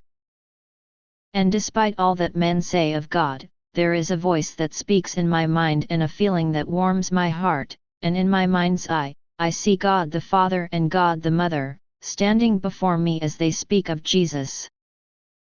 Though he also is humble and desires not the recognition, I know he is who I have said he is. Thereby, I know that God is not an emptiness of form but as tangible as you and me, and that by the Father and the Mother has come the Son. Lazarus was fascinated by the words which he heard and bade Yochanan to tell him more. Yochanan looked to Jesus, and Danan spoke an understanding passage between them, and Yochanan said, We will tell you many things, Lazarus, but you and Kudariluna must speak of them to no one outside of this circle until the time of our purposes on earth have been fulfilled. And to this, Lazarus and Kudariluna readily agreed. Then Yochanan recounted some of the miracles of Jesus, which he had witnessed. He had seen the living plants of earth come to life as he passed over them, and he had seen Tobiah, who was dead, return to life at his touch. He had spent more time with Jesus than any man, and he had one great testimony of him. And Yochanan said, Though his miracles are mighty, beyond the miracles of the greatest of the prophets, there are other things about him, which testify he is unlike any other man. There is a great goodness and kindness in Jesus and virtue beyond the most righteous. When he is a part of us, we are inspired to do more with our lives. And Lazarus and Kudariluna nodded silently in agreement. Yochanan spoke more unto them, saying, There is another aspect of Jesus, which testifies to me that he is of a divine nature greater than all others despite his mortal tabernacle, and that is this, he is like a sponge that remembers all things. And there is not one thing which he has ever heard, or one thing which he has ever read, or one thing which he has ever seen, which he does not remember with perfect clarity and exactness. Hearing this, Lazarus was astounded. And Kudariluna was so startled he almost broke his vow of silence.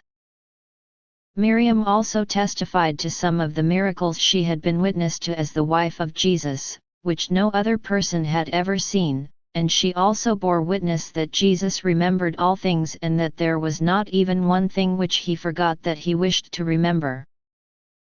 Lazarus asked his sister to tell more of the miracles she had seen, but she refused and said unto him, Perhaps, some day, when it is needed, I shall tell them all, but for now I think the truths Jesus teaches by his words and his precepts are the most glorious miracle. That Jesus raised a dead man is good for the previously deceased, but what has it to do with our eternal salvation? Yet if we hear his words and follow them, they change our lives, they are the real treasure of Jesus, and they have eternal significance upon our souls. Lazarus was unhappy with the words of his sister and said, Great words are said by many, but miracles are not often seen among men. Therefore, such evidence lends belief that Jesus might be more than a man. Miriam answered him, A faith built on seeing or knowing of miracles is like standing on wet sand at the beach, and the waves come in and the ground that seemed so sound washes away beneath your feet. It is easy to believe in Jesus when you see and know of his miracles, for they are mighty. But what of the day when he leaves this world and his miracles become only stories handed down from generation to generation? If a person's faith has been forged from miracles alone, when the persecutions of the world come, they will wash away the foundations of the faith, for it has no depth. Only when faith is founded upon the everlasting principles of light that have been revealed by Jesus, can it stand firm against all that the world may bring. Miriam's words deeply affected Lazarus, touching his spirit. As he continued to ponder all he had heard and felt in his heart, he asked, "It would seem that Jesus could be, as Yochanan attests, the Son of Source that has come to earth in the flesh. But to what end? And is this not the same teaching as the false beliefs of the Egyptians and the Greeks? How will the children of Israel ever accept such a thing to be true, even with the miracles you speak of which Jesus has done?" Jesus answered Lazarus, saying, "Though the children of Israel rebuke the beliefs of the Egyptians and the Greeks, verily, parts of the religions and myths of the Egyptians were given to them by inspiration from source to prepare the hearts and minds of the children of men to accept the fullness that God would yet reveal. When you see the sun come to earth, it is not from the Egyptians or the Greeks, but from the source of the Celestine light. The beliefs of these religions were merely the heralds of the greater truth that was coming, preparing the hearts and minds of the children of men to be ready to receive it. Now, my brothers, I am humbled by the kind words that have been spoken, but I do not wish for you to say to anyone that I am the son of Source, any more than we are all sons of God. Yochanan and Miriam speak highly of me and I am honored, but I am still pondering upon the fullness of who I am and why I am here. I know that Source is a father and a mother, and that they are two glorified personages, not just one. Nor is God merely a force of the universe, for I have spoken with my heavenly Father and Mother face to face, and the light that radiates from them is as bright as the sun at noonday, burning within reach. That I might see this light, which no mortal eyes could withstand, my body changed for that moment to a body more divine by far, and I caught a glimpse of the magnitude of Source.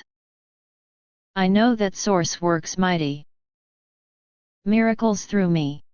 I feel a oneness with all life and feel a part of all things. Each day that passes, the feeling grows stronger. I have come to understand that others do not have this feeling, even my beloved Miriam and my brother Yochanan. I speak to my Father and Mother in heaven every day, and hear their voice with my ears as if they were standing next to me. And I know with a surety that whatsoever I should ask of them, they would do. By them I am called son, and it resonates deep in my heart. They have told me that I lived with them before the world was, and I remember all the things of which they relate. Yet it is presumptuous to speak as we have spoken, to say that I am the very Son of God. I do not have the desire to speak it, nor do I wish others to, for I am still seeking to fully understand all that I have learned. So too, there is knowledge of the true nature of all things and the full knowledge of what is to be. But my Father waits to reveal these things to me when I am more prepared to receive them. But I say unto you that every day our Father and Mother in heaven do speak to me, and they bestow marvelous understandings upon me, and through these revelations, I know they desire me to be perfect, which is a hard thing to be. For I am as tempted as is any man by the allures of the world and to squander the precious hours of life. They have commanded me to teach by both precept and example, to show my brothers and sisters of spirit by my life and teachings, how they can become better than they are, eternally progressing until they are without sin, even as our parents in heaven are perfect. And there is something more, but unknown, which I know I must do, but of that mystery, they will not speak, for they say it is not the time for me to know.